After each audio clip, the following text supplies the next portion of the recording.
Morning, everyone. Please settle in and ask your friends to join in quickly. They must be stuck in the rain, so I can understand. But let's start.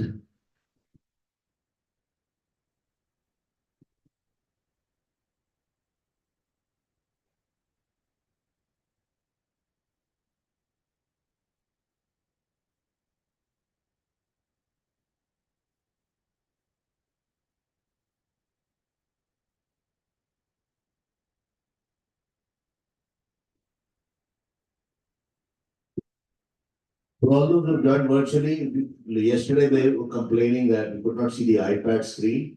We are working towards making it or fixing it so that you're all able to see it. Thank you. So we start the day. Harpya, start. Good morning, everyone. So my patient, Mr. Ramkumar, is a 62-year-old male, a resident of Bahadurgarh, Haryana, are labourer by occupation, belongs to a middle lower class and Hindu by religion. The chief complaints of the patient: pain upper abdomen since last 3 months, decreased appetite since last 3 months, and swelling in the upper abdomen since last 20 days. History of presenting illness. My patient, a 62-year-old gentleman, presented with chief complaints of pain abdomen since last 3 months, which was insidious in onset, dull aching in nature, mild in intensity, with no radiation and with no aggravating or relieving factors. And it was also associated with loss of appetite.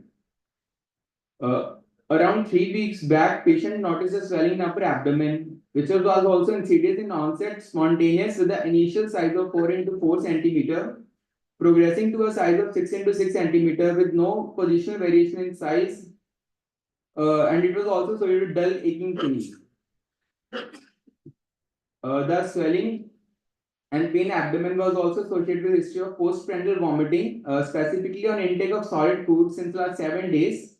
That was non-projectile, non-bilious, and occurred after every solid food. The patient was able to tolerate liquids and semi-solid foods. Patient also developed yellow distillation of sclera with yellow distillation of urine 5 days back. That was insidious in onset and progressive. The symptoms were also associated with constipation since last 1 month, and patient also had history of passage of black stool since last 5 days. Patient had significant history of weight loss in last 3 months, around 10 kg in last 3 months. There was no history of evening rise of temperature, chronic cough, tuberculosis in the past, or tuberculosis contact.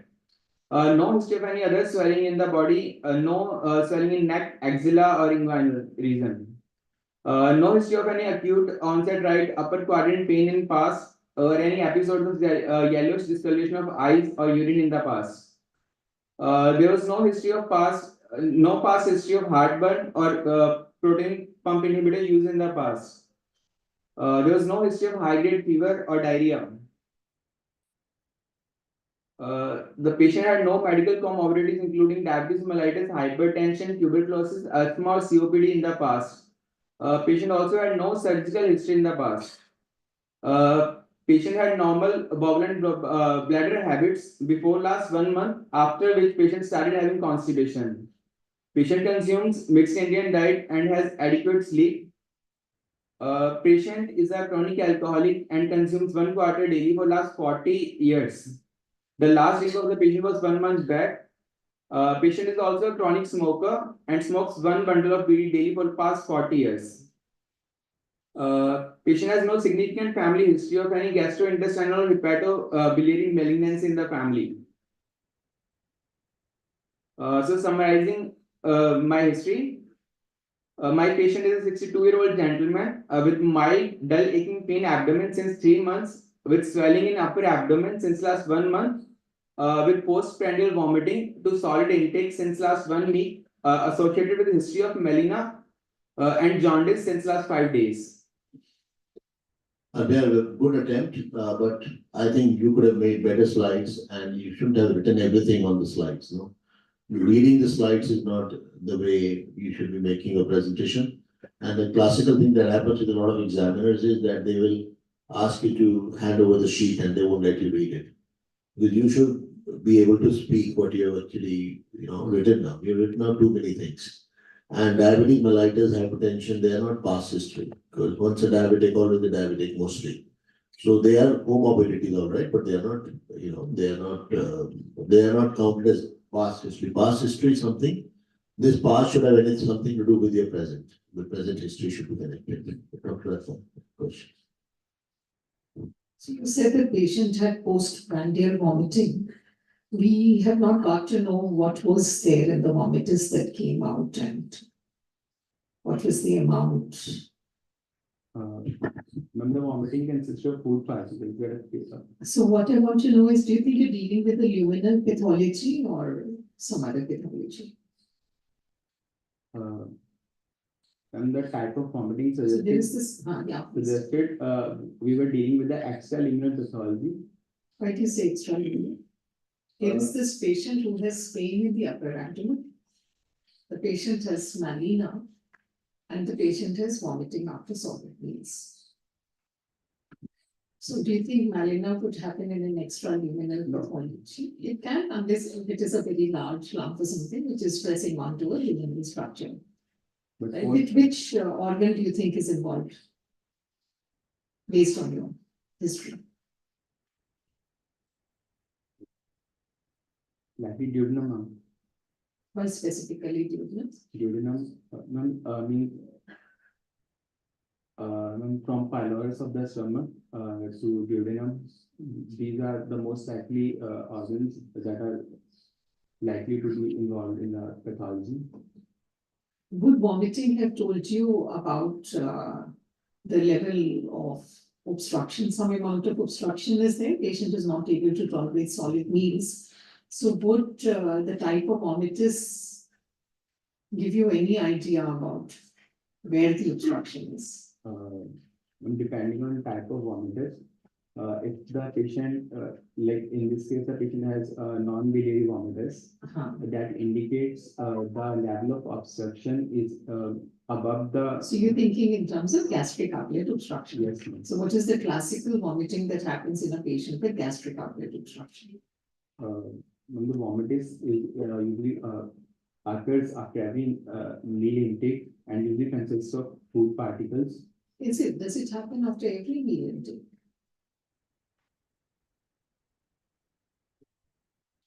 What kind of food particles will be there? It doesn't happen after every meal intake. Stomach has a large capacity. It keeps storing food. Food gets altered by the bacterial flora there. So you have large volumes of foul-smelling vomitus, and that contains undigested food particles that were consumed a few days earlier. So this specific history, we expected you to take in this case, right? So did you make a mention anyway? You talked about melena. Did the patient have hematemesis at any point of time? No. No hematemesis. So melena, what is your interpretation from that?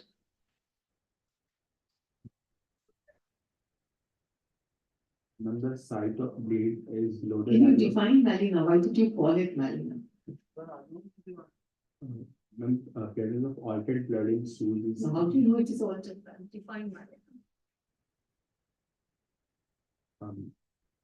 Presence of brownish to blackish. Into the mic. Presence of brownish.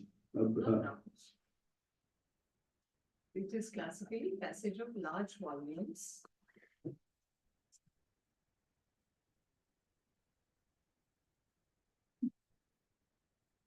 So it is classically passage of large volumes of black tarry stools that are foul smelling and stick to the pan.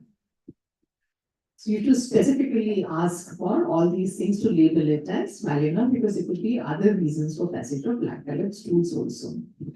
So now we've come to this conclusion: there is something in the upper abdomen, probably the lumen is involved in a hollow viscus, and that there are features of gastric outlet obstruction. Yes. Right? Do you think this obstruction is because of a malignant or a benign pathology?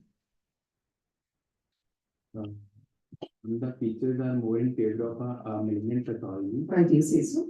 Ma'am, there's history of significant weight loss. Very good. Uh, Can you define significant weight loss? Significant weight loss is defined as a weight loss of more than 10% in last 6 months, or weight loss of more than 5% in last 3 months. So yeah, I hope you've written, I may have missed out in how have you quantitated it in some form as to the weight loss is significant or not. So you can mention his weight earlier was as much and is as much now. And if you cannot quantitate, you can talk about loosening of clothes, right? Right, so we will keep it brief, but importantly, there are many points there which need addressal. One quick point from each one of you, and then we'll do that. You talked about positional variation. What are you talking about? The mic, Harsh. Sir, the changing size of the swelling on positional variation has been lying supine or standing. So, No, it's all about history. You have not changed the position of the patient. so I asked the patient if the swelling increase or decrease in size on standing or lying supine. The positional variation cannot be adequately told by the patient because history is the patient's language. Yes. You can ask leading questions, but positional variation might not be able to tell. Was the jaundice associated with itching? So patient didn't give a typical history of itching in the. Why do you think it is significant? So itching in a patient with yellow discoloration of eyes, significant case of obstructive jaundice. Presence of excoriations and itching, history of itching significant obstructive jaundice. Right, so many points, many loose ends you can understand, and speak into the mic and speak loudly, you can't be heard clearly. So you're looking at, I don't know, how did you think of extraliminal when you're talking about melena? How did you think of the kind of presentation the patient is having? Have a basic approach to it, don't make it complicated unnecessarily. And is it upper GI or lower GI? That's the second question that will come to your mind. 3, it will be benign or malignant, that's the 4th question that will come to your mind. And finally, the jaundice, whether it's obstructive or surgical jaundice or some other type, naturally you're expecting a surgical jaundice, so you should be able to get those questions through very clearly. I think we move to examination and then you have something? We are discussing a stomach case, right? So we're pointing towards the stomach. So usually a patient says that there's a fullness when he eats food. Can you just tell me why does the patient say? He is able to eat only a little amount of food. He feels fullness. Any particular reason where usually a patient if you're considering a malignancy of the stomach, patient gives a. Do you know the answer or you don't? Otherwise she'll answer then. In case of malignancy, the stomach loses its capacity to distend because of the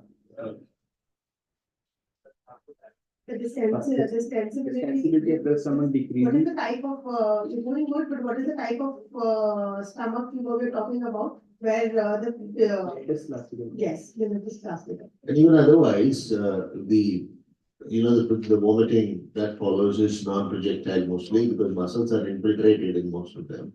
And that is also what makes it less distensible. Examination. So vitals of the patient, on examination, the patient was afebrile with a pulse rate of 92 per minute. The rhythm was regular with a blood pressure of 112 by 62 mm of Hg and a saturation of 98% on Rumir. Icterus was present, examined in the upper sclera. There was no pallor, loving cyanosis or generalized lymphadenopathy or excoriations on exposed surfaces. General physical examination. After prior informed consent, patient was examined in a well-lit room in supine position with hands by side. Patient was conscious, cooperative, and well oriented to time, place, and person. Karnofsky's performance score was 80. With a BMI of 18.4, the patient was lean built, well hydrated, and lying comfortably with a canine left forearm. So abdominal examination.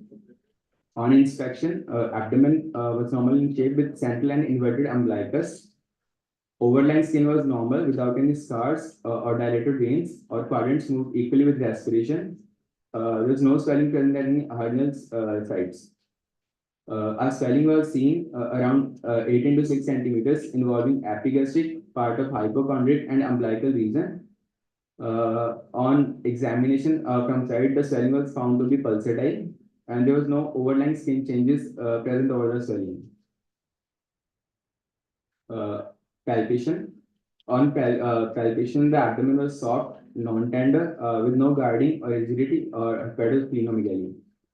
There is a single palpable lump present in epigastric region involving part of left hypochondrial and umbilical region, measuring 18 to 6 centimeters, extending 5 centimeters on right and 3 centimeters on left from midline, 2 centimeters below VP sternum to around 6 centimeters from subcostal margin vertically.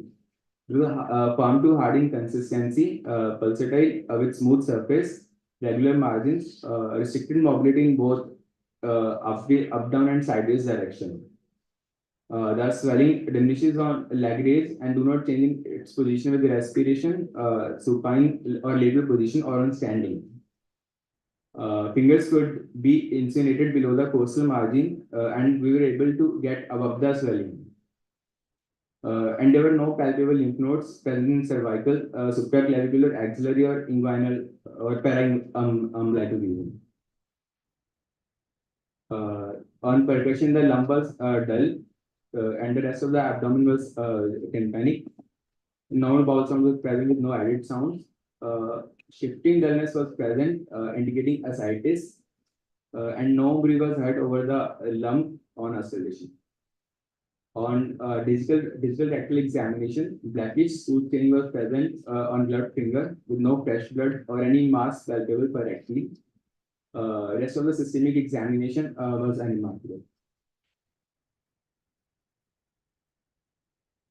So summarizing my case, a 62-year-old gentleman with mild dull aching pain abdomen since 3 months, with swelling in upper abdomen since 1 month, with postprandial vomiting to solid intake since 1 week, associated with history of melena and jaundice since 5 days.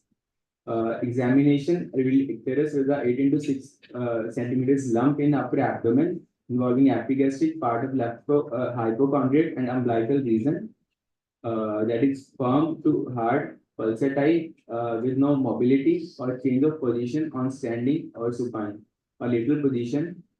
Getting of the swelling was positive with insinuation of fingers below subcostal margins, and no hepatosplenomegaly or generalized lymphadenopathy or any other abdominal swelling. Surprised it. So he has summarized it, so I'm sure there are plenty of things. One, you should make effort to present cases. I don't think you present at all. And that wherever in whichever unit you're working, I'm talking about my own college now. There is no presentation happening. This is absolute rubbish, the way the slides are. I must be very frank and blunt. It's on air, everybody's watching it. Make an effort, and you should put them down in bullets, and should be more clear with what you're doing. So it's neither done in MBBS nor in post-graduation. You're not making presentations. Unless you speak, you would not know what to speak. Okay, you've written down something and you're reading. There's no point. This is very annoying, frankly. I'll be honest with you. Okay? The important points get hidden and the unimportant points will keep on getting repeated. Getting my point? You talked of the lump, getting above it, you talk, then getting under the costal margin, you talk the movement of respiration, and then you come to the head raising test. Who's interested in head raising now?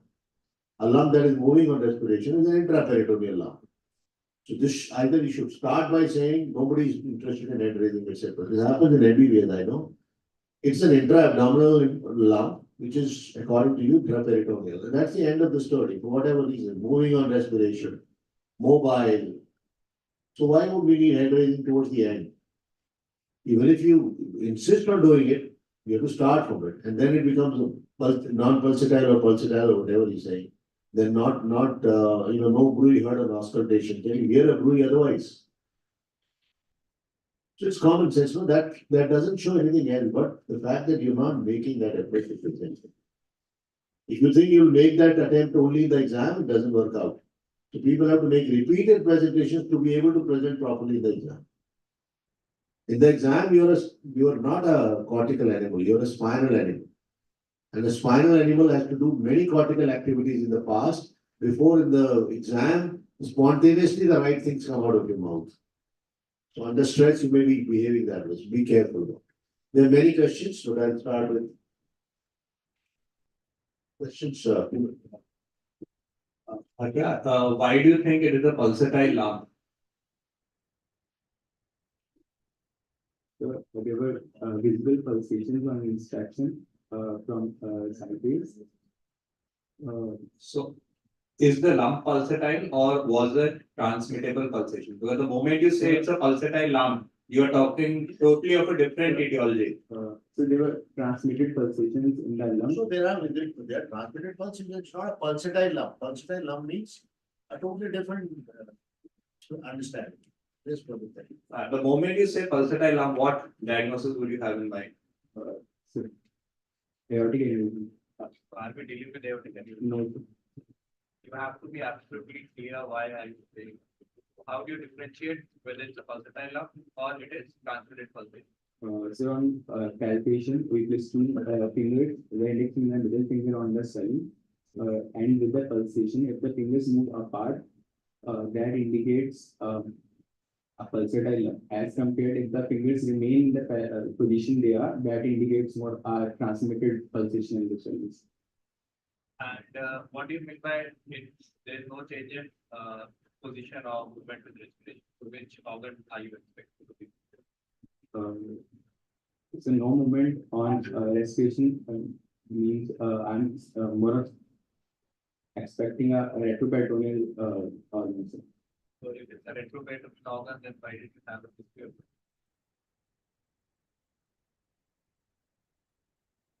Part of duodenum is retroperitoneal. Now, this is what is called, what about now, it's going into all sorts of vague areas. Right? You are trying to cover it up. One wrong finding and you are in, that's why clinical examination should be properly done. We have not seen the case. So better have some sense in your presentation. Is it an intraperitoneal lump or a retroperitoneal? Retroperitoneal. Why do you say that? So the swelling is not moving with respiration. Okay, So there is no change in position of the from swelling. the shift test, it doesn't shift. Third, pulsations conducted can happen in both. So that's what your take is. It's not mobile, it's restricted mobility, correct? Yes. So it's a retroperitoneal lump. So he immediately asks you the next question. You talked of an intraliminal pathology.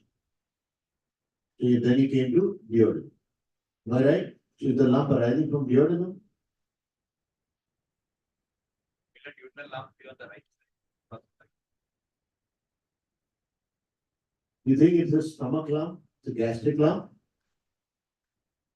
So gastric. Is it yes or no? No problem. No, it's not. Okay. No. So let's go step by step. So once you had said in the history that the patient had history of which retroperitoneal, you have to think logically now. Whether a retroperitoneal. I think this mind has a problem. Every minute one goes off. No? So call this fellow. Which retroperitoneal lump would cause intolerance to solid food? Second, which retroperitoneal lump would make you have free fluid in the abdomen? Which retroperitoneal lump would cause jaundice? Think logically. You just don't have to mention whatever you're finding in your examination. No, he's not finding it right. No, that means. So how do we know that you got wrong findings? That's how we know, because otherwise in the exam I'll get up an exam. It's simple. Here I can find the logic or the lack of it to know that it is correct. All right. Because I can see that it's going all over the place. How do you explain jaundice?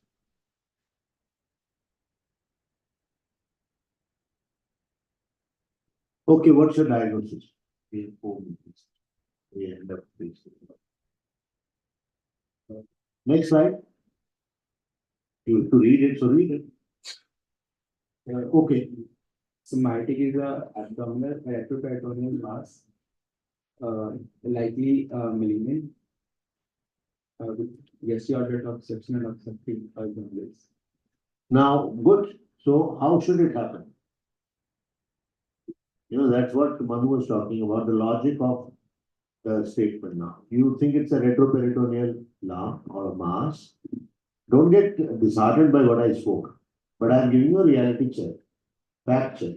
If somebody tells you, no, you're very good, although you're hopeless, then you get a wrong idea. The feedback is wrong. The first thing that a teacher needs to be is honest. We need to tell you correctly what is wrong. You're getting my point? Yes. The rest can happen. You're welcome to a coffee with me, but then here you must done the right.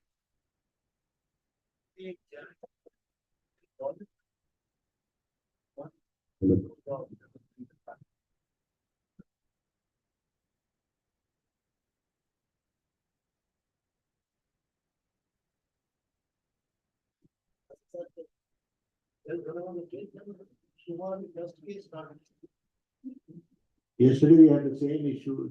This is annoying, they're asking something. Yes, clear. So I have a lot of questions to ask, but I'll stop there. I'll let others ask some questions. Then I'll make sense. Can we go back to the image? The line diagram that you made. Yeah. So if we see that, you said that you can reach the upper water. Now let me tell you, documentation makes a lot of, it matters a lot even in your practical exam. Because you say you could reach above the lump, the diagram shows that it is kind of coming from somewhere below the costal margin. And it looks as though you're not able to reach above. And this will be a written thing by you in the exam, which will go against you. Now tell us whether you can reach above the lump or not. And you have not shown the upper margin. So many things came to my mind that are you trying to show that this is a large gallbladder? But then looking at the diagram that you made, but then the findings that you talked of were that of a retroperitoneal lump and that you could reach above. Then I tried to correlate, the patient had malina and gastric outlet obstruction. Then I thought, was it CS, stomach with multiple enlarged lymph nodes, and I'm taking you to a diagnosis which could give you a retroperitoneal lump, which you have not justified. Right, so make a correct diagram. What was the surface of this lump? Was it smooth? Smooth. So now if it is a smooth lump which is occupying the retroperitoneum and is causing malina, tell me some smooth lumps in this area which can have these findings and give jaundice also. And you're saying it's obstructive jaundice, we will come to that later.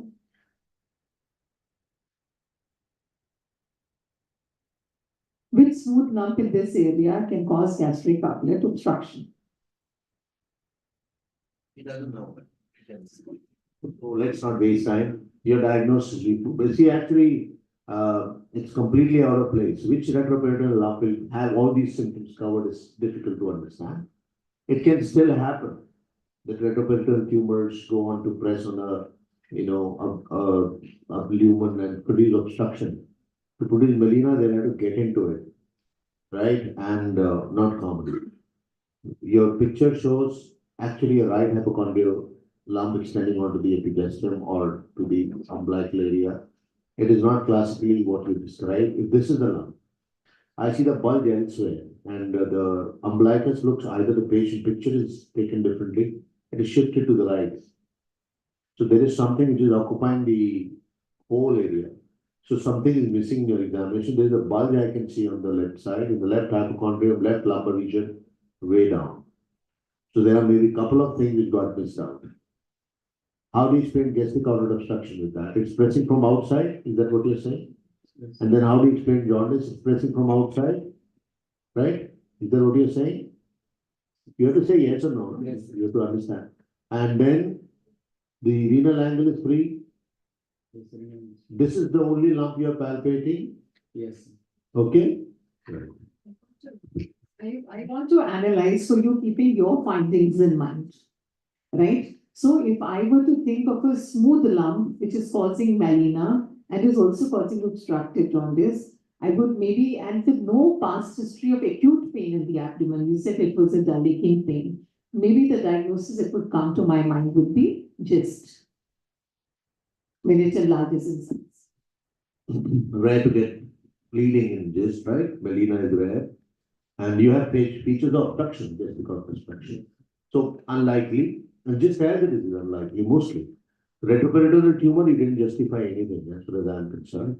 So probably you're missing something very simple. You made it complicated by a finding not being right. That's why clinical examination is very, very important. Maybe what you're saying is not right in the first place. Then the whole thing becomes very difficult to explain. So that's where you need to work at your clinical science. That is the importance of clinical science and examination. So, as you are talking about the retroperitoneal lump, which retroperitoneal organ or lump, which organ it is arising from? Comprising of everything, jaundice, melena, gastric outlet obstruction. It could be pancreas. Now, see, that's what I said. You're getting into a rabbit hole now. Pancreas, where does it present if it's a lump?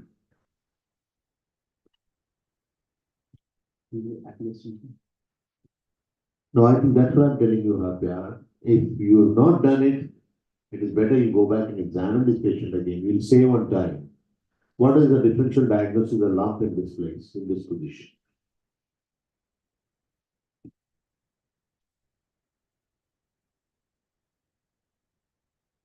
Don't worry, now I'm asking you basic questions because I'm looking at finding out what you know. But it's very easy to find out what you don't know. Now I want to know what is it that you know. So what is the differential diagnosis of lump here? Gallbladder mass. Gallbladder, okay. Liver mass. Liver, Colon. colon, maybe. Very bad reflection in some part of it, okay. Gastric. Gastric, okay. Then rare lumps. All these are intraperitoneal. You agree? Yes. That is why that sign becomes very important. If it was a retroperitoneal, if it is an intraperitoneal lump, your diagnosis, your life would have been much easier. So you need to find out truly. So that is why these signs become important. You can't just come and stand here and say, I didn't find it, so that's it. Now you tell me what it can be. It cannot be the way your diagnosis is not correct. Considering what you have presented. Maybe your presentation, the signs you got are wrong. Then everything will change. Are you getting to the point? So what do you learn out of it? It has to make sense. So go back and examine. Maybe your testing is not right. It is possible, no? In today's day and age, you may say, we'll find out the ultrasound, why are you wasting my time? The problem is your exam is clinical and you need to demonstrate clinical science, so it is that we don't have a choice. Okay? Important to understand. Clear? Suppose it's a retroperitoneal lump. What retroperitoneal lump you're thinking about? We are going to wind up in 2 minutes. Pancreas. Now, I'm not able to, so I'm not understanding why you're getting into trouble. But if you had put up the points correctly, your jaundice was explained, your melena was explained with the pancreatic mass, but you did not make it look like a pancreatic mass, so you get stuck. That is the whole thing. Right? So your diagnosis is head pancreas. Yes or no? Pancreas means which part of pancreas? Head of pancreas. Which can produce these obstruction, gastric outlet, and obstructive jaundice and melena also. Yes. You're calling it a gallbladder and saying it's retroperitoneal. Now comes the gallbladder. No, that I asked it in order to pass for whether he knows what lies there. Not mine. That is a separate question. I took a detour to make you comfortable so that if some answers come out. How do you approach it now? There is no other differential. With your kind of presentation, there won't be. So features, it is not common to palpate a pancreatic mass unless it is very large and the history would be totally different. The patient will have different presentations of it.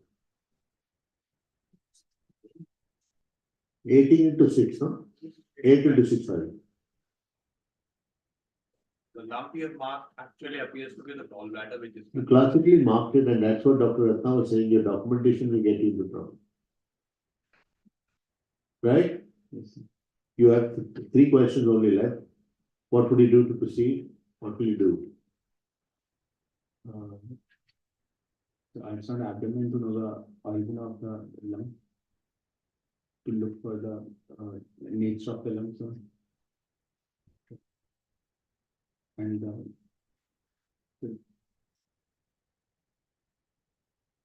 All right, that's the point. Yeah, any question? Any burning question? We have 3 more presentation. Prepare your case well.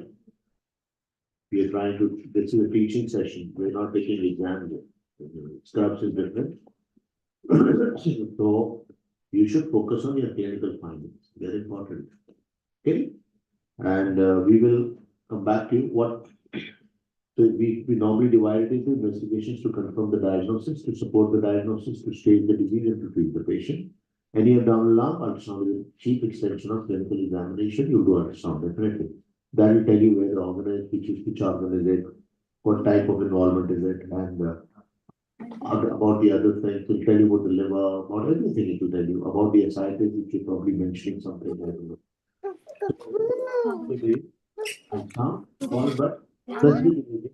Only when you have some finding on the ultrasound, accordingly will be guided. Right, if it is, the features are all of gastric outlet obstruction, so we need an upper GI endoscopy depending upon what you find on that. Okay, and this would be a late disease if you talk about head pancreas. So you could have more other features and nobody is happy with them. Okay.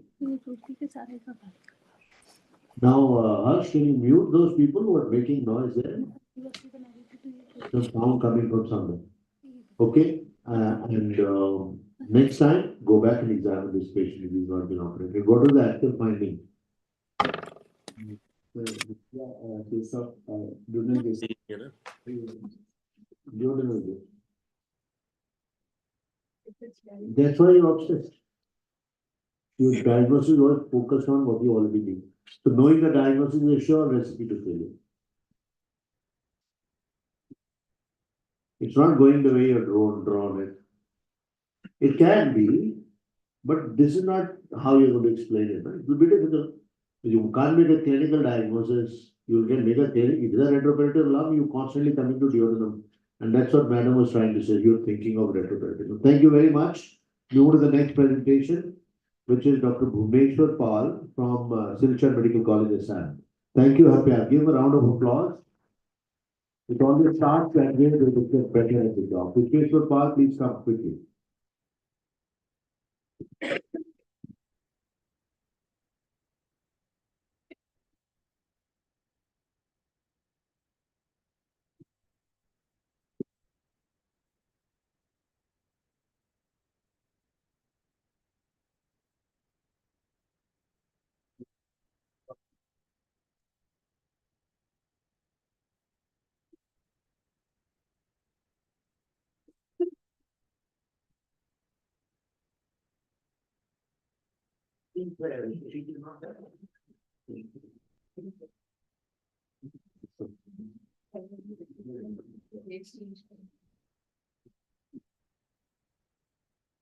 Good morning, respected faculties.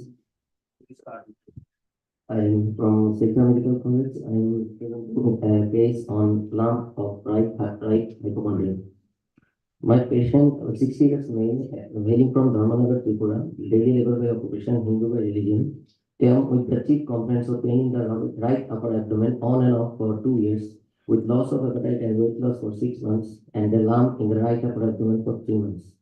The patient was apparently well 2 years back when he started having sudden onset pain in right upper abdomen, which was colic in nature, radiates to shoulder and back, with each episode occurring around 30 minutes after meal and subsided on its own. The patient had recurrent attacks with about 7 to 8 episodes in the last 2 years. But since last 2 months, he started having a dull aching pain in the right upper abdomen, which was continuous in nature, non-radiating, aggravated on taking meals, and not subsided even with analgesics and associated with abdominal and was associated with abdominal fullness. He experienced loss of appetite, which led him to lose weight for around 8 kgs in last 6 months. The patient also felt a lump in right upper abdomen 3 months back, which he initially ignored due to small size of 2 by 2 centimeters, but has now progressively increased in size and attained the present dimension of 6 by 5 centimeters. The patient did not have any pain on peeling the lump. There is no history of fever, vomiting, jaundice, or pale color stool during the course. No history of distant metastasis like chest pain, cough, breathlessness, headache, convulsion, hematemesis, hematuria, or swelling in any other parts of the body. In the past history, he is a known case of hypertensive on medication for last 5 years, non-diabetic, no history of any contact with tuberculosis, no history of jaundice in the past, no history of any blood transfusion, no history of any surgery or prior hospitalization in the past. In the family history, both the parents deceased of the patient are deceased died due to natural causes. He presently lives with his wife and 2 children. No history of any cancer-related deaths in the family. In the personal history, the patient takes a mixed Indian diet. Patient is an occasional alcoholic and non-smoker. Bowel and bladder habits are normal. Sleep is normal. The patient in socioeconomic history, the patient is a daily wage laborer. He lives in a kacha house with no pets in the house. He drinks water from bore well. In allergic history, there is no known allergies. The treatment history, the patient has self-medicated with over-the-counter medication painkillers, but has not taken any medical assistance prior to the current visit. You can ask somebody, please. A good summary you got and you presented it well. Where is that heading? What do you think is the lesion? What is the lump like? Sir, the lump from its location, Based on the history, sorry, what does it imply? I didn't pay attention to the whole of it, but you can come out with it. Upper GI, mid GI, lower GI. so it's mostly from the history, it's likely to be starting going towards the malignant. Looks very good. Which organ are we thinking of? Organ, sir, we are thinking of a gallbladder lump, Suspicious. suspicious of gallbladder lump. And you think it is malignant. Why do you think so? So from history, there is the points in history. I have gone into the examination. The points in history suggest that the patient has significant weight loss and there is significant loss of appetite with a lump appearing for the last 3 months, which suddenly increased in its size, and the patient came into notice. And also there is change in the nature of the pain, which was initially colicky in nature and intermittent, now has got into dull aching continuous pain. Suspected and mentioned approximately 6 into 5 centimeters. We'll take history questions also at the end. So finish your examination so that we save on time. This is a case of 60-year-old gentleman hailing from Tripura who presented with complaints in the right upper abdomen on and off for 2 years, which was sudden, colicky, and relieved on its own, which changed to dilating pain over the right upper abdomen for last 2 months, which got aggravated by taking meal and not subsided by any analgesic. There was associated significant loss of weight for 6 months with decreased appetite. The patient also felt a lump in the right upper abdomen 3 months back, which progressively increased to present size of 6 by 5 centimeters. It was non-tender and progressive and not associated with jaundice or other altered bowel habits. In general examination, the patient was examined after taking proper consent in a well-lit room. The patient is conscious, cooperative, well-oriented to time, place, and person. In the current performance score is 80, BMI is 22, with height 155 centimeter and weight 60 kg. Moderately built, well-hydrated, lying comfortably in bed with IV cannula in right hand. The tongue is small and smooth. The blood pressure is 120 by 70 millimeter of mercury in the right arm. The pulse rate is 85 beats per minute, regular in rhythm, normal volume, normal character, normal condition of the arterial wall, no radial or radiofemoral delay. In the respiratory rate is 16 beats per minute, abdominal thoracic. The oxygen, the saturation is 97% in room air, pylori is present, and there is no icterus, sinuses, plugging, lymphadenopathy, or pedal edema. This is the inspector finding of that the patient is not having any jaundice. In the abdominal inspection, the abdomen is flat, umbilicus is normal and inverted. A globular swelling of size 6 by 5 centimeters is noted in right hypochondrium, extending into the right lumbar and umbilicus region. So, skin over the swelling is normal without erythema, engorged veins or scar. Rest quadrants of the abdomen appears normal on inspection. No engorged veins or scar, sign of pulsation over abdomen. No visible peristalsis. Bilateral hernial orifices intact and bilateral renal angles are free. This is a small video of the lump. You can see the lump is clearly visible on inspection in the right hypochondrium and extending into the umbilical and lumbar region. I have performed the leg raising and head raising test, and in palpation, the abdomen is soft, mild tenderness right hypochondrium. A gallbladder lump of size 6 by 5 centimeter palpated in right hypochondrium, extending into the lumbar and umbilical region. Hardened consistency with irregular, ill-defined margins. An upper border of the lump could not be palpated, but the lower border, middle border, lateral border palpated, and the pingle could not be insulated below the right subcostal margin. And the swelling was slightly movable in horizontal direction and immobile in vertical direction, and moves with respiration with no nodularity present, suggestive most likely to be as gallbladder enlargement. The liver is palpable with smooth surface, regular and no nodularity, firm consistency with span 12 centimeter. No sphenomegaly. Liver dullness from 5th intercostal space with span 12 centimeter, dull not purpose all over the swelling. The rest of the abdomen was simple. On auscultation, normal peristalsis sound are heard. The clinical rectal examination was normal. The central nervous system, cardiovascular system, and respiratory system, all the systemic examinations were unremarkable and normal. So can I solve my case? This is a case of 60-year-old gentleman hailing from Tripura who presently complains of pain in the right upper abdomen on and off for 2 years, which was sudden colicky and relieved on its own, which changed to dull aching pain over the right upper abdomen for last 2 months, which got aggravated by taking meal and not subsided by analgesics. There was significant weight loss, significant loss of weight for 6 months with decreased appetite. The patient also felt a lump in the right upper abdomen 3 months back, which progressively increased to the present dimension of 6 by 5 centimeter, which is non-tender, not associated with jaundice or altered bowel habits. The patient is moderately built with mild pallor and palpable and enlarged gallbladder lump of 6 by 5 centimeter, starting in the right hypochondrium and extending to the lumbar and umbilical region, with the lateral and inferior borders palpable, hardened consistency, irregular margins, moving with respiration, with no clinical evidence of distant metastasis and likely to be a gallbladder malignant pathology. All other systemic examinations are found within normal limit. My diagnosis is a 60-year-old gentleman with history of right upper quadrant pain of changing nature and history of recent weight loss, palpable gallbladder, most probably due to gallbladder pathology, carcinoma gallbladder with no clinical evidence of metastasis. Good presentation, good history, give around, please.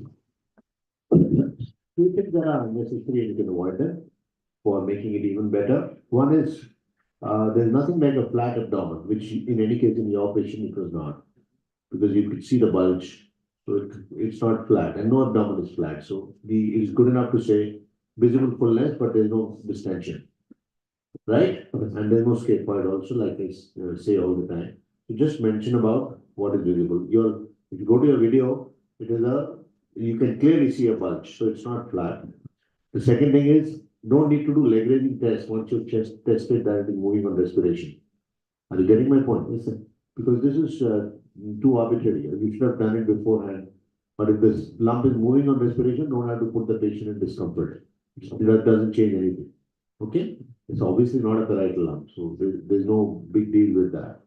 Thirdly, you described the lump all around, and then you came out with an idea that it's a gallbladder lump. So you can always say gallbladder is palpable. Okay. And let the examiner ask you why do you think it's gallbladder, and then describe the gallbladder. Okay. Hard, surface, nodular, and all that you mentioned was correct. In the summary also you repeated the whole thing. So it's a palpable gallbladder, which is hard in consistency, and you think it's a diseased gallbladder, and you thought it is malignant, and you gave a background for it, right? So these are points I observed, so don't unnecessarily get into trouble. And there's nothing like subcostal margin, it's costal margin. Okay. So you could not insinuate your fingers under the costal margin, which will be indicating that liver is enlarged. You mentioned about the liver span. Now the span is very difficult to measure unless you go laterally, because this lump would be lying in your way. You wouldn't know why is it not a liver lump, it's part of liver or a nodule from liver, that question will come. Okay. And lastly, I'll come to it when others have asked you. Dr. Please go back to the image in your examination findings. So when do you say that it's a gallbladder lump or a gallbladder mass, and Samson said that you say that it is a palpable gallbladder? Ma'am, first of all, the alarm is, there are points in, Are there any specific situations in which you may use a specific term? You're thinking in terms of malignancy, but you're calling it a gallbladder lump, which could be because of inflammatory or a it malignant. can be due to both benign condition and malignant conditions. Can you tell me some cause? And it has a smooth surface, as I understand if you spoke. Smooth or nodular? You must be knowing about it. Irregular surface and hard constitution. No, what you want to say by irregular is, go back to your examination findings. I want to read what have you written about the surface of the lump.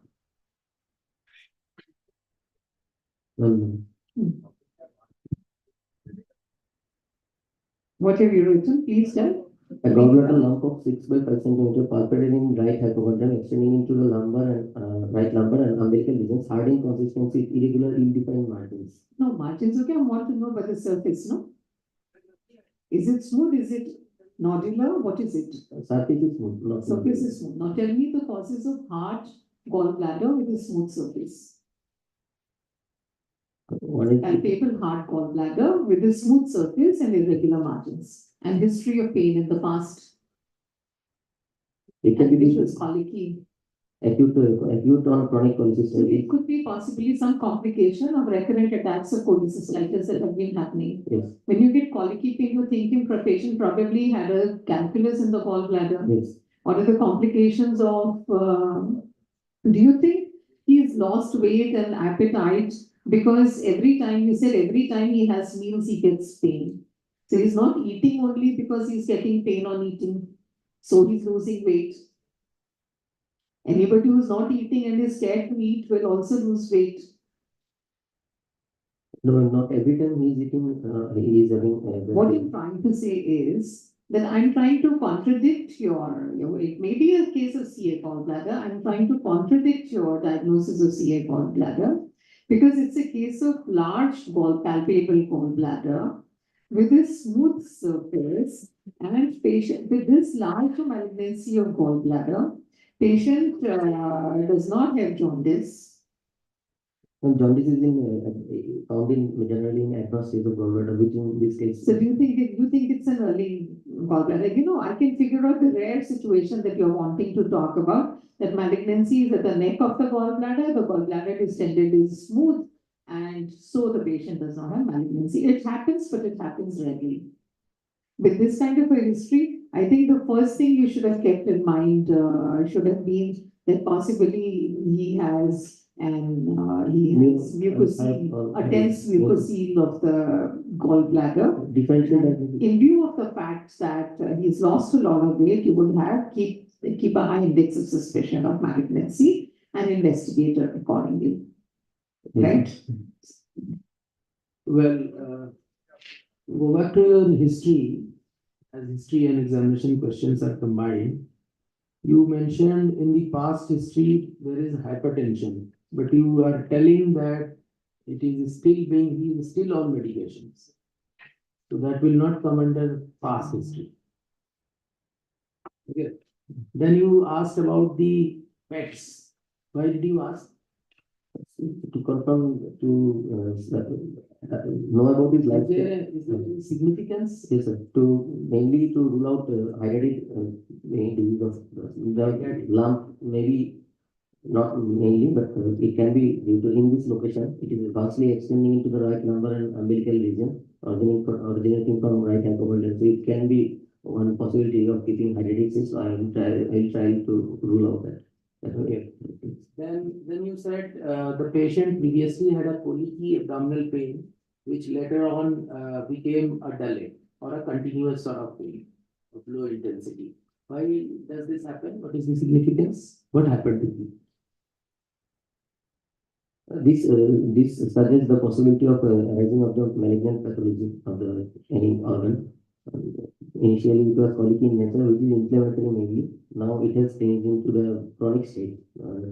It has resulted due to chronic inflammation and progress. It has now resulted into the damaging pain of progressive nature. Is jaundice significant? In this case, jaundice was not present. When the gallbladder lump and carcinoma generally present with late features of jaundice. Okay, what are the conditions as you have presented when there will be jaundice? In this setting with a palpable lump of gallbladder, I will think of jaundice if there can be a possibility of either lump is arising from the neck of the gallbladder, which is around in 30% of the cases, and also in the advanced stages like the lymph nodes embedding in the porta. And also the gallbladder can be palpable if it was associated with jaundice and in periampullary carcinomas, which will result in the backflow of distension of the gallbladder.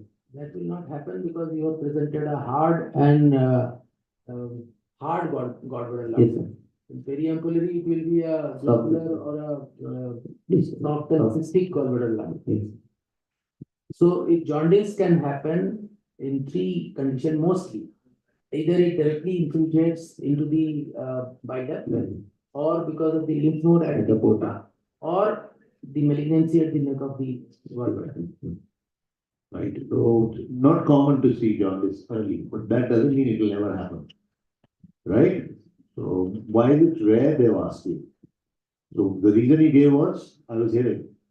First of all, the retrograde lymphatic flow. Now this retrograde is also a misnomer. What do you mean by retrograde? So first of all, when the malignancy starts from the fundus, it first goes to the cystic group of lymph nodes, then the peripolitical group of. It's got to do with the plane. That goes back to your understanding of gallbladder. When you do cholecystectomy, there is something called as gallbladder plane. All this has got to do with the peritoneal deflection and serosa. So it takes that channel and goes down to the cystic lymph node of Bloom, then down it goes. And then it comes up along the hepatic vessels. But more than that, the cancer is common on the fundus, so it's not easy for it to directly infiltrate. Therefore, all patients with carcinoma gallbladder and jaundice are not non-resectable. It depends whether this jaundice is due to involvement of the duct. That that case is resectable if you get a margin above. If it is due to porta nodes, then it becomes a difficult situation. And usually gallbladder malignancy is rarely a gallbladder lump, it's a mass. So it may not retain its character of the shape the way you would describe. Any differential you are entertaining?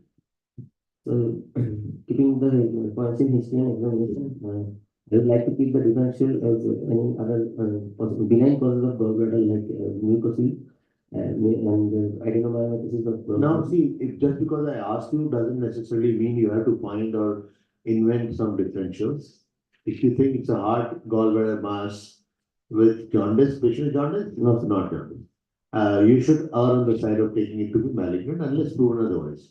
But there are certain conditions where it can be a thick gallbladder with, without malignancy as of now, but can have, malignant potential. Can you name that? Xanthogranulomatosis polycystitis and porcelain gallbladder. So porcelain and other entities are rare and they may actually also present this way.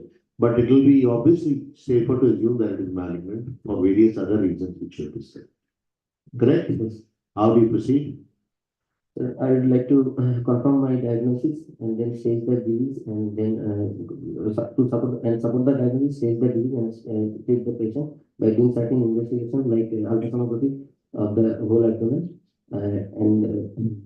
to look for in the ultrasonography I look for certain parameters like the lump arising from the lump of origin, then gallbladder wall thickness, which will be in this case generally asymmetrical wall thickness more than 3 mm with any stone present. Loss of flat plane in between the liver bed and the gallbladder, any extensive lymphadenopathy, also in the omental nodules or any ascites or any presence of multiple bilinear liver metastasis, which in this case becomes unresectable. And then also, if there is a USG finding suggestive of multiple liver degenerative intravascular disease, then no need to go for CT scan. Otherwise, I like to stage the disease further by doing a triple phase contrast CT scan. You answered all in one flow, so nobody will stop you. That is a good way to approach it. So they keep your examiner quiet and you're able to say most things. And it's always a good idea to finish up with the Any question, Dr. Mehra? Can you just show me the picture with the general examination picture in which you saw the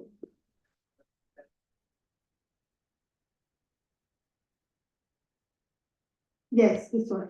The patient has a nasogastric tube. Yes, ma'am. So he was eating normally. Then why does he have one? Initially, on admission, he was kept NPO for 2 days. So that's why they put into restricted. Okay, you can just mention this in the examination as well. Have you mentioned this in your? You can mention this and okay. Okay. In your video, there is no rise to. No, it's all right. They do it all the time. That's why you're smiling. It may be another patient, a same patient, but the moment the patient comes in, there is one Johnny who starts the IV line, catheterize, everything he does. After this, whatever you decide, you do. That's not a good thing. Right? We should have a approach, an organized approach. Was there some other reason for putting it there? No, sir, it was the patient was supposed to be kept NPO because of. NPO doesn't mean putting in a fluid, no? So that's it. Okay, we'll not go there. How do you approach it? We've done ultrasound, we've done CT. What would make an ultrasound the last investigation for you? The presence of multiple bilinear metastasis, bilinear liver metastasis, the presence of omental nodules, or the presence of ascites that she was Very good, very nicely answered. So when you're doing a CT, what kind of a CT you would like to do? the triple phase contrast enhanced CT scan. Why does it say triple phase all the time? How does it help? So in this case, CCT. So why unnecessarily? Do you know it costs more? Yeah. It must be, that's why it's a separate one. What is triple phase? There are 3 phases: arterial phase, the venous phase, and the portal phase. So each phase has its important take homes. What are those? So in the arterial phase, there can be examinated enhancement of the hypervascular tumors like the neuroendocrine tumors, and in the portal phase, there will be attenuation of the periankylary and the pancreatic head carcinomas mostly. Any questions so far? We can keep it focused. Okay, so Yes. we are dealing with carcinoma gallbladder. What would be your indication for a preoperative PET CT scan? Good point. We do not do routinely preoperative PET scan, but in certain conditions where we are not sure short of the CT or the CT is having staging. CT can means the multiple small liver micrometastasis and some nodules. At that point of time, the PET scan may come of help in distinguishing Is here the answer or you're guessing? So basically, when you have a borderline resectability, whether you want to operate or not, and there's a doubt CT is picking up some lymph nodes and you're not sure whether they're metabolically active or not, then you would ask for a PET CT scan because the presence of metastatic lymph nodes might change your decision to operate or not to operate. I want to give you a clinical scenario based on the findings based on the clinical scenario that you've provided. You've got an ultrasound done, and that ultrasound shows you a distended gallbladder with a heterogeneous mass towards the neck and query sludge, query growth. How will you proceed?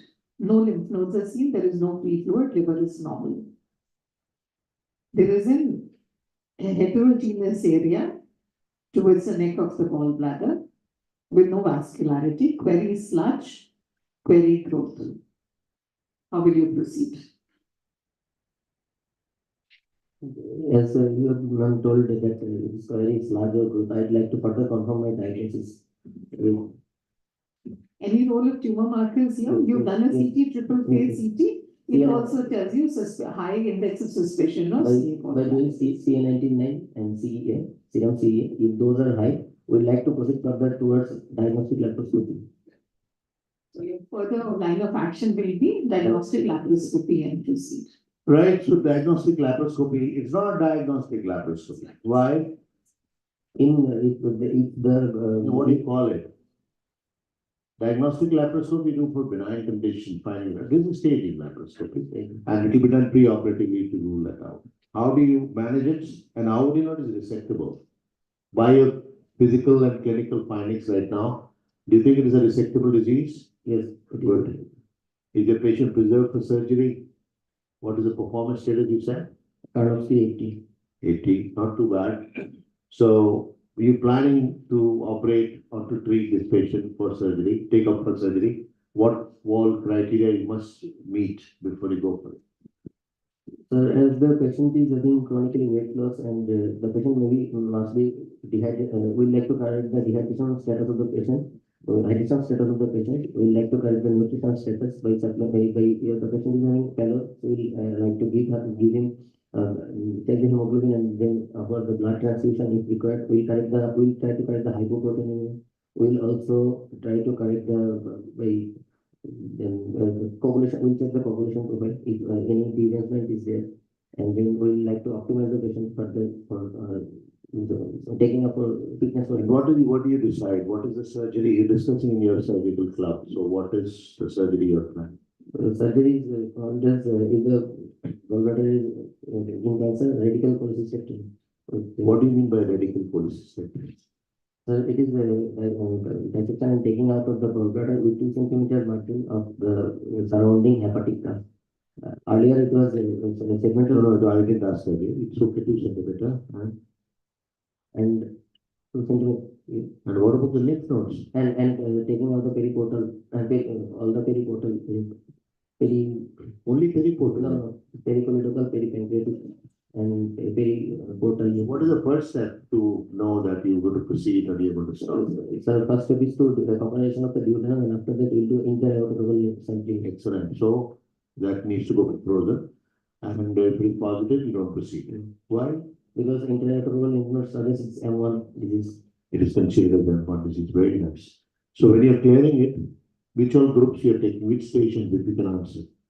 So we'll be taking from after interaortic lymph nodes comes negative, we'll proceed towards the taking out of the station, mainly the lying along the hepatoduodenal ligament, that is the 12 stations, which includes 12P, pancreatic duodenal, superior pancreatic duodenal lymph nodes, then 12C, cystic lymph nodes, Yes. 12B, that is the proper hepatic lymph nodes. Then we'll go for the clearance of the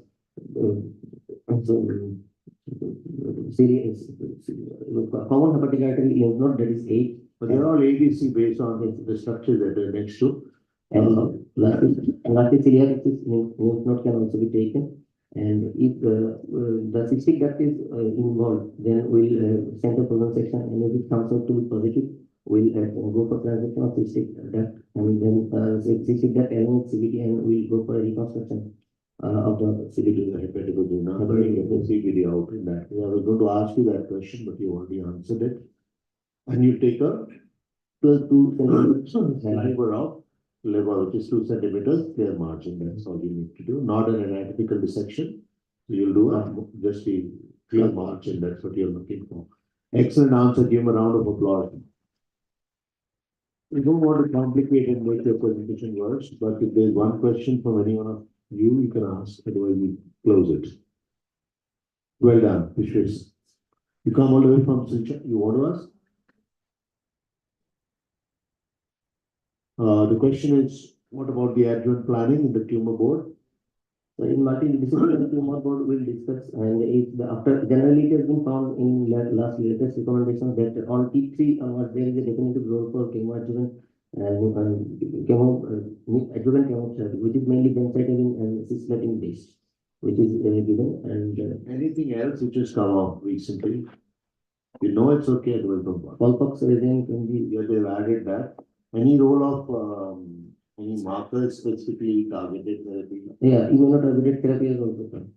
Good, excellent presentation. Give a big round of applause. Louder applause, please. Well done, Vishwas. Thank you, sir. We move to the next presentation now, which is another lump. We've kept it all GI. This will be the last one. Amanpreet Singh from SMS Medical College, Jaipur. Amanpreet, are you here?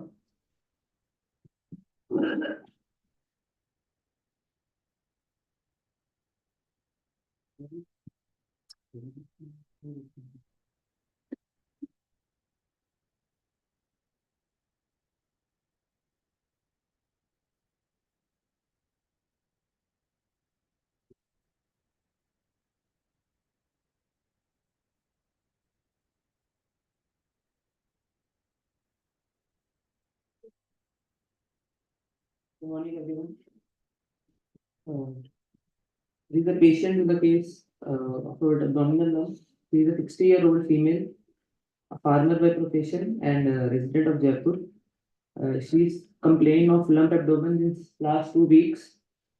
The patient was apparently well 2 weeks back when she noticed a lump in the hypogastric region, which was around 10 by 8 centimeters initially, and then progressed to a size of 14 by 10 centimeters involving the umbilical region, with extension in bilateral flanks over a period of 2 weeks.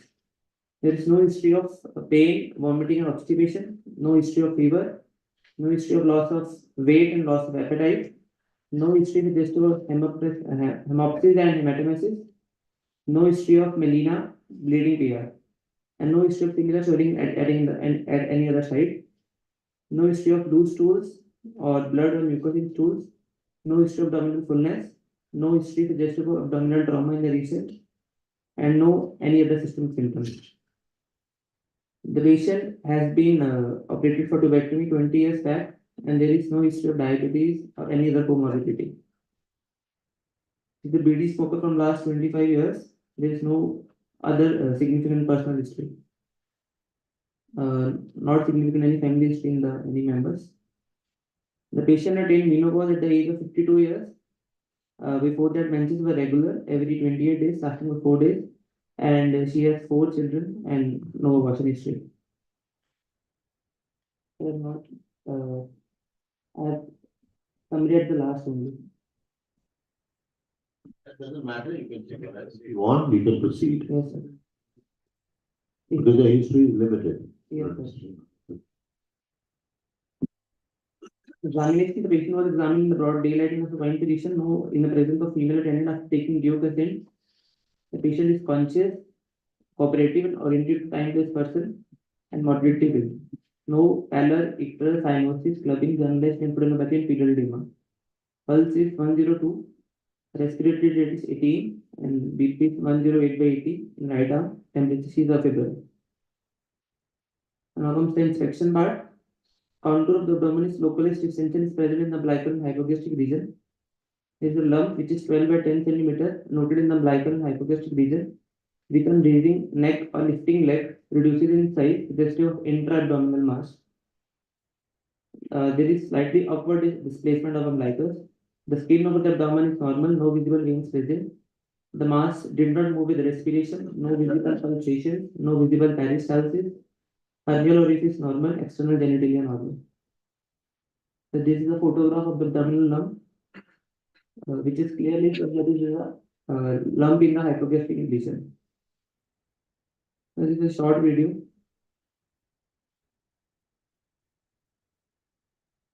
Did not save it separately, that's why it's not clean. What are you trying to show? Sir, it is basically on raising the legs. Right? Now the palpation, temperature of the lump is normal. On superficial palpation, no tenderness present, and if a lump of size 15 by 10 by 8 centimeters present in the hypogastric and umbilical region, with extension in bilateral flanks, globular shape, smooth surface, soft in consistency with well-defined margins, not fluctuant, non-pulsatile, with lower border not separately palpable, indicating a pelvic region. And extent-wise, it is extending from pelvis till 1.5 inches above the umbilicus, and horizontal extension is from left mid-clavicular to right mid-clavicular line. The lump is mobile in both directions, horizontal and vertical. It becomes less prominent on lifting legs of the bed. It do not move with respiration. No evidence of hepatosplenomegaly. No evidence of edema in the legs. This is a video suggestive of eliciting tenderness in borders of the lump. Upper border is very much palpable, but lower border is not palpable, and it is not tender. This is mobility of the lump in both horizontal and vertical direction. And on percussion, there is dull note on percussion of the lump, no fluid trail shifting dullness. On auscultation, no audible bruit over the swelling, and bowel sounds are normal. This is the method of eliciting auscultation. Ear bending was normal, and on PV examination, mass can be felt on the right and anterior proximal bilateral palpation. Rest systemic examination is normal. This is last summary. Now you have somebody, no? Yes, sir. Read the sum.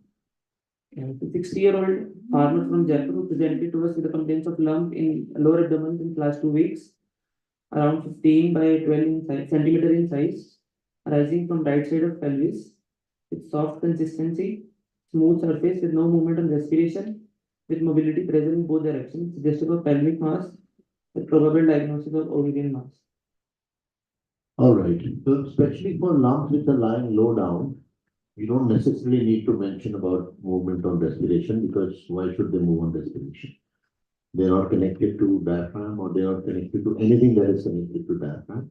You could not get below the swelling, No, sir. and was there any mobility? It was mobile in both directions, horizontal and No, was it tree-top mobility, or if you could not get below, how would you move it compactly? from the upper part, sir. So the tree-top mobility was present. So tree-top mobility is also indicative of pelvic mass of the pelvic lump. And on digital rectal examination or on PV, could you do the bidigital or bimanual examination? Sir, I tried on PV, it was palpable from the right side. And In the right fornix, you can feel it? Yes, sir.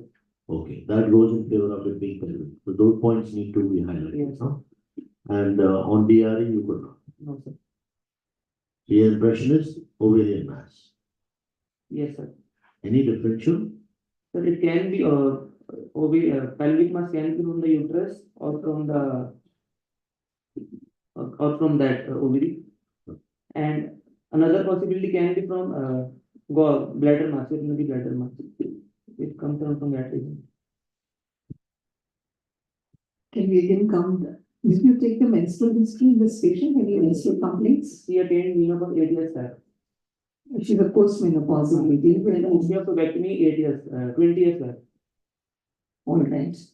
So, the lump could not be brought out from the pelvis. No. Could the lump be brought out from the pelvis in any position? No, I didn't get to. You could not clinically, in a supine position, feel the lower border of the lump. Yes. Like, could you pull the lump out of the pelvis and feel the lower border? No, I You didn't. check the mobility, no? I tried the mobility from the upper side only, from the upper bone. How is it that such a large lump is not palpable on digital rectal examination, but is palpable only on vaginal examination? It's a large lump. Did you do a digital rectal examination? Yes, it was not palpable on DRE. For digital rectal examination, you have to push the lump from top and then feel it Yeah. on the rectal exam. Bimanual. If you are just putting a finger in the rectum, then you might not be able to. What is the other importance of doing a digital rectal examination besides feeling the lump? You have to look for any lymph nodes, Brahmas of lymph nodes, Yes. which can be felt on the anterior side. Yeah. Anything else? To look for any mass arising from anal region, because that can also be present. You would want to look for the fixity of this mass with the rectum also. Yes. Can there be any mass arising from the rectum or in the vicinity which could have similar findings? And there is a sign of obstruction which was not present in this case. Cannot all masses in the vicinity of rectum must always have signs of obstruction, because like there was GIST in the previous case, just in the perirectal area, the upper GI just are more common, may be present. You have to keep other options in mind. Most likely, as you said correctly, it's an ovarian mass. Right, so in this, do you think it's a malignant ovarian mass, or do you think it's a benign? It goes more in favor of benign, although there is a history of rapid growth of mass. And secondly, age is like the patient is a post-menopausal age, that goes in favor of malignant one. But if you look at the consistency, it is soft in consistency. But in case of malignancy, it would be hard on consistency. Secondly, can you name some other cystic masses which may be present in this area, other than ovarian? It can arise from broad ligament. Yes, it could be mesovarian or broad ligaments that can be present, and there could be a floating fibroid in this area which could be present. Yes. Why do you think there's a 2 weeks old history? So why do you think the patient has just a 2 week history of a lump? Firstly, I have observed many times that patients are not aware of their disease. You observe many times. Okay, so most likely you can say the patient was not aware of the lump. With such a big lump, what all urinary symptoms did you ask for the patient? I asked for, like, there is no history of burning micturition. Secondly, history of blood in urine. Thirdly, if the mass decreases on urine, to rule out the So bladder. with a big pelvic mass, you would be expecting to know about whether there is increased frequency of urine, whether the patient has any interrupted flow, because that would lead to a compression on the bladder or in the bladder outlet. Yes, sir. And third, you would like to know whether the voided volume is low. Yes, sir. Okay, because the mass would not allow the bladder to distend. Second, was there any history of postmenopausal bleed? No, sir. It is not. But you didn't mention it in your history. Okay. Third, can it be a non-gynae origin mass? Depending on the. Tiny origin, he means. Non-uterovirine mass. Yes. Okay. And depending on the location, it can come from the bowel, like sigmoid, but that would have obstructive features, and Yes. that is very rare. Again, just can confuse you all. So Not common, but you go for what is common, right? Yes, sir. can it be mesenteric cysts? No, sir. Because mesentery don't lie over here, over this region. Why is it not mesenteric? It's from DJ till IC. No, we're not saying DJIC. It's a pelvic lump, but mesenteric can also lie down in standing position, supine position, it may change its position. But what is different in mesenteric So position? mesenteric mobility is perpendicular to that. Like, So in a DD, you would like to keep, okay, I would like to rule out a mesenteric cyst, though it is a low possibility. Always keep it at the back of your mind. Mesentery is not always small bowel mesentery. So be careful about it, it can happen. So keep that differential. You are right in justifying it, but keep that differential. Yes. So You asked about BD smoking for 25 years. How significant it is? It can be a risk factor for ovarian and bladder cancer. yeah, it is. It's for both. Not can be. For bladder, it is definitely. Yes, sir. And you took special interest in that while you have observed for many years that most patients don't tell their history correctly, which I agree with you. But in ovarian mass, pelvic, especially retroperitoneal masses, it may be very large before even they find out. So don't be surprised. How will you differentiate it from ascites? Okay, sir. Because it's a cystic mass. Why is it not insisted as it is? We can differentiate that by percussion. In case of lump, on percussion, the lump will be dull on the center and flanks will be resonant. While in case of ascites, the vice versa. That is, at center it will be resonant, and at flanks it will be dull. Well, this depends on which ascites you're talking about. Loculated ascites may confuse your examination. But importantly, I was also concerned about the soft consistency. To be soft through all the anterior abdominal wall layers is a challenge. So at best or worst, it is firm. So don't swear by it just because you're calling it an ovarian cyst or ovarian thing. It has to be cystic, soft, not correct. Soft is very unlikely. I'm asking you, you're examining through which all layers? Rectus, extra oblique, internal oblique, transverse abdominis, all three layers. So it is very difficult to appreciate. Even these muscles are firm. So not easy. Even bladder is not soft. It's firm, right? So most intra-abdominal lumps would be like. Common mistake. We think it should be. Cystose term has come out of bladder only, the cystic bladder like, but it is not. Bladder is not cystic. Clear? How do you proceed now? So we can first get a serum markers, that is CA127, CA19, CA No, you'll do markers first. and US. That shows the same problem that my friend Harpyar had. He was convinced about the disease. He just talked about that. That's not good. You don't have a lump in the abdomen. Is that the first thing you do? Sir, considering the age of the patient, Yes. we have to rule out malignancy too. So first investigation, normally blood investigation. What did we teach you yesterday? Okay, let's forget everything else. I hope you've learned something. How do you answer this question? What investigation should be done? First to do USC. No. Somebody will answer that, because I wake him up. Junior most. Investigations to, Confirm the diagnosis, to support the diagnosis and to treat the patient. is it difficult? You were there yesterday. You should have remembered it.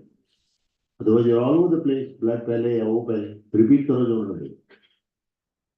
To confirm the diagnosis Investigation to confirm the diagnosis, to support the diagnosis, and to stage if it is malignancy, or to treat the patient. Now, which one you are talking about? To confirm what will you do? the USC. USC abdomen, and that will show you the organ of origin, type of the characteristics of that lung, Yes, sir. bladder, bowel, everything would be clear. Ascites, everything would be clear, right? Yes, sir. Now you can do markers, etc. on your own. But don't start with the markers. Otherwise, we'll presume that you know the diagnosis in the same problem. What else? Which markers you do? CA 125 and CEA And, and CA 19.9. okay. How are they relevant in diagnosis? Sir, it's because in post-menopausal female, the tumor arises mostly from the surface epithelium. But in case of pre-menopausal, it arises from germ cell epithelium, where we have to do other markers like DHCD, LDL, AFP. So sticking to the 8, so we do C and C123. Yes. So you've done an ultrasound, it shows you cystic multiloculated mass with some solid areas in the region of on the right side of the abdomen. Please ask me what else do you want to know from me? We can look for ascites if present, No free fluid. and septa. Septate, I told you, it's multisectate and has some solid areas. It should be more than 2 mm. septa. But what's the diameter of the septa? It is septate and diameter is not mentioned. Papilla is present or not? Sorry, Papilla. I told you there are some solid areas. Vascularity. It is a vascular swelling. These features go in favor of malignancy. Anything else you want to know from me, which will tell you so why it could be any cyst, no, anywhere. So what I'm trying to ask you is, you should specifically look if ovaries can be seen separate from the mass or not. Either you should see it on ultrasound or any other imaging that the mass is related to the ovary. And so you should ask whether the ovary can be seen separate from the mass or is it arising from the ovary. That will give you the diagnosis. Now that you've asked me, I've done an ultrasound again and I'm telling you, right ovary could not be visualized and the mass seems to be arising from the right ovary. What will be your plan of management? Now, here we will do CA 125 to know how much it is Raised significantly. and then we can do surgical laparotomy for surgical staging. So would you, yes, what kind of laparotomy you would want to do a laparotomy, laparoscopy, what and why? Laparotomy. Why not a laparoscopy? It's a large mass, no? How much is the size? 16 by 10, 16 by 12. Because in Anyway, this, both can be done, but laparoscopy, what are the risks in laparoscopic attempt for managing this case?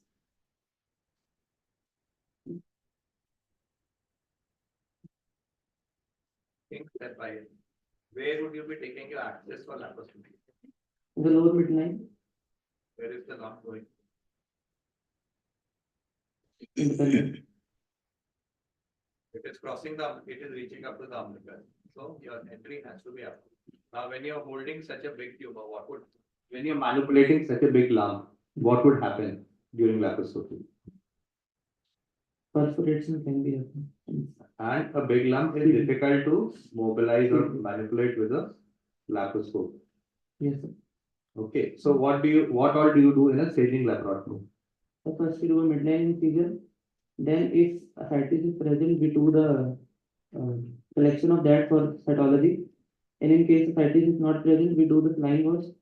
And then we took that sample for cytology From where? from peritoneum. Peritoneum where? Which all portraits? You look from anywhere, peritoneum, you do a 4-point. Yeah, we can do it. You do a 4-quadrant lavage and take a fluid from there. From 4-quadrant lavage is what he's saying, and you take from parabolic gutter separately and from the under the diaphragm both sides, and especially the deflection about the liver, and you will be making sure that the suprarenal, what is that called? The part of the IVC above the, the triangular ligament, etc. That is where you can look for all these biopsies and send them separately, right?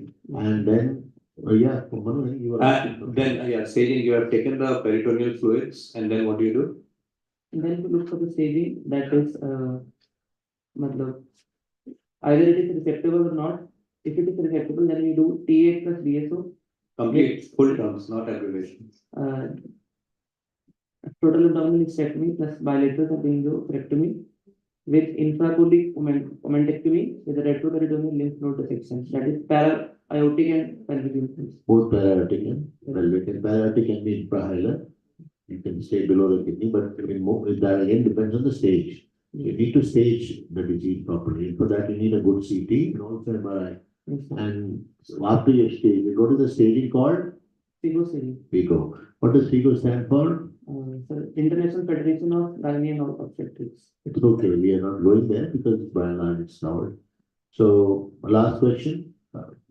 You talked about surgery as an option. Is there something else you need to do depending upon a stage? Yes, sir. If there is stage 1 and stage B, only surgery is done. But if it's beyond that, then we have to give chemotherapy also.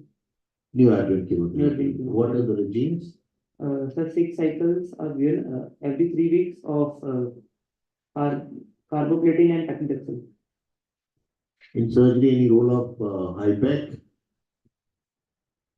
HIPEC, peritonectomy, and then HIPEC. You know HIPEC? Heated? Intraperitoneal? Chemotherapy. Heated because it increases absorption, and then the dose can be reduced. But that is what can be done. If it's a peritoneal disease, you can do it. In some, 3 onwards, as you rightly said, stays. Any question? I think it's more likely to be mucinous malignancy or serous.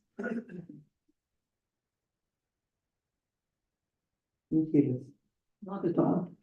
Multisected and with solid areas more likely to be mucinous, right? And mucinous adenocarcinoma is a more likely possibility. And the risk of manipulation is higher because it can lead to disseminated mucinous deposits in the peritoneum. Dr. Mani. You covered everything well. Just a question in ultrasound, we see for whenever there's an ovarian mass, we see for an RMI index. Can you tell me about it? It involves it's a multiplication of menopause status. Yes. And can you tell me the full name? Risk of malignancy. Yes, risk of malignancy. Yes. What were you saying? The 3 components? We have to multiply that. That is CA125. Yes. Into menopause status. Yes. And mitotic level. CA125 level, menopausal status, whether the patient is premenopausal or postmenopausal. Accordingly, we give 3 points or 1 point. Yes, and ultrasound level. Yes. Ultrasound features, whether it is multicystic, septate, bilateral, ascites. So with this index, we should do it with every ovarian case, and accordingly, we can find out how to proceed. A question in examination. This was a big lump. Suppose it was a small lump. You want to differentiate it if it's an uterine origin or an ovarian origin. Can you tell me any physical during examination, any test you can? There is a test called groove test. You can completely feel a groove between the uterus and the ovary. Where? Okay, so when you do the during manipulation, during bidigital examination. When you do the bidigital examination, when you are doing the pervaginal examination, one finger inside and the hand on the abdomen. And you move the lips of the cervix through the pervaginal finger, and through the other hand on the abdomen, you move the uterus. Along with the movement of the cervix, the mass is moving, then it is uterine origin, otherwise it points towards ovarian origin. Just one more, you know about the PCI index, I believe. The PCI index, when we are doing, as I mentioned, peritonectomy and cytoreduction, the 9, okay. Okay, so, when we are clearing the, when we covered everything, you've done the surgery, suppose they are peritoneal deposits, and we see for the PCI index, on opening the abdomen, we see for the, how much disease is in the abdomen. Because we need to, our goal is CC0 or CC1. Can you tell me about, okay, CC0 is CC1 is no visible disease. Earlier it was 1 centimeter, but now the goal is that it should be no visible disease, CC0. And for that, we need to see there are 13 abdominal compartments, including the 9 quadrants, as well as the upper jejunum, lower jejunum, upper ileum, and lower ileum. And we stage the disease, and accordingly, we do the peritoneectomy. Okay? Right. That's a good summary of all that you need to do, and a lot of learning for all of you. And we'll have a brief talk after this, which is a part of breast session. I can see Dr. Piyush is there at the back. You can come in front, Professor Piyush, and I'll be talking about risk assessment, because yesterday there was a discussion on this, whether we need to give chemotherapy to all, how we select it. Meanwhile, you've done well. Do you have a question? You're happy? Give him a big round of applause.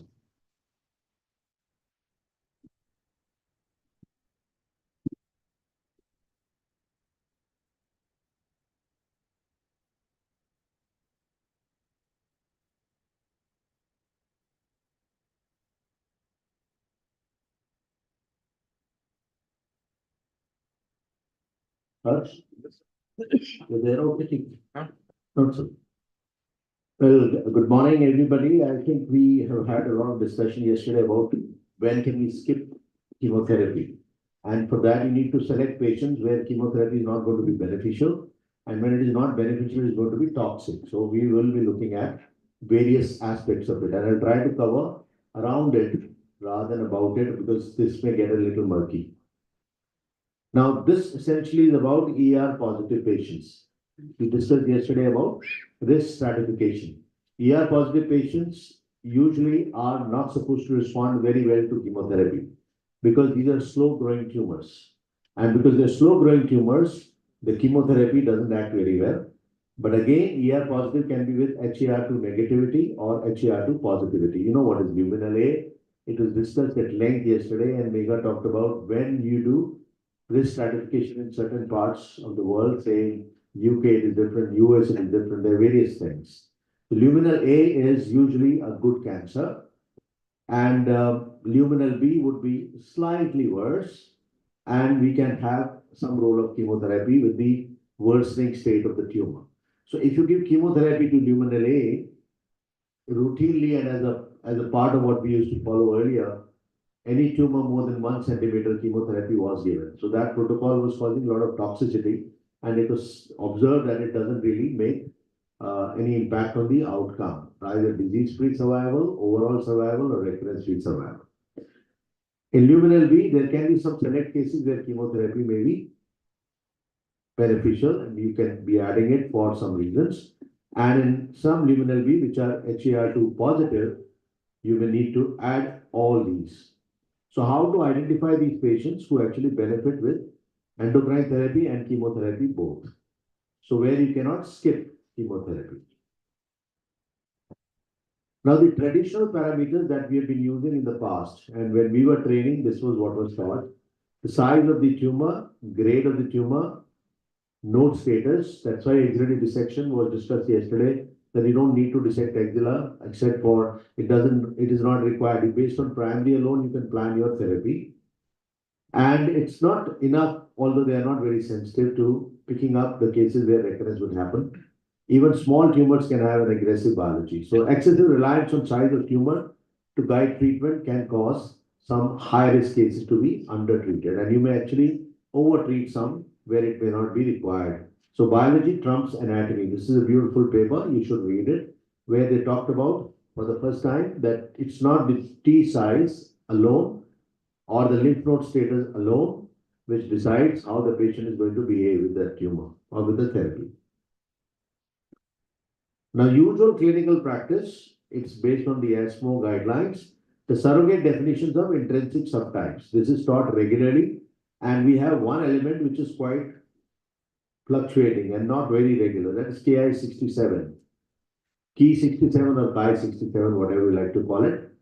The low and high would be dependent on which laboratory you're sitting in. At my place at Safdarjung, it used to be 14%. Same is at Sir Gangaram that I'm presently working at. I'm sure Piyush should have the same in his lab, but it is variable. So they say 20, some say 25. So it is variable, but that it's a very good marker. And if you can add low risk molecular signature, that is, if you can do molecular signaturing, you can actually be able to make out who deserves chemotherapy and who can do without chemotherapy. The same thing is shown here. It is luminal B light, that is HER2 negative, ER positive, HER2 negative, KI high, or PGR low, or whatever is the, if you have the high risk molecular signature available. I'll come to the signature soon. I wanted to make it very basic because you're all postgraduates, so I would not bore you with a lot of genetics in it. ER positive, HER positive, any Ki67, any other marker being whatever, this signature can be very, very handy. What are the currently available risk stratification tools? The traditional prognostic determinants, which you have all read, and it is there in your textbooks: age, tumor size, grade, node status. We know about it. And most of us believe that presence of a node would make the survival drop by 50%, whether it's head and neck, breast, but we know it may not be. And therefore, X-ray addressal is becoming less and less aggressive. IHC-based biomarker tools are, even at our place with ICMR, we designed a 4-marker tool, ER, PR, HER, and IHC. So, Ki67, using IHC or using these 4 markers to generally assess. And we observed that it is reasonably accurate, but not absolutely accurate. And we didn't have any evidence to support it. Can you ask him to keep quiet, the person there? Then you have online tools which are free, and all of us have used them for a very long time. Adjuvant Online, all of you should know about it. It's available. It's a website where you can fill in the data of the patient, all good pathology report, and finally you'll get an answer. What is the risk of recurrence and whether you need chemotherapy or you don't. There is also an NPI, that is Nottingham Prognostic Index, very, very useful, but not very reliable. And then there are predicts. One is the NHS predict, which we have found to be very good, very useful. So I'm not saying they're absolutely off target, but they're not as reliable as some of the later ones that I'm going to talk about, the multi-gene tests. And all of you heard yesterday about Oncotype DX. It's actually 21 gene assessment where you would be able to pick up ER, PR positive, HER negative case. When do you need chemotherapy, especially low risk patients, and when you could be missing it or skipping it so that you don't produce the toxicity. MammaPrint, even more, ProSigna and EndoPredict. I'll just go through each one quickly. As of now, based on TNM, grade, age, and Ki67, you can divide them into clinically low risk and high risk tumors. The low risk would be low Ki67, T1, T2, N0, postmenopausal. Any high risk tumors in this, we don't know. So maybe here you can do some assessment, which is at the level of molecular level, either an IHC or a gene panel, and you can pick up the ones that are at risk, and we can escalate the treatment for them. We can escalate the treatment for them. Clinically high risk, that is where you thought chemotherapy must be given. That is N1, premenopausal, grade 3, postmenopausal, grade 3 N1. Any low risk tumors in this, you need to find out. Can we de-escalate treatment for them? That is the question. So Will now comes in what the theme was, can assist breast be of any help in this? You see, I am not going to speak here for can assist. I'm only going to tell you that we need Indian solutions to Indian problems. Most of I recently got an Oncotype DX done. The samples have to go to US because there's a central lab that does it. and then the reports take some time to come back. And our reliance is on a Caucasian data. That is different from our cancers. So we are relying on something outside. And in this era, when we can do something in our own country, we should be doing it. And I have the Secretary of Asian Society of Histology with me here and me as the president. We are planning to find Asian solutions. So we are trying to get our answers, which should be useful. So what is the goal of prognostication in hormone positive, HER2 negative, early breast cancer? What is our goal? You need to find out the risk of relapse, the intrinsic tumor biology, and we can then stratify patients based on the recurrence risk. And we can either add adjuvant therapy or we can obviate it. So these are the various genomic platforms that are available. I mentioned briefly, now I'm just expanding in this thing. Oncotype is a 21 gene signature, which is hormone positive HER2 negative patients, and early breast cancers were taken, they were all node negative. So this has been studied in this group. And the site where it is all reported is central. So you can't have a sample done in Jaipur or in Delhi or in Bombay. It is going to go to US. They normally classify the risk as low, intermediate, or high. Then MammaPrint is very popular, especially in US and UK, 70 gene signature. All phenotypes, mainly premenopausal, any node status. Central again divides into low and high risk classification. Then EndoPredict is 11 gene signature, which is, as I mentioned in the previous cases, this is something relatively simpler for us. Hormone positive HER2 negative, that is luminal A, good ones, node negative or N1 disease, early breast cancer, mainly postmenopausal. You can get it done in local labs, low and high risk. And then Prosigna, which again you can Google and find out, 50 gene, which is slightly broader. Again, in typical luminal A, node 0 or 1 plus, and early breast cancer, mainly postmenopausal, can be done local labs, usually low, intermediate, and high. Now, the genomic platforms are designed, what are they based on? They actually trace the mRNA, which can be done from the archived specimen also. Suppose some biopsy was done some time back, it can be used and you can collect it from other places also. But that has its challenge, getting or procuring the RNA. So there is a prognostication of risk of relapse. They're mainly based on ER-related and proliferation-related genes. So mainly ER-related and proliferation-related genes. That is ER, which I mentioned, Ki67, which I mentioned. And their validation studies have mostly the Caucasian population, where the age is higher, they're smaller tumors, and they are node negative. So they're generally good cancers anyway. So this includes those specific groups which are not kind of our groups. Asians are underrepresented in this group. And mostly these Asians are those who have either floating population that have traveled to these areas, or they are limited numbers that they included. They included just the archived specimens, samples, less than 8%. Now looking at this very interesting San Antonio Breast Cancer Symposium poster actually, which was discussed extensively at the end, there is a discussion of posters there. Tumor biology such as proliferation gene groups may differ by race. So what you find here may not be the same there.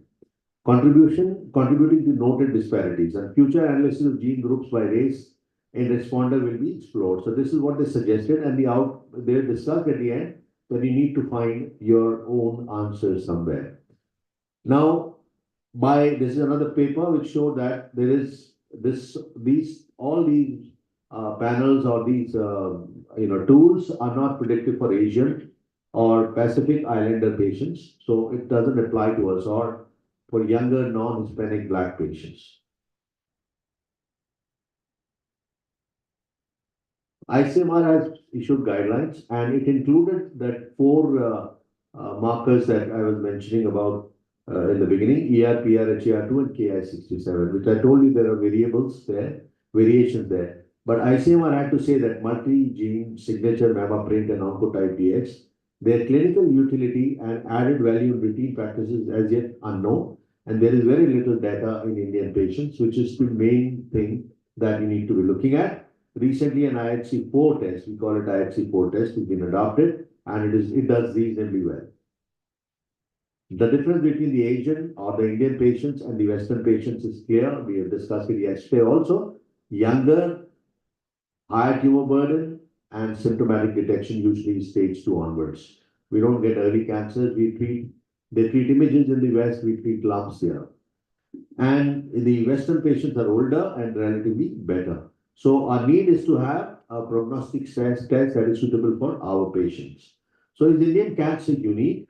In this article, it's way back in 2015, I've looked at various cancers, but especially breast cancer, where our cancers behave differently, which could be on account of the people being different. And we know all cancers today, we know all cancers are genetic, but they are not hereditary all the time. So you have something happening to your gene, mostly tumor suppressor genes or mismatch repair genes, which can't fix your problem due to environment or other factors, but they are finally down to genes. And everybody here in this room has some cancer somewhere.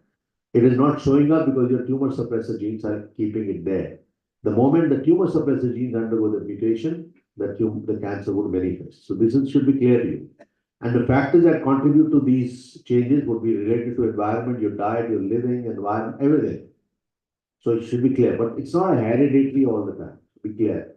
Hereditary is when you inherit that mutation. Getting my point? Like yesterday we discussed about the bilateral cancer.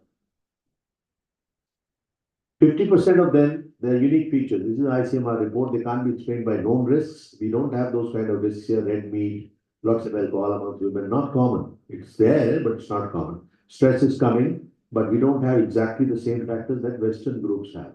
The Western patients don't get the same kind of environment they live in, the kind of food they eat, although we are adopting it fast, what I call as a burger cola culture. It's coming here. So we're getting there, but as of now, we are different. And there's nothing more deceptive than an obvious fact. So don't go by guidelines say this. Those guidelines are basically based on their LABC is much smaller than our LABC. The cancer size, their tumor burden, their axillary burden, they are all very different. It's a different cancer. We observed it in this study, which we published in 2005, that unlike in the West, whereas the age advances, the incidence keeps on rising. In our patients, there are two peaks. All of you know it now. Early in 40s and later, the second one is in 60s. And the one in 40s is very, very aggressive. So that time we did not know it is triple negative. Then we worked on the archived specimens and we found that they are triple negative. The first peak, as you can see, is in the 40s and later on in the 60s. And these are the groups where we found that more of BRCA1, BRCA2 sequence alterations were observed. But this is way back in 2006, when we were not obsessed with BRCA1, BRCA2. We were not clear also. And we found out by digging them back that they are triple negative. C-white gene polymorphism again was, sorry about the color that changed automatically. This is a paper we published in 2007. It's associated with high risk C-white gene polymorphism, one of those features that I was referring to. And the another is the vitamin D receptor gene polymorphism. So risk was more for a different reason in our patients. So is triple negative, we then finally dug it and we came down to our data and we found that most of them were triple negative breast cancers and they were aggressive in their behavior. So they are different cancers at a younger age. You can't even screen for these cancers because these cancers, I'm sorry, it's not even visible there. So it is basically an age when screening is not done. And we worked on making the cell lines for these. And in these cell lines, we found out that they multiply faster than even the bladder cancer, which was initially what we were working on in the cell lines, because we need rapidly multiplying cell lines for cells for that. So now let's dig into Indian solutions that we have found. The development of a novel proteomic risk classifier for prognostication of patients. This publication, you should read, it includes scientists from Rajiv Gandhi, from Tata Memorial, from AIMS, from other places, and it is showing that we can find some bit of Indian solutions to our problems. And this was compared to the genomic-based complicated tests. IHC can have its problems. I'm not trying to defend IHC completely, but it is simple. Quality consistency is relatively easy. Rejections are less. Direct visualization is possible. Cellular localization is possible. Functional state visualization is possible. Confounding effects by surrounding non-tumorous tissues non-existent. While any of the genomic-based tests or approach where you're looking for the PCR or the microarray requires high-end equipment, naturally involves multiple quality control steps to run it. Rejection rate is high due to quality and quantity and integrity of RNA, and it is not an easy job to retrieve it and to get the kind of result that you wanted to have. So it goes beyond the routinely performed proliferation and hormone indices. So don't confuse it with the routine IHC which is done. So it is more than that, and it can help us with early results. I had a patient last week, and she was ERPR positive and GRP negative. Mother of a professor of neurology at my own institute. I operated, and she was sentinel node biopsy positive, clinically node negative. FNA ultrasound guided FNA negative, but therefore I did a sentinel node biopsy. Sentinel node biopsy was positive, so I completed axilla, but that was the only node that was positive, and it was a T1 bordering T2 tumor. So ERPR positive, HER2 negative. Naturally, I had to decide on chemotherapy. She was 79-year-old, and mother of a professor of neurology would be. She has read everything, so she came prepared. So I told her, you have an option. So put IPX, it will go to US, come back. Can assist is reliable. You can read about it. So she talked to all her medical oncology colleagues down south, elsewhere. I'm therefore swearing by this test because I got it done. The score came at 15.7. The cutoff is 15.5. Again, it is the gray zone where you need to work. And this is looking like a busy slide. What are the reasons and what's the rationale for using this? It's based on its role in detecting distant recurrence. It's very important. It is always going to tell you about the risk of recurrence. And with that, you can connect the rest. You can't talk about survival per se. Recurrence is what you're looking at. And we know for each 4 recurrences prevented, you are saving one life. So that is the link. So self-sufficiency growth signals, these are the biomarkers, Ki67, FOXA1, 1FIT-M1, GATA3, CMYC, etc. Insensitive to anti-growth signals, evading apoptosis, the apoptotic markers, BCL2, BAX. BAX is pro-apoptotic, BCL2 is anti. And you have the limitless replicative potential, that is CD44, CD24. And you can find out about the tissue invasion and metastasis using cadherines. E-cadherine is what holds the cadherines hold the cells together. So if there is a mutation there, metastasis happen. They go away. So this is what you can look at. A little complicated picture, but you can look at what is visible in red. This is how they will send a report of everything that they've done. And you can actually see that self-renewal, loss of cell adhesion, migration, invasion, drug resistance, all this is related to the cadherines. So the algorithm that you can follow or you can find useful is the IHC5 biomarkers, critical signaling pathways in tumor recurrence, machine learning steps. This is an algorithm. And then for recurrence, you can divide it into low risk and high risk. And they've done validation using 4,000 plus patients from India, US, and Europe. Naturally, needless to say, there were samples that changed, and it was an archived specimen that immunohistochemistry was done. The accuracy was found to be 95%, and patent granted in India, US, China, Europe, Canada, etc. And many peer-reviewed publications are available. If you're interested, this is an interesting one. It is robust across various analytical variables. There's a beautiful article by Dr. Purush, if you read it, Purvish, sorry, where the write-up is about comparison. And these are the places where they've done it. Tata Memorial Hospital, Mumbai, HCG, Jaslow. These are the participating units, PJ, Chandigarh, Max Delhi, etc., Rajiv Gandhi. So it was found to work with equal efficacy across multiple ethnicity. And there are 22 clinical studies, more than 4,000 patients, and they're still working on it. So obviously more data, more evidence would come.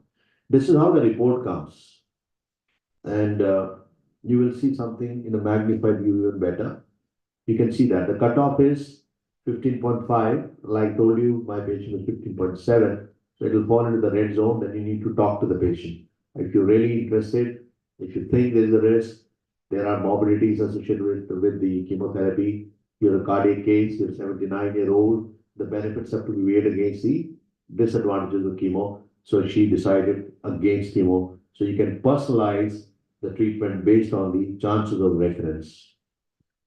These are studies which actually compare the risk and combining chemo with endo, and you can see that it is a big difference in a high-risk patient. In a low-risk patient, you will find that the advantages of picking up and knowing that you don't need to put the patient on chemotherapy are significant. There's a low risk by Kinesis. You can see that there is no advantage of adding chemotherapy. The graphs are actually merging. And in a high risk, you can pick up that by giving, you can find the difference in outcome. So only high-risk patients are benefited with chemotherapy. So that can help you tailor chemotherapy to the high-risk patients rather than to all. This is one data from China. There's a lot of patients there, lots of people there. So the BNC cancer paper, which you'll find useful, and you can read it. And this is a interesting study. That is the team trial where they found they had all patients that were postmenopausal, node positive, tumors greater than 2 centimeter, grade 3 tumors, patients treated with hormone therapy alone. And they found this is again a very good very good approach to risk stratifying. They are significantly at a high risk of distant metastasis, especially the high risk patients. The total cohort lymph node negative, lymph node positive subgroups. The one in red is at risk. So I'll skip that. Kinesis score was a significant predictor of distant metastasis, which is an added advantage that you get in the recurrence, distal recurrence. And the high risk patients can be benefited. And low risk, you can avoid chemotherapy. This is a great interest to me, because when you discuss a case in the MDT, the medical oncologists are more on the side of giving chemotherapy, while it may not benefit some patients and you may be causing more risk to more morbidity. And over Ki-67 alone, you can find the obvious advantages in this paper. There is a problem, like I mentioned to you, about the intermediate Ki-67 or the non-standardized reporting of Ki-67. That can be a clinical dilemma.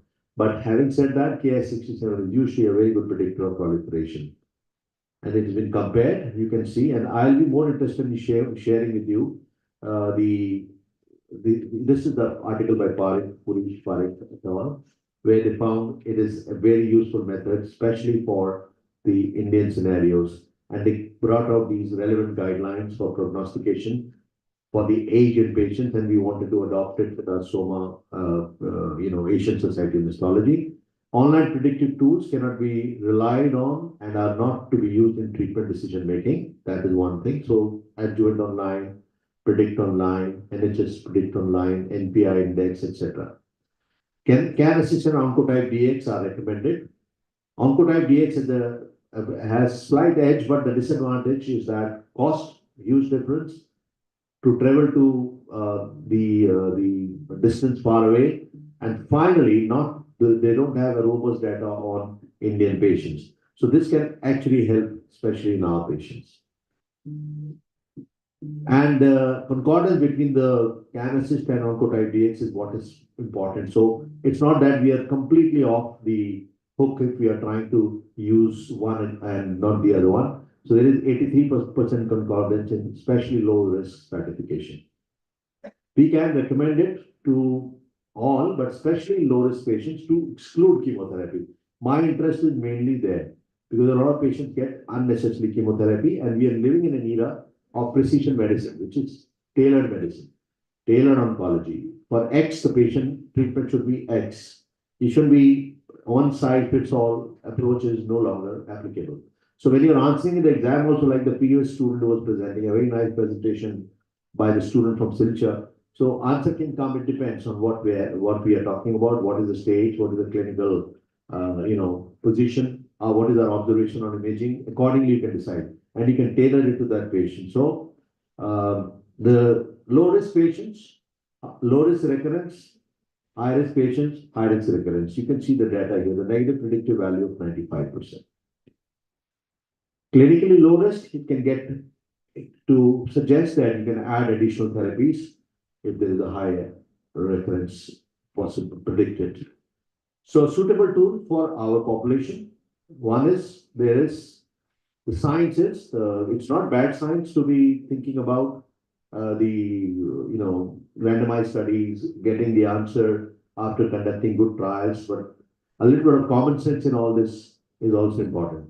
It is validated with multi-country validation, affordable innovation, AI and ML based. Report comes in 10 days. We got report in 12 days and treatment can start. It's quality driven and it is very quickly that you can get the idea.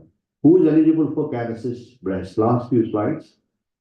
Female patients with invasive ductal carcinoma, invasive lobular carcinoma, metaplastic carcinoma, mucinous cancer. Hormone positive, HER2 negative, classical.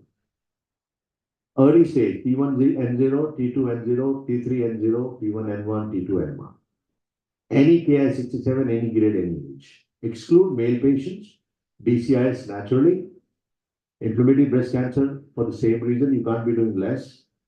ER/PR or triple negative patients, again for the same reason, and advanced stage. These are some of the cases. And the summary is, this case especially is interesting, this lady, where chemotherapy was avoided. And this is provided by the can assist people that she could do without chemotherapy. It's a real case, so you can take it seriously. She carried on without chemotherapy, it's a big relief. To summarize, therefore, first of all, how does it make sense to all of you postgraduates in surgery? You will be getting a question in the exam on risk stratification in breast cancer. I've covered that. How do you go about it? Number two, are there some tools? You know the tools now, you can mention them. Is there some Asian or Indian tool? You can mention that. Can assist. Is it evidence-based? It is evidence-based, as I showed you. But having said that, risk stratification is again to be tailored to an individual patient.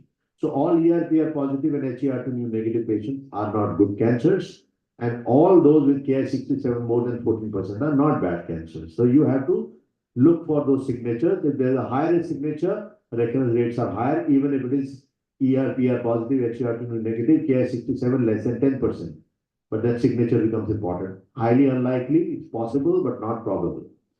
CAP-based risk stratification is independent of cohort-specific differences, age and nodal status. Chemotherapy benefit is observed only in CAP high-risk patients. I take that as a very important take-home. More than 83% concordance could be observed with oncotype DX. Even if you want to swear by oncotype DX, in low-risk category, it is as good. Patients treated with CAP-based risk stratification show excellent outcomes post 5 years follow-up. The negative predictive value has predicted at least 95%. Can assist can predict 10 years recurrence rate as evidenced by data from TEAM trial, which I've shown you. It can help in risk stratification in the intermediate Ki67, which is group, which is important. So it can be our solution to our problems, where the breast cancer is different from the rest. Now, I am not a spokesperson for any particular group or any that I must give you a very clear disclosure. It is just to highlight an Indian solution or Asian solutions to Indian problems and tailoring of therapy based on risk stratification, doing the risk stratification the correct way based on evidence, and eventually offering chemotherapy only to those who need it and avoiding in those who don't need it. Thank you very much. Thank you, James. If there is any question, I'll be happy to answer. Any questions first? Any questions that anybody has in mind? So I think it was an excellent deliberation, an eye-opener for most of us, that the rote kind of a way in which we treat most of the cancer patients is probably not the ideal way of treating. We must know that the world is progressing. And what is nice about Scrubs is that one knows that if you want to practice in any part of the world globally, you should know what is happening. What we must also know is that in India, in different institutions, the treatment that is being practiced for cancer breast is different from institute to institute in government hospitals and from institute to institute as you move from government to private setups. So what we must know is that what is idealistic, what is realistic at our setup, And then can we make that realistic approach as close to the idealistic as possible? What Sir has also highlighted is the fact that immunohistochemistry is a surrogate marker for the various types of gene tests and the various pathologies that are available, other sites, and that immunohistochemistry may be pretty close to all these tools, but we have to be aware of these tools that they are in practice. So I would want to share a patient even in a government setup who came. She was an educated lady. Some people are scared of surgery. There are others who are scared of chemotherapy. It became a bit difficult to convince her that she had cancer first. Once she accepted the fact that histopath report came as cancer, she was pretty clear in her mind. She wanted no conservation, but an MRM, and was also very clear of the mind that why should she get chemotherapy? For a small cancer, she underwent a mastectomy, but she wanted to know why for a small cancer, she must take chemotherapy, which has got so many toxicities attached to it. She went to a private setup where she got gene profiling done, got the whole set of P67 and other investigations saying that it's a low-risk cancer for her. And I'm talking about 5 to 6 years earlier. She did that. And she avoided chemotherapy. She's doing well till date. I'm very happy, sir. And I think each one of you must give sir a standing ovation for this. It's coming from the former president. And I think it's the biggest eye-opening lecture that we have. Thank you, sir. That's been a revelation. Thank you, sir. Thank you, sir. I should have been fair enough to the other four chairpersons. Sir, actually, thank you so much for providing us our solution to our problem. Thank you, sir. So I has put it in the end in a very simplistic manner. What we should be asking for a low risk patient, what should we looking for in a high risk patient. High risk patient, there is not much controversy, but in a low risk patient, we should know how to stratify a low risk patient and what approach should we be thinking about. I think that is with Sir's lecture, that is clear to all of you. And that should be inculcated in our practice. Thank you. Everything, sir, as usual, a wonderful presentation. I like the term when you said that we need to de-escalate, because not, if we are surgeons, it doesn't mean we can just give one treatment or just operate. So, excellent. I learned so much. Thank you so much.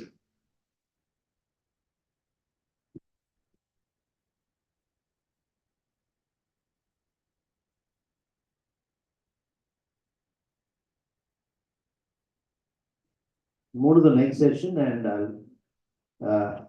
we have a session on breast now, and I'm to be joined. I think Dr. Seema Khanna and Dr. Rahul Khanna must have come by now, or they'll join us. Dr. Chandrabhushan Singh, who's from Maulana Azhar Medical College, Dr. Piyush Ranjan to kindly join us on the dais. Dr. Swagata is online. Can you make her unmute, please? Harsh. Dr. Piyush is a surgery and a breast specialist at All Nature Medical Sciences, New Delhi, and very actively involved in all the breast care, including the Soma activities. And Dr. Naina and Dr. Ratna would stay on. Dr. Swagat, can you hear me? Yeah, sir. Yes, sir. Great. So lovely to have you. I could see that you joined in much earlier, but Yes, sir. we are moving on to the first presentation, which will be Dr. Vinayak Venu from GMC Mumbai. Where is he? Is he making a virtual presentation, Harsh? No. Dr. Sarvesh, meanwhile, from Sir Gangaram Hospital. Have they not? Oh, because he was here in the morning. Oh. Dr. Amandeep Singh.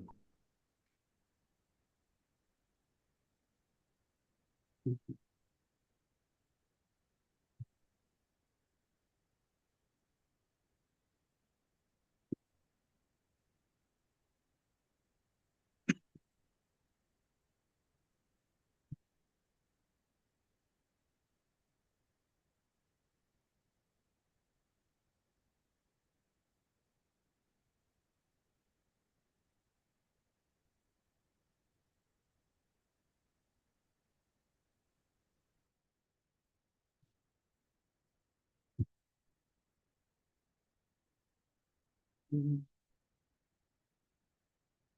36-year-old female with Hindu by religion, resident of Ajmer, presented with the chief complaint of a lump in the left breast for past 2 years. Can you speak into the mic loud? Yes, sir.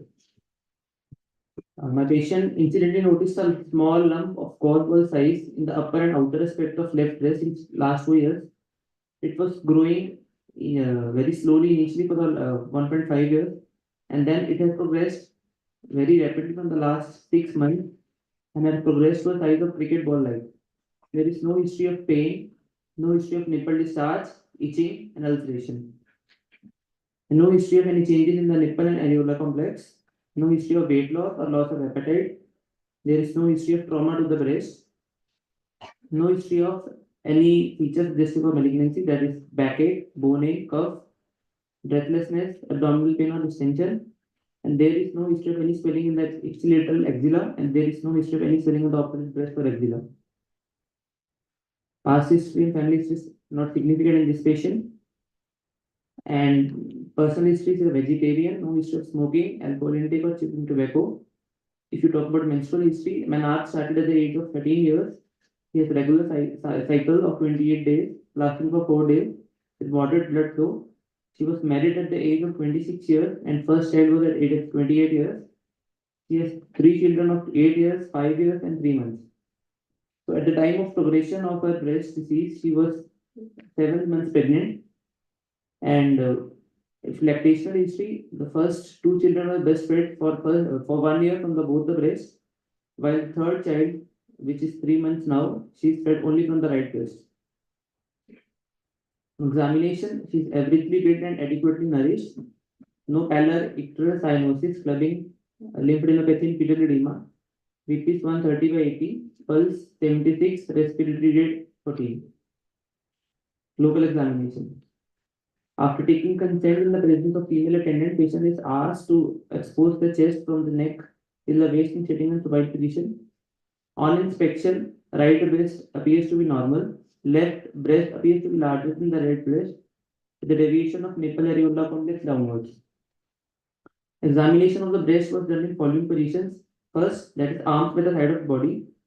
Skin over the breast and gauze veins are present. It is shiny in nature.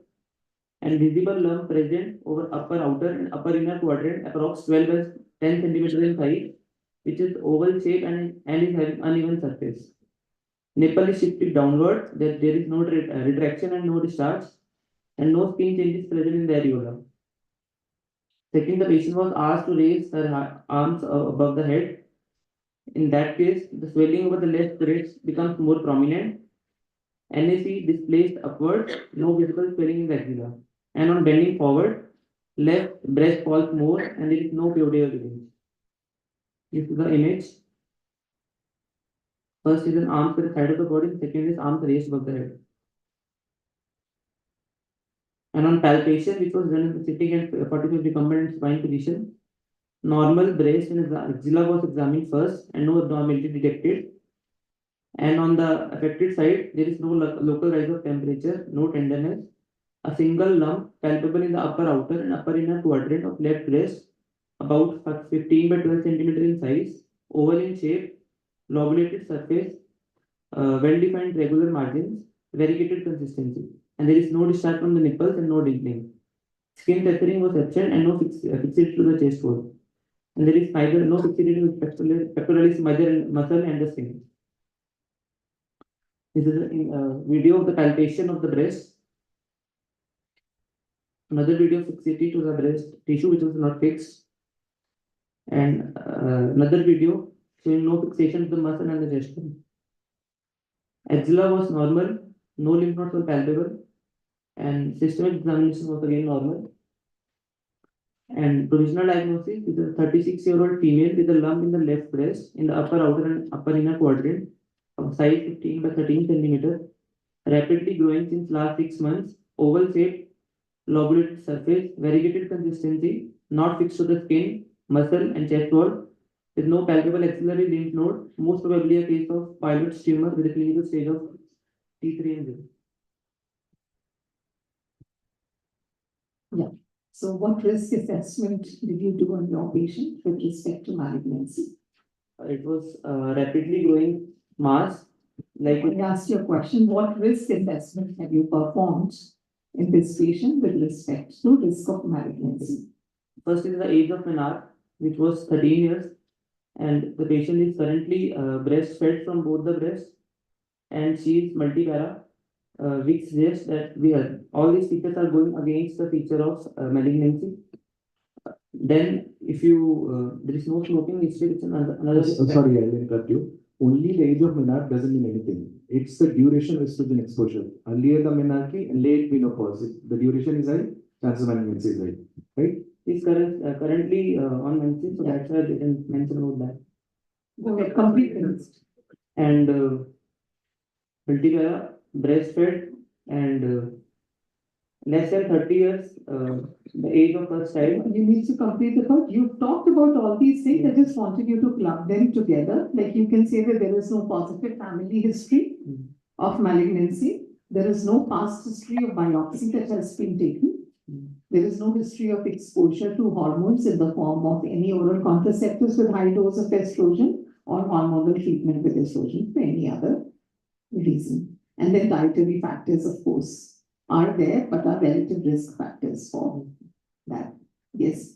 So what do you interpret from, if Sir would have been here, he would have told you not to use terms like golf ball and cricket ball and all that. You can just give the size of the lump as gestured by the patient. Right? So from the history, what do you think are you dealing with a benign disease or a malignant disease? It can be, depending on the history, that shows a rapid growth in size, and it is a painless. Similar picture can be seen in the case of malignancy, and also in the benign pilot tumor.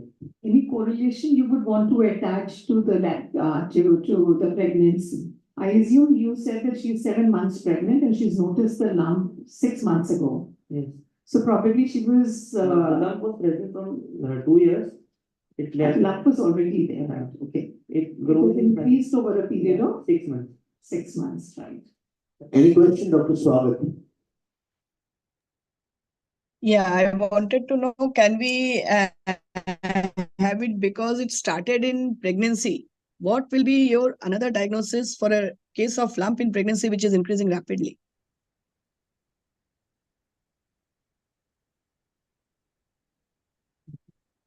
Persisted beyond the delivery, right? Baby is 3 months old. What madam is asking? Any other differential, any breast condition which can occur in late pregnancy to say Late early pregnancy. gestational period? Very common condition. Hybrid. But what else?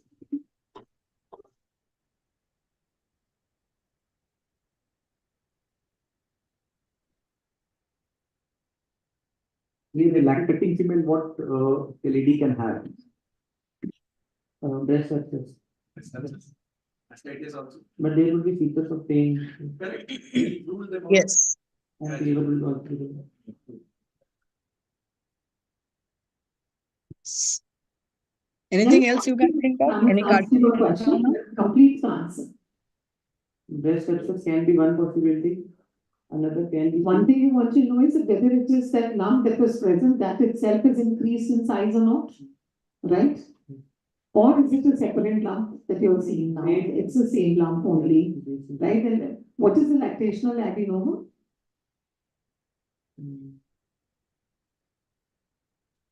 Ma'am, please continue. Please give him the answer that you expect. Yeah, I was expecting that you will have to rule out the inflammatory breast carcinoma. Also, you have to keep in mind that a patient who is pregnant and or lactating, apart from the benign cases of abscess and lactating adenoma, you have to think of the inflammatory breast carcinoma also.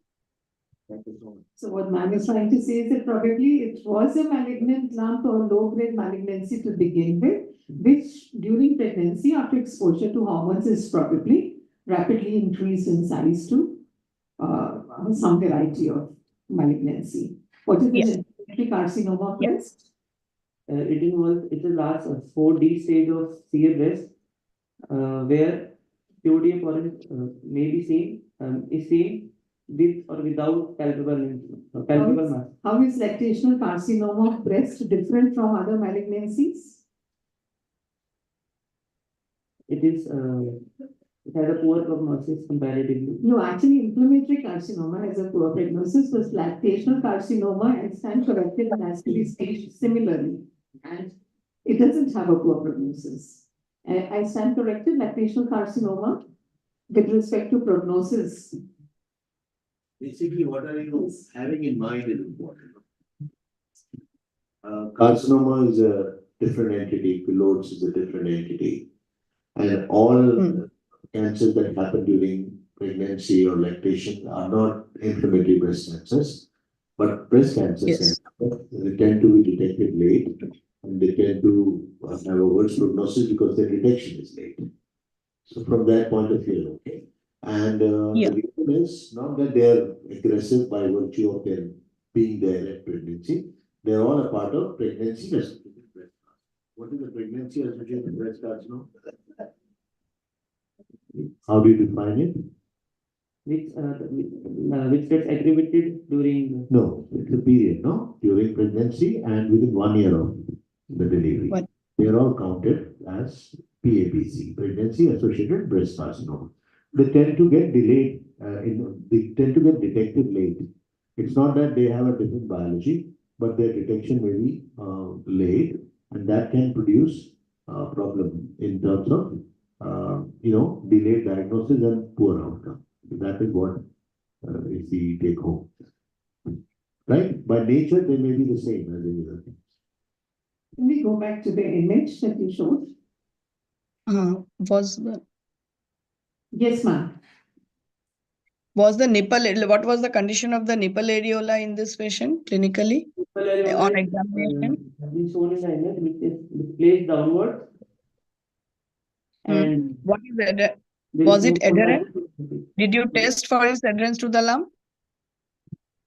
It was shifted away from the lump. So it was not, it was shifted away and it was not adherent to the underlying lump. It was free. It was free. Could you pinch it? Yeah, I was able to pinch it. Yes. Okay. Okay. I think you should, can you describe now, it's the image that you have only uploaded. Can you please describe the inspection of the breasts? We're not happy with the description given by you. Okay. Yeah. Ma'am, nipple areola, first, the shiny surface of the lump is there. No, don't go directly. No, first we take a panoramic view. That's why we call it regional examination. Right? So you can see both the shoulders are at the same level, and you can see, talk about symmetry or asymmetry of breast with respect to size, shape, and contour. And first, the patient was examining the arm by the side of the body. Yeah. And then, right breast, which was looking normal in size, and comparatively So less. there is asymmetry of size, shape, and contour, all the three things, right? Mhm.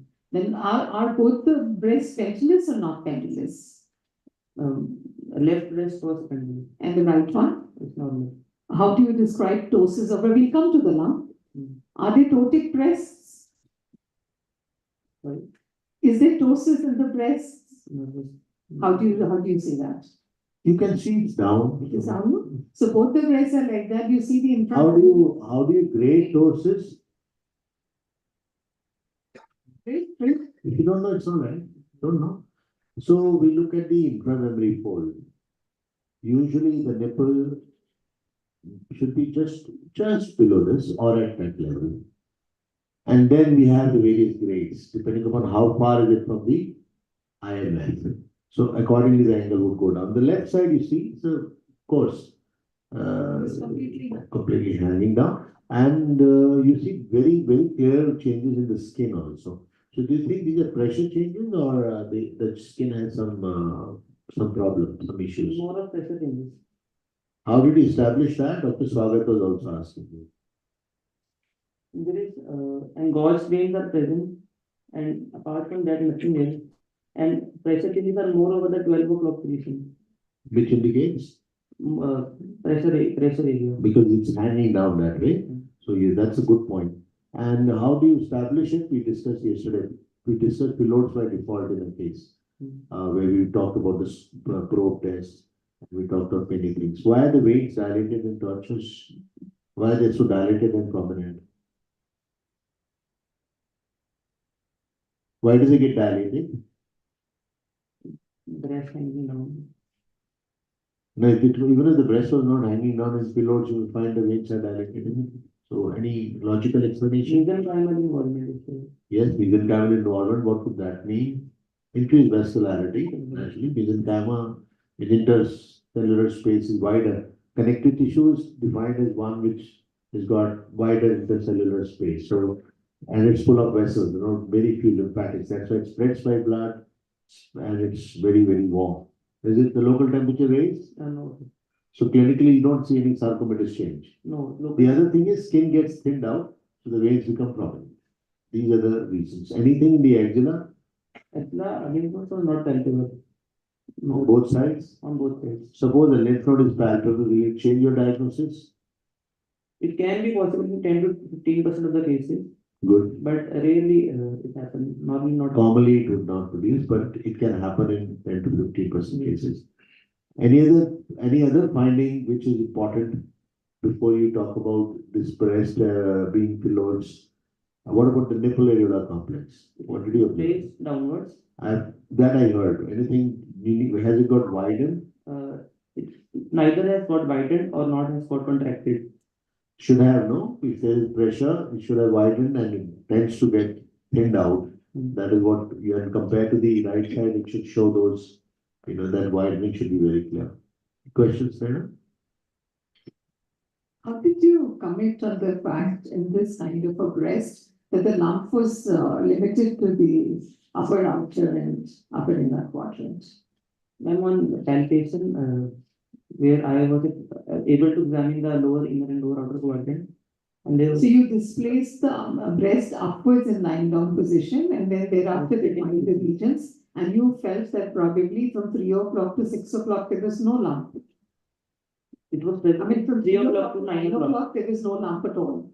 No. So there's a well-defined border between the lump and the rest of the breast Yes. tissue, right? What did you tell us about the mobility of the breast within the lump within the breast? The lump was mobile within the breast. Even there is a video which I was helping. Yes, you've not been able to share the video, right? Can you tell us some other lumps that are large in size in the breast other than phyllodes? It can be one giant fibroadenoma. It can be tumor fat necrosis. It can be Why tumor fat necrosis should be as large? It usually doesn't present as a very large lump. I mean, we're talking of giant lumps in the breast. But at the age group, that's a general question. One you've said is a giant fibroadenoma. Anything else? antibioma. Okay. Breast sepsis. Not so large. So there are other juvenile adenomas that may attain an extremely large size. Ma'am, you can quiz him more. See, I think just tell as Madam was telling, still the inspectory findings we are not satisfactory. Can you just once again tell so that if you are leaving anything, we can point it out? Yeah. Right breast appears to be normal. Left breast was hanging downward. The nipple areola complex displaced downward. Nipple areola. Left breast appears to be enlarged in size, and there is uneven surface present over the left breast. And It is something like if we close our eyes, we should be able to imagine what you are saying. Yeah. What do you mean the uneven surface? No, there are clear-cut oscillations that can be seen. No, you can see that there is slight bluish discoloration of skin, which explain that it's not just about prominence. Phyllodes tumors do have a bluish discoloration, bluish hue over the lump, which you can see very clearly in this case. Right, shape is distorted, size is bigger. And then you, yes, ma'am, please go on. So let's go to the investigations, or now say your points for diagnosis clinically of a phylloids in this patient. Examination history. vacillated appearance, rapid growth of size from last 6 months, vacillated appearance, uneven, variegated consistency on palpation, no lymph nodes present in such a huge breast lump, And these are the main points in favor of pilot tumor. And a young age taken to 36 years. In such a huge lump, the nipple areola is not involved. The skin is free. The axillary, there is no lymph nodes. This also you have to add. Okay, so now how will you diagnose your case after the clinical examination? Okay, so proceed to, we agree with your diagnosis based on what was just mentioned by Dr. Swagar, Dr. Ratna, and Dr. Piyush. So if you think it is pylorus, how do you approach it? How do you proceed? We will again proceed by triple assessment first history, then Speaking the mic, you're doing well. history and physical examination, then UST, depending on the age of the patient, it is pre-menopausal. And third is biopsy, it is true cut biopsy. Now let's talk about the core biopsy here. First of all, whenever you talk about core biopsy in breast and now you have to do a guided core biopsy, even if it's a big tube, right? And you would, where would you take your cursor? Where would you enter?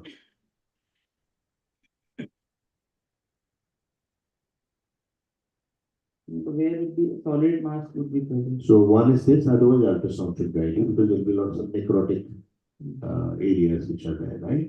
And in addition to this, guided core also helps you in taking multiple passes from the representative areas. So you do a guided core biopsy. And you mentioned about ultrasound. Yes. What information do you seek from ultrasound? With the sonologist, what should he tell you? Ultrasound, it would be homogeneous appearance. There will be stromal growth inside. And It will be homogeneous and it will be a normal breast. increased. It will not be heterogeneous, which can be seen in the case of malignancy. Very heterogeneous. Sure, both solid and cystic areas, that's what you said, no? How did it occur to you? Why should it be homogeneous? What maybe you're trying to say something The else. stoma is increased comparatively, so that's why I'm saying that. There is stromal overgrowth, Overgrowth. but along with it, there is some cystic spaces. And the margin is quite regular. That's why you don't get more than 4B or 4C at the most if you look at fillets, right? And you confuse this very easily with fibroadenoma. Even good pathologists, they get confused. We have some scoring systems like Paddington scoring system and all, but these cystic spaces, stromal overgrowth, along with increased mitotic figures, they clinch the diagnosis. Otherwise, it's very, very difficult, right? So now, Can you repeat what you just said? Increased mitotic figure, stromal overgrowth, and area of necrosis and cystic. cystic spaces, both seen in ultrasonography and under the microscope, right? So it won't be homogeneous. Hmm. One is, you would not be doing, no way you can do less than a core biopsy in any of the breast lesions, which is what, welcome, sir. We are joined by Professor Malik, Dean of Griffith Gangaram Hospital. A huge round of applause, very eminent teacher. So, if you've done your needful, guided core biopsy included, what are you expecting in the histopathology if you think it is a pylorus? Leaf-like appearance will be there, Okay, and no duct involvement would be present, okay. which will be seen in the case of fibroadenoma. Primarily a stromal tumor, and as Dr. Piyush was saying, Area you of can necrosis. confuse it with a giant fibroadenoma, and he gave you also the ways to get out of that trouble. So what histological features would make it a malignant pylorus? We'll finish in 2 minutes. 12:20 is the next round. Malignant increased mitotic index will be there, more than 10 by 10. More than 10 by 10, I'm writing it down. You're Yes. answering well, 10 by 10. Next. And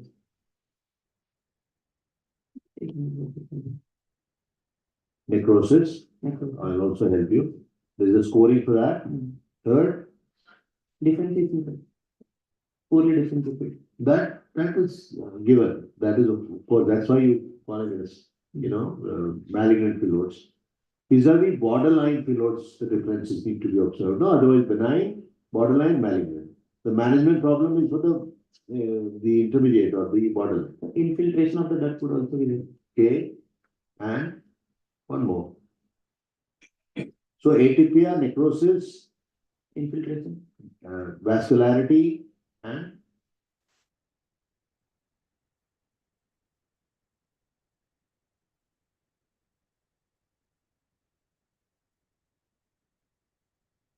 how do you proceed? Once you know, core biopsy is, so just you've done ultrasound guided core biopsy, excellent answer.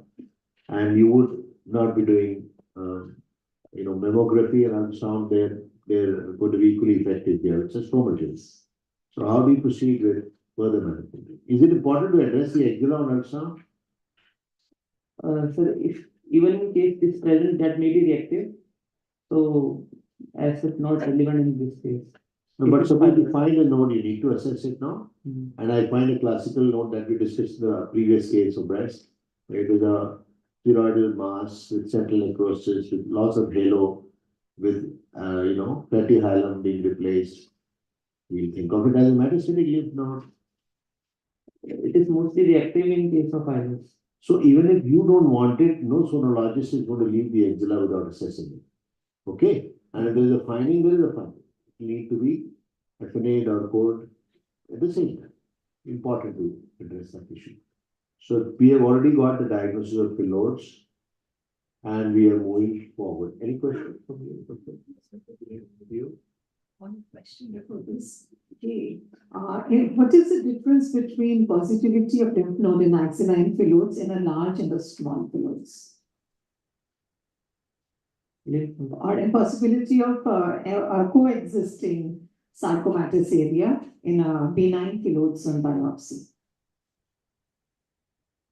So large phyllodes more than 6 centimeters, more than 10 centimeters, sorry, you should keep in mind that there is a possibility of malignancy. So Size is one criteria, but it is histology mainly. So we look at the necrosis, atypia, differentiation, that is the grade you talked about. And rest is vascular infiltration, other things can be common to both because normally being a stromal tumor, it will have a richer blood supply than a carcinoma. So those parts taken care of. Absence of lymph nodes contributes, but can be there in those 10% cases. You will find lymph nodes, although we don't expect it. You're right there. Something that you just wanted to say. One small suggestion, you have written dimpling in palpation. It's an inspectory finding, right? Teethering and pinching of skin are palpatory finding, right? Second, problem with benign phyllodes is recurrence. So you ought to have some margin to prevent that, number one. And even in malignant phyllodes, if you're dealing with the malignant phyllodes, surgery is the mainstay. No chemotherapy, no radiotherapy is going to help. Borderline and malignant, we give radiotherapy, but they are very, very aggressive tumors with hematogenous spread to lungs and brain anytime. Now, if it is ulcerated through the skin, that doubt would come. But here the ulceration is not due to direct involvement. You heard that earlier. So how do you differentiate that it's not due to the tumor? In a carcinoma, the involvement of skin changes the state. Ulceration happens due to involvement of infiltration of skin. Here it will happen due to stretching and ischemia. So how would you know it is due to stretching and not due to infiltration? We discussed the test. Yeah, louder. Probe test, right? We introduce and we see if it is not involved. And what do you do for clinically? I'm trying to say it at the end. Pinch an inch test, which you did. You need to pinch it with breast in patient in supine position because the lump would be hanging down. You can't be doing it in that position. Correct? Now we have to wind up. So how do you manage this case? So we will do wide local excision with the 1 centimeter margin in case to avoid the recurrence, because recurrence, if happens, that would be malignant. So we have to avoid. No, it is malignant phyllodes that we told you, and the size itself it's an important criteria. Large tumor, right? So what do you mean by getting a 1 centimeter margin? So we have to involve the skin also. If like in this case, it is 15 by 12 centimeter, and we take 1 centimeter from both sides, it should be 17 by 14 centimeter. So it is 3-dimensional margin. So don't just say one margin. And that could include skin also, although skin is not involved directly. But being such a large tumor, it will be impossible to get clearance without making sure, because you'll otherwise enter into the tumor. So that is the reason. And when they change into malignancy, the management is exactly like soft tissue sarcoma. And what is that? They are known for recurrence. So why do they recur that frequently? Because they are fast wing tumors. No, but if you remove them, they won't grow fast. Stoma. Why do soft tissue sarcomas recur that frequently? Same answer will apply here. Anybody would like to answer? Or far? Well, I'll give you the answer to save time. They're pseudopods, and they have a true capsule and a false one. So you need to go one plane away. That is why skin will go, because you have a suspicion. Okay? So, and as you rightly said, surgery is the primary treatment. And before you say for any tumor malignancy, treatment should be planned, discussed in a tumor board or an MDT. Planning should be done beforehand. This breast is unlikely to be saved. It will go probably, the answer would be a mastectomy only with a clear margin of at least 2 centimeters. 1 centimeter is on microscopy. So, like we talked, no tumor on the ink in breast carcinoma, but you can't see with your eyes, no? So you take 1 centimeter. You get 2 centimeter or 1.5 to 2 centimeters so that you're clear. And we may have to take one plane deeper, so you may have to take vectoral fascia or some part of the pelvis. If the report comes as malignant phyllodes, is there some adjuvant treatment you offer? So we can give radiotherapy, but it depends for the which side of the breast, which margin of the breast is involved. What are the guidelines? To answer 1, 2, 3, so this will cover this also. Depending on the margin, One is positive margin, recurrent phyllodes. Third, closed margins. You may offer radiation, yes, sir. but otherwise not a standard of care, not upfront, not otherwise. Yes, sir. Okay, any question? For all breast lumps, especially large lumps that you excise, you must give option to the patient for even reconstruction, immediate or later. That should be a part of That's an important point. I forgot to mention that. That's important. So you may offer reconstruction at the same sitting. And in fact, early phyllodes, these are ideal cases of skin sparing mastectomy because skin is rarely involved. And reconstruction is using an autologous or an implant based reconstruction. Correct? Okay. Thank you very much. You made an excellent presentation. Dr. Swagata, you have a question? 1 minute, friend. Sorry. No, sir, it's okay. You are happy with him? Yes. No, Yeah, sir, it's please- okay. He has completed. Please do mark. And your student did well yesterday. I wanted to just convey to you. Thank you. Okay, thank you. Thank you so much. Now, without delaying it even 2 minutes more, it's my great pleasure to have these very special invited Gurukul keynotes. And the first one, which is the keynote, and the others are invited talks, is by none other than Professor V.K. Malik. And he's going to talk to you about approaching postgraduate examination in surgery. Professor Malik has been the professor of surgery at Maulana Azad Medical College before he moved to Gripmer, Gangaram Hospital. He's a very eminent laparoscopic surgeon and is a very, very passionate teacher, examiner. And he's the dean of the Gangaram Institute of Postgraduate Medical Education and Research. And we couldn't think of anybody better than him to talk about the nuances of the exam that you're all going to face. And by that, we mean DNB, MSD, MRCS, or any exam in surgery. Sir, it's a distinct pleasure and honor to have you for the talk, sir. Thank you. Thank you, Professor Chintamani, for giving me this opportunity to address postgraduate students on a topic which is important from many perspectives. And having you around here make my job easier because what I'll leave out, I'm sure will be very well covered by you and then by Dr. Ratna. So it's always a pleasure to have you in the chair. And now that we share the same workspace, I think it's always some kind of a mutual learning that keeps on happening all the time. Thank you very much. Well, I think the reason we enroll for any program is that we want to qualify that exam. And that sets the stage for number of opportunities getting opened up for you. I think of so many people sitting in the audience, very few will make a career in general surgery. Most of you would move to some specialty, super specialty, subspecialty. And this exam is kind of a hurdle that you have to cross to reach your destination. And safer you reach your destination without getting pounded by a failure would be something that you would always look forward to.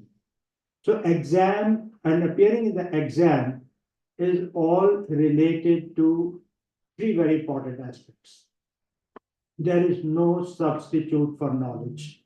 In-depth knowledge is needed no matter what. Now, after this, we find there is a very good differentiator between a person who presents well, who anticipates, and who is somebody, who's having pleasant demeanor, never trying to kind of get ruffled, and never trying to lead the examiner. Sometimes, it's a tendency with us that whatever we know, we want that examiner should ask something about it. And examiners, they are the boss, they are in the chair, they have the authority.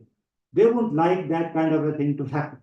So, importantly, you have to make it a point not to try and lead the examiner. And even if you want to lead the examiner, just be very gentle. You can give a small hint that he should lead you to in that direction rather than being persistent and obsessive about it.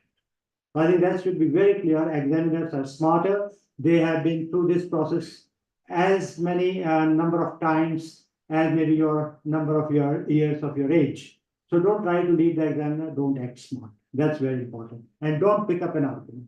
That's very, very important. Don't, that's important for you to remember that here your objective is to pass the exam and not to show off your knowledge. That should be clear. So, as I said, the most important thing is knowledge. Your in-depth preparation would have gone a long way in giving you the desired confidence. But after that, two important things become equally important. Presentation. Now you have to pick up the hint, present the things in such a way that it is direct and it is absolutely answered to the point. It is not that you would like to answer it in a roundabout manner. You should answer it nicely, properly, in the same way as the question has been asked, without putting in any kind of a prefix or a suffix. For example, if somebody asks you what are the causes of hematemesis, then you just don't have to, give an explanation and all of those things that may be the subject matter of subsequent questions, right? You have to enlist them. And when it comes to a theory in a practical exam, the order in which you would mention these answers would be in terms of their frequency. Something which is more common should come up fast, come up in the list, and something which is less common should come up in the bottom of it.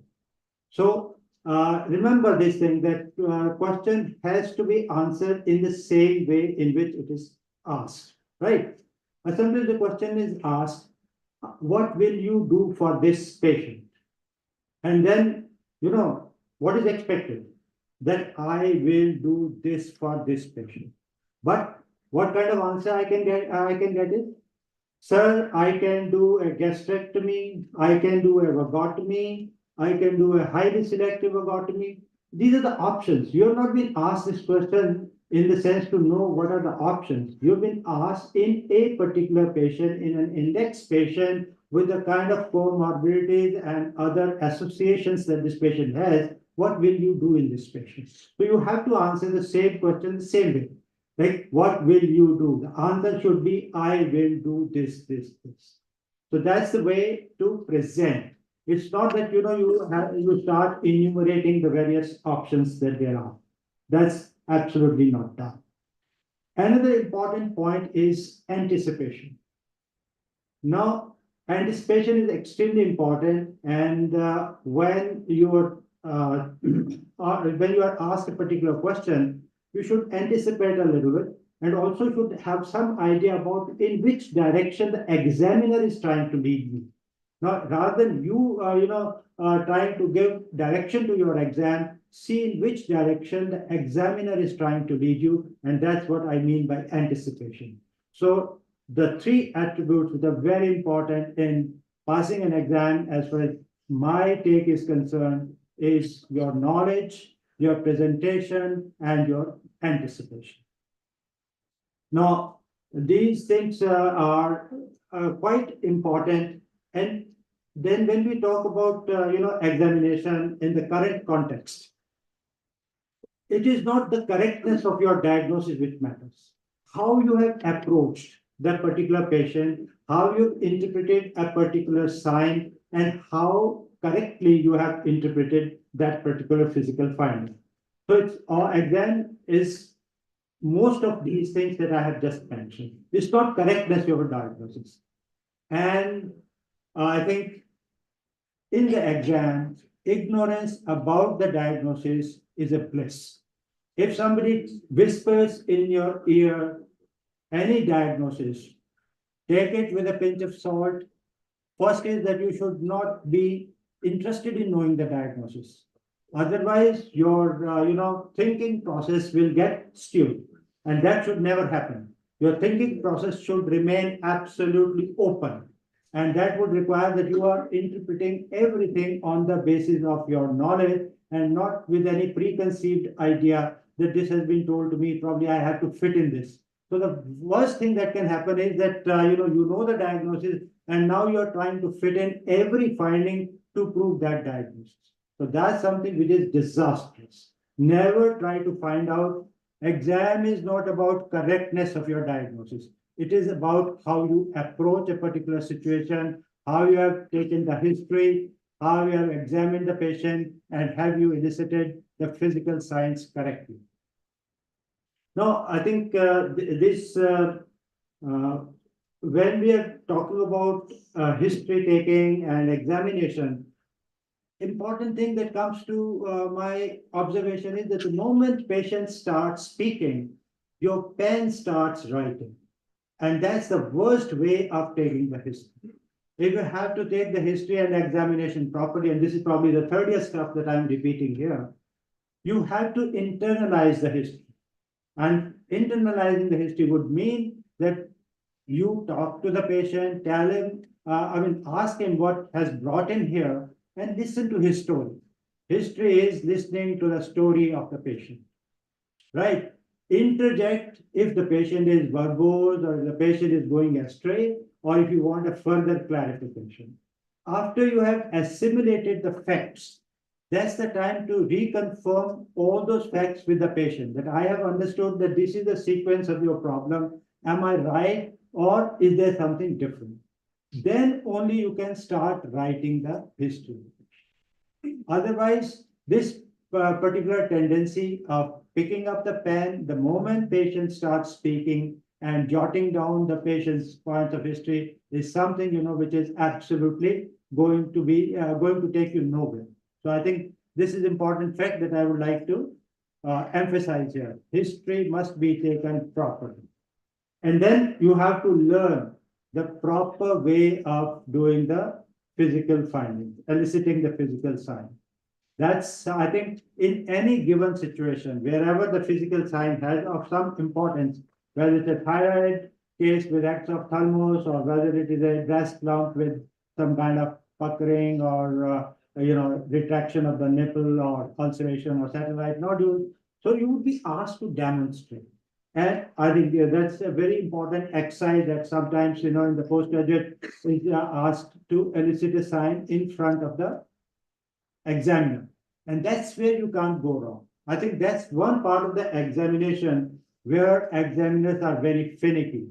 They feel that, at postgraduate level, you have no business to be not knowing the correct way of eliciting the physical signs.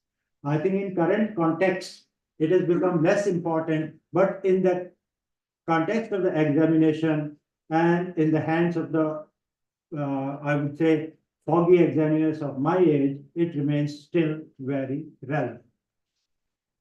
Now, when you've taken the history, examination, everything, follow a syndromic approach. Wherever a syndromic approach can be followed, you should follow a syndromic approach. For example, if a patient has gastric outlet obstruction, okay, you may feel that it is maybe due to pyloric stenosis of duodenal ulcer, or maybe it is due to leiomyoma, or maybe it is due to a CA or adenocarcinoma of the stomach. So don't exhaust your ammunition here. take it, say that gastric outlet obstruction, and then the examiner will ask you anticipate that what are the cause of gastric outlet obstruction. Next question would be like, what do you think is the cause in this particular patient? So if you were to go like this, you now have the answer to 3 questions. Otherwise, you could have said gastric outlet obstruction due to adenocarcinoma, and the matter now goes in a different tangent, different direction also. So wherever you can fit in a syndrome to a particular situation, like obstructive jaundice for that matter. Obstructive jaundice is a very important clinical diagnosis. There could be a malignant or non-malignant, and in malignancy you can have, various markers or indicators that it could be a CA pancreas, or it could be, a lesion in the hilum of the liver, or blah, blah. So importantly, if you were to use a syndromic approach, your, experience in the examiner will be much more smoother. And this can be applied to like subacute intestinal obstruction, well-defined entity, similarly urinary outflow obstruction, similarly, hematuria. So I think there are so many things that can be fitted into a syndromic approach, and then where you can fit it into a syndromic approach, then it is important, to follow that particular pattern, and that will lead you systematically from one point to the other, and the whole process will be smoother. Now, whenever, the next step is always diagnosis. Now, diagnosis should always be attempted in the manner of offering a differential diagnosis. Now, whenever you are examining, and after you've done this exercise, just look at what is the differential diagnosis with me, and what is that which you will do. You will defend your favorite diagnosis. All other diagnoses have been kept for maybe 1 or 2 findings supporting it, but there your approach will be to sort of take them away from the focus and focus on your main diagnosis. But you should be open to considering a list of differential diagnoses, and differential diagnosis is not for the sake of differential diagnosis. If an entity is clearly defined, clearly diagnosed on the basis of physical examination, and you do not have any differential diagnosis, then be bold enough to say that, sorry, sir, I don't have any differential diagnosis, my diagnosis is this. But for that, you have to be 100% sure that what you are saying is actually valid or tenable, right? So follow this exercise of differential diagnosis. Whenever you are presenting cases, have a list and defend your first diagnosis and try and exclude other diagnoses. Remember, approach to diagnosis is what is going to make the difference, not the correctness of your diagnosis.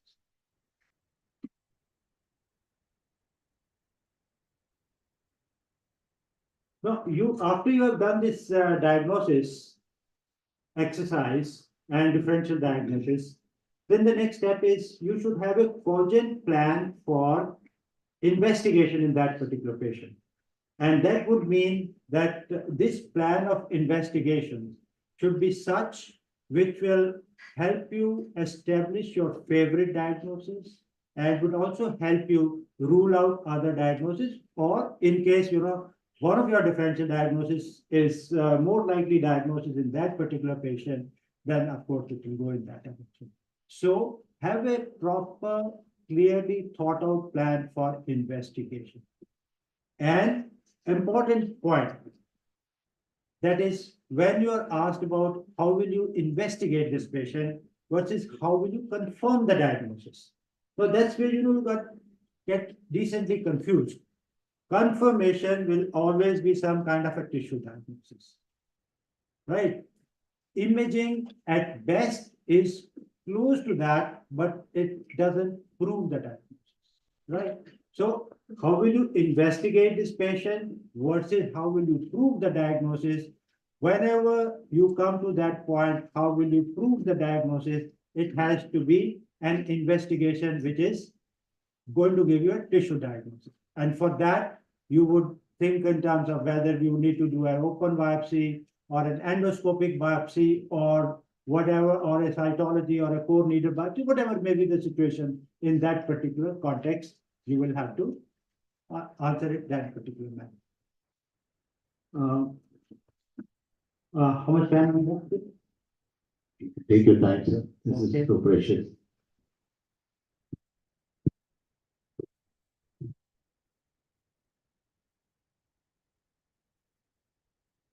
So having a list of investigations with a focus to prove your diagnosis, number one, and number two, to rule out those diagnoses with those investigations which are which either prove or disapprove the diagnosis. Now there comes the next step, that management.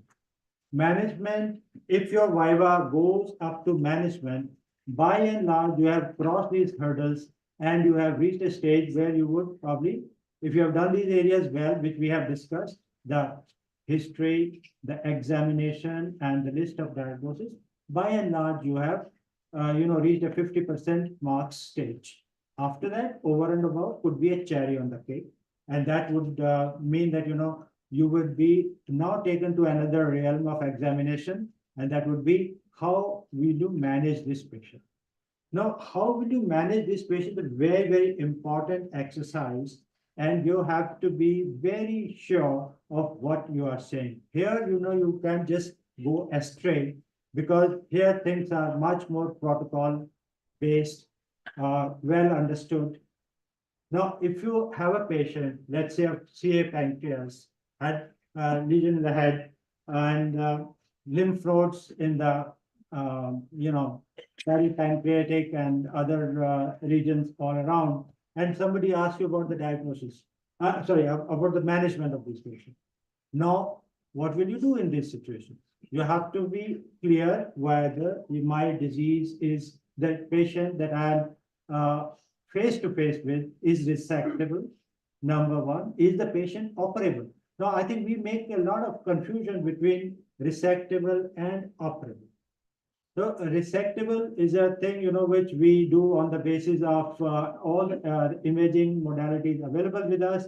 See, if we have some kind of a plane about the lesion and whether this can be removed with clear margins, as was being discussed, in the previous case. So whether you can remove it. Inoperable would be some kind of a preoperative finding which are already available to you and relates more to the comorbidities of the patient, relates more to the performance status of the patient, right? Now you have a patient with ascites, right? And CA pancreas. Now, what is the options that you have here? Would you like to go in for a pancreatic adenopathy? Or you will consider this as an inoperable situation, and that will lead you to devising another plan for the patient, that will be palliation. Now, an important point comes whenever we're talking about management. We look at palliation. And what is palliation? Palliation means if a patient has symptoms which are interfering with his quality of life, which can be improved, then you apply some kind of a palliative strategy. It's not that, the patient is having obstructive jaundice, he's having advanced disease, but otherwise is comfortable. He's not having any severe itching, not having any features of cholangitis, and they ask you, what will you do for this patient? Sir, I will palliate. What are you going to palliate here? Patient is having no debilitating symptoms, and patient is having an inoperable / undissectable disease. So what are you going to do for this patient? So you do palliation for what? Palliation is only when there are symptoms, or else this period is utilized for preparing the patient and the family for the ultimate truth. That is, malignancy is in an advanced stage. Finally, patient will succumb to it, and therefore you have to take time to sort of tell the family that this is about to happen. Now this patient has got very little time. No, don't waste your resources on these things. So what I'm trying to say here is that one has to have a very holistic approach about the treatment or the management plan for the patient. Look at all the factors, the disease factors, the patient factors, resources factor, then only propose what treatment you would offer to a particular patient. So in summary, therefore, I'd like to mention here that passing an exam is an art. And two persons with a similar knowledge may have different outcomes because of their approach. So approach that I have professed with you is that one where you present things in a very direct and succinct manner. Don't try to lead the examiner. Try and apply this syndromic approach wherever you can apply syndromic approach, and look at the list of differential diagnosis. And when you have a list of differential diagnosis, follow it up in a manner that you defend the first diagnosis and try and rule out the other diagnosis. And that and have a cogent list of investigation. If you follow this particular pattern, I'm sure I think you'll be able to cross these hurdles. And obviously, one important aspect, that is your own presentation. Don't be hassled. Try and be absolutely neat and clean. Generally, it is expected that, especially for fellowship exams and other exams, that you are expected to be attired in your formal wear, so do that. But as far as our examination in our country is concerned, we generally say semi-formal dressing is quite the norm here, with an apron and your roll number displayed. So that's the kind of thing. So I think my best wishes for you for your exam, and I do hope that some of these things that I have talked to you would have made some sense somewhere. Thank you. Excellent talk, sir. Thank you very much for making it very, very simple and clear and syndromic approach. Any questions from Prof, if you want to know? Any doubts, any queries? It was a very important talk. We kept it at the prime time so that we are joined on line by many students, so they will all be benefited. So thank you very much, sir, for your welcome. I'd like to put it to you, what in your experience has been, advice to your students to sail through this hurdle, other than what I have talked to you? What has been your own views about this particular topic? So to be very honest, absolutely what you spoke. I mean, not even a word here, not even a word there. And the entire part, I think he touched it with you all in mind. It's always good to be looking good. And the examiner does believe in somebody is walking in with that kind of confidence. And as you can look at it, the attire should be able to impress the other person. And in general, when you're answering, it does matter, as you rightly said, two people with equal knowledge, and maybe one will work harder, the other one will do better because she's keeping it simple and safe, or simple and stupid. He's just answering what is asked. And as he rightly said, I agree with you, sir. Each time you answer, leave a question for the examiner, which is your favorite answer. So let him ask all that you want. So that will be called as leading the examiner towards what you want to go, where you want to go, or otherwise you get into the rabbit hole with him because he will go places. So it is always, I'm not adding, sir, it's exactly what you said. I'm reinforcing. I think expanding the scope of it. So we are all learning as we grow, and I've observed as an examiner that generally an examiner is cleverer than you think. So don't believe that you can fool him. So it's much better to say, I don't know, rather than, mucking around that we saw in the last 2 days. You can answer directly that I don't know, sir, so then you get another question, and he's more sympathetic to you. But don't say I don't know to all the questions, because then you know the results. Thank you, Dr. Indramani, for giving me this opportunity. And one last word that I want to say is, never use the word I can. Use the word I will. That's my passing message to you. Thank you. A big round of applause. Even bigger, it's the last word you can say. Now,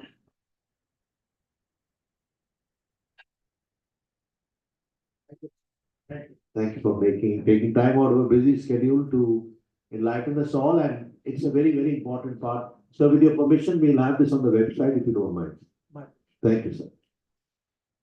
Now, you will also be attempting a theory exam. You understood the basic approach. I think this would go a long way in all the exams that you face, and you would be observed. We welcome Professor Rahul Khanna and Professor Seema Khanna, both of them very distinguished faculty from the eminent academicians and the students do exceedingly well. And having been there, I find their institute a really student-friendly training institution. So we have a presentation by Dr. Ratna Chopra on attempting theory, and you will get some very crisp answers. We have very carefully selected talks, and we have kept them at the right places so that you have, those who are here. And in fact, Sukriti was telling me that if you allow them virtually, a lot of them miss out physically. Yesterday we had a new hall full, so it is better those who are present here, they'll enjoy more. Yes, I also would appreciate those who are virtually joining us, including students from Pakistan, Afghanistan, Middle East. They are all going to be watching it virtually because they can't make it. But for those who are in Delhi and watching it virtually, I think it's a shame. They should be here and making the most of it. Now we have a very interesting talk, and Dr. Ratna needs no introduction. She's a backbone of Scrubs and the scope that I started earlier. She was always there.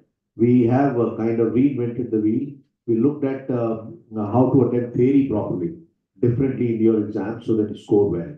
Because unless you crack your theory, you can't have the practical. Why did we want the practical first? Was because practical is what you're all thinking about. Theory you don't. So we kept this important talk as second so that your attention is already on your exam. Over to you, Dr. Ratna. Thank you so much, sir, for the kind introduction. At the very first, I would make a disclosure that I was never myself a very good attempter in theory exams because many times I would not be able to complete my papers. I would also, without naming people, give this disclosure that I very fancily write every time that most of my postgraduates pass. I still have two as backlog. I still have one as a backlog. So it's, and the person is a brilliant person working with us and doing excellent surgeries. So like Dr. Malik talked about clearing an exam being an art. We say surgery is an art and science.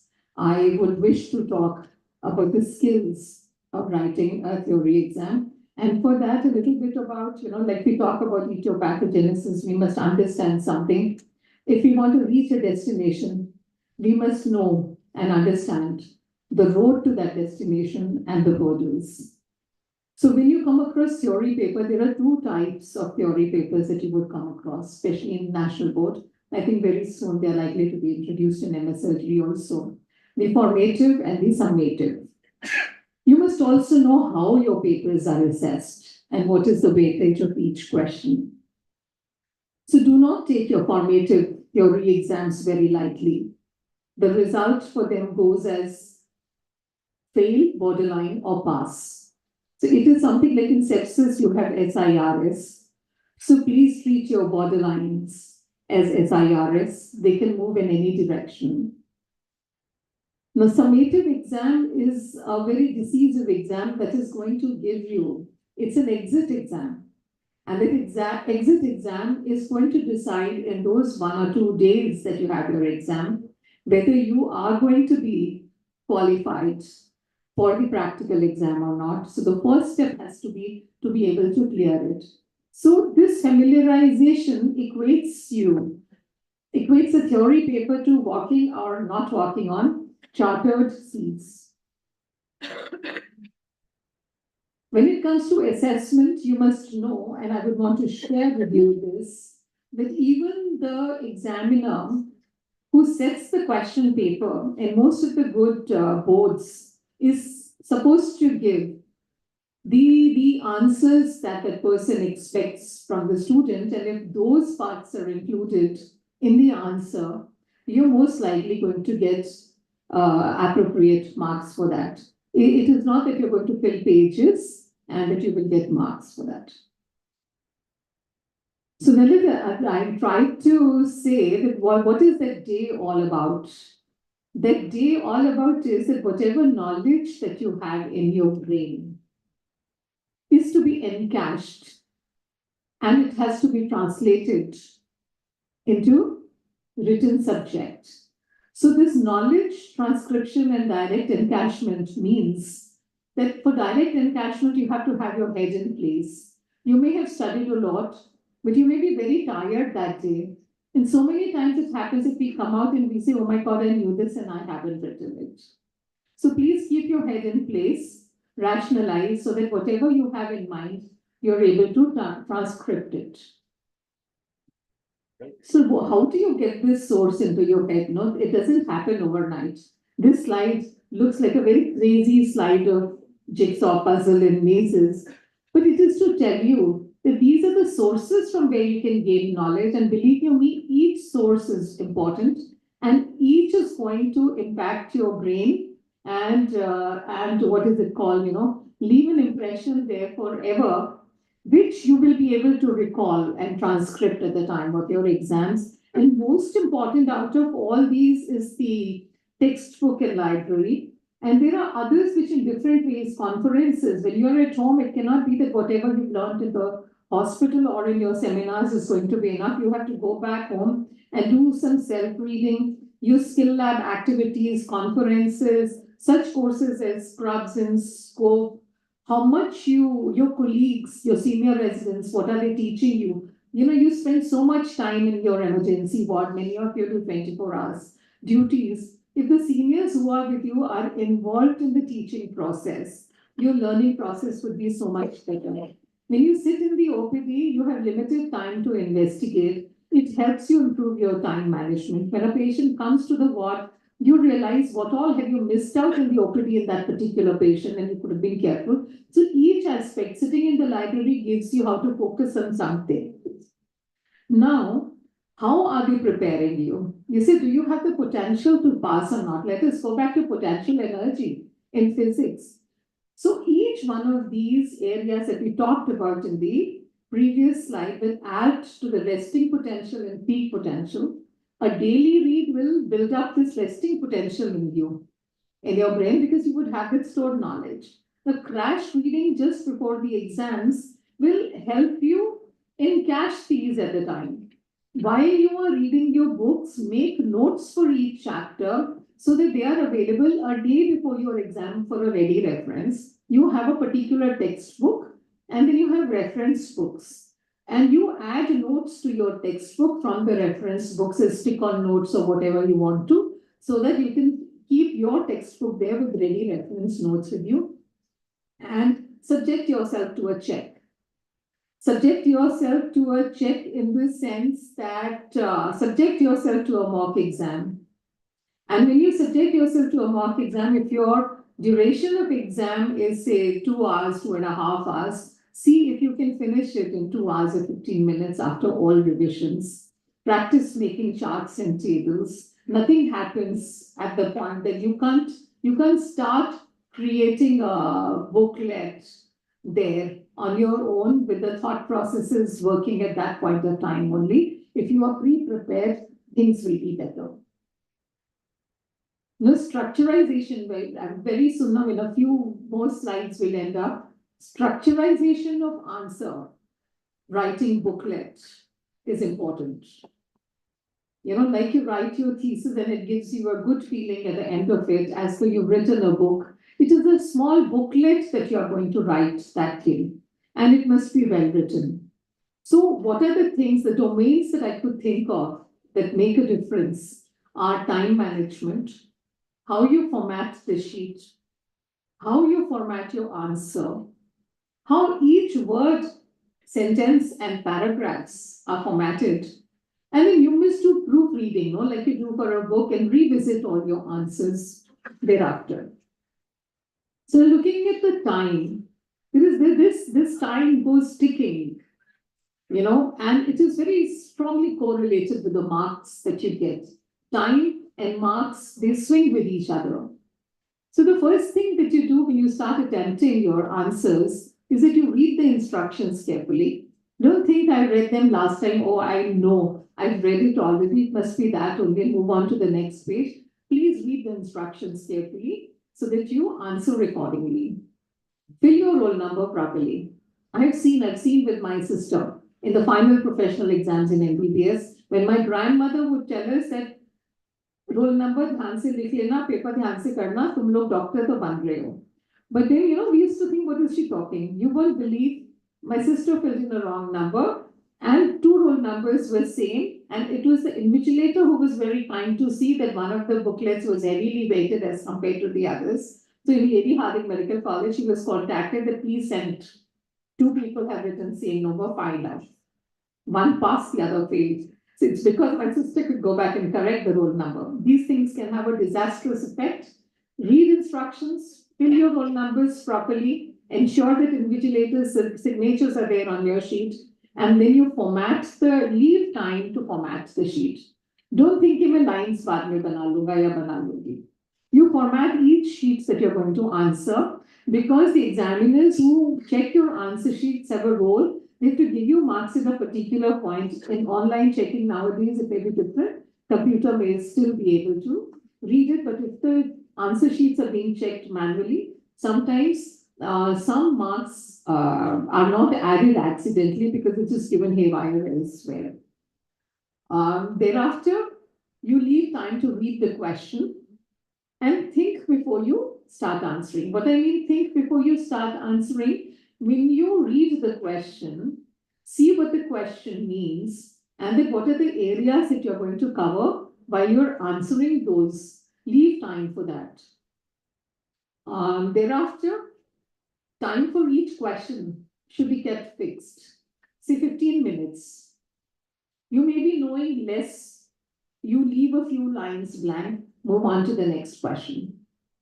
And it is not that I know this question the best, I'm going to attempt it, you can do it, but there are some people who want questions to be answered serially in a particular serial order. Have faith in yourself, write whatever you know, and move on to the next question. If you know a lot about one question, please don't keep answering just that question for half an hour or 45 minutes. You can get back to it later after you've finished your paper. But in that time period that you have allocated for yourself, please try finishing that question in that particular time.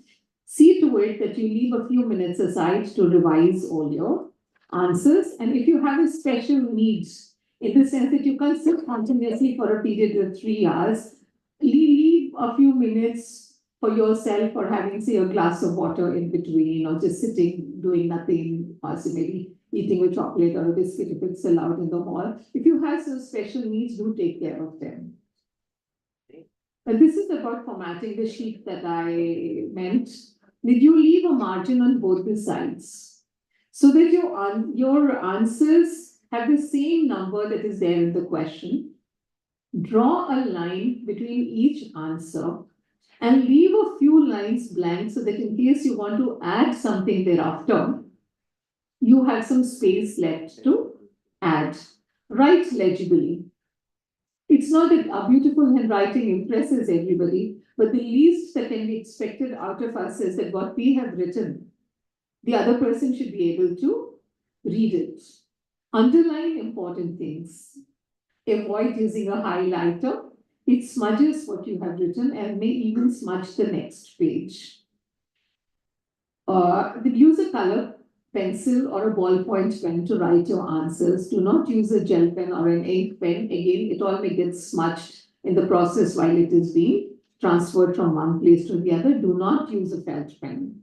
So sequencing answers, leaving a margin. Utility of the sheet is also important because you may be given answer booklet with a definite number of sheets, and you may not be allowed to take another attachment sheet thereafter. So sheet utility also must be done. If you're moving on from one page to the other for the same answer, do not forget to write PTO, please, because the next page may not be seen. The examiner would know that you've continued the answer on the next page also. So when it comes to sentence and paragraph formatting, it should be short and relevant.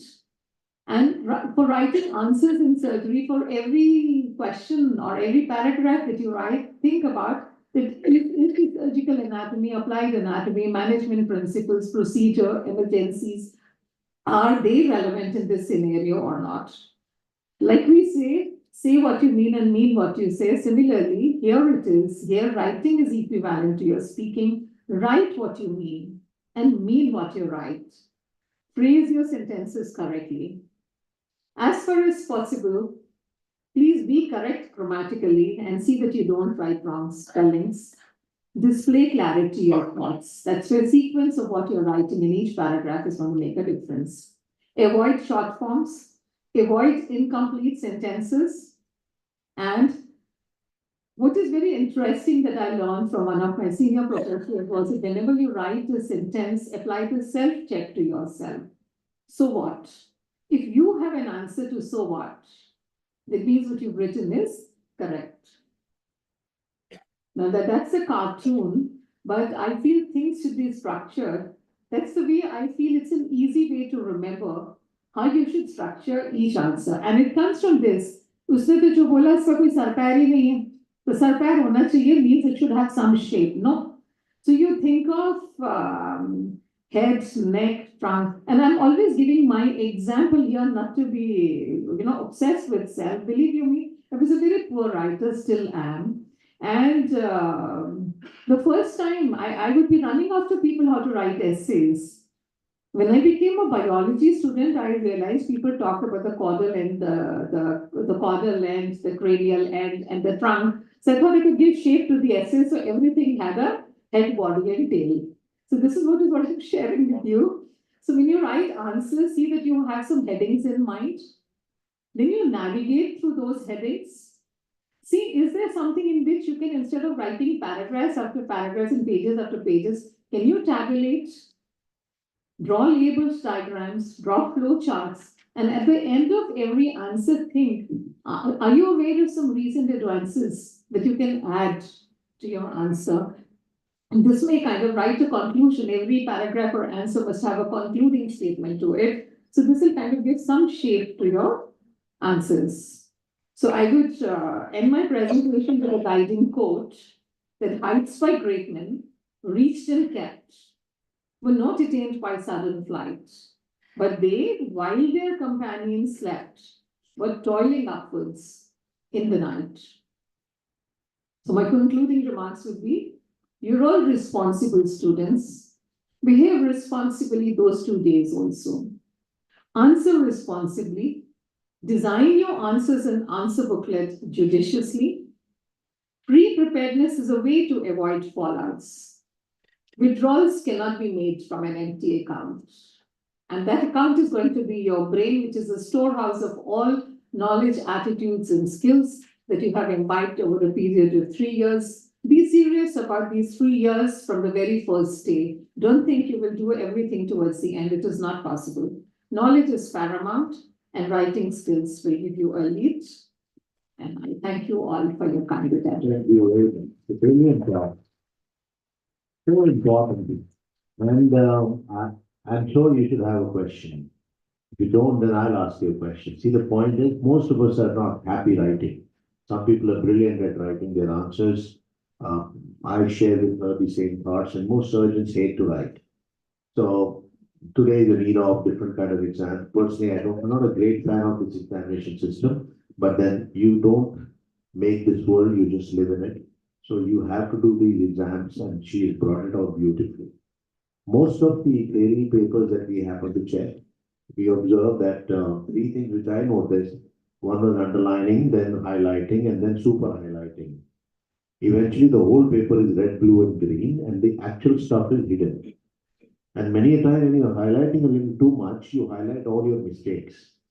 So even if the examiner was a tired examiner who was trying to correct it in a hurry, he says, oh, there you say, oh, okay, wait, I've created a blunder, watch me. So you invite problems by highlighting unnecessarily. I'll give you an example. There's a breast cancer question, or it's a head and neck. Oh, it was a commando. This was a MCH exam, by the way. So MS and later MCH, the same thing can happen. And the answer written was in triple negative, when the treatment was mentioned, highlighted everything, and trastuzumab was added at the end, and including the immunotherapy. So now trastuzumab was highlighted, otherwise I wouldn't have seen, because you had answered all well, other than there you are.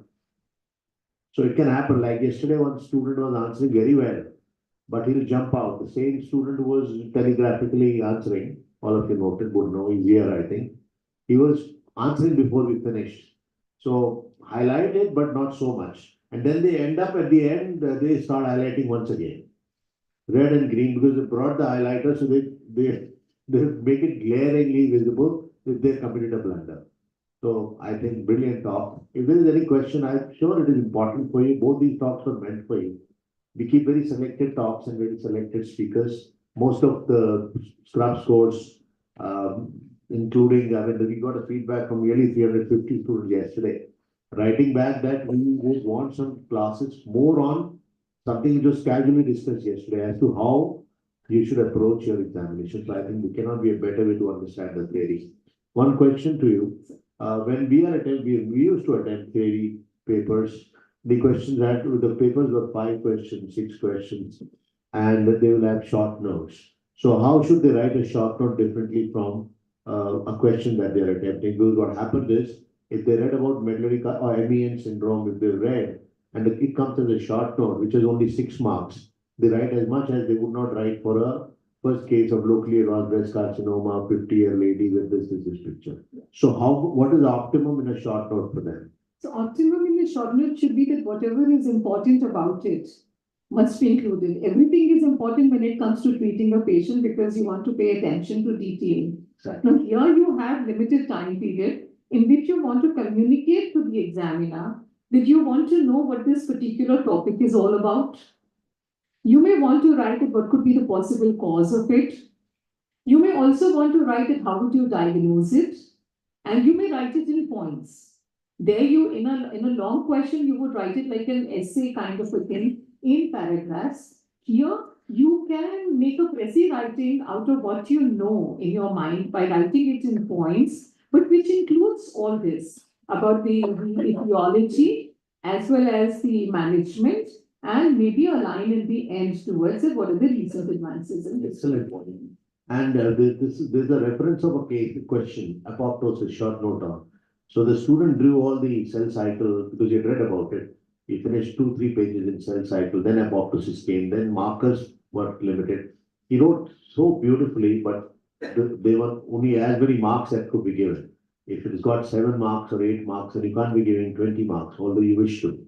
It leaves a good impression, and you won't fail for sure, but it can be an extra. Marks and time clocks swing together, and you must give weightage of marks to what you're writing. Absolutely, absolutely. Thank you very much, Dr. Atam. Yes, yes. Yeah. Sorry, I should have asked you.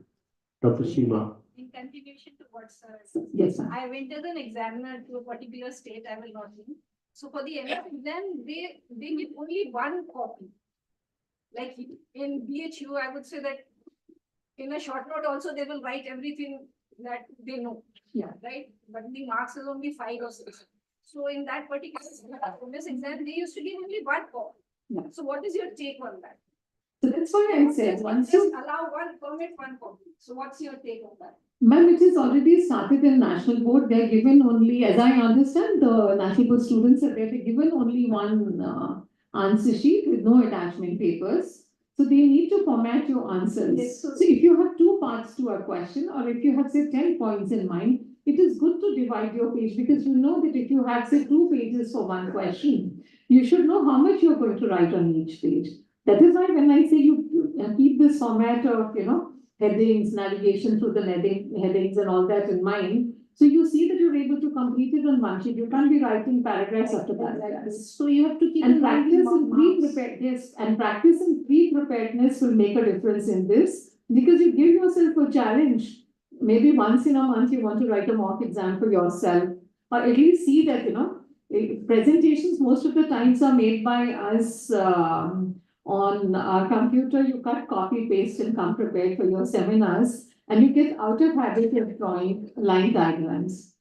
So it's a good habit to draw the diagrams yourself and upload them rather than doing a cut, copy, paste from various things. So even your seminars and journal clubs and all are preparing you for this. Draw diagrams. Brilliant, and you got an input from all seasoned examiners. They've been examining for ages.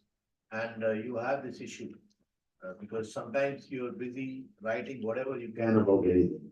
So I think we can stop there. You're already 7 minutes late, so we'll catch up. No, not that I'm delaying it. There is a question, it's important for us. This is a classroom and we don't go by clock. You all know that. We finished very late last night, but then it's important this way. So thank you very much, Dr. Thank you, sir. Now it's my distinct pleasure to invite Professor Rahul Khanna for a very important talk on intraoperative hemostasis, non-surgical strategies. Something that you can get as a question in your exam straight away. So these are absolutely focused on what you're likely to get. And on the Zoom platform, if there are any questions, please type it in the chat box. They'll bring it to us, we'll discuss. Somebody wrote very good lecture there. I thought they should write it, we could collectively look at it. Useful for them, that's why.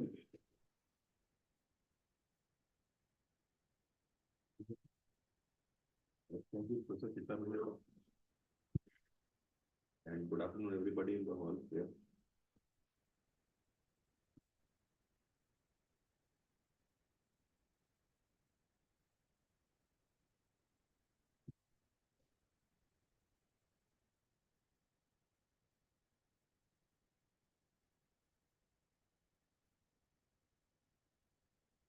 Harsh, can you provide a pointer, otherwise you'll have to use the cursor. So, I'll be speaking today on intraoperative hemostasis non-surgical strategy. So, as you can guess from here, so I will not be talking on what the surgeons would be doing, like catching a bleeder or packing or using gel foam or surgical. So that is not, or repairing vessels. So that is not the operative thing. What I will be touching is the non-surgical strategy. And there is a beautiful painting here. And what you see is a divine intervention here, divine hand on the back of the surgeon. And those of you who have had the good fortune of assisting Professor Chintamani's OT, how many of you have assisted him? Okay, so a lot of you, or Professor Laparoscopic here, you would have noticed something while they were getting ready for the operation, while they were scrubbing at the station, washing their hands. So you saw them cleaning their nails, their web spaces, but you must have noticed something else, that they were silent at that time. And what were they doing at that time? They were probably praying for the divine intervention, for the divine hand to be at the back during the operation. So William Stewart Halstead, so this is something which he said more than 150 years ago, 150, 1.5 century ago. And what he said, the only weapon with which the unconscious patient can immediately retaliate upon the incompetent surgeon is Hamlin. So 150 years ago, Halstead attached so much importance to intraoperative hemostasis, and it still holds true. And it is a little surprising also. And this is something which concerns all surgeons, like trauma surgeons, general surgeons, lab surgeons, or gynae surgeons, even dental surgeons. Everybody is concerned. Even non-surgeons are concerned here. But you don't find a chapter in Medium Love on intraoperative hemostasis of the Bible. There is no conferences on that. We'll have 3 or 4 conferences on viral hernia every year, conference on critical care, conference on biliary tract injury, several of them, but no conference on topic, which is extremely important, cutting across all specialties, and no chapter on books, no journals devoted to that. And what I will be speaking is a practical talk entirely based on my own clinical experience of 30 years or so. And this is important for 2 reasons. The more obvious one is that if we don't secure proper hemostasis intraoperatively, the surgeon's life is at the patient's life is at risk, or even if it is not that, so he might be a candidate for a second operation in the evening or next day, or he might be somebody who might be transferred to the ICU unexpectedly.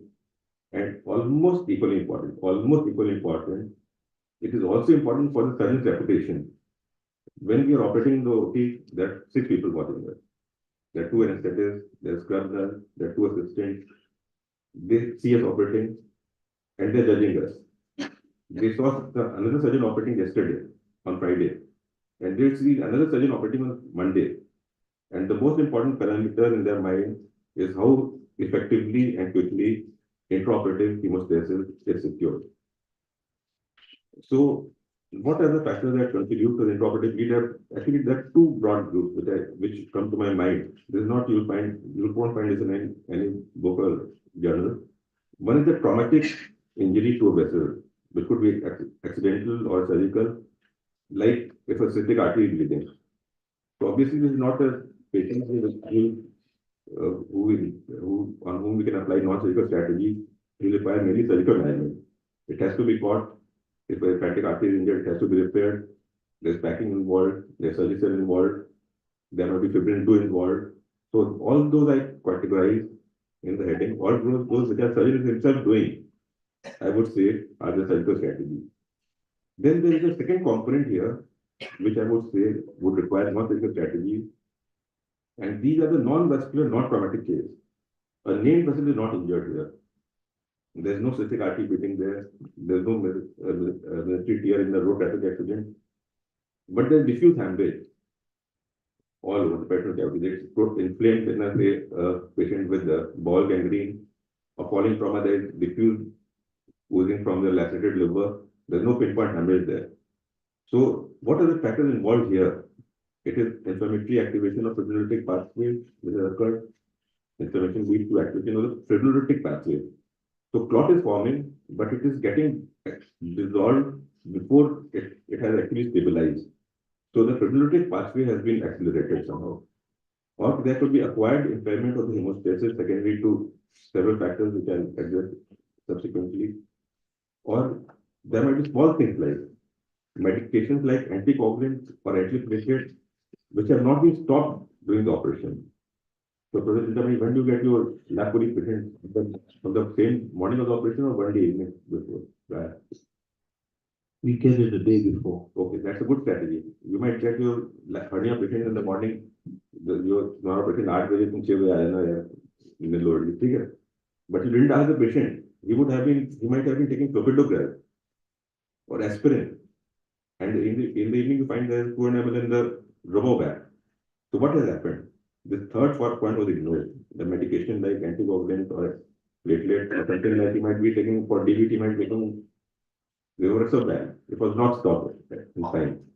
Then there are issues of hypothermia, acidosis, and all these are things which are not amenable to surgical control. They are all candidates for non-surgical strategy. And why is it important? Like we all realize that in intraoperative hemostasis is what? 95% surgical. It's almost exclusively surgical. But there is a vital 5%. And this 5% is what? This 5% is the proverbial straw that can break the camel's back. So there's a very good proverb here. The proverbial straw, like we might load a camel with 1,200 kilogram of weight. But then we add, so he's tolerating that quite well. But then we add another 5 kilos and he breaks down. He sits down. He can't. So same thing applies to intraoperative hemorrhage. The patient might bleed. He might lose 1,200 ml of blood and still be okay. He might be pretty okay. But then you add another 50 ml of loss and he has crossed the threshold. He is a patient for ICU then after that. So that is why this 5% is also extremely important, that we are taking care of that straw which can break the camel's back. So there are 6 strategies here. Non-surgical strategies are 6 strategies here involved here. The first is the concept of what is called as permissive hypotension. The second is enhancement of coagulation. The third is inhibition of fibrinolysis. So the 2 and third C are different. 2 or 3 are pharmacological control, but they are distinct. One is increasing the coagulability. Second is inhibiting the fibrinolysis. Fourth is prevention of acidosis, hypothermia, and dilution of coagulants, which I like to label as the invisible enemies. And I'll come to that why I call them the invisible enemy. Then the fifth, which I touched upon, that reversal of anti-thrombotic drugs before surgery or even intraoperatively. And then I'll devote a few slides on transfusion-based bedside monitoring of double hemostasis. So the first concept, that is permissive hypotension. This was something which was given by trauma surgeon, very promoted. And this is restrictive fluid therapy. This is very important. OT में liver assistant operate करने BP 80/40 हो गया natural करा रहे. So what do? We push fluid. BP 180 120 करना है यार, तभी आगे बढ़ेंगे, ठीक है? So that's not a good strategy at all. What we should realize that a mean arterial pressure of 50 millimeters of mercury is good enough for all patients. You do your operation with maintaining a mean operation BP of 60 millimeters of mercury or systolic pressure of 80 millimeters of mercury. That's good enough. You don't have to attempt to get a blood pressure of 120 millimeters of mercury during the operation. So complete the operation surgical process under hypotension with a mean BP of 60 millimeters of mercury. The same analog is here. Like There's no point in filling up the bucket, there's a hole at the bottom. First plug the hole, then try to fill up the bucket. So don't try to raise the BP before you achieve good hemostasis. But then, after you achieve your satisfactory hemostasis, make the patient normotensive before you close the abdomen or remove your laparoscope. So then there are some caveats to everything that we can do this thing under 50 minutes of mercury of mean BP, the whole procedure, that's perfectly all right. But we should not go beyond 90 minutes. 90 minutes is something which might start compromising perfusion of the kidney or the brain, so not beyond that. And then we should watch out for reacting hemorrhage. We watch out for the dry surface, but we did not raise the BP before removing the scope. And after the scope was removed, the BP was brought back to 120 mm. Patient can have reacting hemorrhage after that. And then, paradoxically, it's a little paradoxical here, hypertensive patients will not tolerate hypertension as well as normotensive patients. So BP patient का 180 by 100 minute तो मकड़ी तक सोचते हैं यार इसका भी चल जाएगा 80 मिनट मकड़ी मिल सकते हैं. That is not the good strategy. Hypertensive patients are not going to tolerate hypertension as good as normotensive patients. And then this concept of permissive hypertension that is not over infusing the fluid, restrictive fluid therapy, otherwise you can call it, takes care of your hidden enemy or your invisible enemy. So what are the invisible enemies which are taken care of by this strategy? One is we are avoiding dilutional coagulopathy. Like the more fluid we crystalloid especially, we infuse what? We are diluting the blood. And we are diluting the coagulation factors also. So we are actually impairing the patient's own coagulation pathway. Then we might induce hypothermia. Blood, temperature is what? It's about somewhere anything between 22 degrees Celsius. Okay? So that's not good. Our fluid will also be of that temperature. Now you put 2 liters of fluid at 18 degrees Celsius. So patient's core body temperature is not going to drop. His core body temperature is going to stay at 37 degrees Celsius, but 1 or 2 liters is not going to make. But his temperature of his blood is going to drop. And even a fall of 1 degree Celsius of his blood temperature from 37 to say 30 degrees Celsius can throw the entire fine-tuned coagulation cascade out of gear. So watch out for hypothermia by over-enthusiasting the fluid resuscitation. And the third thing the third hidden enemy which is lurking here is the acidosis. And how can we create acidosis? The commonest fluid that we have in our OT is normal saline. That is always there, that is freely available, okay? And you over-infuse 4 liters of normal saline, so what has happened? He has developed hyperchloremic acidosis. So again, this acidosis is something, there is hyperchloremic acidosis, his BP has fallen maybe from 7.4 to 7.36. So that is okay. That's not going to harm is anything other than the coagulation cascade. All those enzymes have a very specific pH for the action, that is 7.4, and if it falls to 7.36, it's not going to be important in any patient who is normally present, but it might be very important in a patient who has an ongoing bleeding. So watch out for these three invisible enemies, which are our own creation by over-enthusiastic resuscitation.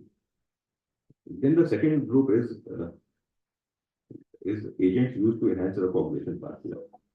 So here there are several things involved here: fresh frozen plasma, cryoprecipitate, chloroform complex concentrate, platelet concentrates, vitamin K, recombinant activated factor 7A, desmopressin, fibrinogen, things like atomsulate and water base. So the first 4 things that you notice are in green. So green is always organic. So the first 4 things we obtain, we don't purchase them. They are not sold in the market. You don't get them from a pharmacy. They're all from a blood bank. The first 4 things are from a blood bank, and all our blood banks have what is called as component separation facility. And it's a good idea to make your blood bank medical officer your good friend. Like once or twice in a month or a year, you might be taking your anesthetist friend for dinner. So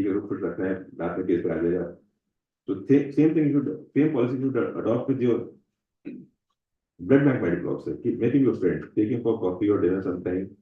He might save your patient's life one day and save your reputation also. So the most basic thing that you can get from blood bank is fresh frozen plasma. And it is prepared from plasma application to your stored myelinated here. What about the APO incompatibility? Compatibility. So it is not mandatory, but it is still recommended. It cannot lead to a transfusion reaction, severe hemolytic reaction, but because there are no red blood cells here. But this fresh frozen plasma can still contain antibody, which can act against the patient's own RBC. So it can still produce a reaction, which will be of dilute form, mild form, but so that is what we should watch out for.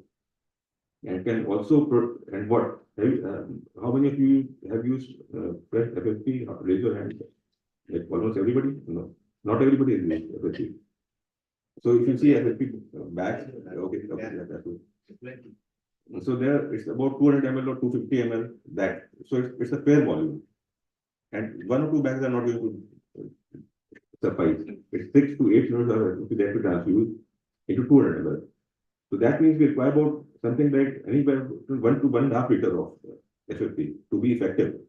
And what can do? It can lead to transfusion associated cardiac overload. It can lead to transfusion related acute lung injury. So because of the sheer volume and also because of the fact that this FFP will contain a lot of albumin also.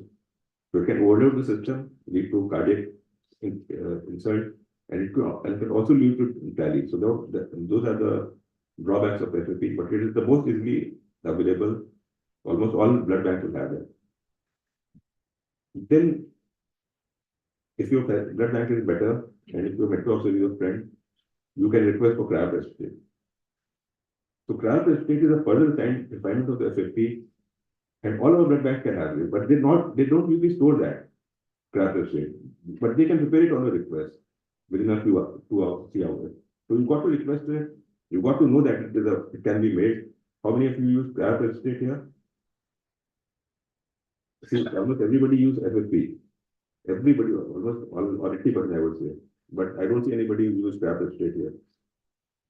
So that's something. It is, I would say, just our ignorance that we are not using it. Our blood bank can provide this. And what's the important advantage of the cryoprecipitate over the FFP? So this is further centrifuged the FFP to obtain cryoprecipitate, and the volume is reduced from 200 ml to 50 ml. The cryoprecipitate has come down to 50 ml from 200 ml. So it's 1/4 the volume.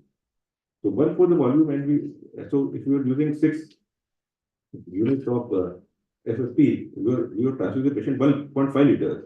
But if we transfuse 6 units of cryoprecipitate, so we're transfusing only 300 ml. So we can avoid things like tally and taco, which are the bugbear of FFP. So this is a much better thing, especially. Okay. But there is further refinement possible. And what is that? That is PCC, prothrombin complex concentrate. This also comes from your blood bank, which is equipped with the facilities for component separation. Again, you got to request for that.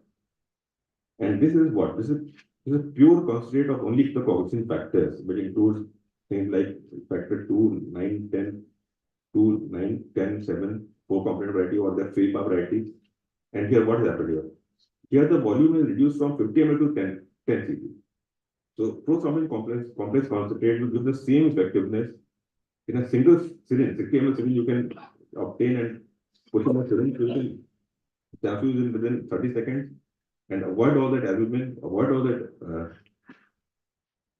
antibody. So, avoid transfusion reaction entirely. There's no cross-matching required. It's perfectly safe. But then, that's why I said you need to make the medical officer your blood, your good friend. You got to request for that. This is something again which is not readily available in your blood bank like FFPs. So got to request for that and take some effort for other part of the medical officer to get it ready. And that's why he just like to anesthetic, you need to keep happy all the time. Okay. Then the fourth thing that you can obtain from your blood bank again is platelet concentrate, but it's got a limited role.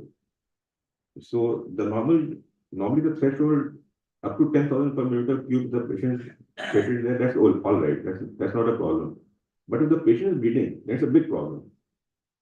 If an ongoing hemorrhage is there, then your threshold for platelet transfusion is not 10,000. It's 50,000 per millimeter cube. Anything below that is not acceptable in a bleeding patient. And then if you've got a good blood bank, you should be able to get platelets which are leukodepleted or ultraviolet light treated or gamma radiation. You got this facility, gamma radiation facility. So you got that in man, you got in your place, gamma radiated or leukodepleted platelets. Yeah. You got this. Okay, that's good. Ours is a regional blood bank. No, pardon? Okay. Ours is a regional blood bank. Okay, so you might get platelet. RDP is really, that's a random donor. But you've got facility for apheresis, you ask for single donor platelet transfusion. And preferably leukodepleted and gamma radiated. Okay. Then the other thing is vitamin K. So vitamin K, we usually associate that if you deficient in the patient with obstructive jaundice. Okay, so that is correct. But it is also deficient in a much bigger group of patients. And who are these patients? Patients who have nutritional deficiency of vitamin K. Patients who have malabsorption of fat. So all patients who have conditions like cystic fibrosis, chronic pancreatitis, liver damage, they will all be vitamin K deficient. And if these patients are operated, they will be prone to hemorrhage because of the vitamin K deficiency. So this is used for mainly correcting prothrombin time in obstructive jaundice patients or patients who have conditions like cystic fibrosis, chronic pancreatitis, or any malabsorptive condition, or even short bowel syndrome. But vitamin K will correct the warfarin also. It will correct the warfarin, which is a vitamin K antagonist. But it's not going to help you if the patient is on other what I call newer oral anticoagulants, like rivaroxaban or dabigatran. So those are not going to get reversed by vitamin K. Vitamin K is only going to reverse our warfarin. Also, it is not going to reverse our clopidogrel or aspirin. Those are going to get reversed by platelet infusion. So vitamin K will reverse our warfarin. It will correct our prothrombin time obstructive jaundice patient, but it will not correct patients who are on newer oral anticoagulants. Then, besides the blood bank, we can obtain factor 7A. So here it is recombinant activated factor 7A, which basically means that it's not coming from the blood bank. It is something which is synthesized in the lab. So it's a synthetic product, recombinant activated factor 7A, and it might be, and its use is, what it is described as off-label. So you understand what is off-label? Off-label uses that it is something which is used on the basis of the surgeon's own experience or the physician's own experience. Is not something which is based on evidence-based medicine. Everything we do is we need to follow what is called as evidence-based medicine. But as far as the use of recombinant activated factor 7A is concerned, it is said to be off-label. Then desmopressin, anybody used here? Desmopressin is again another agent which is used to enhance the function pathway. And if you had used it earlier, you might have used it, your physician might have been using it for things like nocturnal enuresis, nighttime urination, or breathing disorder of a patient with von Willebrand disease or hemophilia. So this is again which surgeons might consider in a patient desmopressin. And fibrinogen, that's another thing. Not easy. How many of you use fibrinogen? Nobody. So nothing which is not clinical use. Etemcitate and botropase. Botropase is not available any longer. Etemcitate is still there, but it is being given up now. Its use is questionable, both of these products. Then the third group that I mentioned, so all these things which are all the blood products and etemcitate, and they were all promoting coagulation. Then the third group here involved here is antifibrinolytic agents. Antifibrinolytic. Fibrinolysis is a normal thing. It's a physiological thing. But if it is accelerated in patients who have inflammation, it's a bad thing. It's not happening in the bleeding patient. So antifibrinolytic agents like salicylic acid or epsilon aminocaproic acid, epinephrine is withdrawn. So that's the fourth non-surgical strategy in our armamentarium. Fourth arrow in our quiver. So this is a transformator which everybody uses very freely, especially dental doctors, gynae doctors, everybody uses. This is okay. But if you've been using it, then you'll find it. It's okay to use, but how much it is helping is questionable. It's not going to help you in ongoing bleeding. Okay. Then the fourth thing that is almost equally important is whether anticoagulant reversal has been obtained. And a significant number of patients, I would say anything from maybe up to 10 or 15% patients who come to us might be on something for some anticoagulant, for DVT, for heart condition, or for, say, even varicose vein. So they might be on something like aspirin or clopidogrel or fondaparinux. Xarelto is there, something like that. Okay. So all these we should ensure that they have been adequately reversed. So warfarin is the most easy to reverse. Most of the heart patients are on warfarin. Okay. So it takes vitamin K to reverse. Antiplatelet agents like clopidogrel or aspirin is not much of a problem. We can stop it for one day and go ahead for the operation for the next day. But clopidogrel, usually the anesthetists wanted to stop it for 5 days before the operation. But if it is an urgent surgery, then it has to be reversed with platelet infusion or desmopressin. And it is and the anesthetists are more particular about that, rather than the surgeon about the clopidogrel. And why is that so? Why are the anesthetists more worried about that rather than the surgeon? Anybody? Like you might not ask the patient about the clopidogrel. Your anesthetist colleague will always ask why. So that is because many patients undergo procedure under spinal anesthesia or epidural anesthesia. So if a patient is bleeding during operation, 10 or 20 or 30 ml is not going to matter at all. But even 1 ml of bleeding intrathecal during spinal anesthesia or epidural anesthesia can put the patient into paraplegia. So the anesthetists are very conscious about that clopidogrel has been stopped in time and reversed or not. Then unfractured heparin reversal is again something unfractured heparin don't use. But if there is a pregnant woman who needs anticoagulant for DVT, then she will not be receiving low molecular weight heparin. She will be receiving unfractured heparin. And that can be reversed by protamine sulfate. But low molecular heparin, enoxaparin or something like that, they're not reversed with protamine sulfate. So then neuro anticoagulant, there's no approved antidote. So what we actually do is wait for it to wash off. Usually half-life of most of them is 18 hours. But suppose there's a perforated peptic ulcer or extradural hemorrhage, we can't wait for that. Then we'll have to depend on, say, something like factor 7A. How much does factor 7A cost? Any idea? I had chance to use it some you use it some I've used it on some patients. The first of thing you need to operate from Delhi. And one dose will cost 50,000. 50,000 is the dose. Okay. So things like factor 7A or hemodialysis. So hemodialysis is the only option actually there for emergency reversal of the neuro-oral antibody. So this is something we should have in mind, that factor 7 is something we can use. And this might be, this thing can, it's a off-label use. It's very expensive, but it can be life-saving. It might save you from that proverbial straw, which I talked about. Okay. So that 1% benefit also might be very important in one patient. Then watch out for the invisible enemy. So this is what I like to categorize. So this is the focus of and these invisible enemies are our own creations. And if you see this acidosis, hypothermia, dilational coagulopathy, these are also part of what? These are also components of what is called as the lethal triad of physiological exhaustion. Lethal triad of physiological exhaustion. So these are the components of that. And these surprisingly are often in a bleeding patient our own creation. We are creating them in our OT, not realizing them. That's why I call them our invisible enemy. And we are creating them and not realizing. Acidosis we created. How we created? By large volume normal saline resuscitation.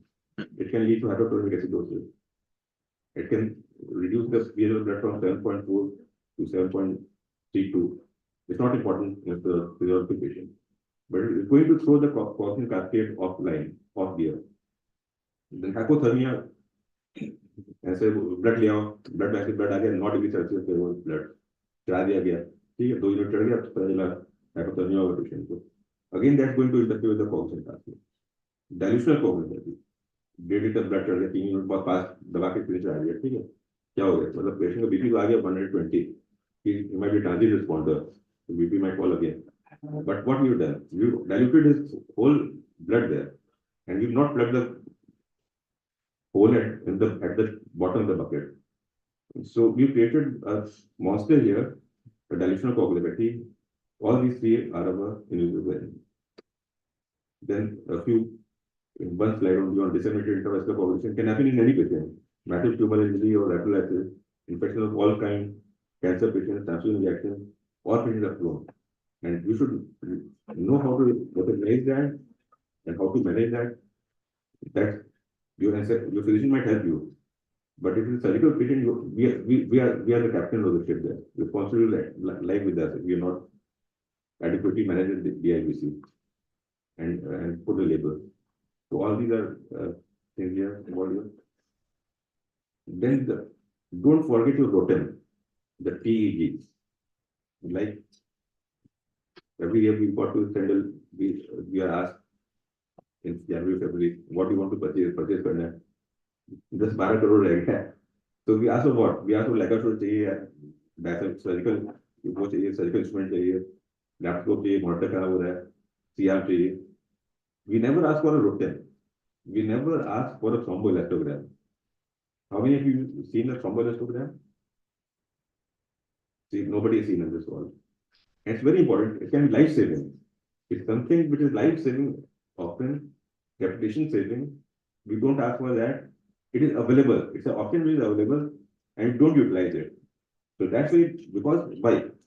Because we don't. It's not there in the book. There's no chapter devoted on hemostasis, intraoperative hemostasis in any book. There's no chapter journals on that. There's no conference on that. But that does not relieve us of our responsibilities. We need to know that. So know about the thromboelastogram. It measures not only the coagulation factor function, the platelet function, the clot strength, but also the fibrinolytic. So you get curves like this. This at least all of you must have seen.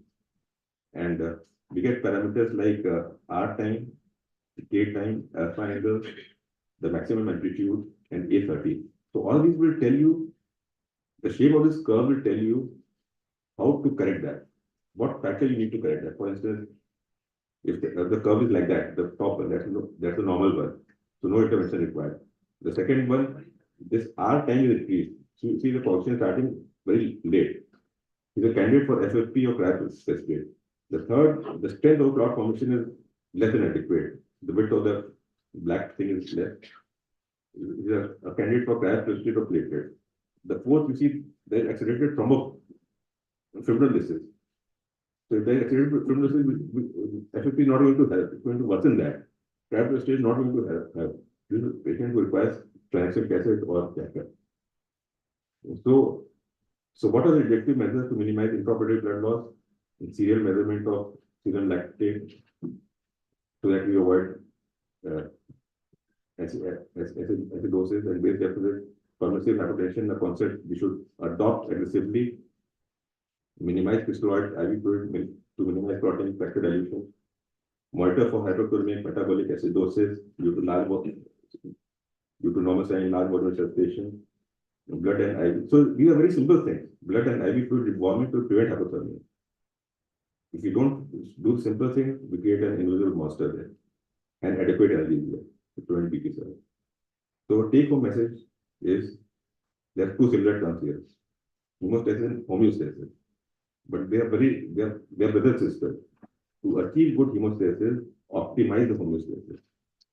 Optimize the homeostasis. Homeostasis is the normal physiological medium in the body, which should normally be happening there. Normal pH, normal temperature, normal constitution of coagulation factors. So optimize the homeostasis to achieve good homeostasis. So thank you all. And this is so I come from BHU, Varanasi. So you got a contact?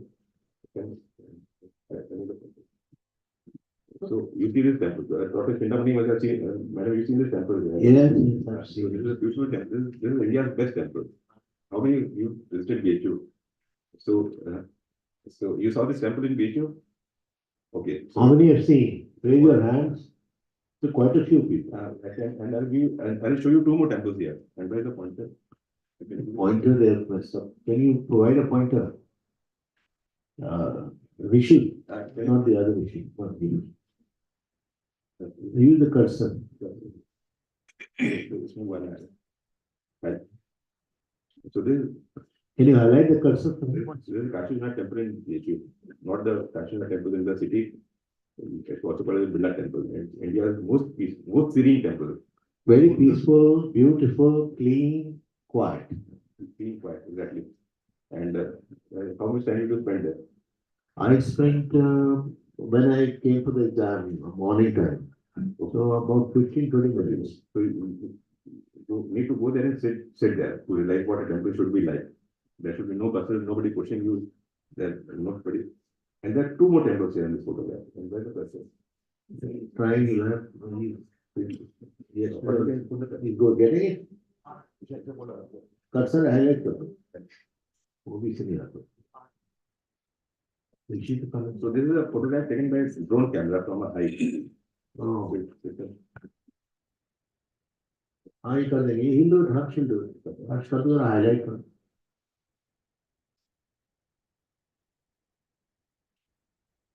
So Varanasi is what? Varanasi is the Prime Minister's constituency. So there are gifts from the Prime Minister. Two big, huge gifts, not just to BHU, but to all humanity. One temple is here in the background. This temple is called Mahamna Pandit Madan Mohan Malviya Cancer Center. Came up 4 or 5 years ago, and there are doctors striving here, working day and night, helping, amputating cancer patients. And there is another temple here. This is what BHU super specialty block. Another gift from the Prime Minister to the people of Uttarakhand. Okay. It's a 7-story new block that has come up in the helping patients and improving care. And I'll end with the surgeon's prayer. Give me work when I'm young. Let there be no unexpected death on the operation table. Let no swab or forceps remain inside the abdomen. It's not something which happens to others, it can happen to us also. Let me not cross the point of no return during an operation. Let there be some help available in a critical situation. It might be your ancestor, it might be your GR also, it might be your ward boy also, or it might be your nursing officer, or it might be your medical officer in the blood bank. Let my skillful hands not make me arrogant. Keep me away from the temptations of money. Let the invisible enemies, so these are the other invisible enemies. The enemies I mentioned was coagulopathy and acidosis and hyperthermia. The microbes not infect the patient. Give me the wisdom to quit in time. Give me good health to enjoy the evening of my life. Thank you.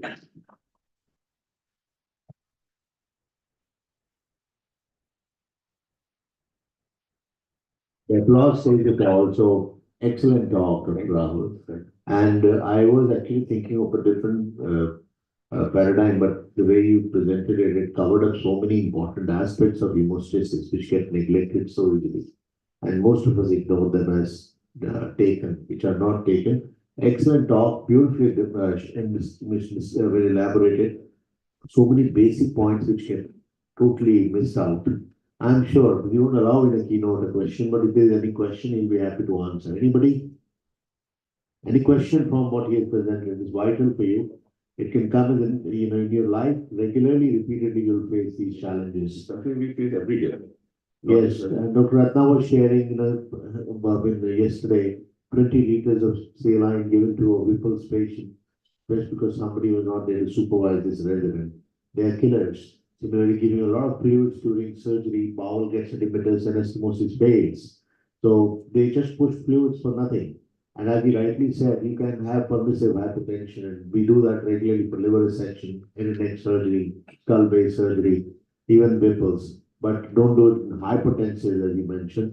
We would, there's so many take-homes on this talk, and you will have it. And Dr. Rahul, we have hopefully your permission to use it in our book. Okay. Because we have we have sent a circular, the consent of the speakers. Thank you very much for that. And another round of applause, ladies and gentlemen, for our excellent talk. With that, we will, I think, break off for, thank you, Dr. Rahul. We'll break up for lunch, and we're delighted to see Dr. Seema in the audience. She probably, I hope the flight was in time and you didn't have discomfort coming here. So we will have all of you to post-lunch session where we discuss certain important things. One breast presentation by Sarvesh got missed out. Dr. Sarvesh is here. So we'll do that post-lunch. I'm sorry, after the talks are done. And have a quick lunch, and we have got some very important sessions lined up. So there's very little time to get a break in scrubs. You all know that. So it is half an hour. Thoroughly enjoy your lunch. Thoroughly enjoy these half an hours. So the good thing would be to divide it into 3 parts, like you've learned today, right? Dr. Ratna and the others. Plan it in such a way that keep maximum time for your pudding or the dessert. Quickly eat it and come. We'll catch up at sharp in half an hour without delay. Try to make it less than that. 2:30 we'll start with the next session. Thank you all very much. And I also like to acknowledge the presence of both Dr. Abhinav with an additional professor of surgery at AIMS. Round of applause, friends. And Dr. Page, Kumar, who is assistant professor of surgery at the emergencies of the hospital. You'll hear about their talks post. So I request you all to kindly come back in half an hour and request the faculty to join us for lunch.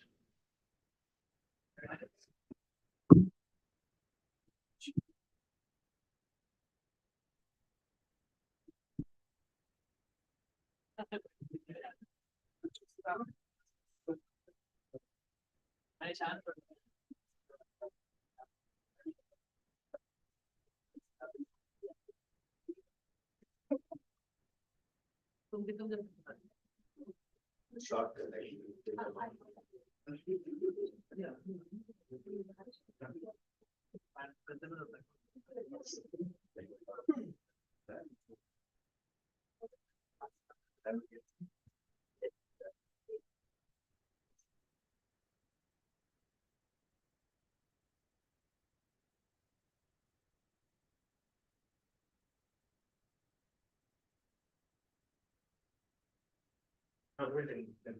trauma center aims. Which is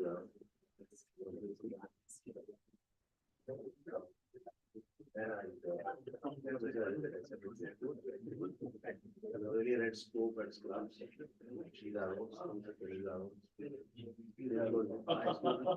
but they're brilliant. Everyone not here. No one has not left. Probably will come. Sitting down with wire is well. Little bit of disorganization, but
Negi खाना खा लिया? एक बार BNC open करियो।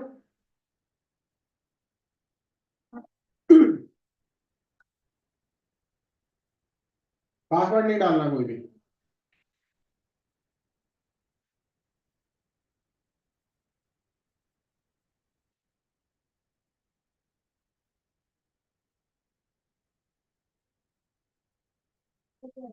कुछ नहीं डालना,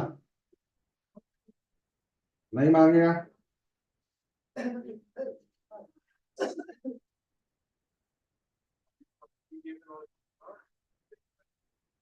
दो minute रुक जा,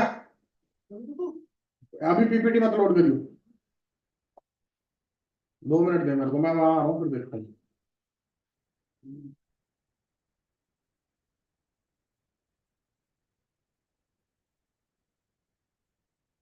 रिकॉर्डिंग पॉज कर दियो या रुक जा, मैं ही कर दे रहा हूँ, छोड़।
Unable to get the audio, sir.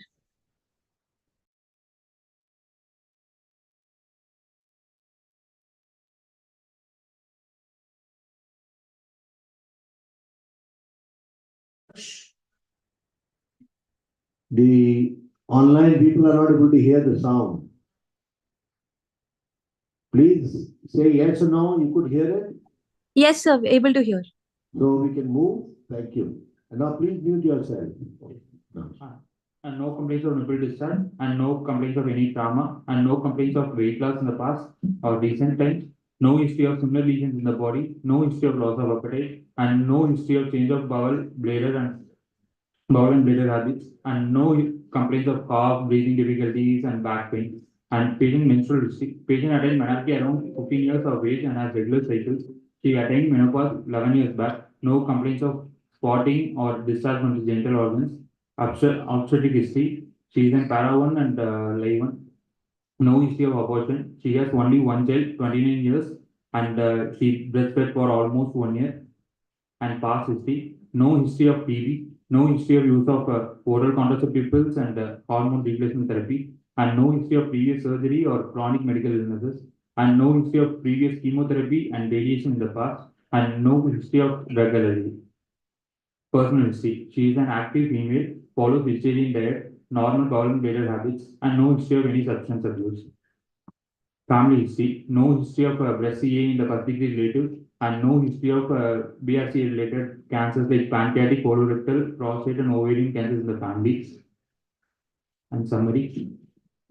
Patient Mrs. X came with the chief complaints of lump over the left breast for last 8 months associated with which is progressive in nature with bloody discharge from the lump for the last 25 to 30 days. No history of nipple discharge, nipple retraction, or no history suggestive of any distant metastasis.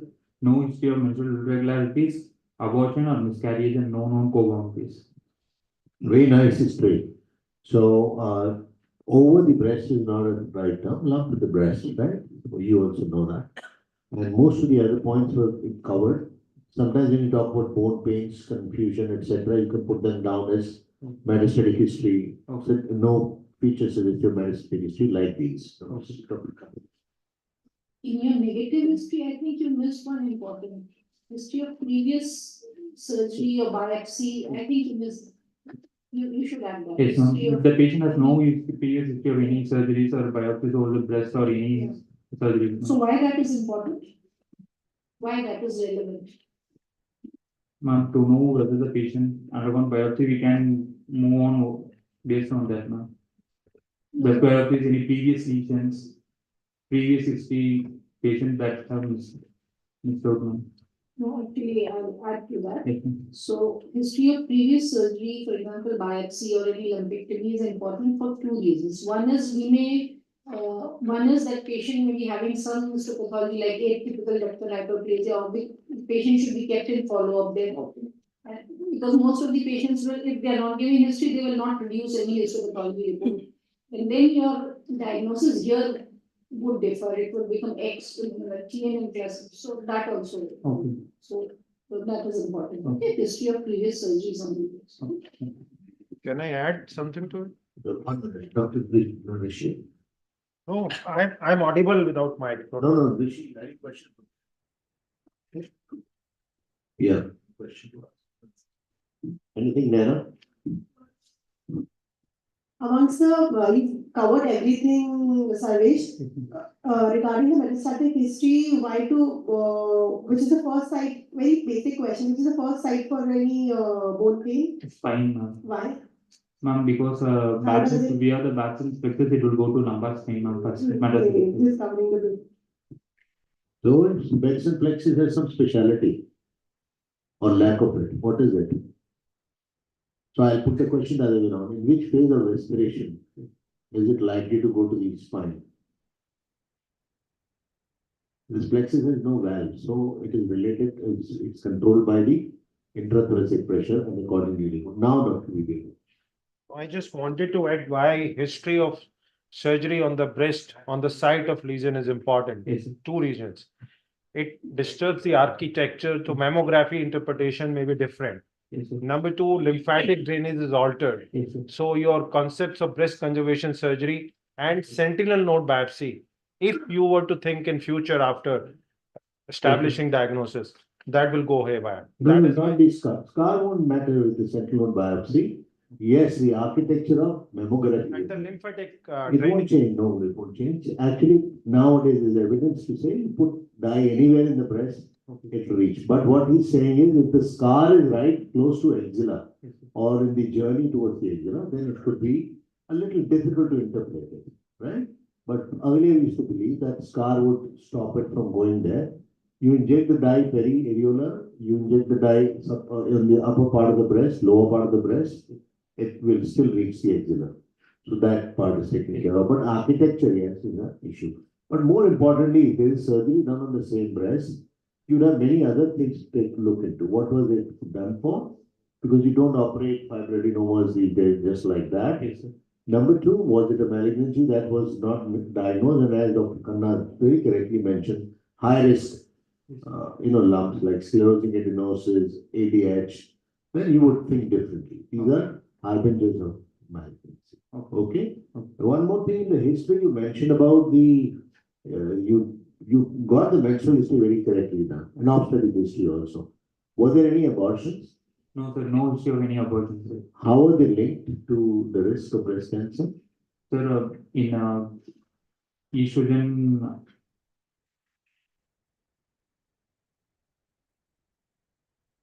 excessive estrogen. And again, there is a division, MTP versus a spontaneous abortion. People think differently. So it's unopposed action of estrogen. Pregnancy is protective, because then the progesterone comes with you. Okay? So please understand, do take home whatever is going to add to your, when you're presenting it. So yes, previous surgery indicates about, there can be a distortion, indicates about the previous pathology.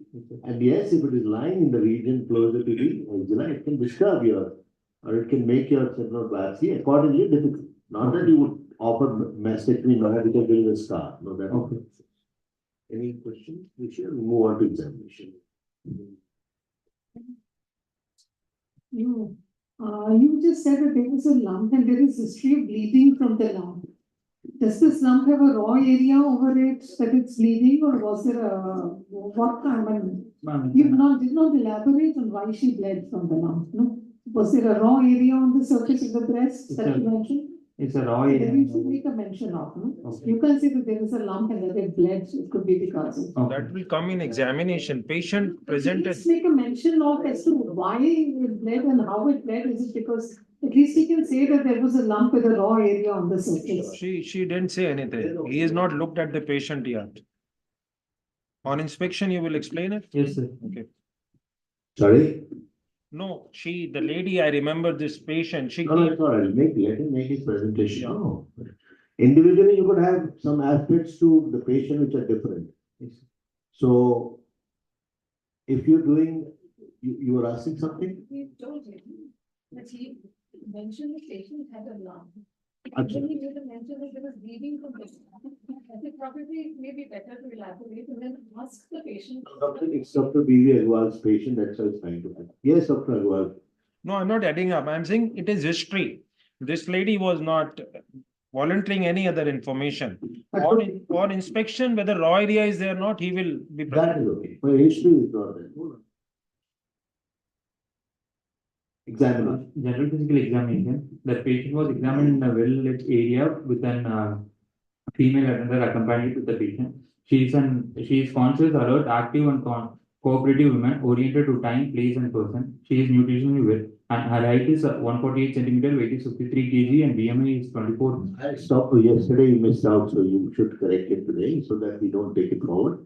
BMI is not kg per meter square, although you written centimeter, it is just a number. So 24. 24. And it's not said. The ratio has no unit. Yes. In physics, the ratio is zero. And there is no paler cyanosis, clubbing, express, or fetal edema, and there is no generalized lymphadenopathy. At the time of examination, the patient's pulse rate is 85. Radial artery is regular and normal in volume, and no specific character felt in all and it's felt in all peripheral pulses. And BB is 110/70 mmHg in right arm and measured in supine position. Respiratory rate is 60 per minute and saturation is 99%, and the patient is airway. And the patient's Don't worry, next time, go back, expose the patient completely and show both sides, from the clavicle down to the inflammatory fold. We understand the challenge, but then it is better. You should at least know the correct way of doing it. And on breast examination of the Don't rush through it. The way you're doing all right. Show that previous picture. Yeah, describe your findings here. They're visible. on inspection, the patient fullness was noted over the left breast, and there is a bloody discharge, ulceration over the upper outer quadrant of the left breast, which is bleeding, and there is no nipple retraction or puckering, dimpling, no dilated veins. I think. Good, you made an effort. If you had exposed it, it will be all visible. And this is the raw ulcerated area over the left breast. And on breast examination of the right breast and axilla found to be normal. On left breast examination, inspection, lung can be seen on the upper outer quadrant. Ulceration over the lung present with bloody discharging. Skin changes present over the lump, and fullness is noticed on the left breast. No dilated veins, no dimple puckering, no retraction of the nipple seen, and no puree orange appearance. Left nipple is slightly at the higher level compared to the right breast, which is the normal side, and nipple atrial complex is normal, and there is an inframammary mold present. And on palpation, left breast, no warm tenderness and noticed on palpation. Hard lump of size 5 or 6 centimeter on the upper outer quadrant is palpated, which is fixed to the overlying skin with well-defined margins. Ulceration with bloody discharge is present over the mass. The mass is not movable with the breast tissue, not fixed to the chest wall. Left side axilla examination is normal, no lymph nodes are palpable. Right breast is normal and axilla normal on palpation. Other systemic examinations. Abdominal examination, which is soft, non-tender, no organomegaly present, and no clinically palpable mass present. Cardiovascular examination, normal. Respiratory examination, bilateral RNT present, and normal vesicular bed sounds here. And on spine examination, it is found to be normal. And summary: patient Mrs. X came with the chief complaints of lump on the left breast for the last 8 months, associated which is progressive in nature and with bloody discharge from the lump for the last 25 to 30 days, no history of nipple discharge and no nipple retraction, and no history suggestive of any distant metastasis, no history of menstrual irregularities, abortion or miscarriage, and no known comorbidities. Examination findings of lump of size 5 cross 6 centimeter on the upper outer quadrant of the left breast with irregular surface and fixity to the skin, ulceration over the lump with skin changes present, with no lymph nodes palpable on the axilla. Move on. My professional diagnosis for this: a 59 years old postmenopausal lady with a carcinoma of the left breast with a clinical stage of T4B N0. What is unusual in this? You're an intelligent student, that's a must. What is unusual in your state? No, don't worry. This is not your fault. What is unusual if you observe? It's T4B, no lymph node, N0. So this will come. People will get up and examine this case. Even it is possible not to have a node involvement. It's not that it's impossible, or it is not probable that it won't be there. Possibly, yes. We will examine for this more. So if you have CT4B, go back and examine the maxilla again. Yes. And I wish you were attending yesterday, the breast session. One more thing you need to mention here as a qualifying statement in your clinical staging, which is to incorporate the AJCC 8th edition definition of it. No? We mentioned yesterday, we taught it. What was that? So we'll say that CT4B N0. However, I would like to have an ultrasound of the axilla to stage the nodes. It's no longer just clinical stage. Okay. And ultrasound is an extension of clinical examination in breast, head and neck, everywhere. Okay. So the end stage is now based on Ultrasound. ultrasound. So it's both clinical and ultrasound is a part of it. So that you qualify. Yes. And when you say M0, again, clinically M0, so that is okay. You are not going to swear by it. It may come out to be metastatic, but clinically this is the situation. Right? Which is the best position to examine the breast? Sitting position, ma'am. Making the position to be sitting. That is, I didn't put you there because you covered it yesterday. We mentioned as a standard statement in all examinations. I examined the patient in good daylight in the presence of a lady chaperone in sitting, supine and reclining position. All three positions for breast are necessary. Similarly, I examined the normal side first, which is necessary. Same thing happens in head and neck. I examined the patient in a sitting position, me sitting at the same level in good daylight, inspecting from front and palpating from behind, except for trachea.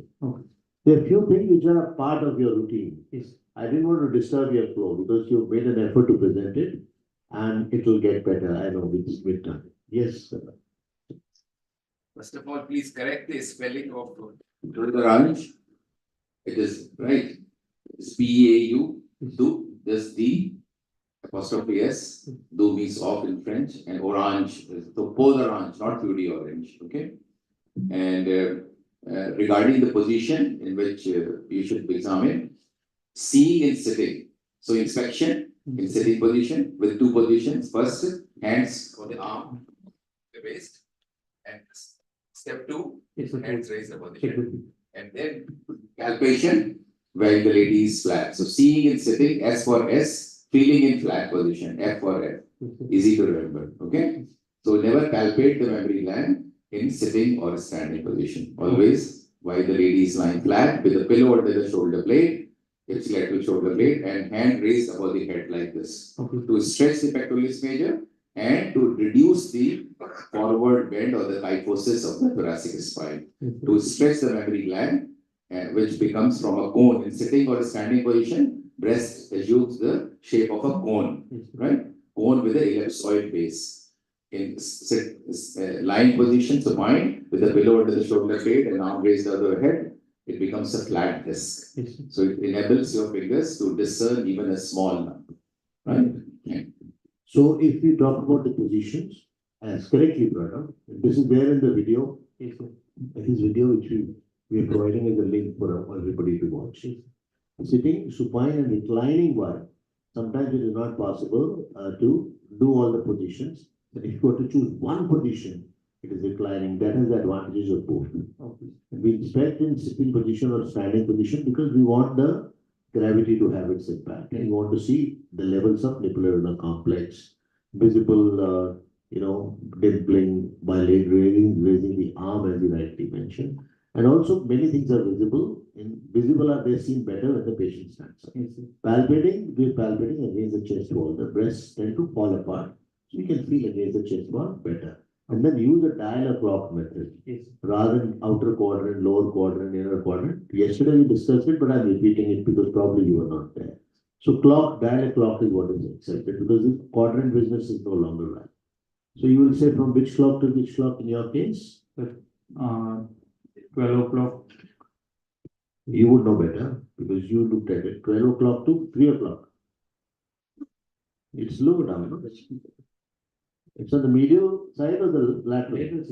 The lateral would be on the left side, it will be 3. Yes, sir. 3. So 12 to 3.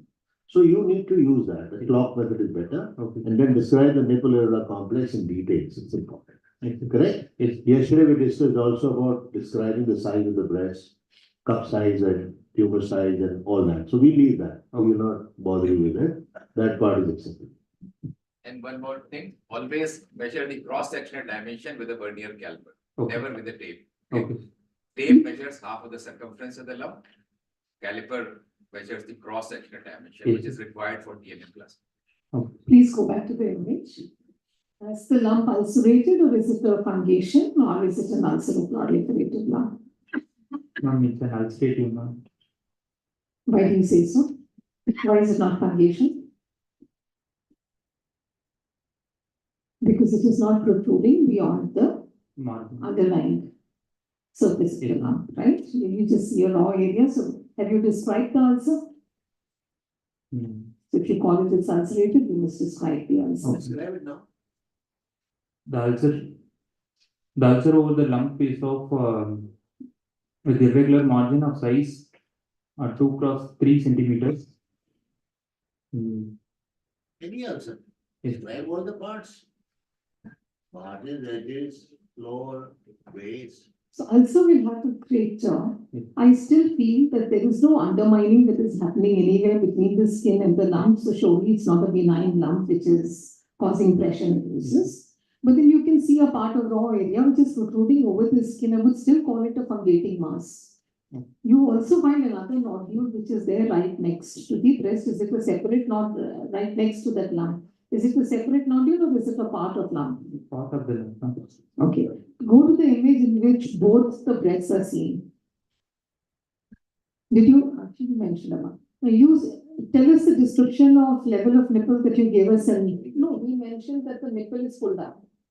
You said no, the level is higher. Level of the left nipple is high, ma'am. Which side? Let's say it is high, ma'am. Look at that. This is not left. That's why no, because there is a significance attached to the position of nipple, no? Now here we are calling a lump as malignant and the nipple is not pulled up, right? So what is the significance of nipple displacement? When will the nipple be pushed away and when it will be pulled up? The involvement of So in malignant lumps, it's No, let him answer. Yes, answer. the involvement of centroquadrant we can assess it. No. What would pull up nipple complex? That's Cooper segment over the area. Why you are right? It's partly correct. There's more to it. Anything else? Why is it down instead of up? So because of mass which is present over the upper area. Now, it's not infiltrating it down. Otherwise, you would have pulled it there. You must have seen other breast cancers. Sometimes, the basic size of a breast is larger than the actual size. So that fallacy can happen. So that would not exclude it being valid. I have one question. Have you examined the supraclavicular lymph node on that side? Yes, sir, I have examined the supraclavicular lymph node. Why it is significant? Sir, it should be included in the examination, not only axilla supraclavicular lymph node. Sir, it will become as distant metastasis. Careful. What is this relevance of supraclavicular today? It might include any gastric. No, beta. This is changed now. This metastatic business is over. Supraclavicular is a part of N3 disease only. So I don't want to go there because that will happen later. Otherwise, we are not in order. But yes, N1 would be broad mobile ipsilateral nodes, N2 fixed ipsilateral nodes, N3 supraclavicular nodes. Okay. So we can further A, B, C, etc. But generally, broadly. So they are not to be taken as metastatic. And it's not the right side or the left side which will decide what you're looking at. You are going to say gastrointestinal, etc. That is in the left workhouse node. That's a workhouse node, not supraclavicular. There is a difference. Workhouse is between the two heads of scalene. We tend to use interchangeably, but it is different. It's where the thoracic duct is entering at the junction of IJV and brachial duct. That's a clear. So you should be careful in using the terms. If you don't know, it's all right. You can always add on. This is your first attempt at presenting. Anything else? Yes, then. You just mentioned examination. When we are talking about the examination, you can talk about the 9 places in breast examination. We don't call it local examination as Chintamani sir mentioned. We call it breast examination. Can you just try to tell me the 10 regions you see in the breast? You can start with the 4 quadrants. 4 quadrants, and then epilateral complex. Yes, right. Quickly. And then inframammary region. Yes, you can say that. The supraclavicular region, infraclavicular region, the axillary region, the axillary tail, because you sometimes tend to miss that region, and the opposite breast. So remember it as the 10 regions. And as I mentioned, the supraclavicular. So may I ask him the boundaries of the Can you tell me the boundaries of supraclavicular node? Because if it's not in that region, then it is M1, as Sir said. Yes. Only if it is in the supraclavicular node, it will be N3. Any idea what are the boundaries? Okay, so medially it's the internal jugular vein, laterally the belly of omohyoid, and below the clavicle. Would you remember, repeat it? Don't say yes, unless you are. Nana, teach you again. Don't be anxious, Scrub- just relax. Scrubs is not about showing off information, ignorance also, learn it. Just relax.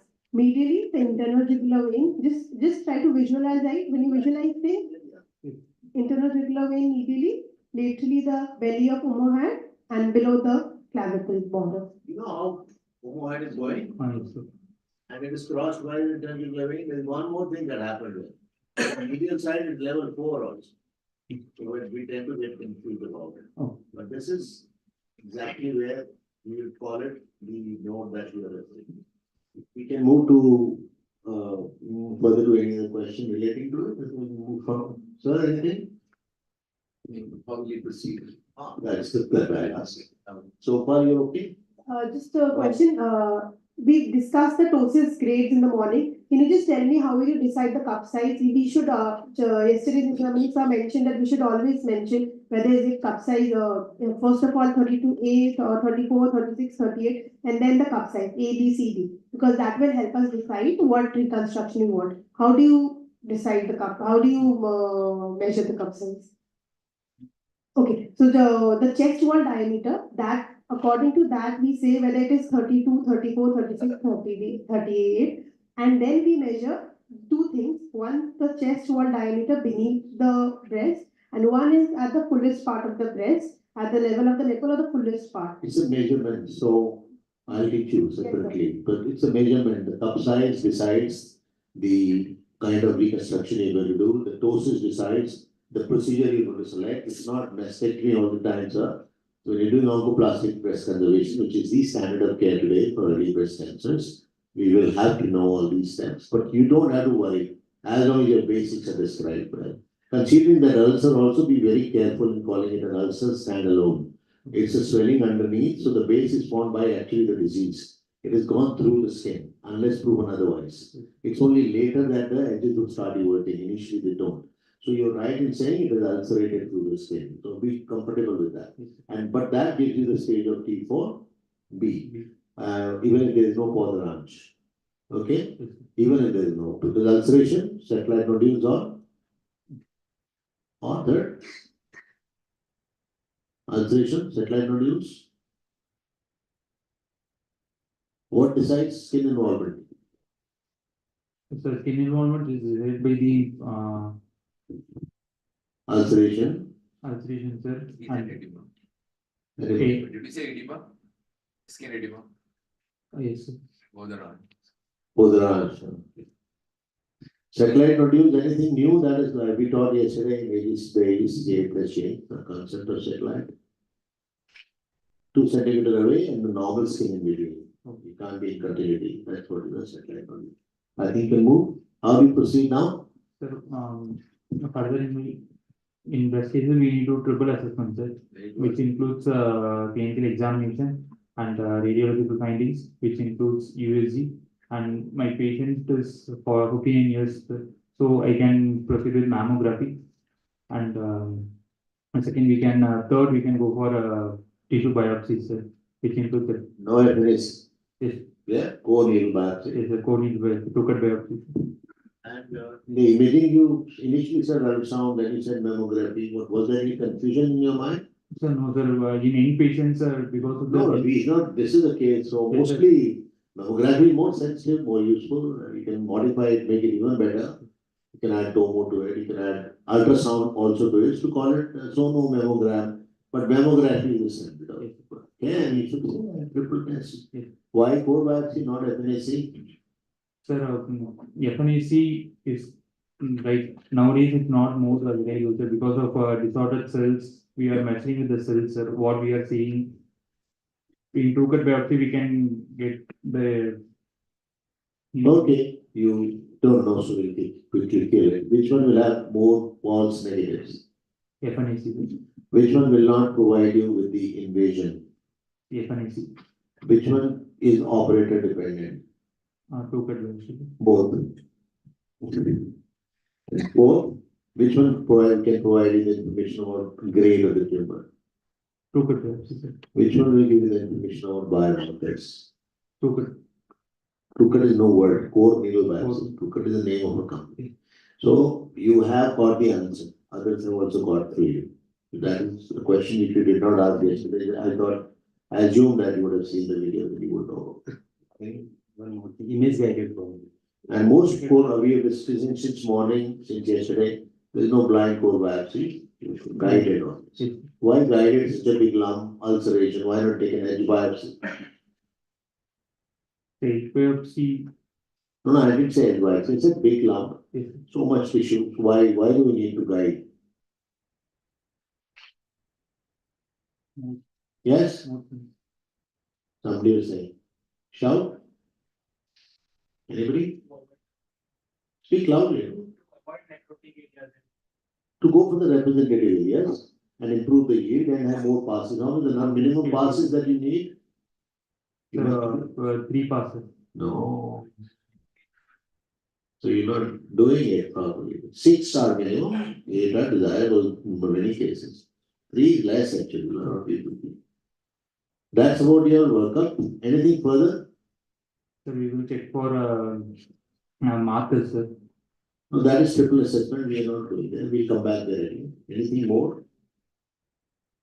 It is a advanced breast cancer or it is An advanced breast cancer. so what are mandatory workups that are required now? So mandatory workup, we need to check for the ERP markers. That sir, we have already finished that, no? That is basic, that we do for all. ERPR we do for all breast cancer, early, late, whatever, it doesn't matter because that's a biology. Would you do metastatic workup? Yes, sir, I will do metastatic. That is what I was asking. So what is metastatic workup that you'll do here? The metastatic workup, we can do bones cancer. Okay. And then we can do CT thorax. What is done? Can do. What is done? What? Recommendation, guidelines, what do you do for any advanced breast cancer? Advanced breast cancers, we can go with PET CT, sir. That you see there, that is okay.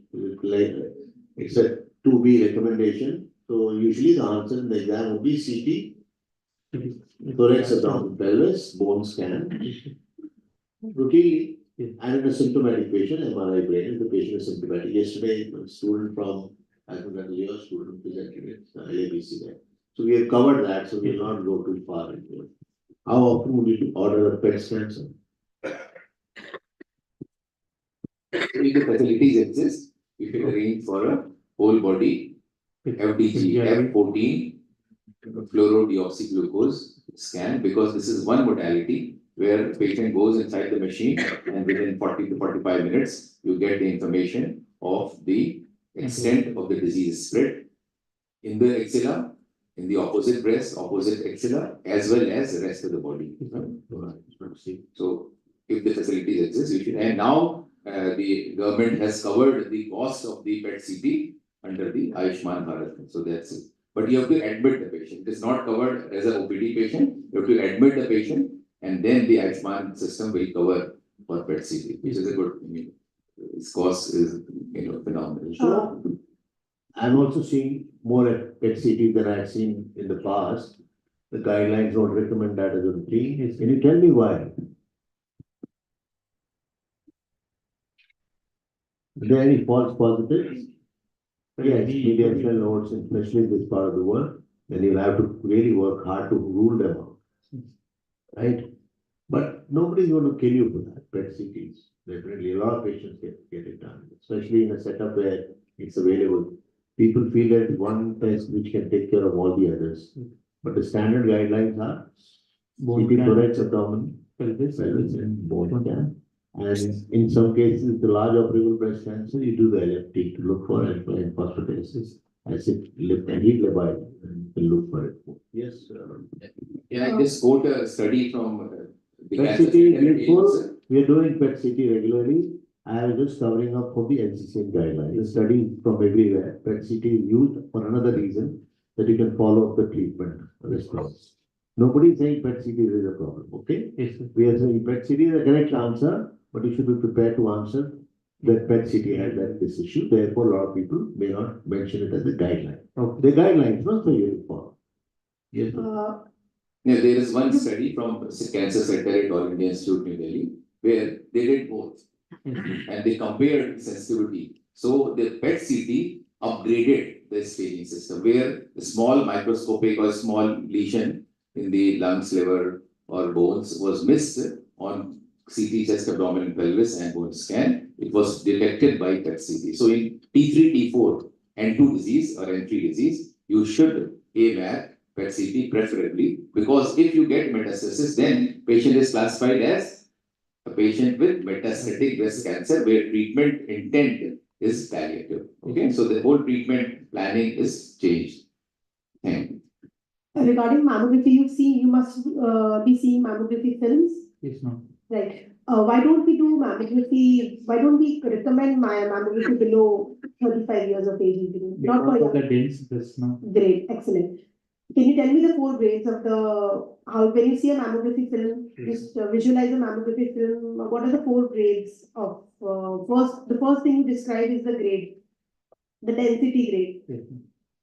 Okay, there are 4 grades according to the American College of Radiology. ACR grading, correct? Pura batao na? Yes. ACR grading. The ACR grading, A, B, C, D, according to the density, A is the most dense and D is the fatty. Yes, ma'am. So because of the young breasts are more dense, so we are not able to see the lesion properly. That is why we don't go for it. Next, what are the other things? How will you say that mammography film is adequate? What are the two views? Penile view and medial view. Excellent. In a mediolateral view, how will you Medial view. MLO? How will you say that it is an adequate view, MLO view? Ma'am, it should cover the whole breast from. It is in front of you. How will you say that this is a good film or not?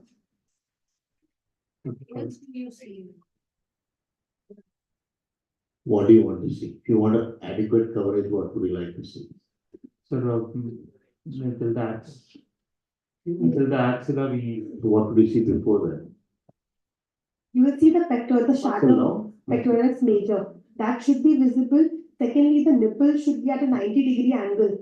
So if that is how a proper mammography film would look like. The last question: how will a lesion, a malignant lesion, look like on mammogram film? The type of calcification. Relax. Don't worry. Relax. You're acquiring it. Relax. What are the features on mammography that make it look like, which suggests that it's a malignancy? Their type of calcification, if it's a macro calcification or a popcorn calcification, then it is, yes, correct, excellent. Then it's a fibroadenoma or it's a benign thing. So if it's a micro calcification, linear calcification, pleomorphic, small dots, then it points towards a malignancy. So we can move forward. Okay. So, right? Some people also do MRI for these patients. When do they do MRI? MRI can be done in recurrence cases, recurrence breast cancers. So they should know the answer or you don't? You say you don't know. There's no shame in it. That's why you're here for the course. If you knew everything, why would you come in? Correct? So MRI is usually considered a problem-solving tool. That is your equivocal result with ultrasound and mammography. You're not able to reach anywhere. Number 1. Number 2, it's a very sensitive tool. Same thing with PET CT. It's a very sensitive tool, but you may lose in specificity when sometimes you may have situations. So MRI will have that issue. So you can pick up too many artifacts, and they were observing that it led to more mastectomies than when you did not do it. Yes. Okay. And in dense breasts, mammography is not going to be very good. Why is it so? Because of you mentioned, you answered that young patient will do ultrasound because the breast is dense. But why? Why? What is the problem? Forget about radiation exposure. You know or you don't know? You say you don't know so that you can save on time. What would fat look like on X-ray? Black, no? Right? Yes, sir, black, sir. On X-ray, it will be looking black. Sir. And the calcium will look white. So it will be white on black in a fatty breast. In a dense breast, it will not be the same. It will be white on white, relatively. So you won't be appreciating it as well. That is general rule. So you can do mammography, ultrasound, or if you really want a rich man's ultrasound, it's MRI, which is more sensitive. But specificity is a problem. Is that okay? Yes, sir. So we can move further. What do we do now? For this lady who has an ulcer, Yes. what type of biopsy would you choose to ascertain the diagnosis? Wedge biopsy, right? With the wedge biopsy from the edge of the ulcer, right? There's no need for image guided deeper biopsy because the tumor is spouting out. You can see the tumor, right? So take a biopsy from the edge of the ulcer. Since we were talking about mammography, can you tell me why is the breast tissue compressed during mammography? What is the purpose? So the purpose is, one is that it decreases the dose of radiation. Secondly, it prevents the artifacts because of movement of the breast between the two plates. And then you can see the margins of the lump or lesion if it is present more clearly. Can you tell us some special views that may need to be taken after you've done a routine mammogram? So if you need to delineate the characteristics of the lump properly, you may take a spot compression view. If it's on the medial side, you may need to take other special views like a valley view, right? And a diagnostic mammogram may need to be, it may not be only craniocaudal mediolateral oblique, you may take a direct mediolateral view also. Okay, with due regards, I mean, I must tell you, it's got to go take home. Yes, sir. The edge of these ulcers may not always be giving you the representative sample because of contamination and the kind of the way the gauze is applied. There's a lump underneath, we follow the policy of getting a core biopsy. And then, in any case, a guided core is useful because you don't get necrotic tissue. We have done edge biopsies in these cases. They come out to be many a time equivocal. Okay. Unless it's it is proliferative edge because that is the purpose. Sometimes it's the sheer tearing off or the necrosis that has happened. So you may not be able to get a diagnosis. If you can, then it's okay, right? And usually the policy in breast cancer is core biopsy. The wedge biopsy, usually the head and neck that we discussed yesterday. A wedge biopsy is type of incision biopsy. So you should be clear with both. Can it be done? Yes, it can be done. But you should be prepared mentally that it may not yield the result. So you would like to take it from where there is no contamination under guidance. What do you do next? You got the core biopsy done. It is a triple negative malignancy with no distant metastasis, and your stage is correct. It is triple negative. Yes. Now your approach. Again, triple negative patients, I'll go with a neoadjuvant chemotherapy, sir.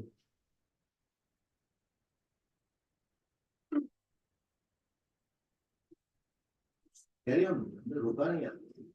Neoadjuvant chemotherapy, sir, followed by mastectomy, radical mastectomy, and followed by radiotherapy can be given, sir. Radiotherapy can be, it has to be, it cannot be part of the therapy for locally advanced breast carcinoma. So we have to combine the breast surgery, axillary approach, plus radiotherapy. For locally advanced cancer, radiotherapy, loco-regional radiotherapy. For the entire breast area, from clavicle to inframammary crease, midline to the mid-x-ray line, right? And supraclavicular fossa, you have to cover as part of an intermemory chain. So it's a loco-regional radiotherapy is mandatory for all locally advanced breast cancer. If you have done a thorough full axillary clearance, then you spare the axillary region. Otherwise, combination of radiotherapy to axilla plus full axillary dissection increases the chance of lymphedema of the upper limb. Right? Yeah. So your answer would be if I put it in perspective, don't say I'll give neoadjuvant chemotherapy. You would say I'll discuss the case in an MDT or a tumor board where the decision about upfront surgery versus neoadjuvant chemotherapy will be taken. Because patient is also important. Sometimes they refuse chemotherapy. So you don't argue about it. Sequencing doesn't change the outcome, but people object to it now. It is preferable to put the patient on neoadjuvant chemotherapy. You're right. What regime? If it is triple negative, usually if you don't know, you can always say, I'll ask my medical oncologist. There is no shame in it. But if you know it, this is a part of it. You can answer and score your marks. So CAF is So CAF is not used now. No? It's one of the older regime. So taxane base is the bare minimum. And then in triple negative, they're adding also immune therapy and PD-L1, all these newer agents have come in. So you should be prepared mentally to take care of it. Right? They are not very good cancers and you don't have any targets to hit. So you'll have to, think in terms of everything, platinum and other good things to be accounted for. We would not waste your time on chemotherapy in a case where the surgery exam, but you should have this basic understanding of chemotherapy. Suppose it is ER/PR positive, HER2 neo negative. So then we can go with hormonal therapy, sir. This is the case, it's locally advanced.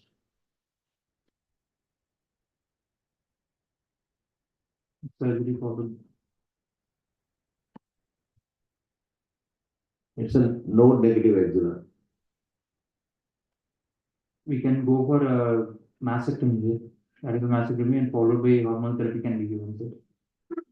One, it is not called radical mastectomy, it's called modified radical mastectomy, so you will be clear, because the radical will be all set, which you should not, that term is not used. And what do you do to the axilla? Because it's a locally advanced disease, so you would not be doing anything fancy, sentinel biopsy done in only select cases post NHCP. So the cases, otherwise we have covered LABC yesterday.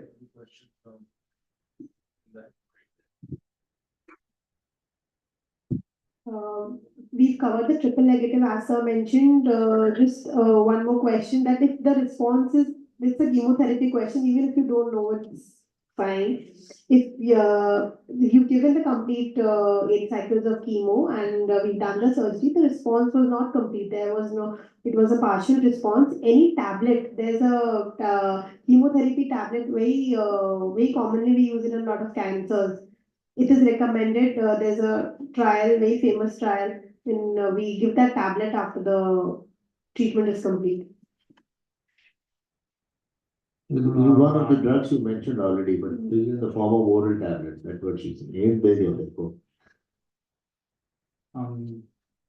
The most famous oral tablet in chemotherapy world that capacitor means. According to there's a CREATE-X trial that in a triple negative cancer, even if they don't respond. Yes. Then we give the capacitor tablets, 1000 milligram morning and evening for 5 days. Do they respond well or they poorly respond to chemotherapy generally? Triple negative. Triple negative can initially will respond well, sir. Initially means? As a starting of treatment. No, they respond very well to chemotherapy. We've discussed it already, so you are not there. I explained yesterday that because it is hormone negative, so it responds very well. When it is hormone positive cancer, that has a little lower response. Amongst, sir, is there time for one more question? If it was in a hormone positive cancer, ER/PR positive, we've given the neoadjuvant chemo, we've done the surgery. Now you will give the hormonal treatment, right? What if she is premenopausal, what will you give? And if she is postmenopausal, what will you give? Premenopausal, we can give tamoxifen. Yes. Postmenopausal, we can give serum estrogen. You're going good, relax, yes. Postmenopausal patients, we can give anastrozole. We can give, you will give. Yes. You can what use, don't be worried. You use earlier also. It is given only. Why don't you give tamoxifen postmenopausal? We used to give it in the past, so why have we changed? Sir, see, it is related to the source of estrogen. Yes, sir. So what is the source of estrogen after the ovaries are atrophic? Sir, somebody shouted. Peripheral conversion. Peripheral conversion. Fat. Using which enzyme? Aromatase. So you use what? Aromatase inhibitors. Huh? And when this tamoxifen, you're doing just modulation. That's the whole. I think we can. Yeah, and I'll just add, the aromatase enzyme is present in 4 organs. You can remember by the acronym LAMB, L-A-M-B, liver, adipose tissue, muscles, and bones. Right. So that's why the side effect of aromatase inhibitors, anastrozole, letrozole, is weakness of the bones. This leads to increased risk of fractures, arthralgia, muscle aches and pains, weakness of the muscles. So due to blockade of the enzyme, you will structure. This is the age when you actually get pathological fractures too, no? So bones suffer. What happens with tamoxifen to the bones? Opposite. It strengthens the bone. It strengthens the bone, results calcium deposition. Understand? What you have to keep in mind while giving tamoxifen? Hot flashes will be coming on. Hot flashes, you keep in mind anything more serious. When the patient comes and follow up, We have to keep that patient and follow up for this. What? For what? Now if it is acting on, speak loudly. Endometrial hyperplasia to begin with, but it can change into cancer. So they need a regular follow-up for their And thromboembolic phenomena, including to pulmonary embolism, which could be fatal. And all patients of locally advanced breast cancer receive radiation. The windows, the portals, the degree, the extent would be decided by what have you done. If the axilla is optimally cleared, which means how many nodes you assisted me the other day, told me. How many nodes are mandatory? Notes, for 10 notes. Okay, so suboptimal would be radiation there also. That is important. And in general, you have covered up most parts, and you mentioned about supraclavicular internal memory, but not axilla if you dissected often. I think with that we can. One small question.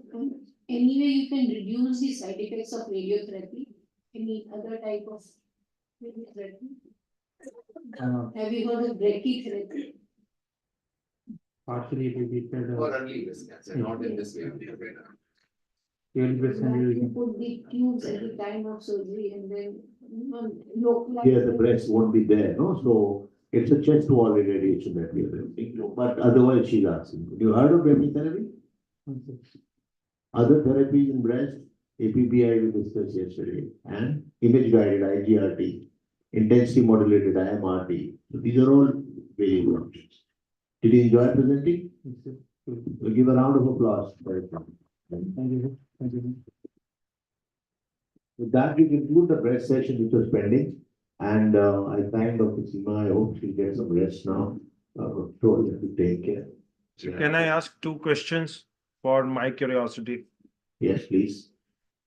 Role of MR mammography in early pregnancy when it is needed, and should the student be using the word French words, or they can get away by saying orange peel appearance? That's okay. So better will be not. Just say skin.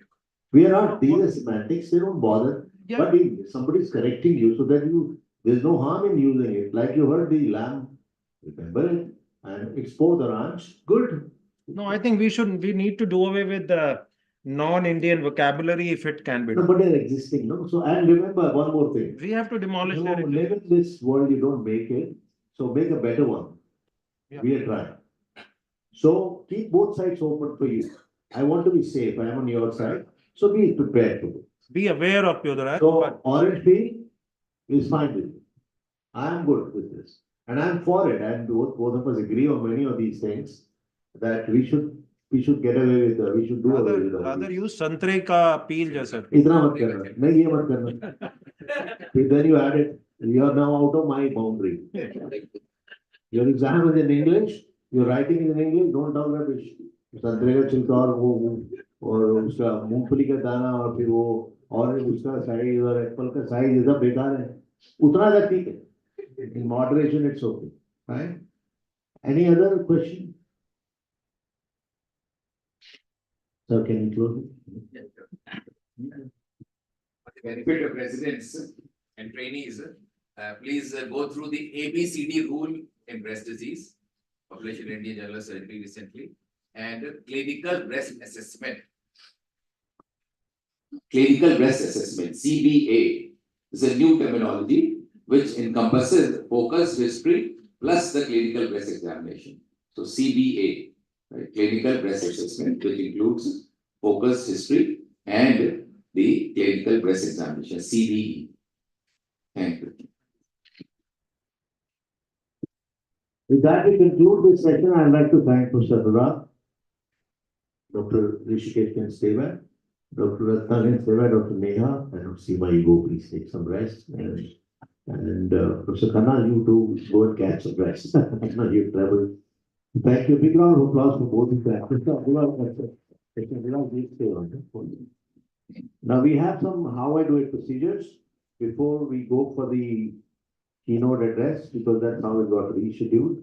So just one procedure we can take before we go for the keynote, and that is by Dr. Abhinav.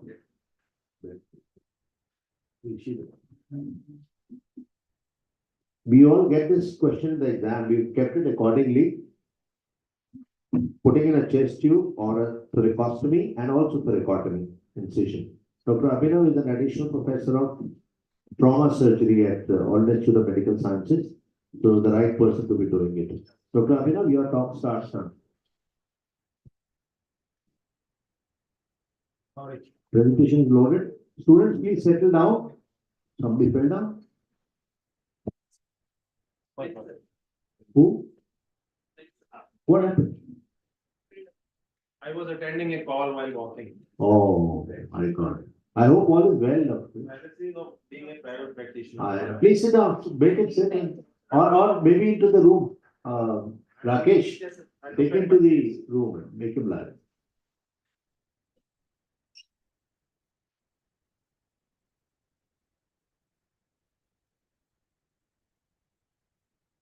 Please settle down. Can you join us on the dance, please? Come. Want you, I didn't see you. Right. Dr. Abhinav, you've gone for the first bit? Thanks, one sir. You keep getting video star. He is a very fine surgeon. We're proud to say that he's been my student, and I thoroughly relish and cherish that fact. All yours, Abhinav. Thank you, sir. Thank you for your kind words. And it's my privilege to have your blessings all the time. And that's what keeps me going and keeps me improving all the day. Can you have this? So greetings from my institute, where I'm working as a faculty there. So I'll be touching upon one of the key aspects when research all about the ICD insertions and the emergency tracheotomy, what you are going to learn about. And before I start my presentation, I start a present paying ado to the father of the surgery, the Sushruta, what he said. Theory without practice is like a one-winged bird that is incapable of flight. So keeping this mantra in your mind, move forward as you go along your surgical career in your future. So what we are talking as a residents, when we are residents, this is one of the common procedures what we are used to do, but we should know how to do it. And as far as surgical residents are concerned, the most common what we do is seen in putting an ICD is in thoracic trauma. And what that is, most of the 10 to 20%, they have the trauma. Most of them are managed non-operatively or non-operative intervention, where we put a simple ICD for hemothorax or a pneumothorax, or sometimes when you have both the pneumothorax. So it becomes a treatment at that moment of time, and this is how you go about it. And it becomes life-saving, as in cases where you see an obstructed pneumothorax, that then if you put a simple drainage, the patient is saved during your primary assessment. And I ask a question to you, is this, when you talk, is the ICD is only a drainage tube? How many? Anybody answer? ICD is a drainage tube, what you put in the abdomen is just the same way, like that? Blank. Anything more? Yeah, somebody was saying something. Yes, it's a negative pressure threshold. What that it says. Now, what I'll tell you, when I said that these are also called a hemostatic intervention, when you say that, as a physiologically, it is a, what do you call, the chest cavity has a negative intrapleural pressure all the time. So what you do, when you put a chest tube in it, it maintains the negative intrapleural pressure so that the lung expands. So whenever there is a trauma, there is a bleeding, what happens? You put a tube and this, you just monitor the output, and after that the bleeding stops. It is the expanded lung. What you have to learn, when you put a tube, the lung gets expanded because there is store, and it becomes hemostatic. So it becomes hemostatic and also leads to the VP scores, that the ventilation perfusions. So this becomes important when you are understanding the physiology of a simple ICD tube. It's not a tube, but it's a buttock. So when you are going to do, as a clinician, everybody asks, well, what will you do when you see this? This is the scenario where you do, it's during, as a trauma assessment, when you do a patient in an emergency, you do it the ATLS way. What it says, the primary assessment, adjunct, secondary survey. And when you do a primary survey, which is a clinical one, and that is the time when you have to put your tube into the thoracic cavity based on the clinical findings. And what is that? Whenever it said that it is the clinical finding, whether you are auscultate, whether there is absent breath sound, or the hyperresonant field there, or diminished. Based on that findings, you just put the ICD tubes. And the radiology, as you say, is an adjunct, not an essential to do. And what we say, whenever you are in doubt, always put a tube. And as a general surgeon, when you are allowed to, you must take a consent. And for your institution policy, you should use the antibiotics as per your protocol. And this is how we go about it. Be prepared whenever you are there. Be prepared. So be prepared with a tray.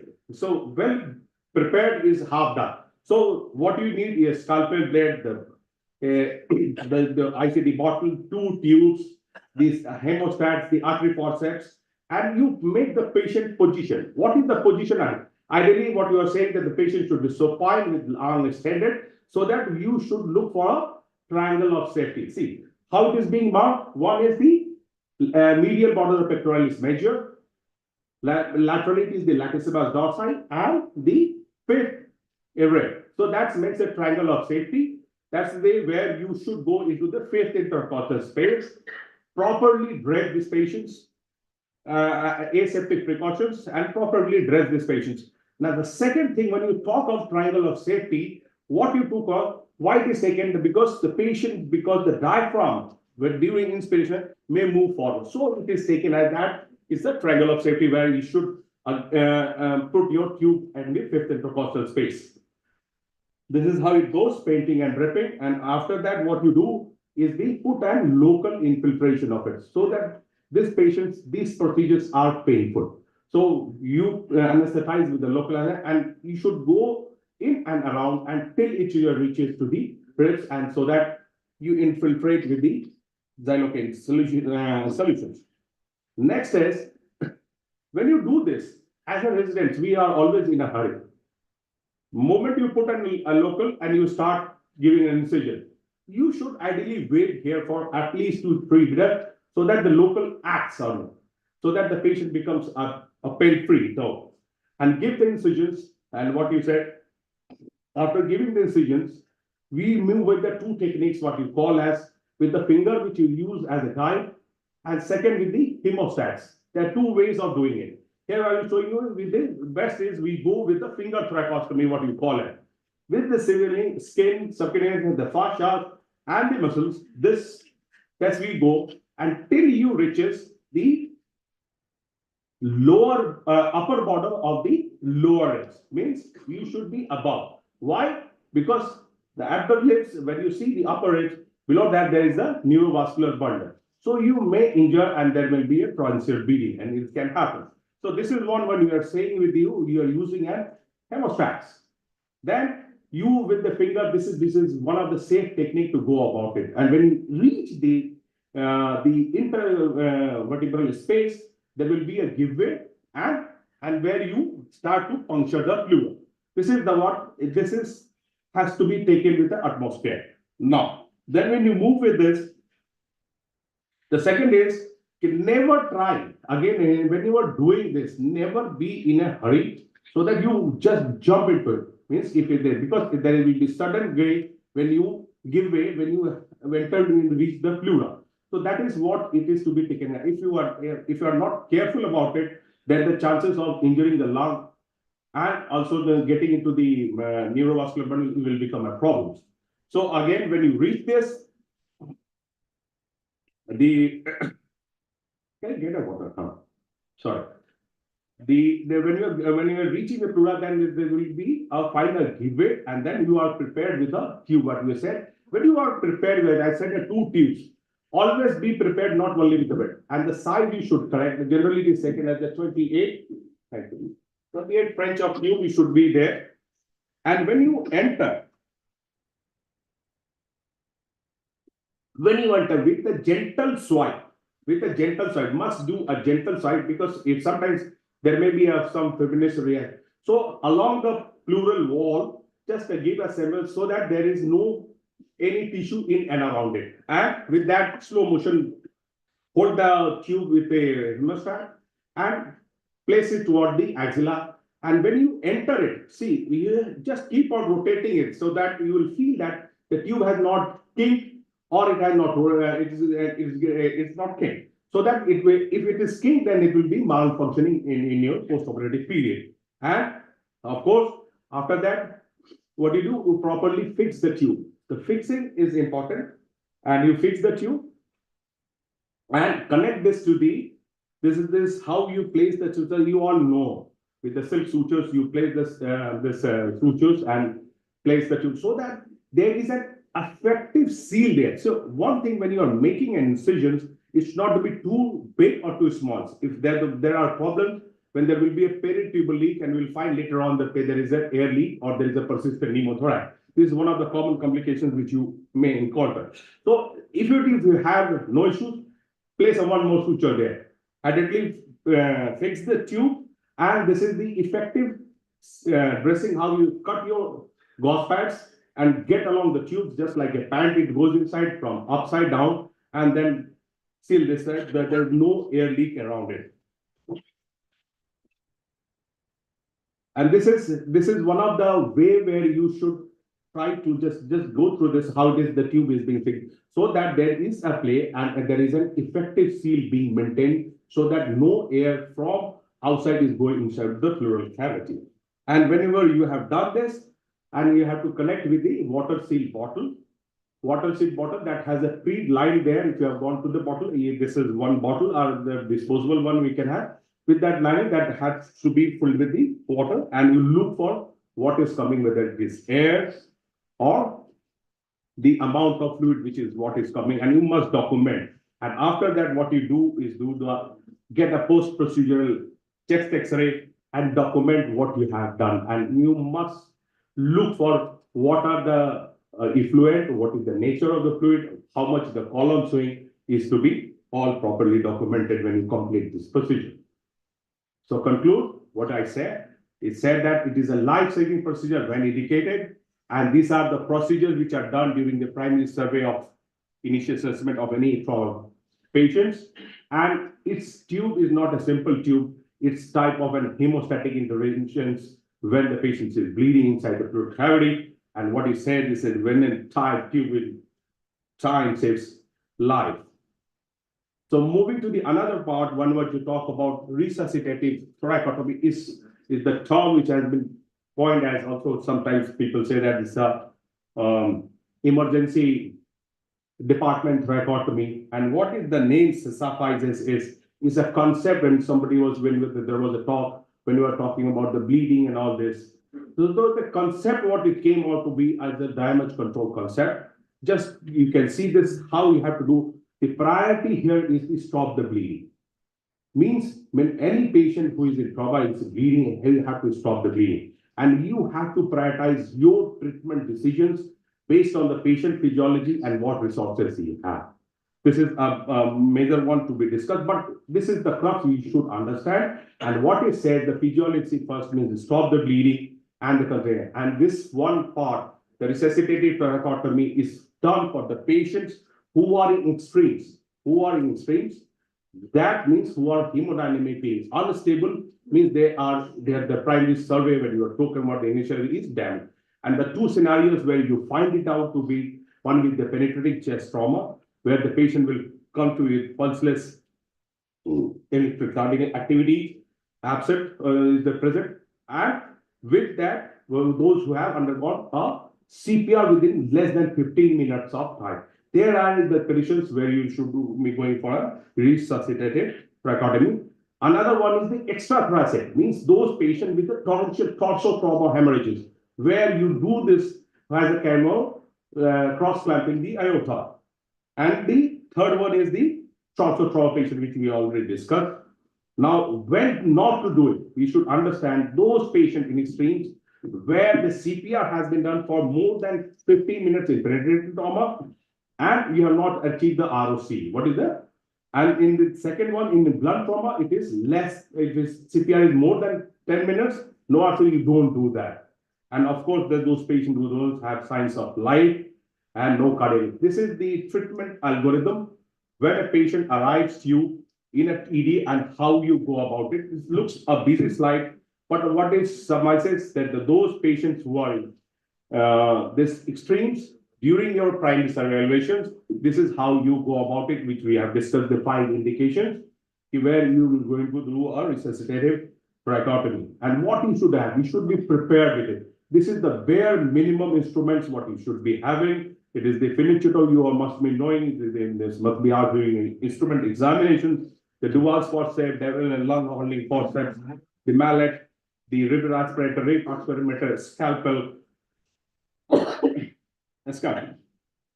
and one more thing, which in fact I missed, you should have also the vascular clamps are available with this when you are planning for doing a resuscitative thoracotomy in the emergency department. Because where you will have only few surgeons, limited sources, no relay, and this is what you have to do. You have to just nip the knife, you have to close the tap, what you said there. So in this, the patient positioning becomes important, and what is said, these patients are doing in the supine position. You don't have to move in a supine position, and at best, what you can do, make it a bit lateral. A bit lateral, you can put a pulley behind it, and you go into the 4th intercostal space, that is the space below the nipple, the inframammary fold, and then you enter into the pleural cavity. As you go along, skin, subcutaneous tissue, the pectoral muscle, and then you have the intercostal muscles, and enter into the pleura. And what you do, this is what is for the anterolateral. And when we extend this to the other side, if you start from the left and you go to the right, it becomes the bilateral clamshell thoracotomy. This is one of them. This is one of the incisions which is very frequently practiced, and it is because it is easily done. What you have to be careful about is when you are cutting through the sternum, you should be looking care of the internal mammary artery, because if you miss that, then there will be a transmissibility. Because in extremes, it becomes one problem, and you should not add on to the other problem. So when you are cutting this sternum, you should be careful about the 2 vessels. And what we can do for the cardiac repairs and the lungs. This was a case where we have done for the patient with had a penetrating injury to the pericardium. This is what the patient was in. Supine entered into the 4th intercostal space, and the the bilateral clamshell thoracotomy was given, and immediately access to the pericardial window was there by opening the pericardium between the 2 phrenic nerves, and where you can see there was a rent in the right ventricle, which was suture repaired with the throwing with the pledget sutures. Second case, here is that this patient had a blunt injury following a road traffic injury. You can see his mark on the side, had a blunt mechanism of injury. These patients, generally patients with resuscitative, they are done during your primary survey when the hemodynamic is unstable. But this patient, if you see this, the CT has been done. But generally, these patients, we don't, those patients who go for resuscitative, they don't go for CT scan. This is done during secondary surgery when they're stable. This patient was initially stable. On CT, it was evaluated that he had a pericardial fluid there. The blood was present there. And he was opened up and he went under the bilateral transverse thoracotomy, where this pericardial window was opened, where it's between the two phrenic nerves, and the clot was evacuated and the decompression done. So to conclude, resuscitative thoracotomy, what we call is a physiological concept of resuscitations, where you have to just close the tap when you're talking about, and there should not be any delay in time in reaching to the tap. And it's an purely hemostatic interventions for patients, those who are in sprains, and quick access to the thoracic cavity is the key. And we all know that the blood loss is the leading cause of preventable. Your simple action and training with this, if indicated in the streams, can be a life-saving. Thank you. Excellent talk, beautiful. You covered up everything. And I like the quote, freedom lies in being bold. But boldness with wisdom. Any question? Yes, he has a question. Good. Pass the mic to him, please. Otherwise, you shout. Do we need to clamp the ICD initially after putting the ICD? If the drainage. Pass the mic to her, please. Yeah. Ram. Yes, you carry on asking. Yeah. Don't stop for the mic. So do we need to clamp the ICD if the initial output is more? Yeah. One good question. Any more? Any other more?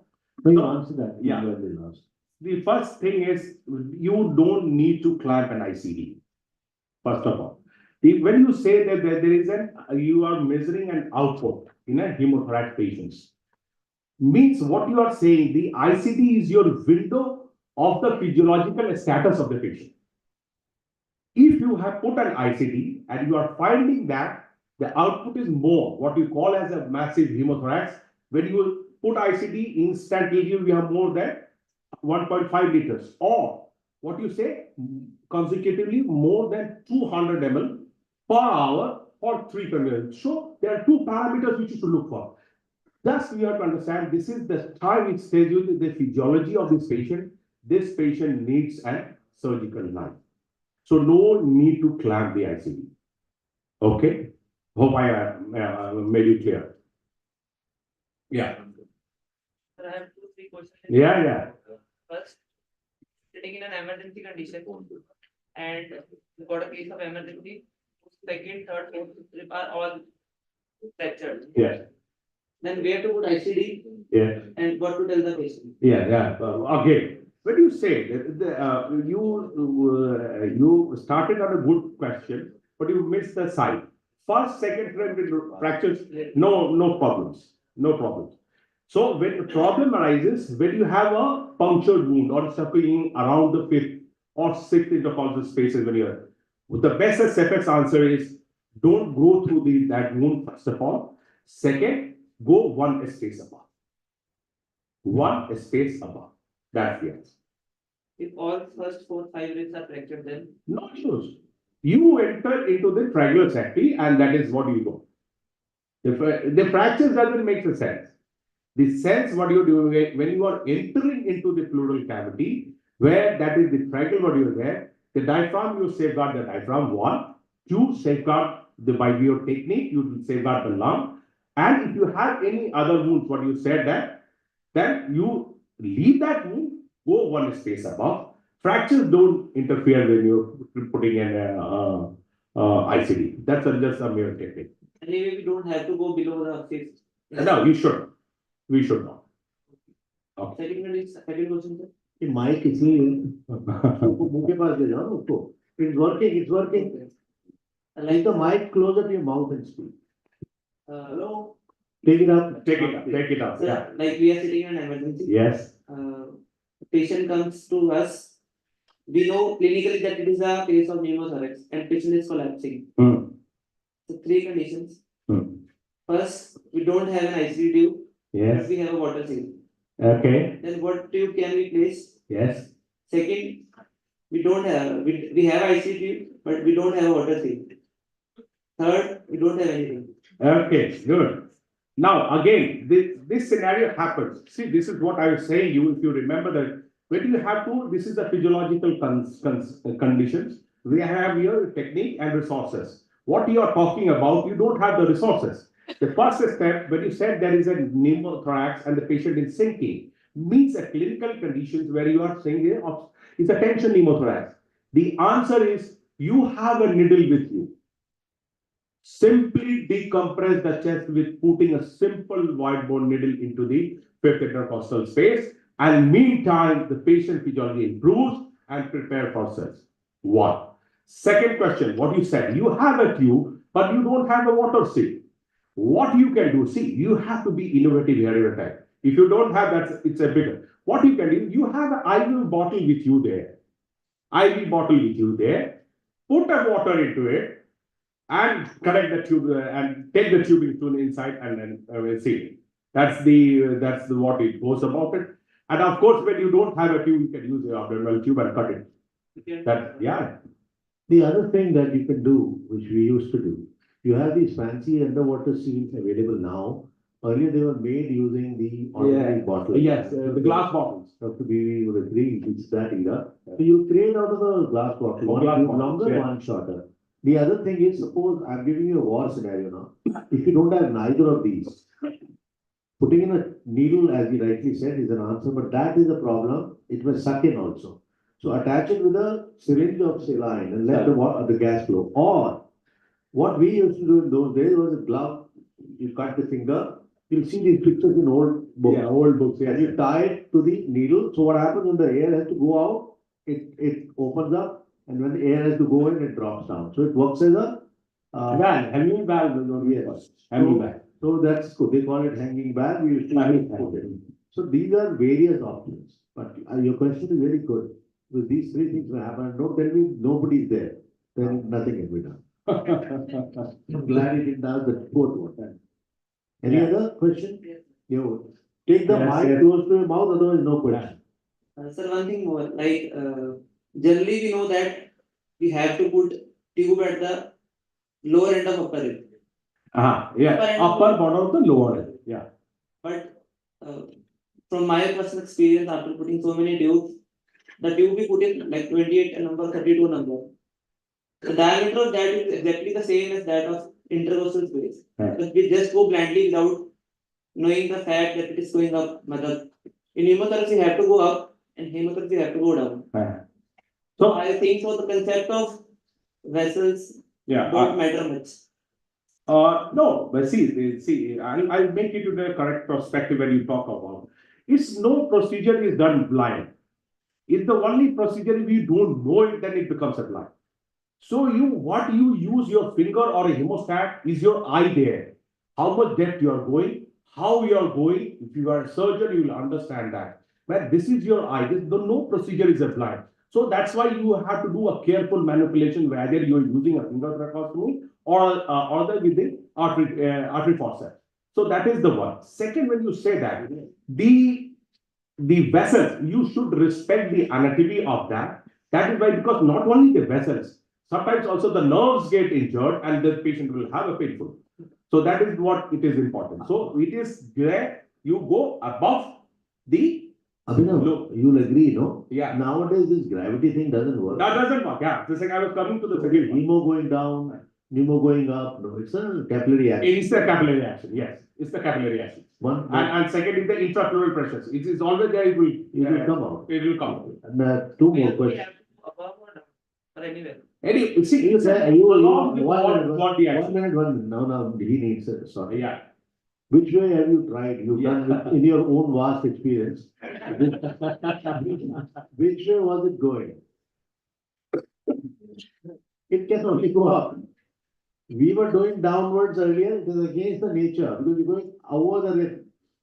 So usually it's easier to go. It flows along. You don't have to push it either. It takes a space behind neatly, and with finger you can create that space. Right? You don't have to send an intern inside. No? Yeah. Good passage. Yes, one last question. No, one more. You have a question? After this. So one patient come to me. anterior chest walls are penetrating injury medial to the nipple in the fifth intercostal space. And intrathoracic communication is also there. And my confusion that we are closed first that wound which is communicated intrathoracic and air or entry are allowed, or we are just putting normal safest site in ICD and close this one. Yeah. You see, again, it's a rightly put question. These are the scenarios which comes to you when you are dealing with acute trauma patients. So when you are there is a penetrating sucking wound. The answer, definitive answer is put an ICD no, from the separators institute. Mean the time, suppose you are in a smaller center, you don't have, you may have to transport this patient to a subdermal hospital or a trauma center where we are working. So what you do a occlusive dressing, three-way occlusive dressing, so that it is closed on up, sides and the other. It allows the air to come out, but not to get in. So if there is an intra-negative intrapulsion, air will circulate.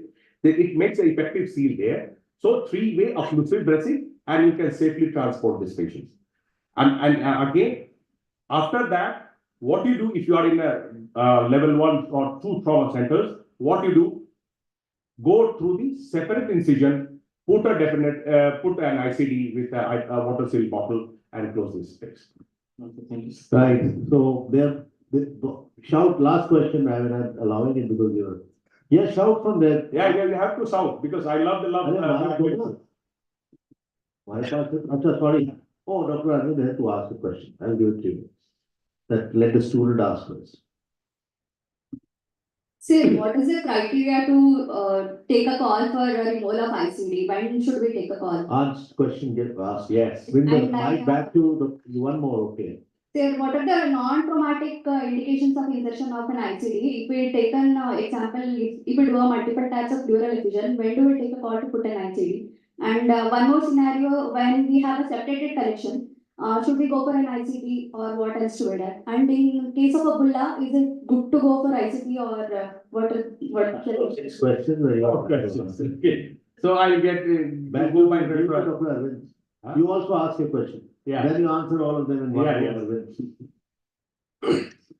Maybe you have answered before I came late. I just want to answer, when you're going to remove the ICD, for example, in a 75 kg body weight patient, he underwent some kind of surgery, intrathoracic, maybe lung or esophagus, whatever it is. And the ICD drainage is coming around 250 ml in 24 hours. It is serious in nature, no blood, no pus, anything. When you going to remove this? Yeah. You have 5 questions. Yeah. Then you can link, so you can answer. Yeah. And I'll go back from the, I'll come from the back and in the front. First was, when you have a bulla, for bulla, what you have, you don't need an ICD. Bulla, if it has rupture, creating a what? A pneumothorax, there you put a tube. You have, for bulla, you don't put a tube. Okay? What if the patient is hemodynamically compromised? His saturation is dropping and is not. That's a different aspect. If there is respiratory distress and trachea depression because of the bulla, if the patient has a pneumothorax, what do we do for that? The answer is surgery. Okay. Question. So the ICD doesn't work. See, the bulla is what is happening. It's a lung which is not, is become a pathological, where what I said, the VQ is not ventilation, perfusion is not occurring. So ICD is not going to help it. ICD only helps when there is a physiological, there is a aberrations in the intrapleural pressure, so that it leads to the lung to be expanded. Got the point? So for bulla, no treatment. ICD is not a treatment. For bulla, if it is compromising, answer is getting the bullectomy. Answer. Okay. The second question was, you said was the when to remove an ICD. Yeah, this is the same. See, it is a clinical question and the answer is clear. The first is, for what condition will you have put a tube? That condition has to resolve. As the search said, it is a post-operative period. I don't know what was the post-operative, what was the reason for the error. If it had gone for a benign lesions, then what you look for? Look for the physiology, means if the patient oxygen saturations are maintaining, The X-ray shows the well-expanded lung, and the criteria for the ICT output 200, 400 if it is serious is not a matter. You can safely remove the ICT. 200, 100 or with the literature I've said, with this type of patient, you can remove up to from the 200, 500 output in a day, we can remove. But generally speaking, what you should do when you are removing an ICD, the lung, the condition for which you have put an ICD has to be resolved, means hemothorax, he should not be bleeding, the ICD to output should be less than 200 or 100, and the patient is stable, and the lung has, you have given time for the lung to oppose, the visceral period should oppose. This is what is it, and you can take out the ICD. Two, the third question, what did you ask? I just forgot. There was something more. Huh? Yeah, clear. Okay, fine. Hope I have answered you. Yeah. Yeah. To add on this, see, it doesn't depend on the amount itself only. It is linked to the weight of the patient. For example, if the patient is 120 kg weight, so in that case, the rule is if it is coming 4 ml per kg body weight in 24 hours, and if the lungs are expanded, there is no pus, no blood, you can remove the IC. That's perfect. So 4 ml per kg body weight. So 4 ml per kg body weight is the correct answer. And at the same time, I think what he probably mentioned also was, overall, you don't treat the chest tube, you treat the patient. Whatever you put it in for is important. Sometimes it becomes a nuisance because the tube itself causes drainage. And it stays there because there is drainage, and drainage is there, so you don't remove it. It is true of any drain, and it is also a drain. But important thing is there is no peritoneum there, there is pleura only, so absorption is not that good. Thirdly, tube itself should not become the cause for infection and later on problems.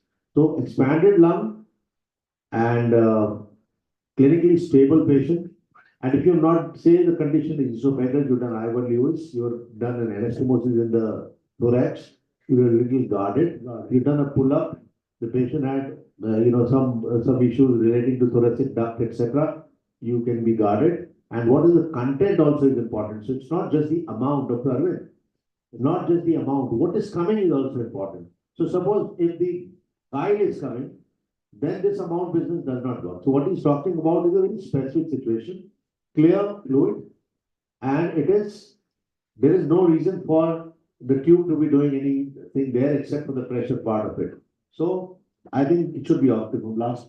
What I was going to say was, you talked about bulla. Sir has clarified the treatment is not ICD, and do not be, because sometimes a large bulla may look like a pneumothorax, and do not commit the mistake of placing a chest tube in it right away, because they may have a very wide connection and patient can desaturate. You may lose the patient by placing a chest tube inside the bulla. Another way to handle that, if you're in a center where VATS and thoracic surgery is not being done, then you place a chest tube at a separate point, separate from the bulla, not into the bulla post. Once you have secured the chest tube there, then you can either do something like then you can think of sclerosing the bulla by putting the patient down, or turn the patient laterally on the side where the bulla is, and then serial sclerosing agents can be serious. And he mentioned about shifting these patients. Now, the standard military teaching on the patient should lie on the injured side so that it's all stabilized and desaturation does not happen. The story of chest tube is no different from any drain in the body, except intraperitoneal drains where absorption is faster. If you want it bone dry, it will never be. If there is chest tube, it will cause stimulation and irritation and production of it. So treat the patient as a whole. Consider that more importantly. Very, very important. Thank you very much, Abhinav. And what the question was, you said that there is a septations. When you have a septations, that's the ultrasound finding. The answer is get a CD and then take a call. Okay? Thank you. You are satisfied? She's not. Yeah, you get it. Yeah. What is in your mind, you can speak. Yeah, Scrubs is about students. It's not about faculty, it's about students. Definitely collectively, yes. But when we are sitting in an emergency and we have to do an emergency treatment to that patient. No, but point is, Vachu, It should, Don't your do the treatment advice. should help, no? Yes, treatment. It's just because you're sitting there, you don't have to do something desperate. That's, I mean, immediate vital stabilization, what should be the aim for that patient who was presented with features that I Chest tube outside the bulla. Yes, ma'am. Turn the patient on the side where the bulla is, and then wait for next morning, wherein somebody may consider either a bullectomy, wax or open, or if that facility is not available, you're somewhere in the rural area, serial sclerosing agents in the bulla. Yes, ma'am. Yeah. And so for the question, on CT, there were separated collections. So what should be the next? If the ICD is the answer, then how long should it be? Or if it's not ICD, if it is a separated collection, then what should be the approach for Yeah, that patient? see, again, when you, That's a different question. I think you're moving into a different arena. And you also asked that question, how does it change your management if there is effusion which has got infected? Acute empyema, subacute empyema, chronic empyema, 6 days, 6 weeks, 6 months. These are various options, initial issue, drainage, etc. So it's a wide thing you're asking.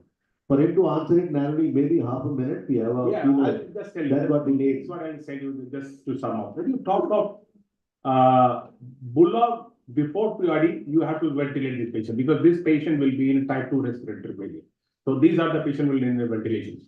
Leave that aside. Again, for the septation collection which you said out, you have got a CT. The septation collections means you have to open the pleural cavity, means you have to undergo a surgery. So you can have, if you have early, again the question, right, early or late. If it is early, fibrillars, we can use the sclerosant. Otherwise, the answer is open up it up. You're right, take the answer, that we go for surgery, that's okay. I think we'll take it later in the ward rounds. You can ask the same question and stay back for the ward rounds. We have scenarios which include the chest tube also.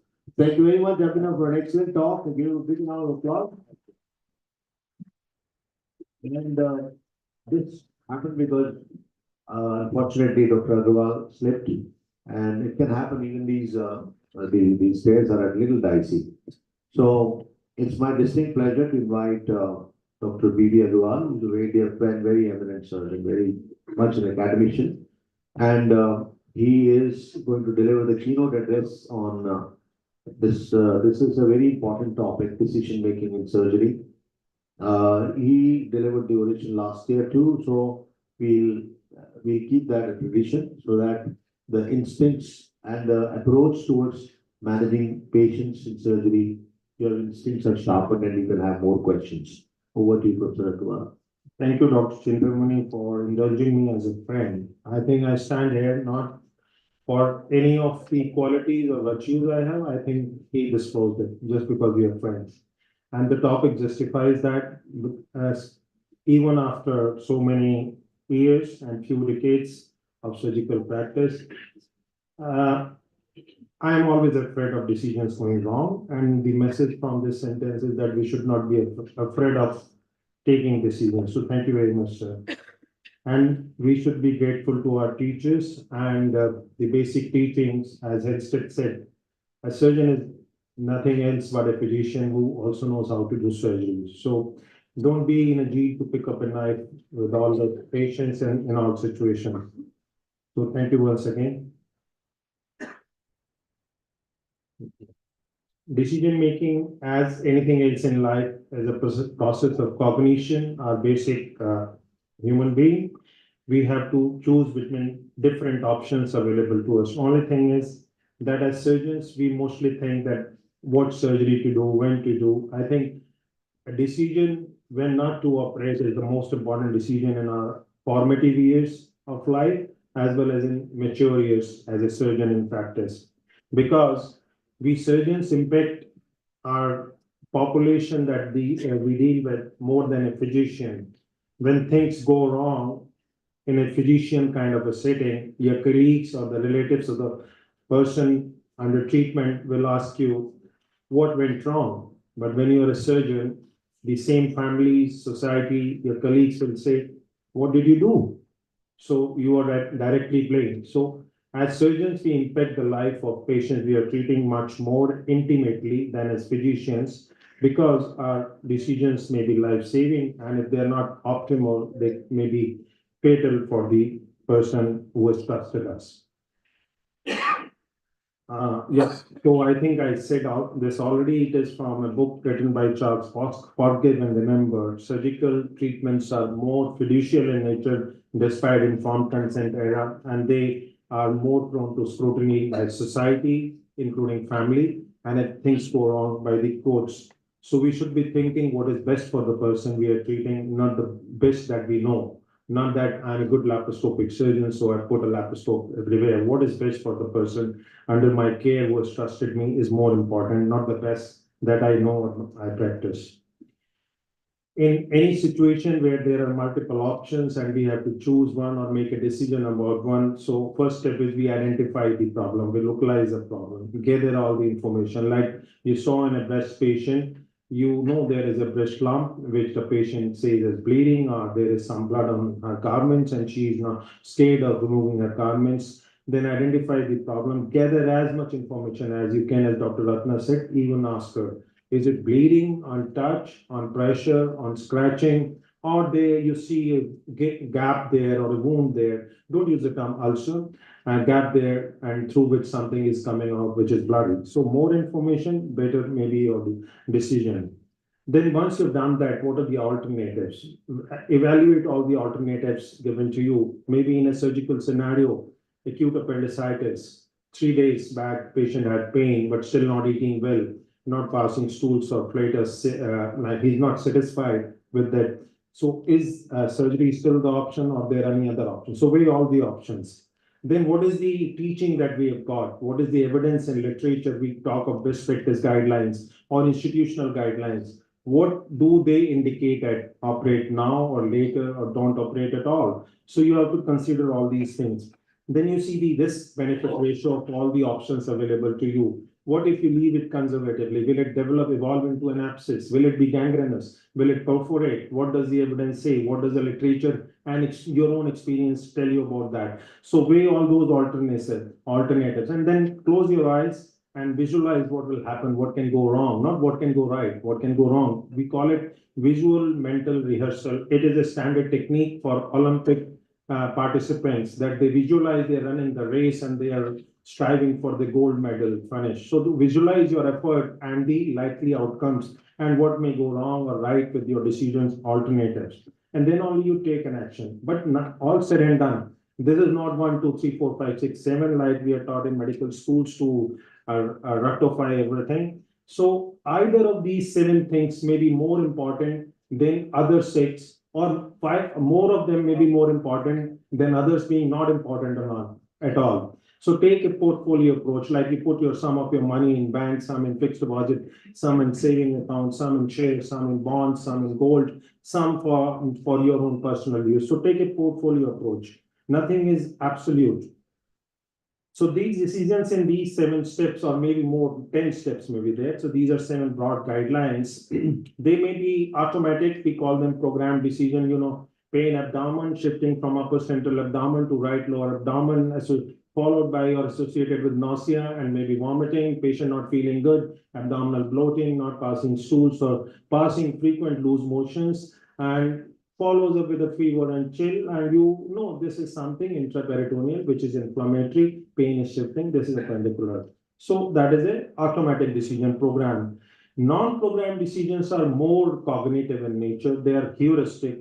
Dr. Chintamani was talking about tube going up or down, it will always go up you're sliding on the lower rib upper border. So, and Dr. Abhinav was telling you know what depth it is, where you are going. So this is known as heuristics, and heuristics has an immense role in surgical decision making and surgical practice. That is what you gain by information, analyzing the information, experience, recalling back your bad decisions, good decisions, and you develop your own approach. That is heuristics. So that is non-programmed decisions based on your training, cognition, analytical skills, and collating all information contradictory to each other, and then coming out with a final best solution in process of healing the patient. So this is again the same. The automatic ones are pattern recognition. They're intuitive. You don't apply your mind actively into that. They're heuristics, and they fit into the context. Young male young female having missed her period, same pain scenario,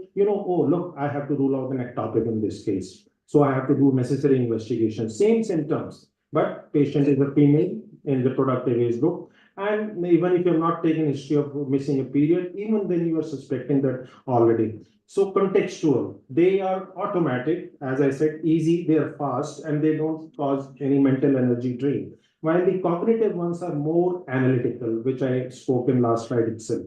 So they consume a lot of your mental horsepower.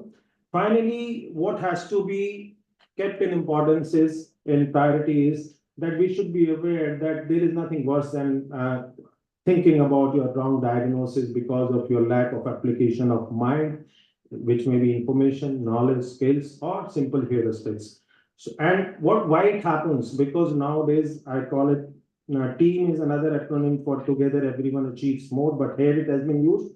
We are flooded with technology. The surgical theaters have become play fields of industry, as was discussed during PET scan debate. The evidence is evolving every day. We can cite reference or a literature for whatever we do, whether we do it open surgery, laparoscopic, robotic, whether we do it transanally, transvaginally, transorally, or per abdomen. So there is enough evidence to support all our actions, right or wrong. So we should be aware of that. Although we have a system in place of auditing, but I think we are lacking internationally on that, and more so in India. Another problem comes to be when you talk about tumor boards or multidisciplinary approach. It is good, but sometimes can be an impediment in the right decision for the right patient. People are human beings, surgeons are human beings. We surgeons will always be biased for pro-surgery approach. Oncologists will always be driven by tutoring, by industry and things like that. That's the reality of life. So what should we do then? Basically, we have to think all those 7 steps, pros and cons, and filter out what is important for the patient. So it should be poetic, patient-oriented evidence that matters, nothing else. So how does the evolution happen? Nowadays, it is simplified because the patient is a partner in your decision making. It has to be shared decision. We are, as clinicians, supposed to tell the patient's clinical symptoms fitting into probability of 2 or 3 diagnoses. We call it differential diagnosis. Telling him we will investigate, evaluate, and come out to one most plausible diagnosis, and the options of treatment available to that particular condition, conservative versus surgical in surgical practice, then outcomes with both these approaches, risk and benefit of both these approaches, and then you ask the patient, what do you want? So this is informed consent. So this is now a fundamental step in decision making in surgical practice. Second thing is systems approach taken from airline industry. The pilot is navigating the plane, but co-pilot has to agree. For that, the pilot has to verbalize what he's thinking. Like in gallbladder surgery, if I'm cutting cystic duct, I have to speak. Can I cut? I think it is cystic duct. So anesthetist and your, we always follow it. My PGs are staying here, sitting here. So the team members have to say, oh, yeah, this is cystic duct, you can cut it. Do the evidence-based medicine and guidelines matter, or institutional protocols more important?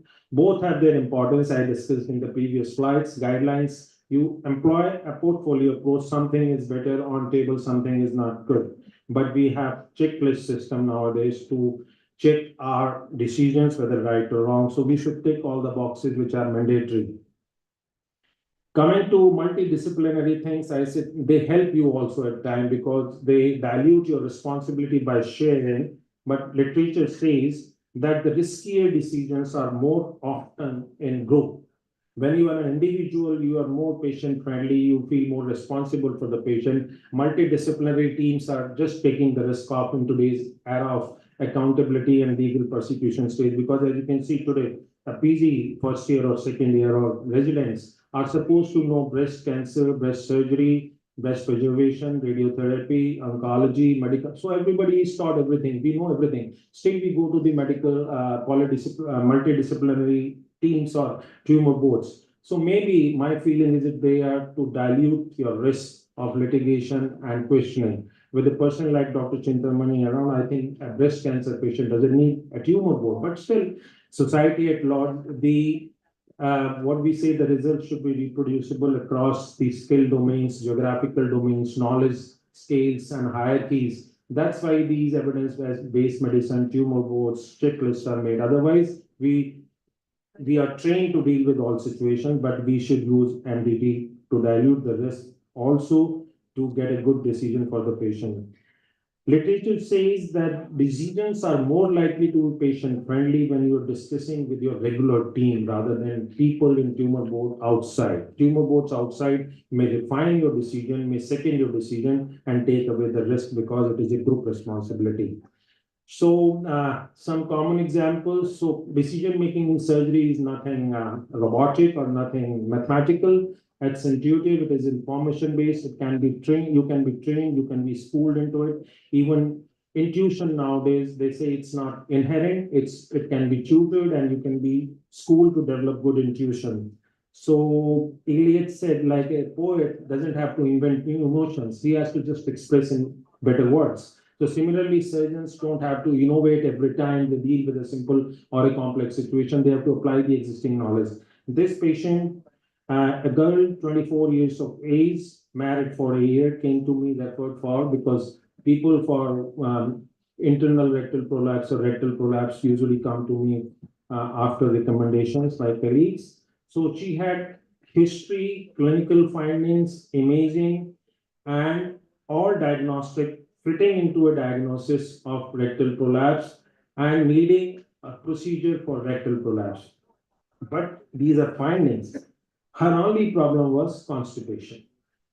And when you revisit the history, she was married a year back, and she said on spending time, you listen more to the patient because patient is there to talk. You are to listen. Unfortunately, we clinicians talk more and listen less. But as a successful practitioner, my mantra is to keep mum and don't say anything. And then when the patient has exhausted herself, then I start lecturing them or sharing my opinion. So she came out that whenever she goes to her parents' house, there is no constipation. When she is at in-laws, she is constipated.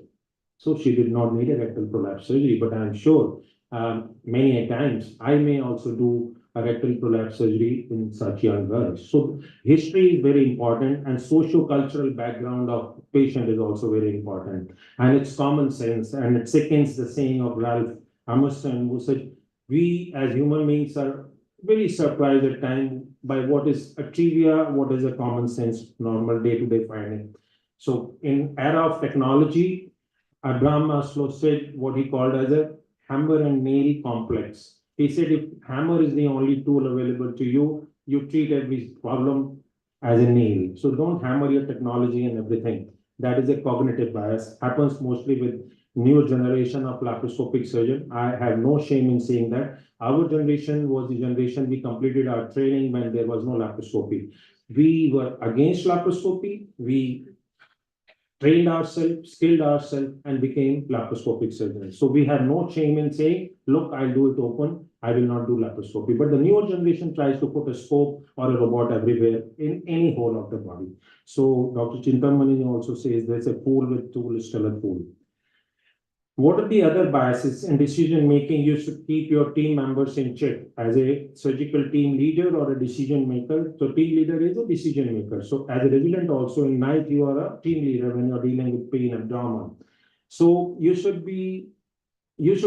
identify people in your team who are flatterers, perpetual flatterers. My boss used to say that my boss is the only person who is not flattered by flattery. And my boss will feel most happy after listening.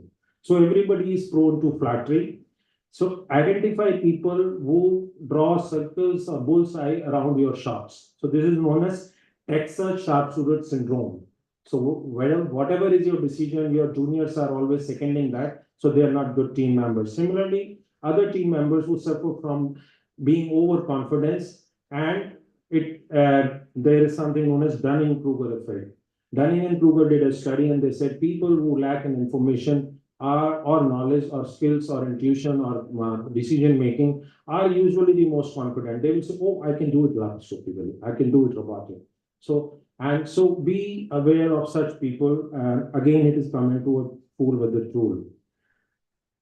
Third thing, but don't be afraid of applying technology and applying and we fear some of your failures in life. As I started by saying, I still pray. So this syndrome is known as Munich massacre syndrome. When Israeli athletes were butchered by Palestinians in Munich, so Israel became a country living in like a complex of persecution, and they were not willing to participate in games in open arena. For them, every person standing on the corner was a terrorist unless proven otherwise. So don't be afraid. Don't be so deluded with delusions of persecution.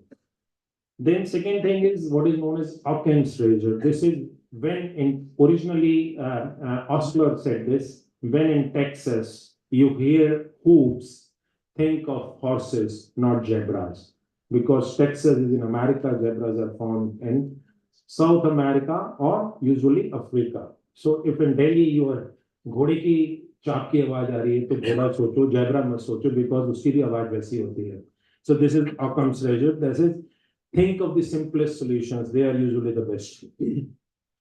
And you don't forget your 7-step surgical crescendo or clinical crescendo of taking good clinical history observation followed by examination as you have seen throughout the day, then doing a mental churning of all the information you have got, mixing it with your knowledge of anatomy, physiology, biochemistry, and pharmacology, and thinking of a differential diagnosis, then doing investigation necessary to substantiate diagnosis, and only then proceeding with your clinical decision.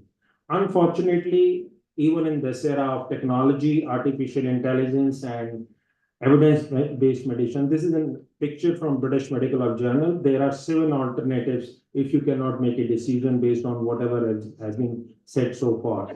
So you can have evidence-based medicine, which is known as level 1 evidence or level 2, or mostly we suffer from eminence-based evidence. Like if I am bald, I am unit head, I am chairman of the department, my PGs will be afraid of questioning me. So that even if my decision is wrong and they are not speaking, then they are not good team members. It is an eminence-based decision. Then vehemence. There are people who are so adamant, no, I'm always right. Even if 10 patients have died because of, say, laparoscopic time taken when in trauma, open laparotomy should have been done, or 16-hour robotic surgery when same thing could have been done in 7 hours by laparoscopy or 4 hours by open. So that is vehemence-based decision. And there is some very smooth talker, eloquent, good vocabulary, well-dressed, suited, booted, tie, all matched, shiny tips of the shoes. So that is eloquence-based decision. Then you can see diffidence, nervousness, confidence. So it applies to all of us, even to me. Some of it will apply to me also. But fortunately, God made human body in a very, very self-friendly manner. Like it is said, even if a surgeon is 30% right, 70% wrong, nothing will go wrong in clinical outcomes. Why so? The reason was the person who detailed it in an article in British Medical Journal again. He said, our interventions are like trying to shoot an arrow between constantly rotating different layers of cheese slices. Only when all the holes of all the cheese slices will align when we are shooting the arrow, things will go wrong. So God is kind to surgeons. A lot of our errors go inconsequential. We call them inconsequential errors. But in this era of technology, digital footprints left behind in operation theaters, there is nothing like inconsequential. Every error is a limelight error. Your errors will be highlighted. Nothing is a garden path error. People will not walk and forget those errors. So this is the case we presented last year. I think for paucity of time, I will not repeat it. This is melena, obstructive jaundice, no pain, no nothing. Ultrasound showing cholelithiasis with blood clots. It was a rupture of a cystic artery pseudoaneurysm.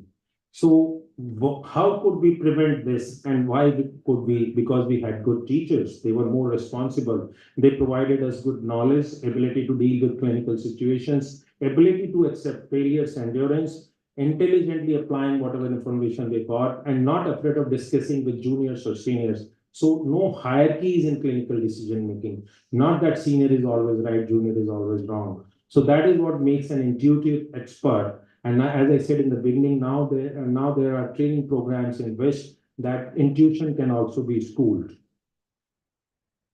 I wrote an editorial in Surgical Endoscopy in 2008 December issue, and I keep on showing it as for my self-competing as well as some knowledge in it, which says that a surgeon should be an imagination-driven engineer. That is an acronym for I for innovation. You should always be innovating, whether it is a tube there or bottle there or not there. And in this era of Vande Bharat and good infrastructure, I think the wisest decision be to accept your failure, your inability to do anything, and accompany the patient nursed in lateral position with hand on pulse and IV line on flow, and take it to a hospital where tube and bottles and water seal is available.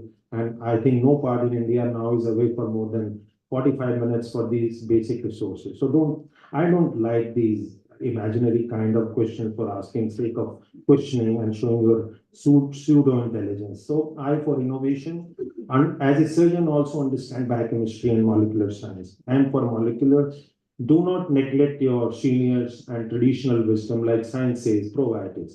We always knew we coexist because of so many other jeev jantu around us. So now we call them probiotics. Haldi is anti-inflammatory, but we always laugh. So incorporate ancient wisdom. Ayush is doing a thesis on curcumin again now with cytokine. Understand the embryology of the patient. Anatomy is important. When you do surgery, navigate in embryological planes of fusion. Don't rely on technology. It is good, but don't dissect everything by hemostatic energy sources. Dissection is different. Hemostasis is different. We know embryological planes of fusion are avascular. Then you should use the technology, imaging, digital media to your best to upgrade yourself with latest evidence, information, skills upgradation. Don't be afraid to apply miniaturization of scars, whether it is laparoscopy or robotic, but don't overuse them. So Imagineer, and you should be an imagination-driven surgeon, Imagineer, engineer. So that in this era of enhanced recovery after surgery, you are really team-oriented, as I said in the beginning, together, everybody achieves more. Evidence or information or decision should be patient-oriented. And in this era of minimally invasive surgery, our aim is to get our patients on feet within 48 hours. That is A, normal activity, B, bath, C for commitments, D, diet, E, exercise, and family life. We as seniors, sitting here on dais and standing in front of you, I think our primary responsibility is to produce our own replacements. I fell down. I had an abrasion. My PG is rushed. So it is they who dressed me, who looked at it, what kind of wound it is. Do I need any urgent care to be shifted out from here, or I can apply a band-aid? So because we trained them. Otherwise, if I think I'm a big surgeon, I will ask for a plastic surgeon who may not be knowing anything about abrasion, but doing a limb transplant. So our primary responsibility is to produce our own replacement who are better than us. And don't be afraid of innovations or funny things like I am very fond of doing laparoscopic cholecystectomy without energy, because it has been said long back. Your techniques are not appreciated by your colleagues or contemporaries. They're appreciated when you are no more in the world and your students are there. So if you treat them well, if you treat them as a young dog, like I'm an old dog, I teach them my skills, and they get back to me with their video gaming skills and teach me nitty-gritty of imaging and navigation or looking at the screen. That is the aim of future medical care, I think. As this editorial by Sir Alfred Kosheri says, that old dog should teach the new dog and not be afraid by getting taught by the new dog.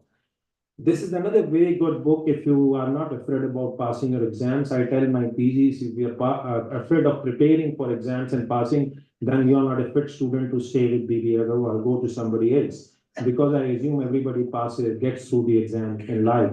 So our aim is to leave behind a legacy. And there are two types of legacy. One is money, fortune, buildings, cars, and other is legacy like Dr. Chintamani and his team is working towards making the future a better time and making the world a better place. So this is a beautiful book. I recommend to Dr. Chintamani. And whatever you do, even if you make a tiny difference, it makes a lot. This is known as theory of aggregation of marginal gains, popularized by the cycling coach of UK, Brailsford. because UK had not won any cycling championship for 15 years or so, and it was thought to be impossible. He said, I will do it, and he took it 10 years. Every year he will improve 1 minute. At the end of 10 years, UK was cycling champion. So aggregation of marginal gains. So little bit of thought in your decision making. The question is, do I have a gun? Dr. Hesses, are you aware of its water? Lawyer. Are you aware that running a medical clinic without prophylactic most views and the public in a great deal of danger? If you have vague clues If you are admitting patients to treat, the surgical physical location is irrelevant. I have an MD from Harvard. You define treatment for I am board certified. Treatment would be defined as care of a patient seeking medical attention. I've been awarded citations from 7 different. Have you been treating patients? And don't be afraid of fluids and bottles not being there. This is a picture of my friend from Germany, Roland Scheer. Our vehicles broke down. So don't be afraid of going back to. So now you go. This is a Scherer. If you want to meet, last year he was here, you remember?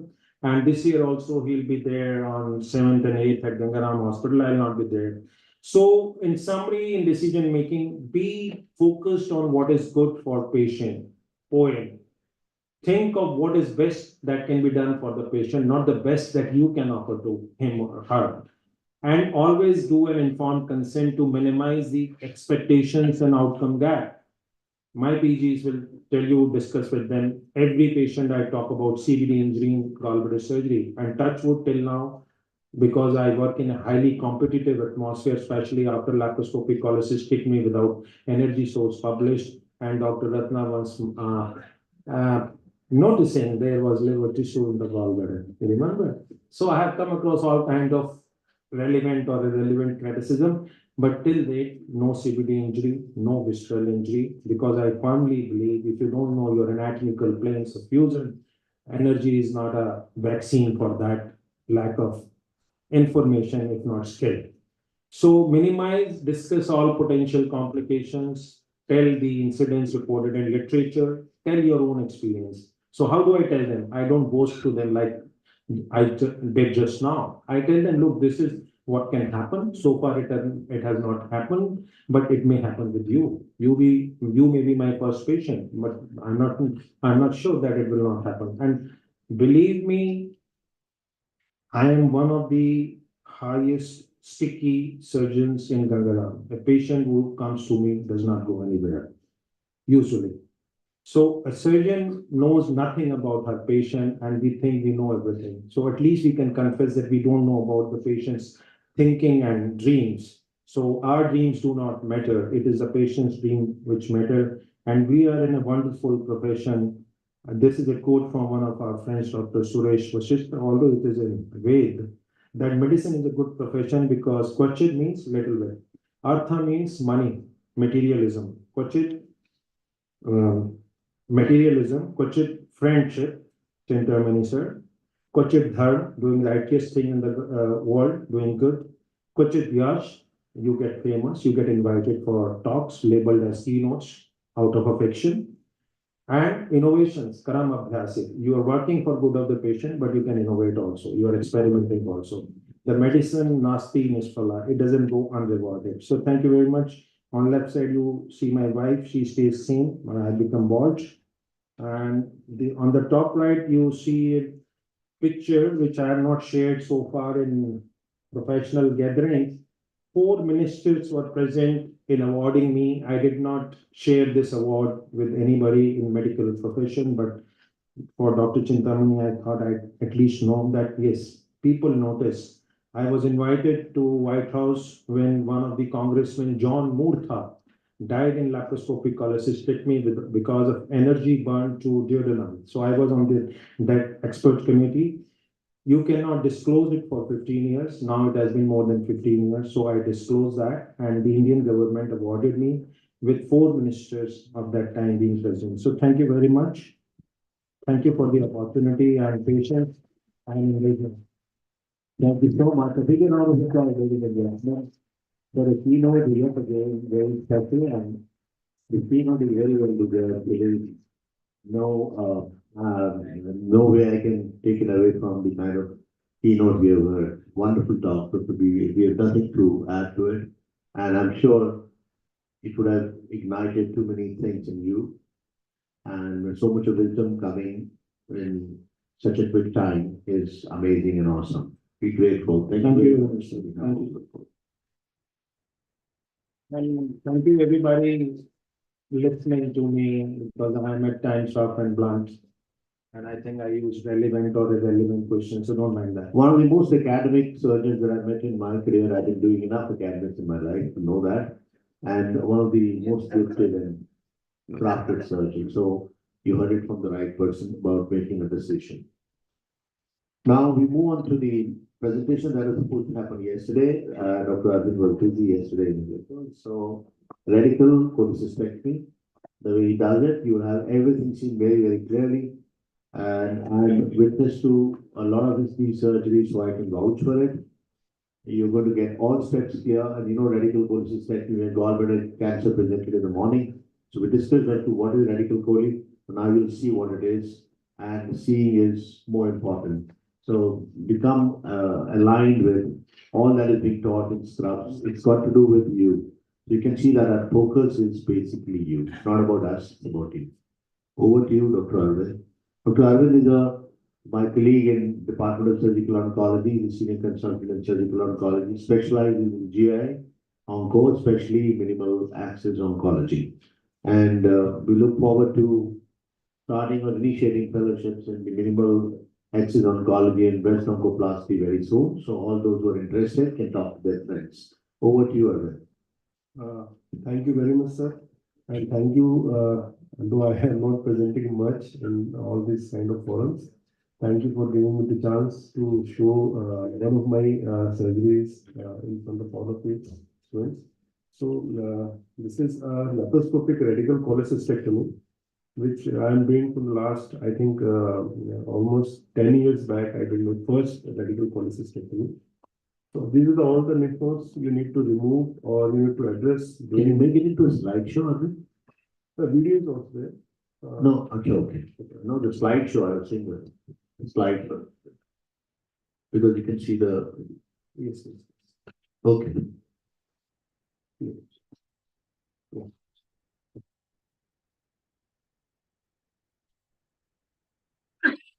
What are the real issues during laparoscopic procedure for this radical cholecystectomy? Liver retraction. So there are many methods of doing getting this liver retracted during surgery. Like you can use sutures, you can use some mechanical instruments like Nathanson retractor, or some kind of needle holder which you can put to the little peritoneal wall to retract that part of the liver. The second issue is port-side metastasis. Yes. So how we can prevent it? We can take out the specimen into the bag. When we are taking, after the surgery, when you're taking the ports, you have to deflate all of the carbon dioxide from the abdomen through the ports, because there's a well-known fact that chimney's effect is there. If you find a distended gallbladder and you are not able to find a place to operate, what you can do is, that is even not a contraindication for surgery, you can put a needle, aspirate that thing, but before that you should put through the wall, not going deep into the gallbladder, take the pursing suture and put the needle, aspirate the content and then tie that pursing suture. So to prevent the leakage of the content of the gallbladder. So second is, fourth is dissection around the vessels. When you're dissecting around the vessels, remember, when you're taking the lymph nodes after the from the vessels, you have to really close dissection near the vessels, because there's two types of connective tissue you will see. One is very loose and one is very strong. So that if you are taking the nodes which are coming out easily, it is the right way, that is a loose aerial tissue. But if by using your energy sources like harmonic, it is taking little more time, then you think that this is a nerve fiber. So you have to remain beyond those nerve fibers are plain outside of that nerve fibers, because nerve fibers takes more energy to cut it out. So always remember this, you have to be near the vessels to remove all those nodes. Another is, previously it was thought that it is very difficult or should not be done, radical cholecystectomy, because it is very, very difficult to remove all of the nodes from the retroportal vein. But it is possible. I will show you this video. And while doing the liver wedge resection, the issue is of bleeding.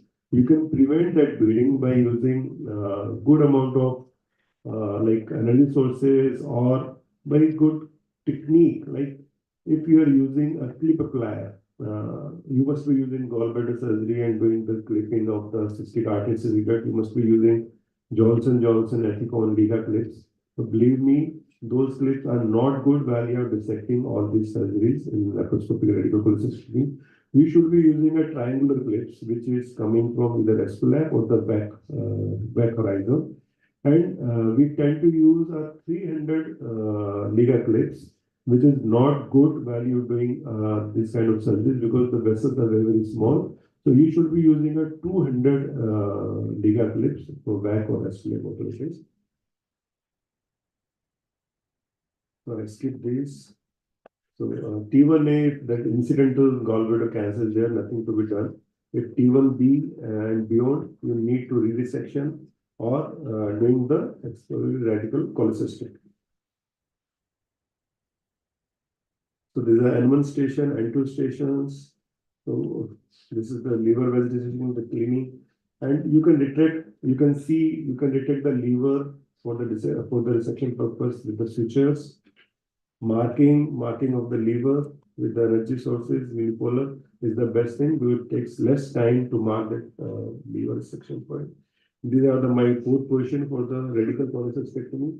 I am standing on the right side of the patient, left side of the patient, and for that, even normal routine gallbladder surgery, I am also doing by 3 ports.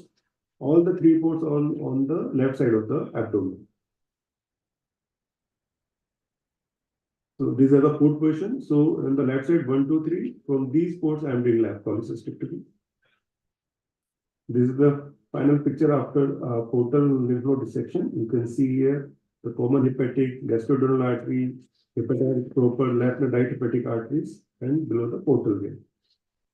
And this is after the taking the wedge resection, putting a fibrillar over the cut surface of the liver to avoid the bleeding. So here is the video.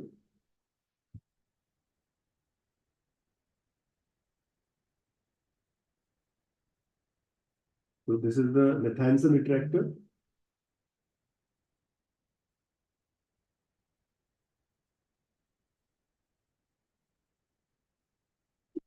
This is the caudal lobe of the liver.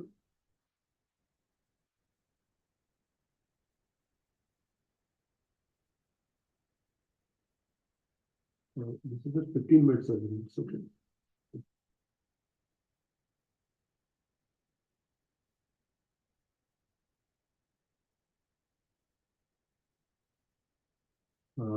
When you are dissecting the lymph nodes around the common hepatic artery, we should be aiming not at the node itself, but starting dissection at the pancreas level, so that you can lift everything up.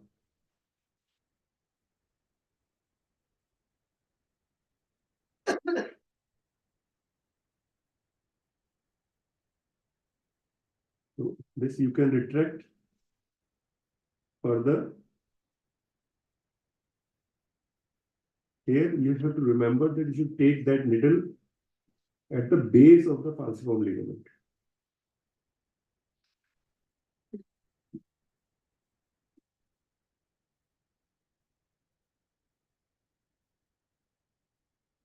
You can see the common hepatic artery there.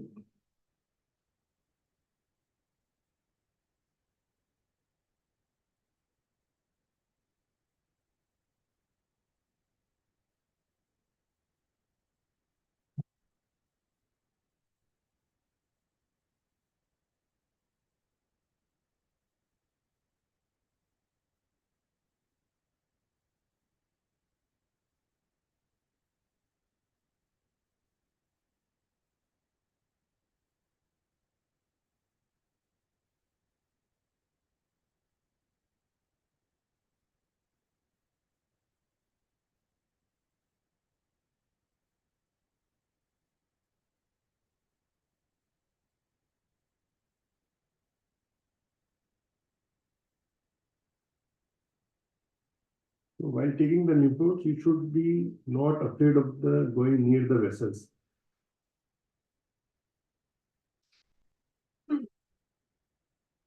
Because there is a plane exists just above the tunica adventitia of the artery and the. So you can see this is. Now you can see the left hepatic artery.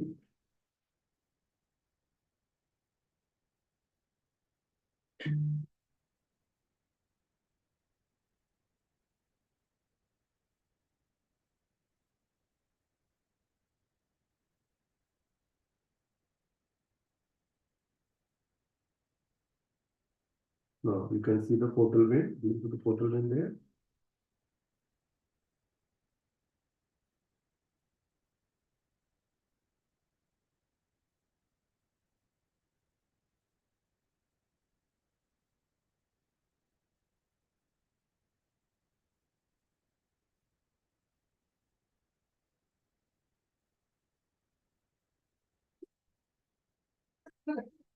See the big node below the portal vein.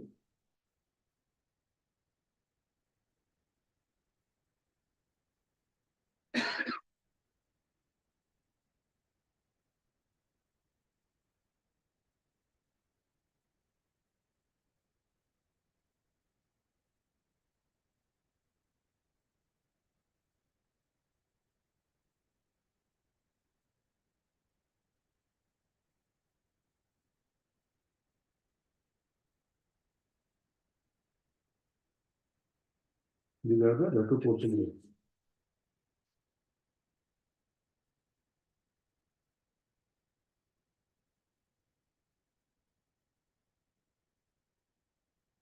You can see the IVC also there.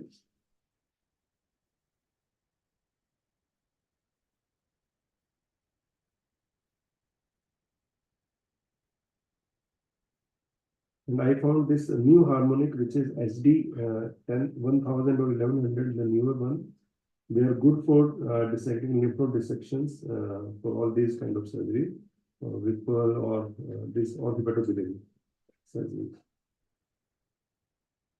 So when you want to dissect node, just go near the vessels. You can use a Maryland, fine Maryland, or this kind of harmonic, make it a plane and then do the dissection. This is the CBD.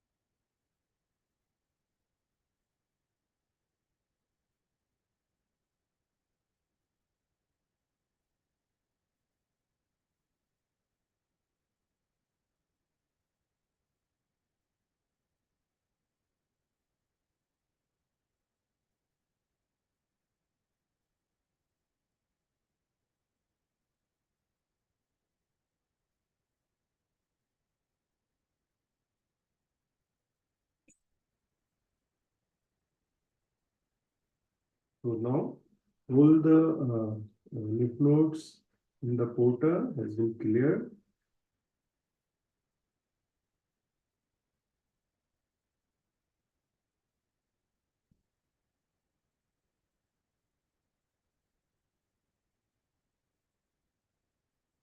The right, left, gastrodental artery.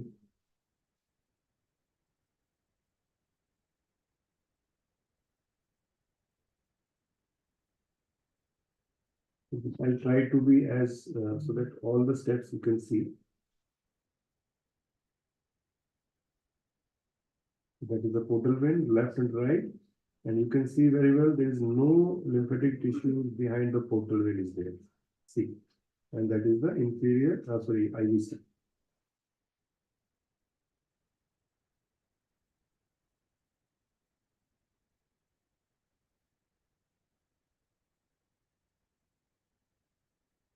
Here you can see the cystic artery, branch from the right hepatic artery.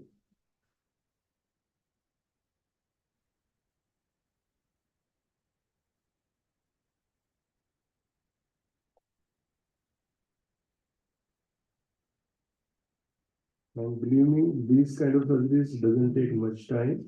You can finish it in the fastest I did in 90 minutes. And usual time is 2 hours, 2.5 hours, like this is the usual time for this kind of surgery.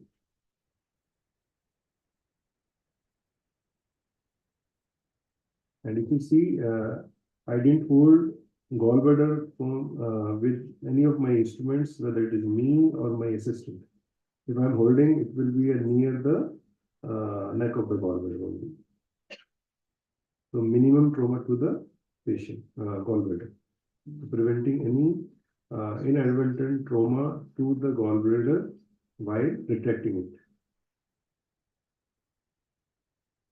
And this is the systemic margin which we send for frozen.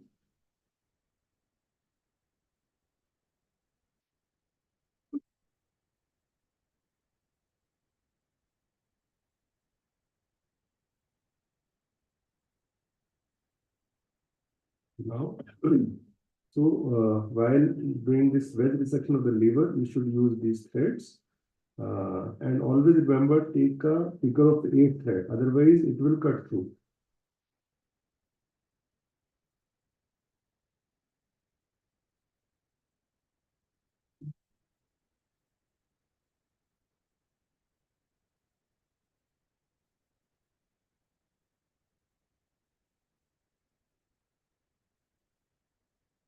And one more thread laterally, so that that thread should be taken outside to give enough and proper retraction to the liver for easy taking out this wedge of the liver.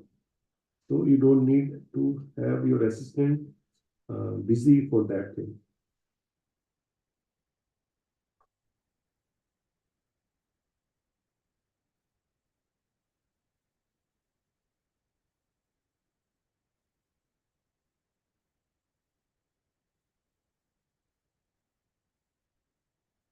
This is the marking.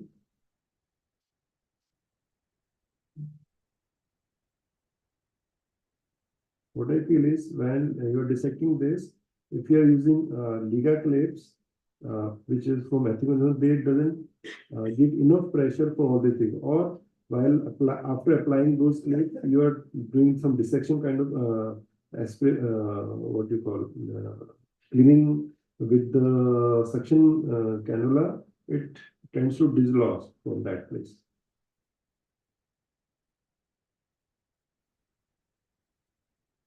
Initially, I used to do this dissection with Liga show, but I found this harmonic is good.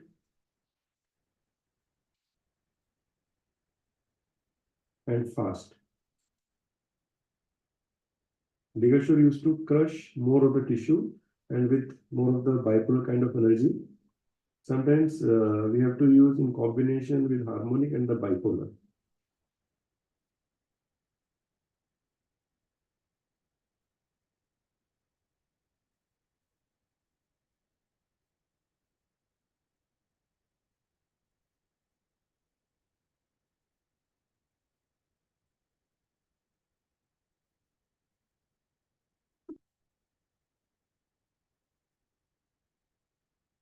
The trick here is go very slow.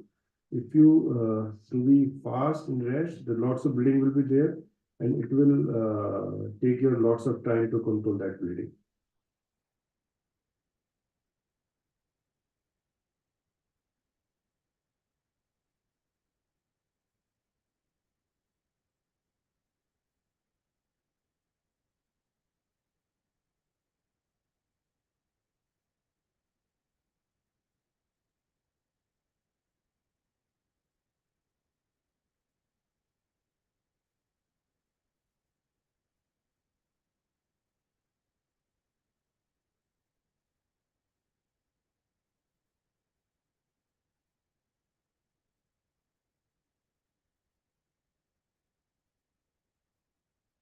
From the last 10 years, I have experience of almost 50 cases of laparoscopic radical cholecystectomy.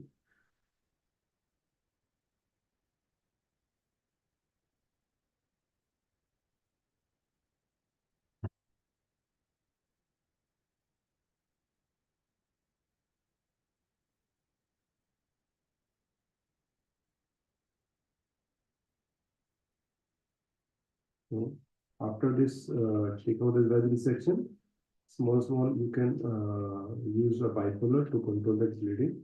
And after that, you put a fibula and put a drain because after the surgery, bile is going to come. Bile will be there, but it will stop in few days, like 5 to 7 days. So you can discharge the patient on the drain. Don't remove the drain if nothing is coming. Discharge the patient on the drain because some bile will come into the drain. Thank you. Thank you very much. It was very nice.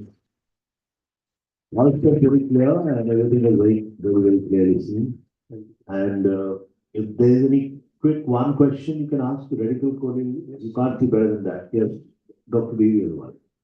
Can you take the mic there, somebody? No, I think I'm audible. Yeah, you are. You carry on. Please I'm a big fan of Arvind. I've watched him evolve throughout the years. Congratulations. Thank you.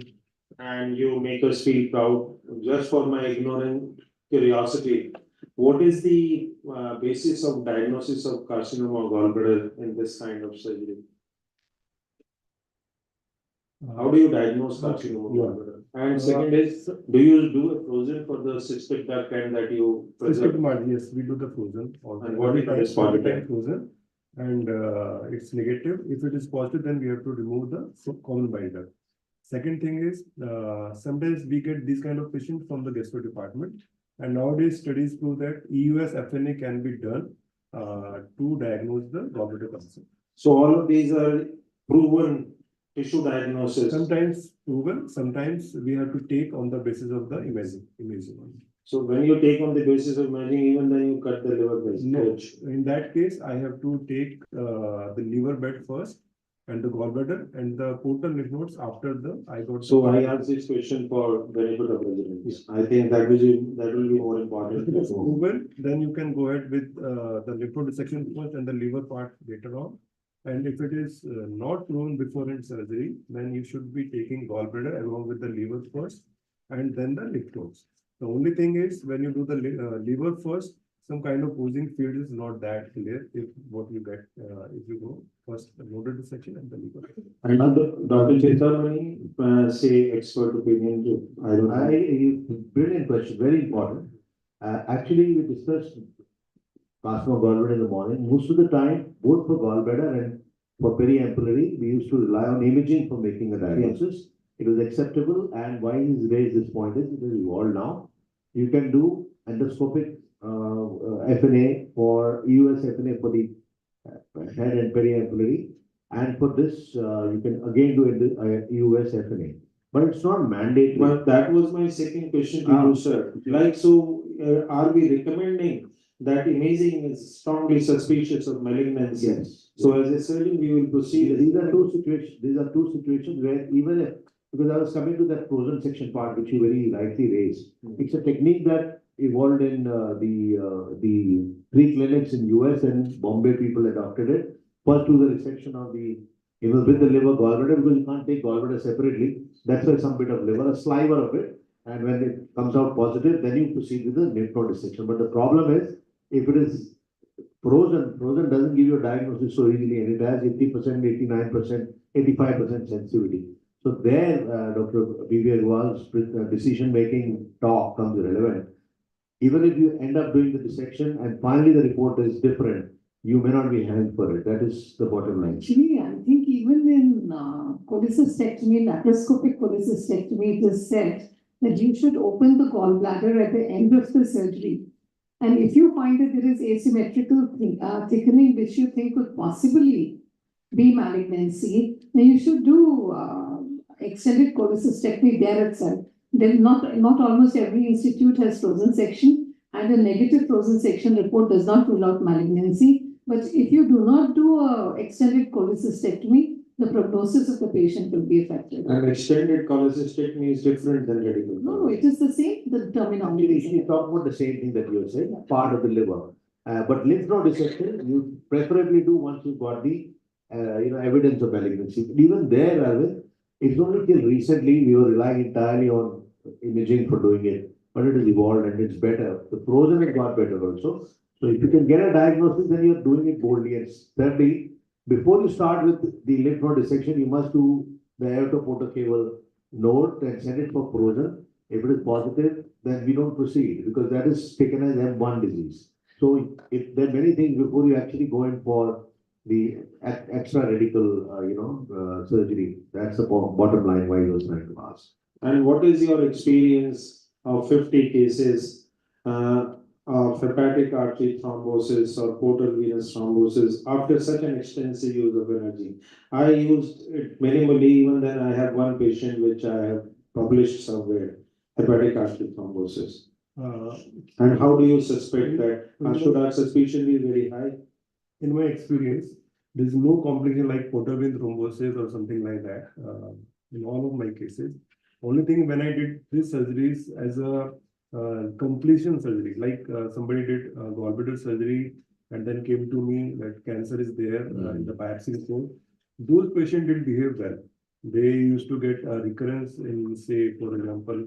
No, he's asking technique related. You're right. Because nowadays incidence of biliary cirrhosis and atrophy of right lobe of liver in this era of laparoscopic surgery has gone up because of, and literature blames energy for that. I didn't find any complication post-operatively in any of my patients for radical cholecystectomy.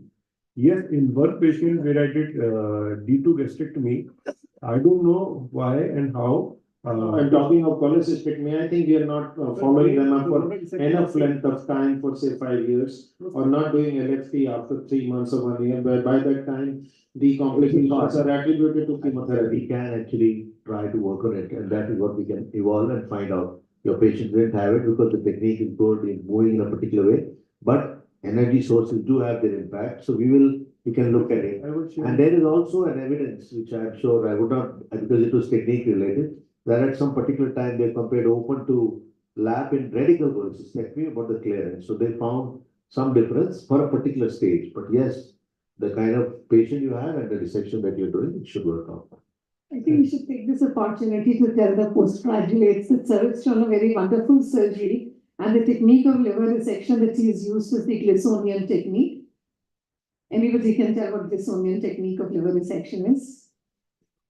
So in Glissonian technique, it follows the principle that Glisson's capsule of the liver, it follows all the portal pedicles inside. So you need not initially pull up or catch the feeders and the pedicles separately. You can directly go and crush the liver tissue, and the portal pedicles, they will be seen as white branches. If they are less than 3 millimeters, they can just be coagulated and cut. More than 3 millimeters can get coagulated with the vessel sealers, but you may clip them. And the hepatic venous tributaries will be seen as very thin venous structures, and you have to either clip or ligate them. So bleeding will be less. And you must proceed, I'm sure you would agree, from the periphery towards the center, because the middle vein tributaries are big and they lie in the Cantley's line, which comes in. Know what the Cantley's line, right? What is Cantley's line, Rakesh? You're nodding yes for it. Right side of the gallbladder, of course, are going straight up, and what structure lies in it? Middle of the packet. What the structure is like. But and we don't do anatomical dissection of liver and carcinoma gallbladder. You just need to get 2 centimeter clear margin, as he showed. Excellent technique, excellent video, and beautifully demonstrated. Each step was so clear, whether it's open or lap, it can't get better than this visually, and I'm sure there was a lot of take home. Going to the left side, going to the right side, clearing all the stations, and eventually, the clearance shows in the picture that he showed first time. Thank you very much. Excellent talk. Earlier, I was thinking that Tiwari is not here because we've been waiting since yesterday morning. I think he was busy in the theater. He had a presentation. This was another presentation which how I do it, which it should have happened earlier. Which presentation was yesterday. Now, Dr. Vishwanath Tiwari is going to demonstrate Whipple's procedure to you. We have had hepatology cases today. That's why we kept it. Dr. Tiwari is a very senior consultant and a very good laparoscopic surgeon with the Northern Railway Hospital. Please, Dr. Tiwari, can we have your video? You got it? No, sir. Today, I think You want to do it tomorrow? tomorrow. Okay, so he will do that tomorrow, but if he comes, then he should be here in the morning. From the morning, he should be there. Thank you very much. We move on. Any questions for Dr. Arvind? He's still here. You can ask him questions relating to technique. Energy sources are good if you use them the right way. You must see the way he was dissecting short bursts, and he was going very close to the vessels, which is an ideal technique, whether you're doing open or laparoscopic. The surgical approach remains the same. To clear out lymph nodes, stay closer to the vessel. If you're away, you'll have more bleeding, plus you leave the tumor bleeding. And with the adventitia clearance, you're able to get it everywhere.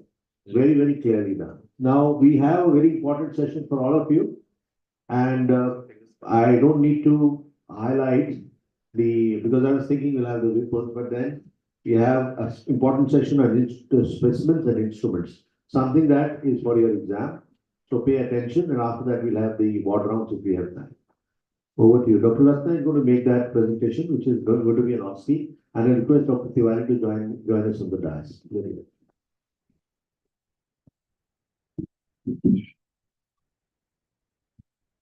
Can you please project the presentation on specimens?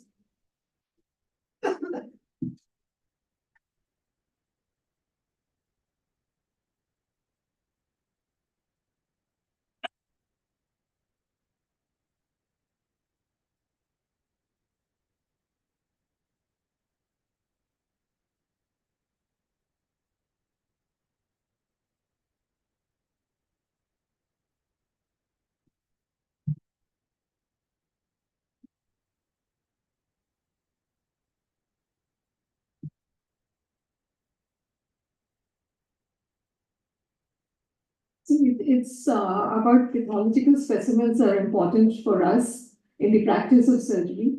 So here today we will practice of surgery because how these specimens that we take out go through a large channel from a surgeon's table to the pathologist's table, and a lot many complications can happen on the way if they are not marked properly, not fixed properly, or mislabeled. So all those things have to be done. But what we will be discussing today will be from examination point of view, as to what can be asked for a student from us during examinations and how. So specimens just act as a lead for the examiner to take you in a particular direction. And depending on the role that has been assigned to that examiner in that particular center, the kind of questions that will be asked. What will remain very important about this specimen is that you should be able to identify it, identify the pathology in it, and from there can start a battery of questions, whether the person is going to ask you about the basic sciences and anatomy, or super specialty, or operative procedures, or recent advances. So now these specimens can be shown to us in the exam in different ways in different centers, and we should be mentally prepared for it. Some places that are teaching centers may have mounted specimens. In others, a formalin fixed specimen may be shown in a tray, while in certain centers you may have a PowerPoint presentation in which operative images may be shown. What we need to remember is that formalin's fixed specimens may look very different from how they look on the table, because they tend to lose their color and have a very different appearance. So whenever any specimen is shown, especially if it's a real-time specimen or a mounted specimen in a glass jar, you take a look at all the surfaces. See it from all the sides to see if you can identify any pathology in it or not. Thereafter, try and see if the organ or the tissue that is shown, is it a solid organ or a hollow organ? If it is a solid organ, then keep in mind, is it an endocrine tissue or is it some other tissue, say like thicker solid organs in the body? If you come across a hollow organ, it could be bowel or it could be gallbladder, urinary bladder. So first you take a look at the jar take a look at all the surfaces, identify whether it is a solid or a hollow organ, and then follow a pattern.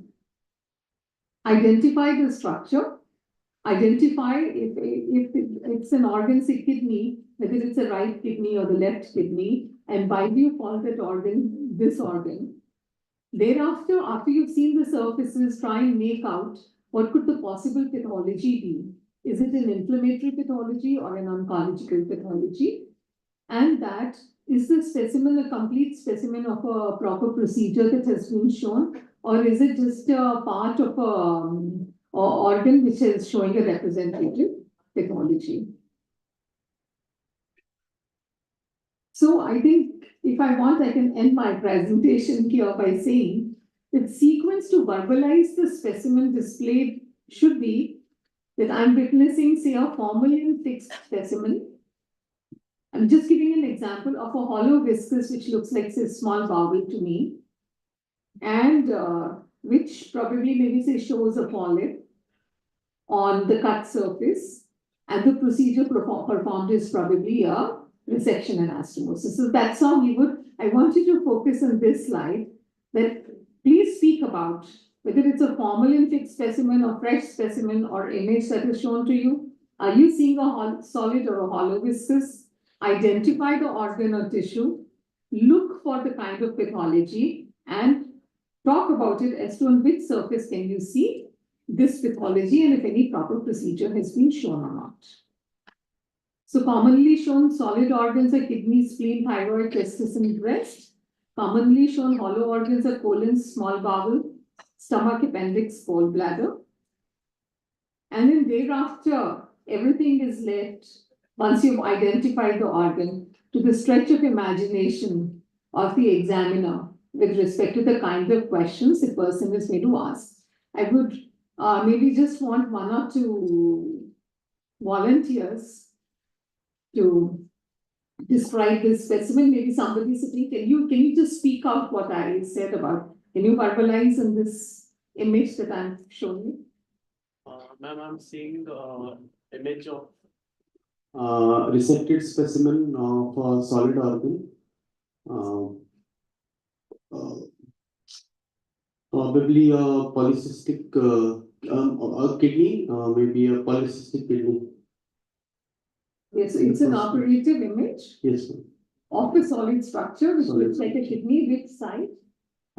Cut surface, it is opened cut surface of kidney. So we know that the complexity of the kidney lies anteriorly. You see a structure there, right, which is a formalin fixed specimen on one side. There are three images here. Yes, ma'am.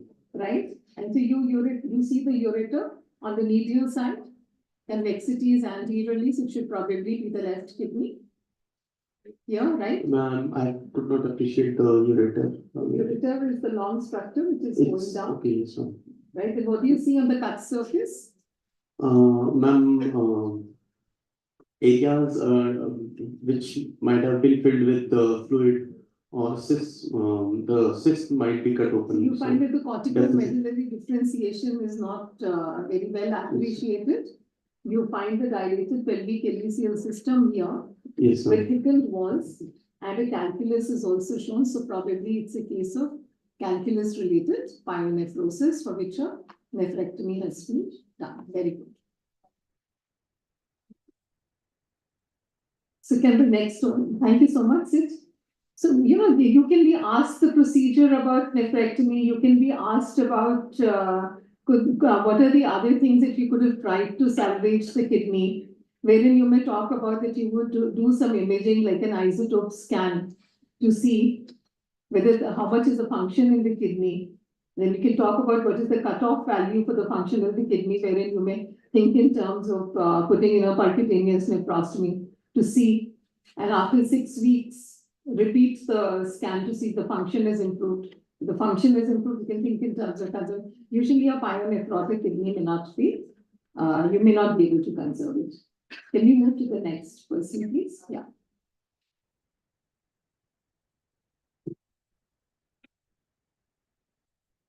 Two images, yeah, you can describe both of them. Sorry.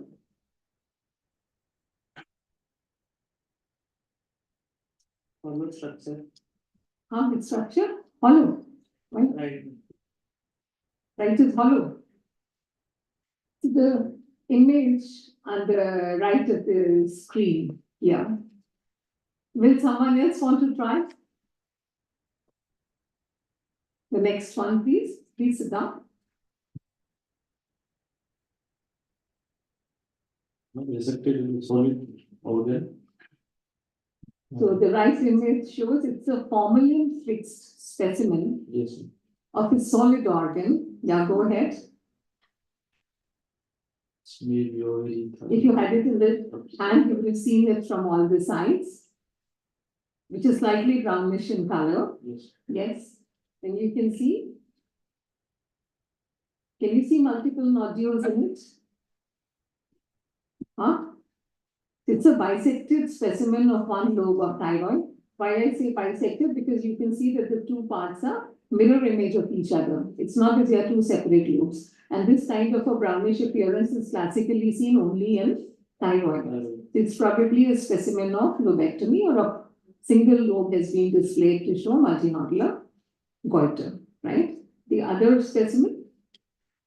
I know you know everything. What we are saying is that we're just going to talk about how we will analyze what the specimen is. It's an operative image of a solid organ, which seems to be bilobed with an isthmus. And so it's a specimen of total thyroidectomy. And what are the indications of total thyroidectomy? Multinodular carcinoma papillary and involvement of isthmus. What are the complications, dreaded complications of total thyroidectomy? Hypothyroidism. That you will take care of. What are the dreaded complications of total thyroidectomy? Sir had spoken yesterday, so it's a very loaded question. Sorry? Parathyroid.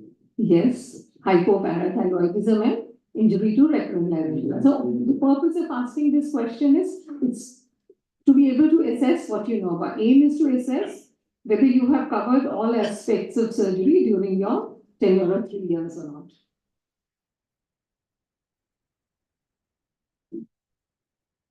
Let's move to the next one, please.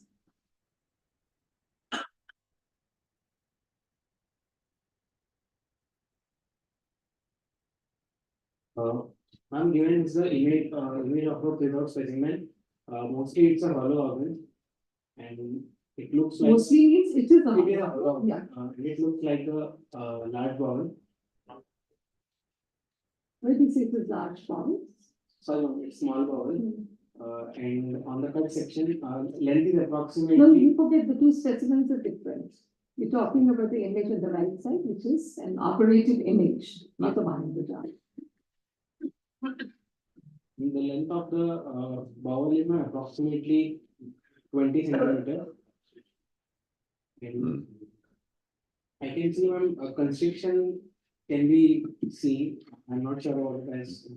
So do you think it's a poor image that I've displayed? That's why it's looking black, or there is a reason? So that's very grossly obvious, no? So it's probably a resection and anastomosis done for gangrene. What could be the possible causes for gangrene in small bowel? One can be SMA thrombosis. One possibility. SMA thrombosis is the first cause. With only 10 centimeter of bowel. Because of internal herniation, it can happen. Into resection. Okay, so the causes could be a long-standing intestinal obstruction as well, it can occur. So vascular compromise can happen either due to reasons of, it may be volvulus, it may be a vascular cause itself per se, with thrombosis in the feeding vessels here. Then strangulated hernias, right? The next one.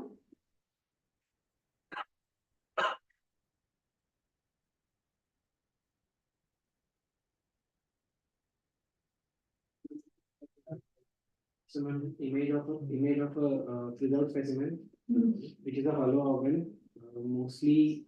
So you can see two. There is a large structure with a big lumen, and you see two more, hollow organs of smaller lumen attached to it. What could it be? So this could be cecum, and you can see valvular conventives, concentric rings in the lumen on the top below. So it's probably a specimen of limited ileopolic resection. And the commonest reason for doing it is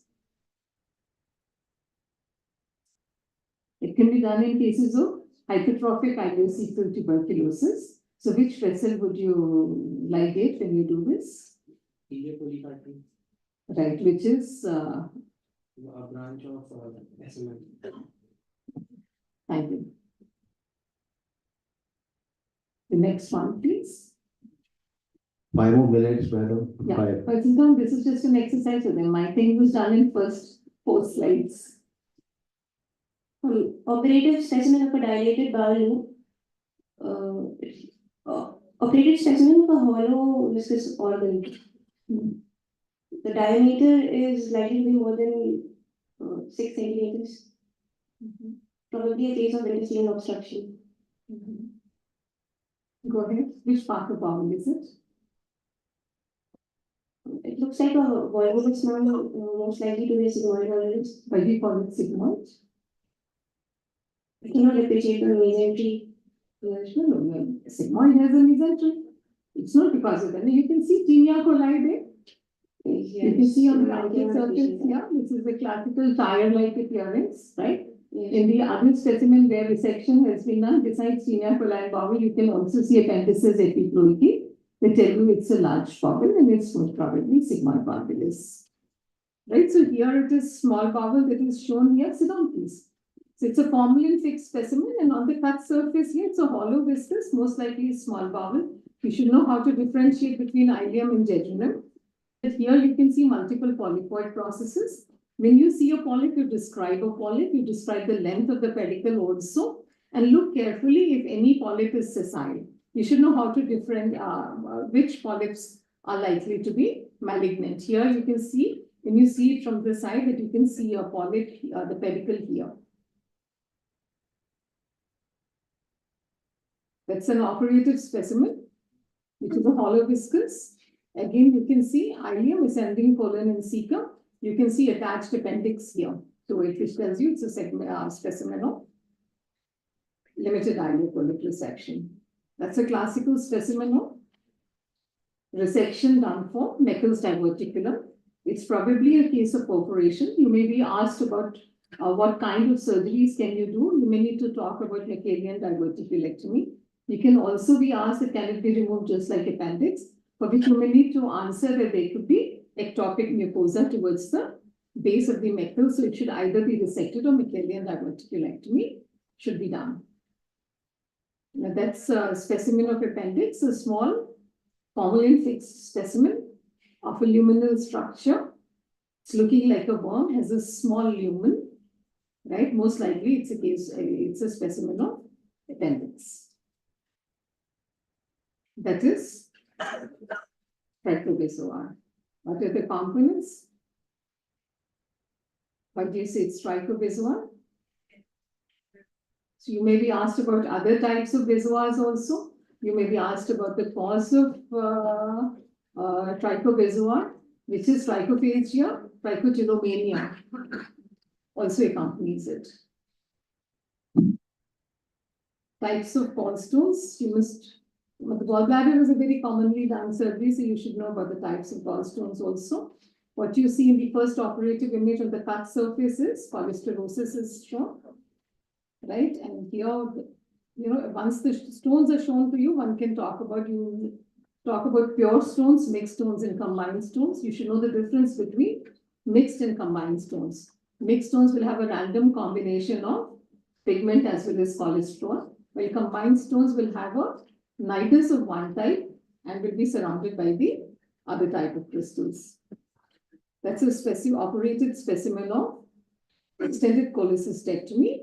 You may be asked, you've just been shown the procedure, so you may be asked about the growth. And so who will give me an answer? We've just talked a lot about CA gallbladder today. Maybe somebody sitting in the last row, last person there. The chest tube person. You asked very good questions, so we want to reward. Yes, you take it. So you have operated a patient for cholecystectomy, and the biopsy report comes as there seems to be evidence of adenocarcinoma with a few malignant cells that are seen in the beyond the mucosal layer in the what is it called, muscularis mucosa.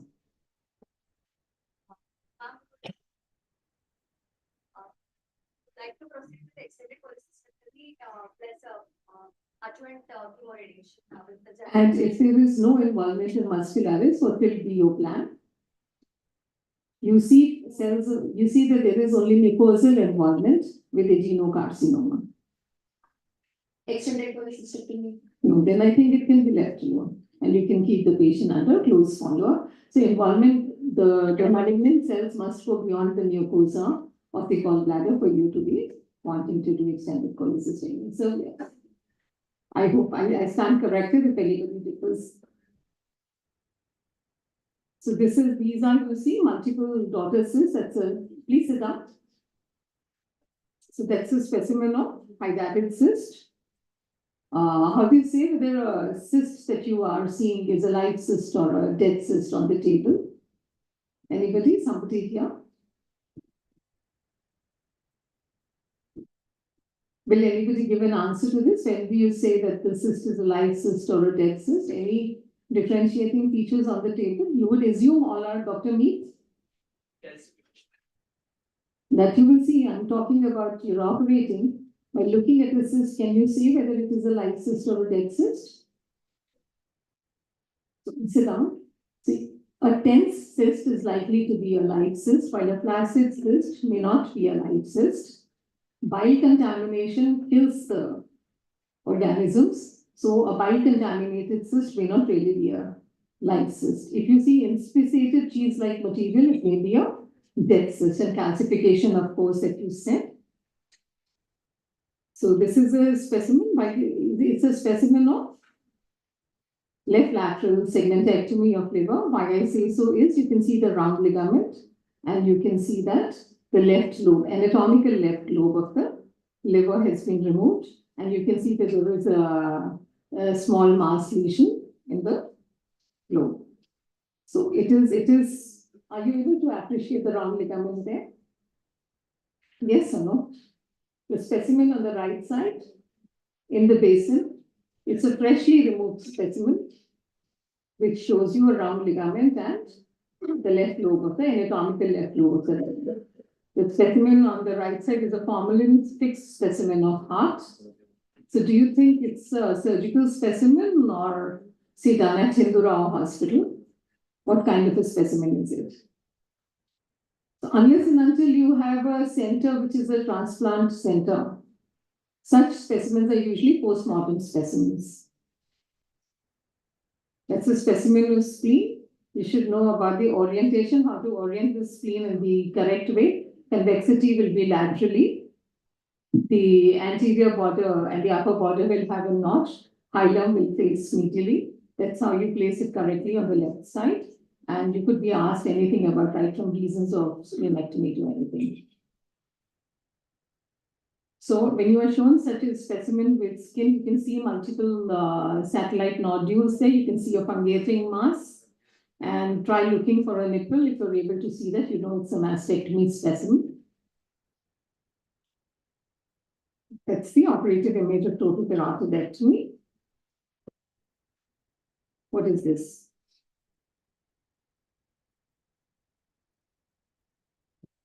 It doesn't show up. What is it?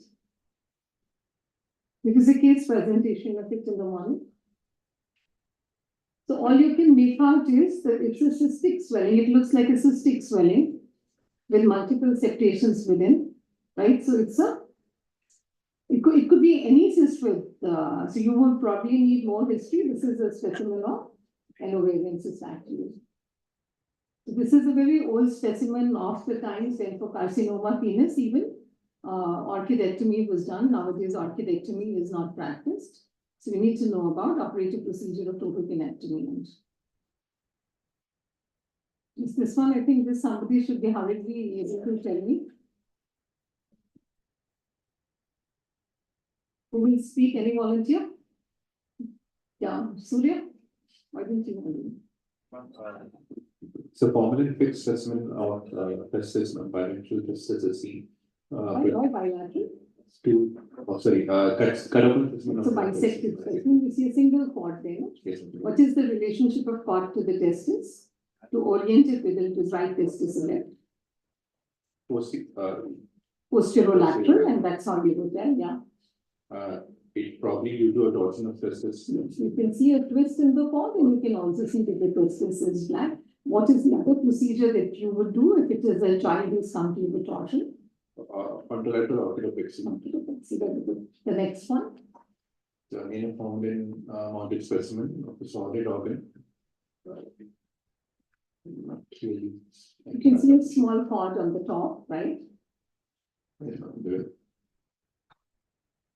The cut surface is homogeneous, right? The procedure that is done is orchidectomy. So when you have a homogeneous cut surface, most likely it's a case of seminoma.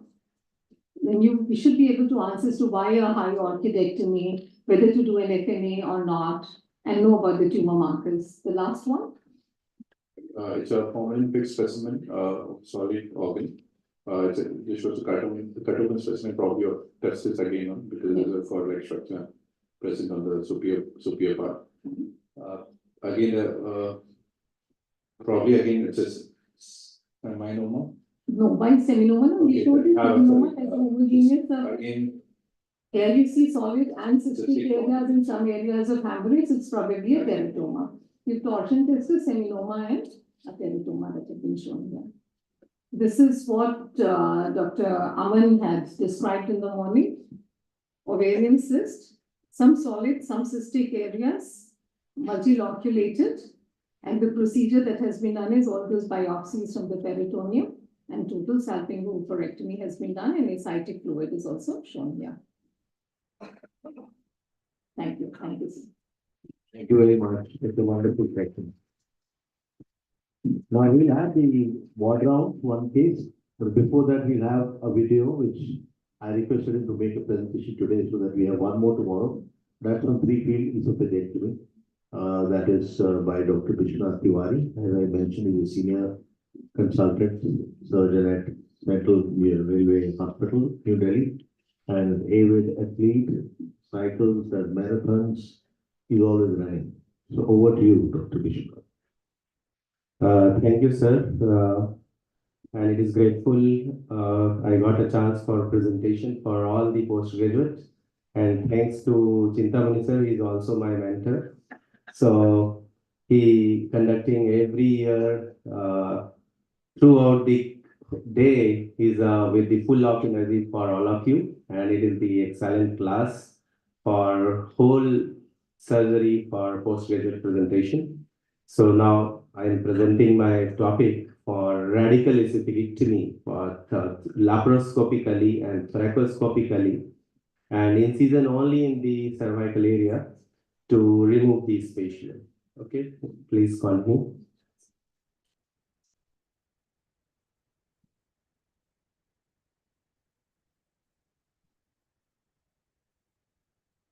So after workup of the patient, this patient, particularly after is a case of 42-year female patient with squamous cell cancer of the esophagus in the distal esophagus and post NACT-RT, that even growth residual was there, demonstrating here in the PET CT as well as endoscopy. PET CT was positive, and CT image also showing that growth extending up to the Z junction.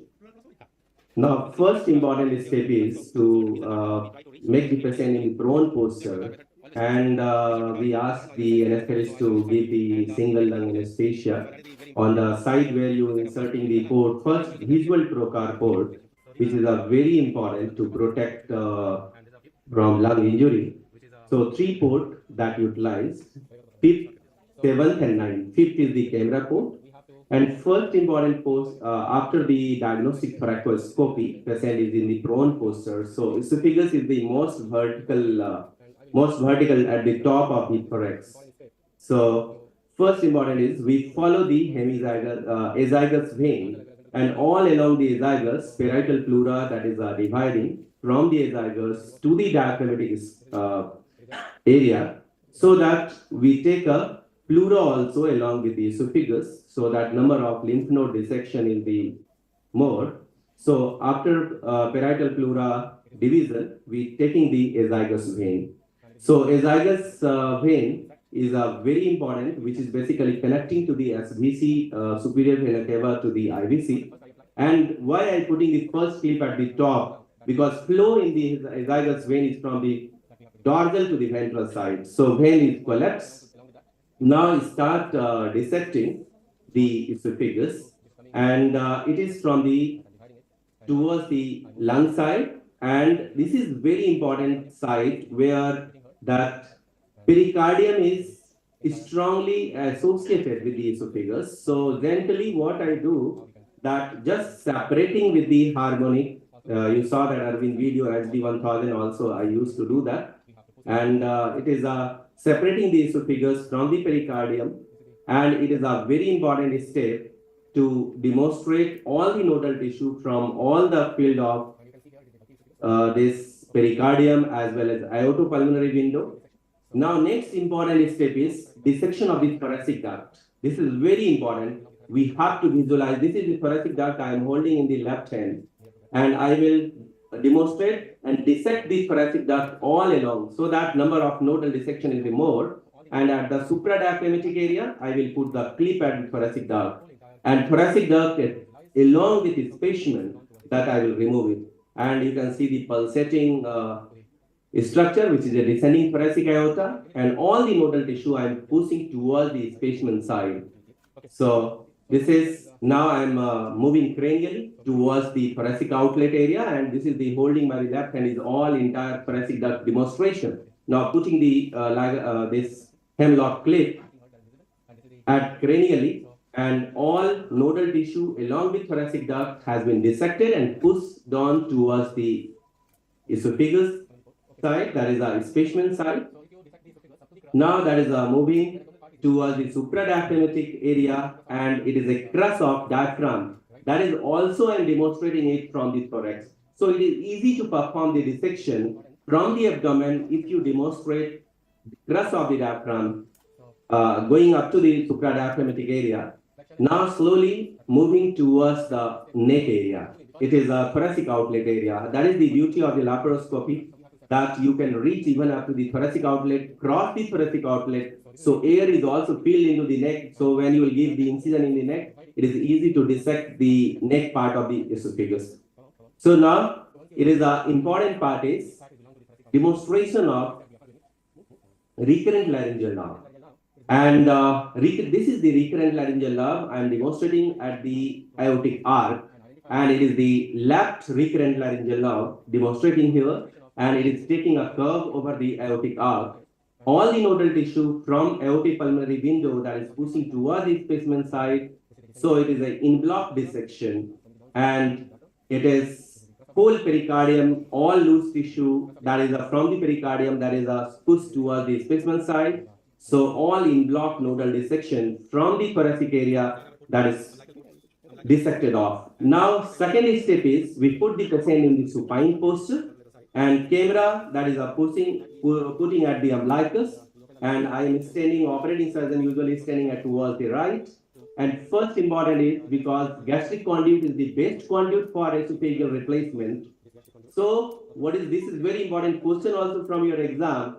That is the right gastroepiploic vessels, always I will preserve it. So this is the gastric conduit, it started dissecting, and right gastroepiploic vessels has been dissected off. And this is most important crucial part. It is a gastrosplenic ligament, which is having many multiple collateral branches, short gastric vessels. So it is a meticulous dissection that is needed. I preferred here ligature because sometimes bleeding from this side, and it is a sessile blood vessel. So it is separated now from the spleen, And now that is targeted towards the left crus of the diaphragm. So left crus of the diaphragm, once targeted, you have to dissect all the loose tissue from the left crus. Now you can see what I dissected in the thoracic area. Now this is the open. So it is thoracic dissection has been now joined up from the abdominal part. Now I move towards the gastrohepatic ligament and posterior dissection of the stomach. And we dissect up to the D1, retroduodenal area, and till to the identification of ZDA, gastroduodenal artery. So this is the demonstration of right crus of the diaphragm and whole thoracic dissection. Now you can see what I did from the thorax. That is, dissection has been demonstrated, and all the dissection, what you do in the thorax, that you have to also identify through the abdominal area. So now esophagus is pulled down towards the abdomen side, and all the specimen which I can now demonstrate, and this is now very important step, is left gastric artery, which is the origin from the celiac trunk. This is the celiac trunk has been demonstrated here, and all the nodal tissue that is pushed towards the junction, and now demonstrating the left gastric vein and left gastric artery, celiac trunk, all the nodal tissue. This is a nodal station needed, and now one by one I am clipping over the left gastric artery and left gastric vein. So all nodal tissue, because lesion is reaching up to the Z junction, so this dissection of the nodal tissue is needed up to the celiac trunk. So meticulous dissection of all nodal tissue to push towards the Z junction side, and left gastric vein and artery, though both of them has been divided. Now whole of the gastric conduit basically mobilized. Right gastric artery, in some cases we can preserve, some cases we can divide. So mostly your conduit, that is depend on the right gastroepiploic vessels. Now it is a very important step, because gastric conduit that is reaching up to the neck. So cauterization of the duodenum is the most. What is the cauterization? It is a C loop of duodenum and head of the pancreas that is mobilizing towards the medial side. And now gastric conduit intracorporeal reconstruction, that is by battery operated stapler. And this is now latest presentation is we have to keep the gastric conduit smaller size. So gastric conduit too big can give rise to the pulmonary complication and respiratory difficulty more. So intracorporeal gastric conduit reconstruction by the stapler transection, and whole entire gastric conduit now depending on the right gastroepiploic vessels. Now you can see this specimen along with proximal stomach, because it is a tumor of the junction. So I am negotiating into the thoracic cavity under vision. So whole of the specimen along with the proximal stomach that has been negotiated, and we just leave the part of the stomach and whole of the conduit. You can see the nicely that is demonstrated here in the abdomen. Now that is the third step of dissection, is the neck incision. This is the only incision now we giving. It is a latest recent advances. It is a small 4 centimeter of incision in the left supraclavicular area between the two sternocleidomastoid heads, and whole specimen has been retrieved through the neck incision only along with the proximal stomach.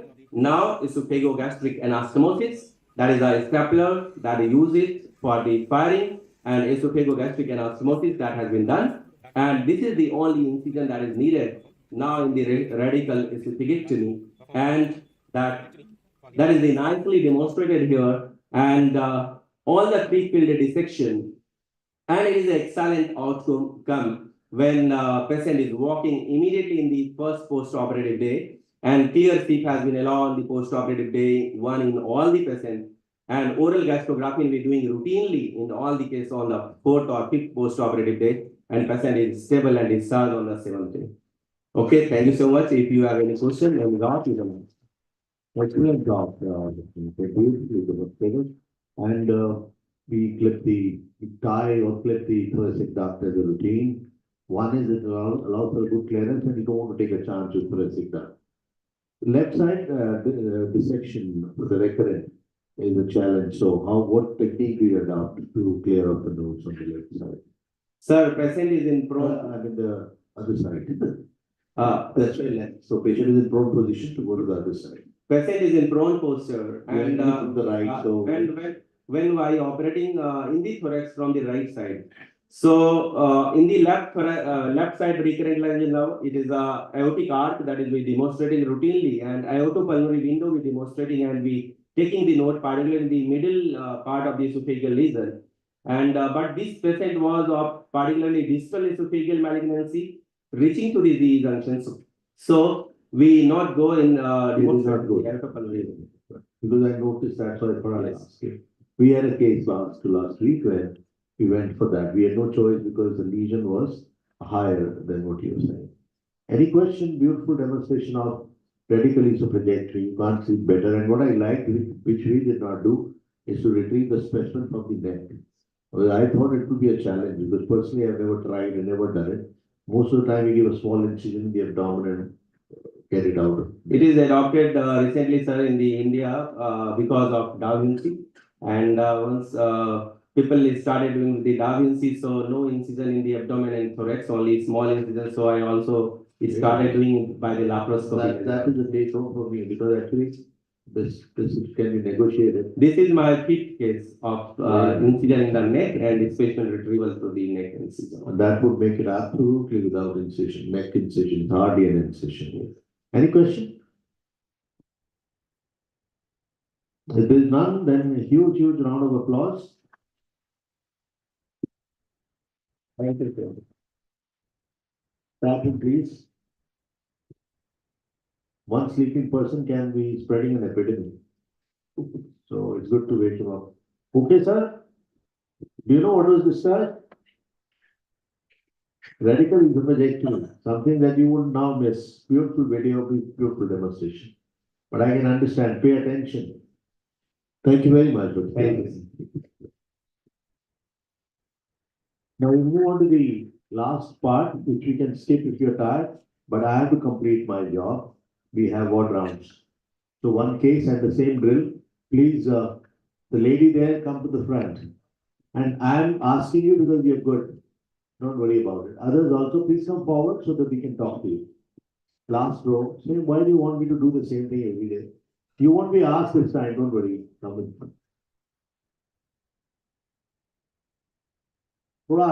Say, we can see you all. But Tiwari, you can join us. Sit anywhere, but closer. If you're far, we are not able to see you. The eye contact in the class is very important. So we did something like, what do you have today?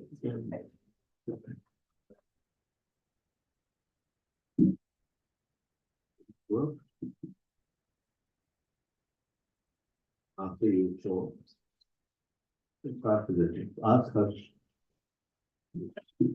Battery is dead. It was never born. We never used it. Okay, so we had a 30-year-old gentleman who presented to surgical emergency with complaints of vomiting, pain abdomen, and obstipation. Vomiting was non-bilious and it was mixed with food particles. And pain abdomen was sudden in onset and diffuse and did not relieve on medication. And he had a history of non-passive fluent status for the past few days. There's a positive history of fever, which was low grade and was present for 2 weeks. There was no history of tuberculosis or TB contact. There was no known comorbidities, and there was no history of any surgery in the past. On examination, patient was conscious. He was tachycardic. PP was on the lower side, over 94 over 62 millimeter of mercury. He respiratory rate of 20 per minute. On per abdomen examination, it was distended, and he had guarding, and there was diffuse tenderness present, and the bowel sounds were absent. How would you proceed in this case? Yes, the lady. Please stand up, pass the mic. We'll use somebody else. Rakesh, you take the mic and pass it on. You take that responsibility now. Come in front.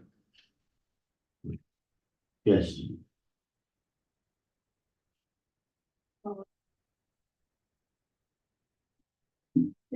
Since the patient has come with complaints of obstipation and pain abdomen, in order to support the diagnosis, I would first go with erect X-ray abdomen in order to see if there is any obstruction, to see multiple dilated bowel loops or air fluid levels.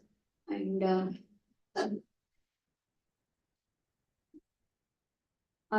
since there is guarding and diffuse tenderness that is present, it could also be suggesting that there might be peritonitis. So we can also look for a gas under diaphragm on X-ray. So you'd like to do an X-ray abdomen, erect and supine, okay? Now, in order to support the diagnosis. that's fair enough. Any other investigations? We discussed about scoring all these patients yesterday, no? Yeah, Apache scoring. We can go with Apache scoring and. You will need to have some investigations for that. So you would use their imaging and also investigations for optimizing the patient for the Apache scoring, right? Yes. We can go for ABG and slide investigations like CBC, LFT and RFT, which will help us score in the Apache. And looking into Apache, then we can go for go with the planning of surgically. Some surgical intervention. Yes. You can take, the next person can take the question. So what was that? So the complete blood count along with KFT, LFT and an X-ray abdomen. These are the findings. Complete blood count revealed that hemoglobin, WBC and platelet count within normal range. There is hyponatremia of 129. There was slightly increased bilirubin. Otherwise, urea creatinine was normal. INR was on the higher side of 1.5. This was the abdominal X-ray, which is supine and erect. Now you can read it for us. So this appears to be erect and supine X-ray of the abdomen, which shows multiple dilated bowel loops with fecal matter loading and multiple air fluid levels also. There should be at least three or more than three. Are you happy with the X-ray or it is not exposed adequately? Not exposed. So that always you can mention so that you're safe, right? Based on what is visible, you're commenting, correct? Now she wanted a supine, an erect X-ray to look for gas under the diaphragm. Yes. So this is not showing you This is not showing the thoracic cavity. that is not serving the purpose. Yes. Do you have anything more that you've done? So we went ahead and got an ultrasound done of the abdomen. So this is it a good test to do in such a patient or do you think it's not very good? So USG is not very sensitive in cases of perforation because air is not a good medium. Not only perforation, even obstruction. Even obstruction. So it may not be a very good test, but it's non-expensive, easily available. Yes. And it shows what your X-ray did not show. But the X-ray was not good. Otherwise, that would have shown. Correct? That's what you're saying? Is that what you're saying? So if there was an hemoglobin, mostly we can see that in an erect X-ray, or if not in an erect X-ray, then we can try a lateral decubitus, but usually it is. So by and large, you would like to find it out on in an erect X-ray. This is shown septated ascites with possibility of pneumoperitoneum. So what comes to your mind? So it go back to the previous slide. Even here you can make out something. If you have something more you would like to see, we can show you. But generally, what is visible?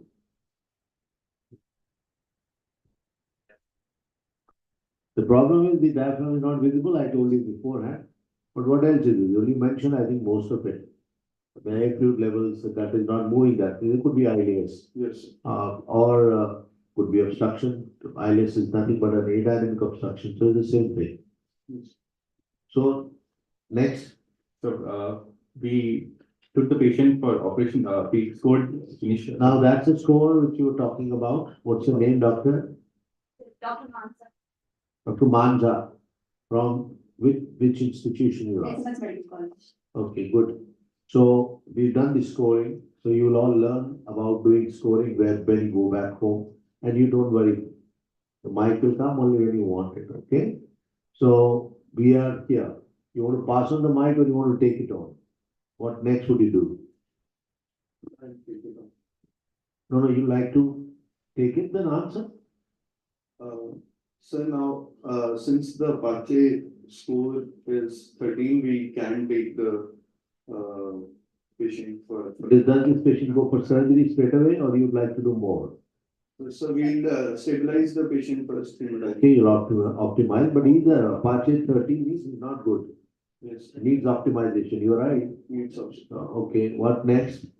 So we can try to put an intra-abdominal drain as a conservative measure. Okay. Yes, you agree with them? Or she's thinking, next. Both of you sit down, please. Sir, I would like to consider CT abdomen for this Okay, patient. good. So you're thinking, but the score is not too good. Yes, sir. Patient may not be very, very good at it.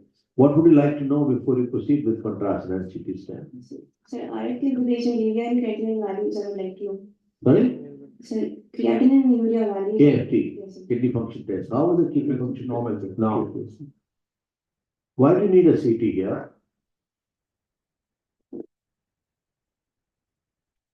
So to rule out the possibility of obstruction. So the answer is one, it is more sensitive, and two, it is more specific. So CT has an advantage. And for obstruction, if you go by your textbook, it's a gold standard investigation, correct? So indirect X-ray abdomen and X-ray abdomen, erect and supine are the guiding investigation, but CT can be the gold standard investigation. Important to mention. So what would you see on contrast and CT scan? What all information you want? So if any spillage of dye is present or not, whether there is pneumoperitoneum present or not, the dilated bowel loops, what is the diameter of the bowel loops? Keep talking. What is the transition point if there is any obstruction? If there is a transition point, where is it? What approach should I consider if I'm considering a surgery? So there's more, transition point and more. Something that only CT tells you, ultrasound can't. Nodes, Sorry? lymphadenopathy, insensitive lymphadenopathy, there is a possibility of We're dealing with an acute scenario. Is there something about the vascularity? vascularity of the Which is important because you need to know whether there is ischemic change, there is ischemia, strangulation has happened or not. Important. CT gives you idea about peristalsis also. It gives you idea about viability. It gives you idea about the caliber. It gives you idea about the extraluminal causes. They could be something else. It'll tell you about the fluid. It'll tell you about everything.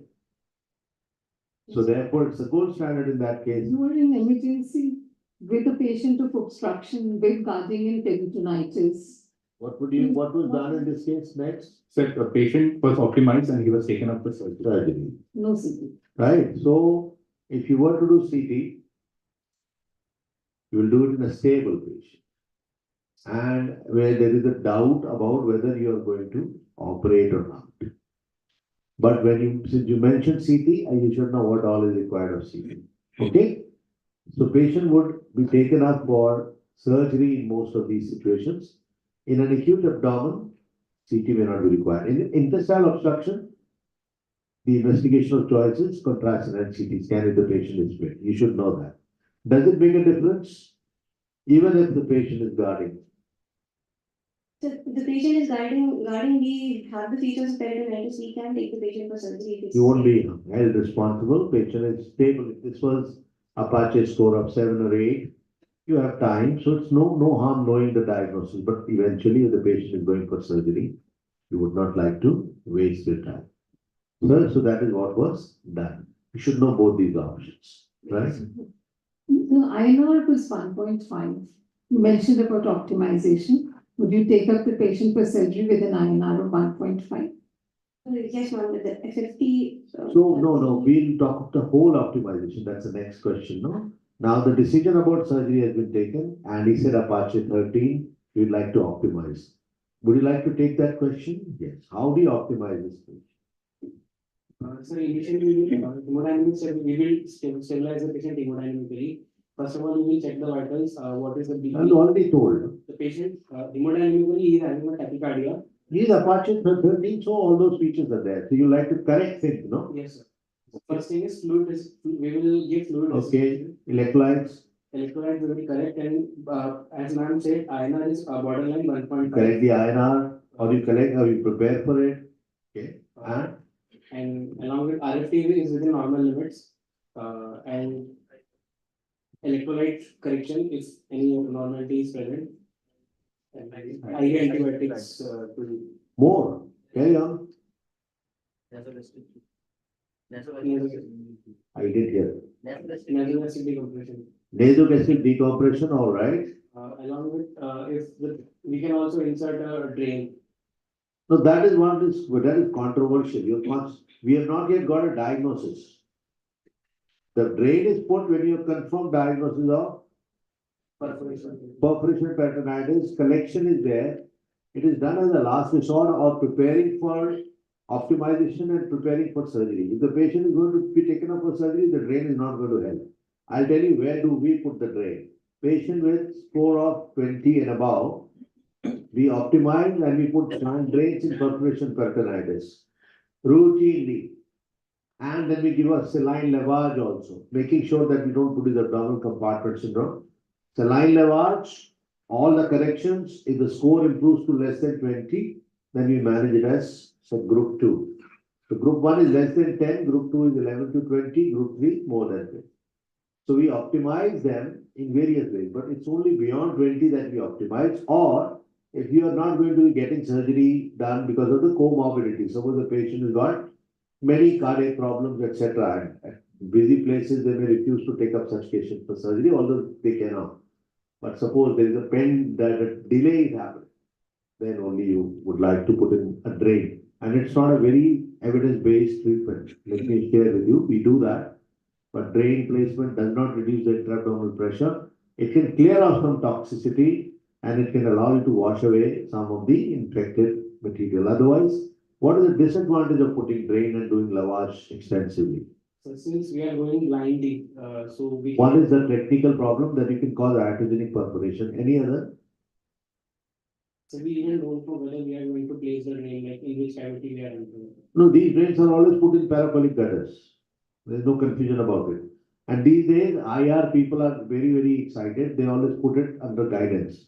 So then you are not likely to have punctures also. They can guide it to the hepatorenal pouch of Morrison, which is the most dependent part, or to the parabolic gutters comfortably. So location can be done with guidance, you can do better. What else? If you do too much of washing of the peritoneal fluid, you lose the opsonins, which are supposed to be protective. So peritonitis is, or the secretion from the peritoneum is a defensive mechanism. If it is infected and it is causing toxicity, it will help. So wash it till the saline becomes clear. After that, don't continue with the lavage. It can be harmful. Therefore, gone are the days of using 10 liters of saline to wash the peritoneal cavity, because it take away all the protective actions of the opsonins which are produced, and also it induces more fibrosis, adhesions that will later on. Is that okay? Now, in the question of patient having classical features of peritonitis, there is no role for going beyond getting investigations done if the patient is not stable. If the patient is stable, copybook answer is you would like to get a CT done to know the etiology. Maybe some other pathology there for which you can prepare yourself better for surgery, but not in a patient who's got classical peritonitis. You are going to treat this patient by laboratory, and findings can be handled as you go. So we've got both the sides of the answers. Anything beyond it? Based on the history, where do you expect the perforation will be? History of fever is present, so one it can be because of enteric fever also. No, but the history was given that he said non-bilious vomiting. Gastric perforation, peptic perforation peritonitis can be present. Age condition? 30-year-old. Non-bilious vomiting wouldn't have much to do with which perforation, but non-bilious is essentially a colicky response, pylorospasm. Yes, if all the bile is leaking out and it is going, it's not the regurgitation of bile that makes it the vomiting. So non-bilious vomiting is due to pylorospasm, due to the colicky pain, which leads to parasympathetic stimulation, which I showed you in the picture yesterday as to where it acts, the hepatic branch goes down. But The chances based on history, as you said, what did you say? History of fever is. How many days? 2 weeks. So the classical history of third week presentation could be in terms of enteric perforation, but we don't know. We will have to see. Let's go. Intraoperatively, there were multiple small bowel perforations. Our policy, as you heard, Dr. Atta also trained at the same place. We operate these patients. There is no CT we get done. They are here. Patricia has been my resident now is a faculty, is in a registrar with me. We don't waste time on CTs, honestly. I am answering for wherever you go and appear in the exam. But please understand it's a broader responsibility. Similarly, that orange field remains orange field. Please understand that and call it Pode Orange. If you call Pude Orange, nobody's failing. But don't invent things when you're going for one exam everywhere. Personally, this patient happened, this is operated when I was first sitting there. So this is surgery for us. But you should be prepared to answer that. The books say differently. CT, Red Book, ACS, read it. Americans do CT for appendicitis also, but we don't follow it, no? So be clear in your mind to answer both. Yes. There were dense adhesions between ball and parietal. The ball was very friable. There were multiple perforations seen. The whole ball was not delineated, could not be delineated from DJ to ICJ. This was the intra findings, sir. You're proven right. Where is the perforation? So at present, multiple perforations were there in the small bowel. Where in small bowel? So the whole of small bowel. Make out. It will not make out. So where do you expect them usually? Usually these are present in terminal idea. Why are they present in the terminal? Because of fear patches. Presence of fear patches, they are high in. Pairs patches. So that makes no difference. How does that mean? See, most perforations for duodenum happen in the first part. No pairs patches there. And most happen in the terminal ileum for the ileum. Pairs patches, one silly reason which always we taught pathology and onwards, right? Any other reason? Because of the slow transit.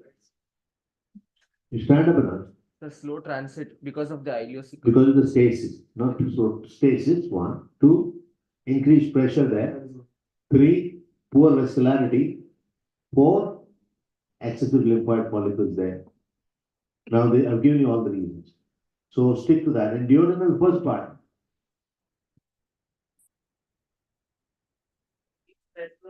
Least vascular, very nice. 1. Why least vascular?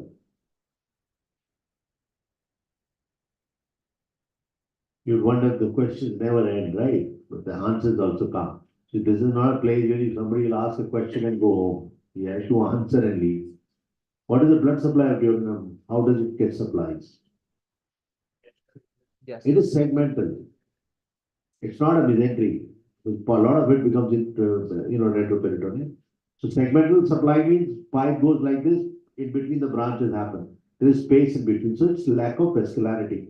There is an artery of Wilkie there, which is an end artery of Wilkie in the first part.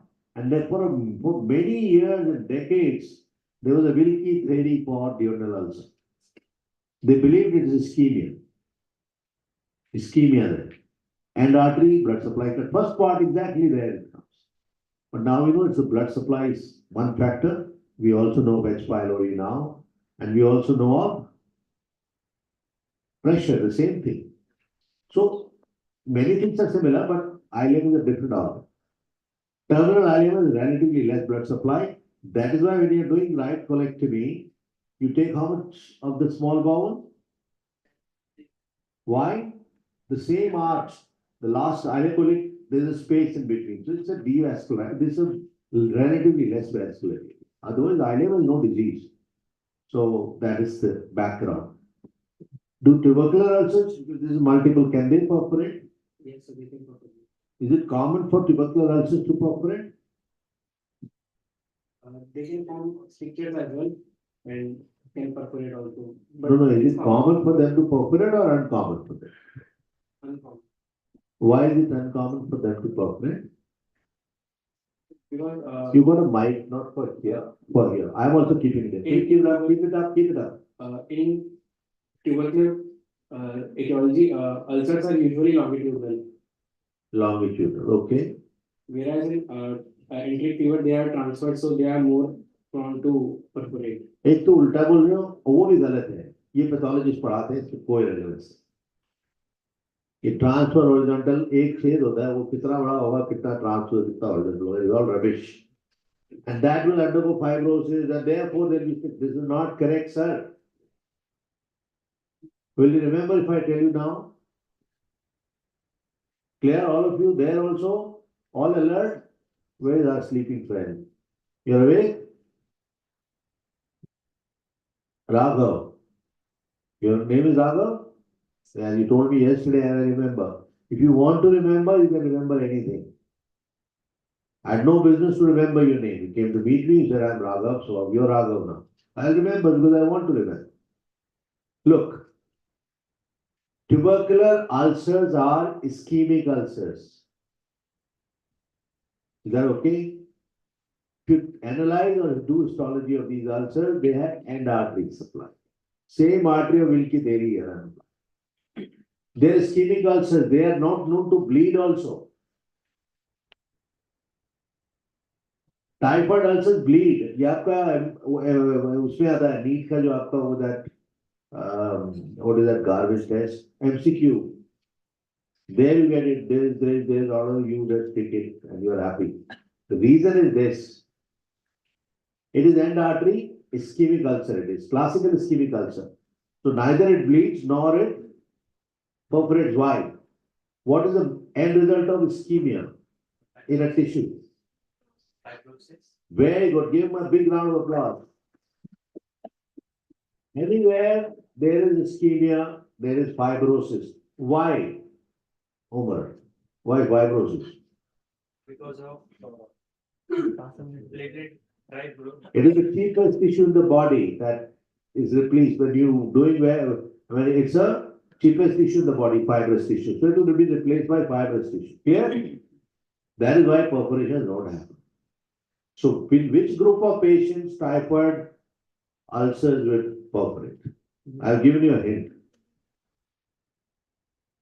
Somebody said. Round, big, zor se bolo.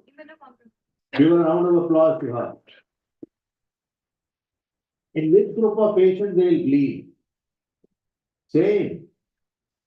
The tubercular ulcers don't bleed, but they bleed in these situations. Is that okay? Or immunocompromised would be on steroids, on chemotherapy, post-radiation, and HIV, of course, you don't need to know. So tubercular ulcers are not, I mean, what we are taught is circular. Typhoid ulcer longitudinal. So they've drawn a picture also. It perforates, that closes. No, that's not there. They're not all across. Strictures are common because fibrosis. There are multiple usually. So multiple can be enteric as well as this. Okay, clear? That was just by the yes. Similar transfers and longitudinal ulcers will they lead for ulcerative colitis and Crohn's disease as well. So which one will be mixed by do stricture occur in Crohn's? See, Crohn's has more or less the same approach and progress as tuberculosis in terms of finally making the strictures. It is just the length of stricture that changes between tuberculosis and the spring sign of Cantor which you have. So they have multiple and short distance strictures and these are longs. The process, procedure, the progress is just the same because that is also an inflammatory bowel disease. But it's an aseptic inflammation. Without bacteria, there is inflammation. Your classical example is when your hemorrhoids are injected with sclerosants, you're inducing fibrosis, but you're not giving bacteria there. You're inducing fibrosis using aseptic insult and that leads to fibrosis. Because inflammation is there, but there is no infection. Radiation, enteritis, no infection, but inflammation is there. Skin, radiation-induced dermatitis, same. Ultraviolet dermatitis, no infection, but inflammation is there. If there is inflammation, body only knows to replace it with fibrous tissue. Is that clear? Moving on. So this patient has multiple perforations there in terminal area. I forgot to mention about the part 1. So which patients Which ulcers? Acute duodenal ulcers or chronic duodenal ulcers will perforate? Chronic duodenal. But that is not correct. Patients on proton pump inhibitors and chronically taking it tend to develop fibrosis. So they develop stenosis more than they develop perforation. Acute ulcers perforate. Same question I am asking you, in which group of patients will the chronic ulcers perforate? Immunocomp. Is it clear? Which ulcers bleed? Anterior or posterior duodenal ulcers? Posterior. Why? Gastroduodenal. Bleeding after. So it erodes into gastroduodenal artery or baki मैं जोड़ूं? I mean, I am supposed to complete your answer. So you want me to join the dots, so posterior region to gastroduodenal or one of its branches. I just wanted to complete this. Yeah, now we are back here. What next? This is the case.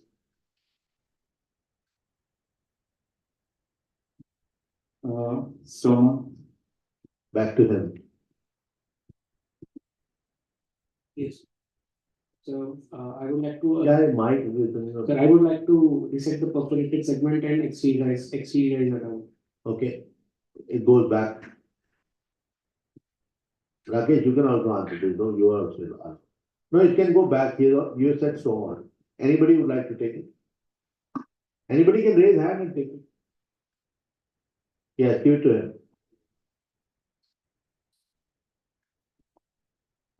So since the bowel is quite adherent, there are multiple perforations, we'll just put a drain and come out, so do a damage control surgery.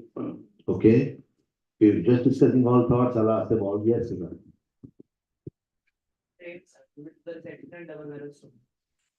But he's saying you can't, it will depend on whether. Bowel is very friable and the whole bowel was not eliminated. We could not, bowel work could not. You know the answer, so you should not do it. So we have done this grand round last time also, no? Sir, Yes, exteriorization of the most proximal perforation will be an option. okay. These are all options. There's nothing wrong with everybody saying. You want to say more? Your double-barreled stoma, you said. Okay. Anybody else? So one thing is clear. I'm glad all of you said the same thing. That with a score of 13, you're not going to do primary closure. Or everybody agrees? Why? Why should you not do it? Don't you should a perforation, just close it. Or a lot of you do it also. I've seen it. You get referred cases there. Yes. Why should you do it? Unhealthy bowel.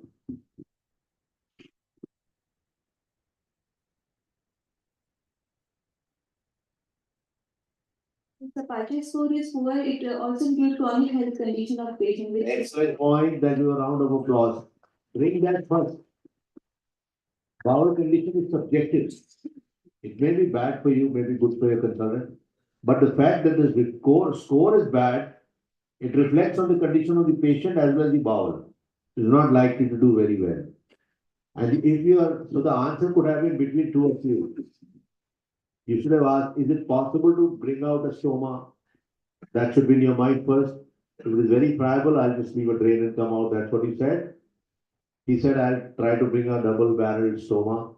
Maybe a challenge if you're not able to dissect it. But you'll give a thorough wash, leave a drain, and do a damage control. Are you taking laparoscopy? We're coming back. Be the bowel here. Now, so you've done the bowel walk is not possible. Bowel wall is thin. Is that okay? Now, this has a problem. Naturally, no patient, at least in our setup, where the abdomen was such, the abdomen would ever close. There's no question about it.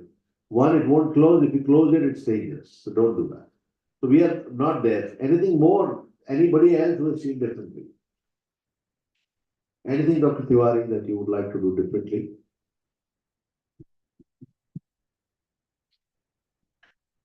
Stoma is the most important. After the pre-operative preparation of the patient is another important thing.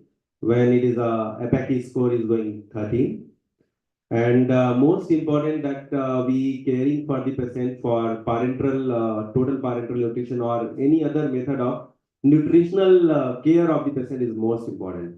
For all the patient of perforation, patient going cachexic, and again, chances of surgical site infection is very common, burst abdomen is very common. So we all considering in the patient, and we enhance the immunity, enhance the nutritional care of the patient, and we simultaneously taking the surgical consideration for surgical site infection. So as Ratna ma'am telling that laparoscopy, sometimes what happens that we can't close the abdomen when bowel wall is edema is there, and we thinking already it is a fecal peritonitis. So just simply keep the abdomen open and put a laparoscopy back.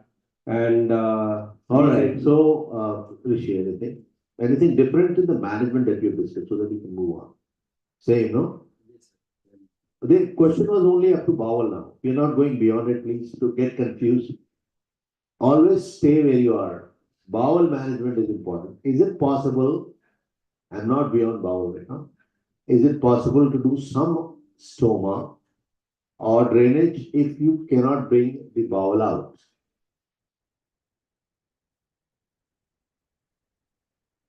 Because we need to divert it. It's easier said than done. If you let the fecal matter throw. Anybody? I once came for an exam at Hindurao, and Dr. Ratna had one patient over there. We do that frequently. We used to do that. Tube ileostomy. You put in a tube. This is a practice that we almost mastered at something. If you can't move it, tube in, close it. He has done many. And we know that it's not bad. But you have multiple perforations. So some people like to put a tube in and close the perforations, although they will open. Important thing is to have a proximal diversion, which is what you can do. These abdomens are never closed. They are managed 100% times with laparoscopy, 100%.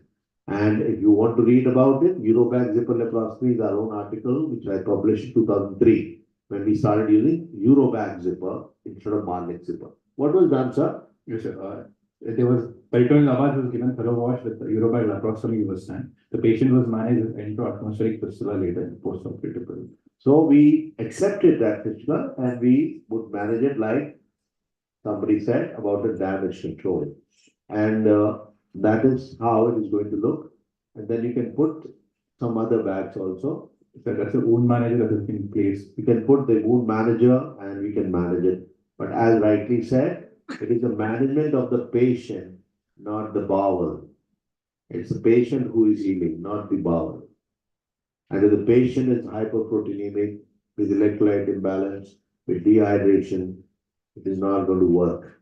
So I get very irritated. I used to get very irritated when the file they would say contamination in the abdominal cavity. So we did stoma. No, score is this, we did a stoma. That's why we did this scoring system. And before publishing it in 100 patients, I observed that it's correlating with the outcome, and we follow that protocol. So score and manage as per the score. Now, how do you manage this? Atmospheric fistula is a different ballgame. Next, what do you have? One. Huh? One case. One case only. Any question? If you don't have any question, we'd like to hear from them. Yes, doctor. If they wanted to add, because when we do a laparoscopy, it is a good idea to take the Eurobag sheet right down to the paracolic gutters on both the sides and then overlap, because this will enable the closure of abdomen later once the patient improves. Otherwise, the abdominal wall tends to stick to bowel. Another thing is that when you overlap it, you can also keep some sponges in between and attach a sump drain, because this reduces the whatever exudate comes out gets sucked away. Perfect. If you leave it to the air, they can be That's a very important point, because the bowel gets stuck to the parietal, then the abdomen doesn't close. And there is a tack we have designed, which is again temporary abdominal closure technique. I wrote that as a small article, short article to British Journal of Surgery, 2006 or 7. You can read that also, we will not go there. So this is a classical case, kind of water-round cases that you will get in the exam. Preoperative optimization was asked in details, and you should know how to correct it. Right antibiotics, correct treatment for the surgical approach should be technically correct, and that's how we will manage it. Any question or we close? Yes, sir. We can do proper foul walking, like we can train from DJ till ICJ. can. Case, then what should happen? If you could do that, the score being 13, and even if you're very happy, and if you're a tiger surgeon also, I don't care how you do it, I would still do a stoma in my unit. In my unit, the protocol is very clear. Why? Surgeons should work very hard at establishing a protocol, but then they should work even harder to stick to it. Because very often in the middle of the night, you take a call, इसमें करके देखते हैं कैसा हो, फिर 2-3 बज भी जाते हैं, फिर आपको लगता है ये तो चलेगा. That is not true. Because success rate of anything, if he's doing lap vasectomy, he's showing the correct one where it happened, but their success rate is 80%, 90% is damn good. How about those 10%? So establish a protocol, stick to it. That if you drive your car on the left side, the chances of accidents are minimal. You can drive on the right also. Accidents won't happen, but they can happen. Chances and probability will increase. So the answer to your question is, again, if the score is this and everything else is good, still goes for a stoma. And what more you will do when you do a stoma? That is, your question raises interesting points. Don't close the skin. Skin should be left open in these cases. Because you do a stoma, close the skin. That would mean you don't understand. What double negative नहीं होता है. Double negative marks नहीं करते हैं. You don't know the question and you don't know the answer. Right? So, if you have decided to do a stoma, you're already mentally prepared that there can be possibility of secondary surgical side infection. And if you close the skin, you're creating an anaerobic environment between the sheath and the skin, and the infection rates are high. So most people, when they do stoma, like to keep the skin open. Not the ileostomy that was done for the proctocolectomy that was shown yesterday. That's a diversion. We know that this is not for contamination. So understand things in perspective. Any other question? And the best thing to make a tube out of which you are asking, I didn't want to disturb the flow. You know, there was a time when these tubes were not available. We were using Malicot catheter and it worked all right. But the only problem is it got blocked very easily. No, I'm talking about the chest drain. You had asked the question that time. Nobody is available, no tube is available, you are asking, no? And connecting it to a underwater seal is very easy. Otherwise, whenever you are putting a needle into the pleural space, always do it with saline in the syringe. And you will see the bubbles coming automatically. Don't just put in a needle, put a stab needle and forget about it. That's not a good idea. I thought I'll tell you. And did you understand this? If you ever go to the airport, you must be seeing those, what are they called? Hemostats that are hanging. You keep wondering what is it for. You know, when the air comes in, it rises, drains. And during the pressure dropping, it closes. So it closes itself. That can be attached to the needle and it can work. You can close with that. Any other question? Very nice question. And we won't discourage your questions. They're all good. Any other? If there is none, we close it. Shall we? All right. A big round of applause for yourself for staying awake. We'll have a packed session tomorrow too. For me, it's the same. We need to have take homes from every we have stopped the YouTube. I told them to stop it because a lot of people then fall lazy. The YouTube we can see go. Coming here, practically attending is the best way to learn. Right? So thank you very much. Have a good evening. Go back safely and we'll see you again in the morning. Try to make it by 9. You people keep pouring in, although the faculty was here, so try to be on time. Okay. And I'd like to thank Dr. Tiwari, Dr. Rishi, and Dr. Ratna for staying back and making even the last session very important. You learned something in the specimen, very important. In the exam, it can become a conduit to your passing if you're failing otherwise. The examiner changes the mind. He's an idiot, all right, but he'll be a good idiot. Right, because we're all learning all the time. It could be a bad day, it can get better towards the end. So this is how you make it better. So she asked a few questions, which are asked with it. What is photothyroidectomy? Why did you do it? Why is it thyroid? Nobody's bothered about the specimen, how it looks. So most of the specimen look horrible. You can't make out, but discussion about it is more important. For instruments, we didn't have time, and I encourage you to watch. They all watched it. Everybody watched it. My YouTube video on instruments. You can learn from the instruments. Got about 3,50,000 people watching it. So I think everybody with the exam is watching it. MS, MCH. So the instruments are described there. We won't waste time. If there is any question, you can ask me. Any question relating to instruments? We are not doing instruments though. X-rays we'll do tomorrow. Okay, thank you. Good night. You can clap harder, don't be shy. Thank you very much.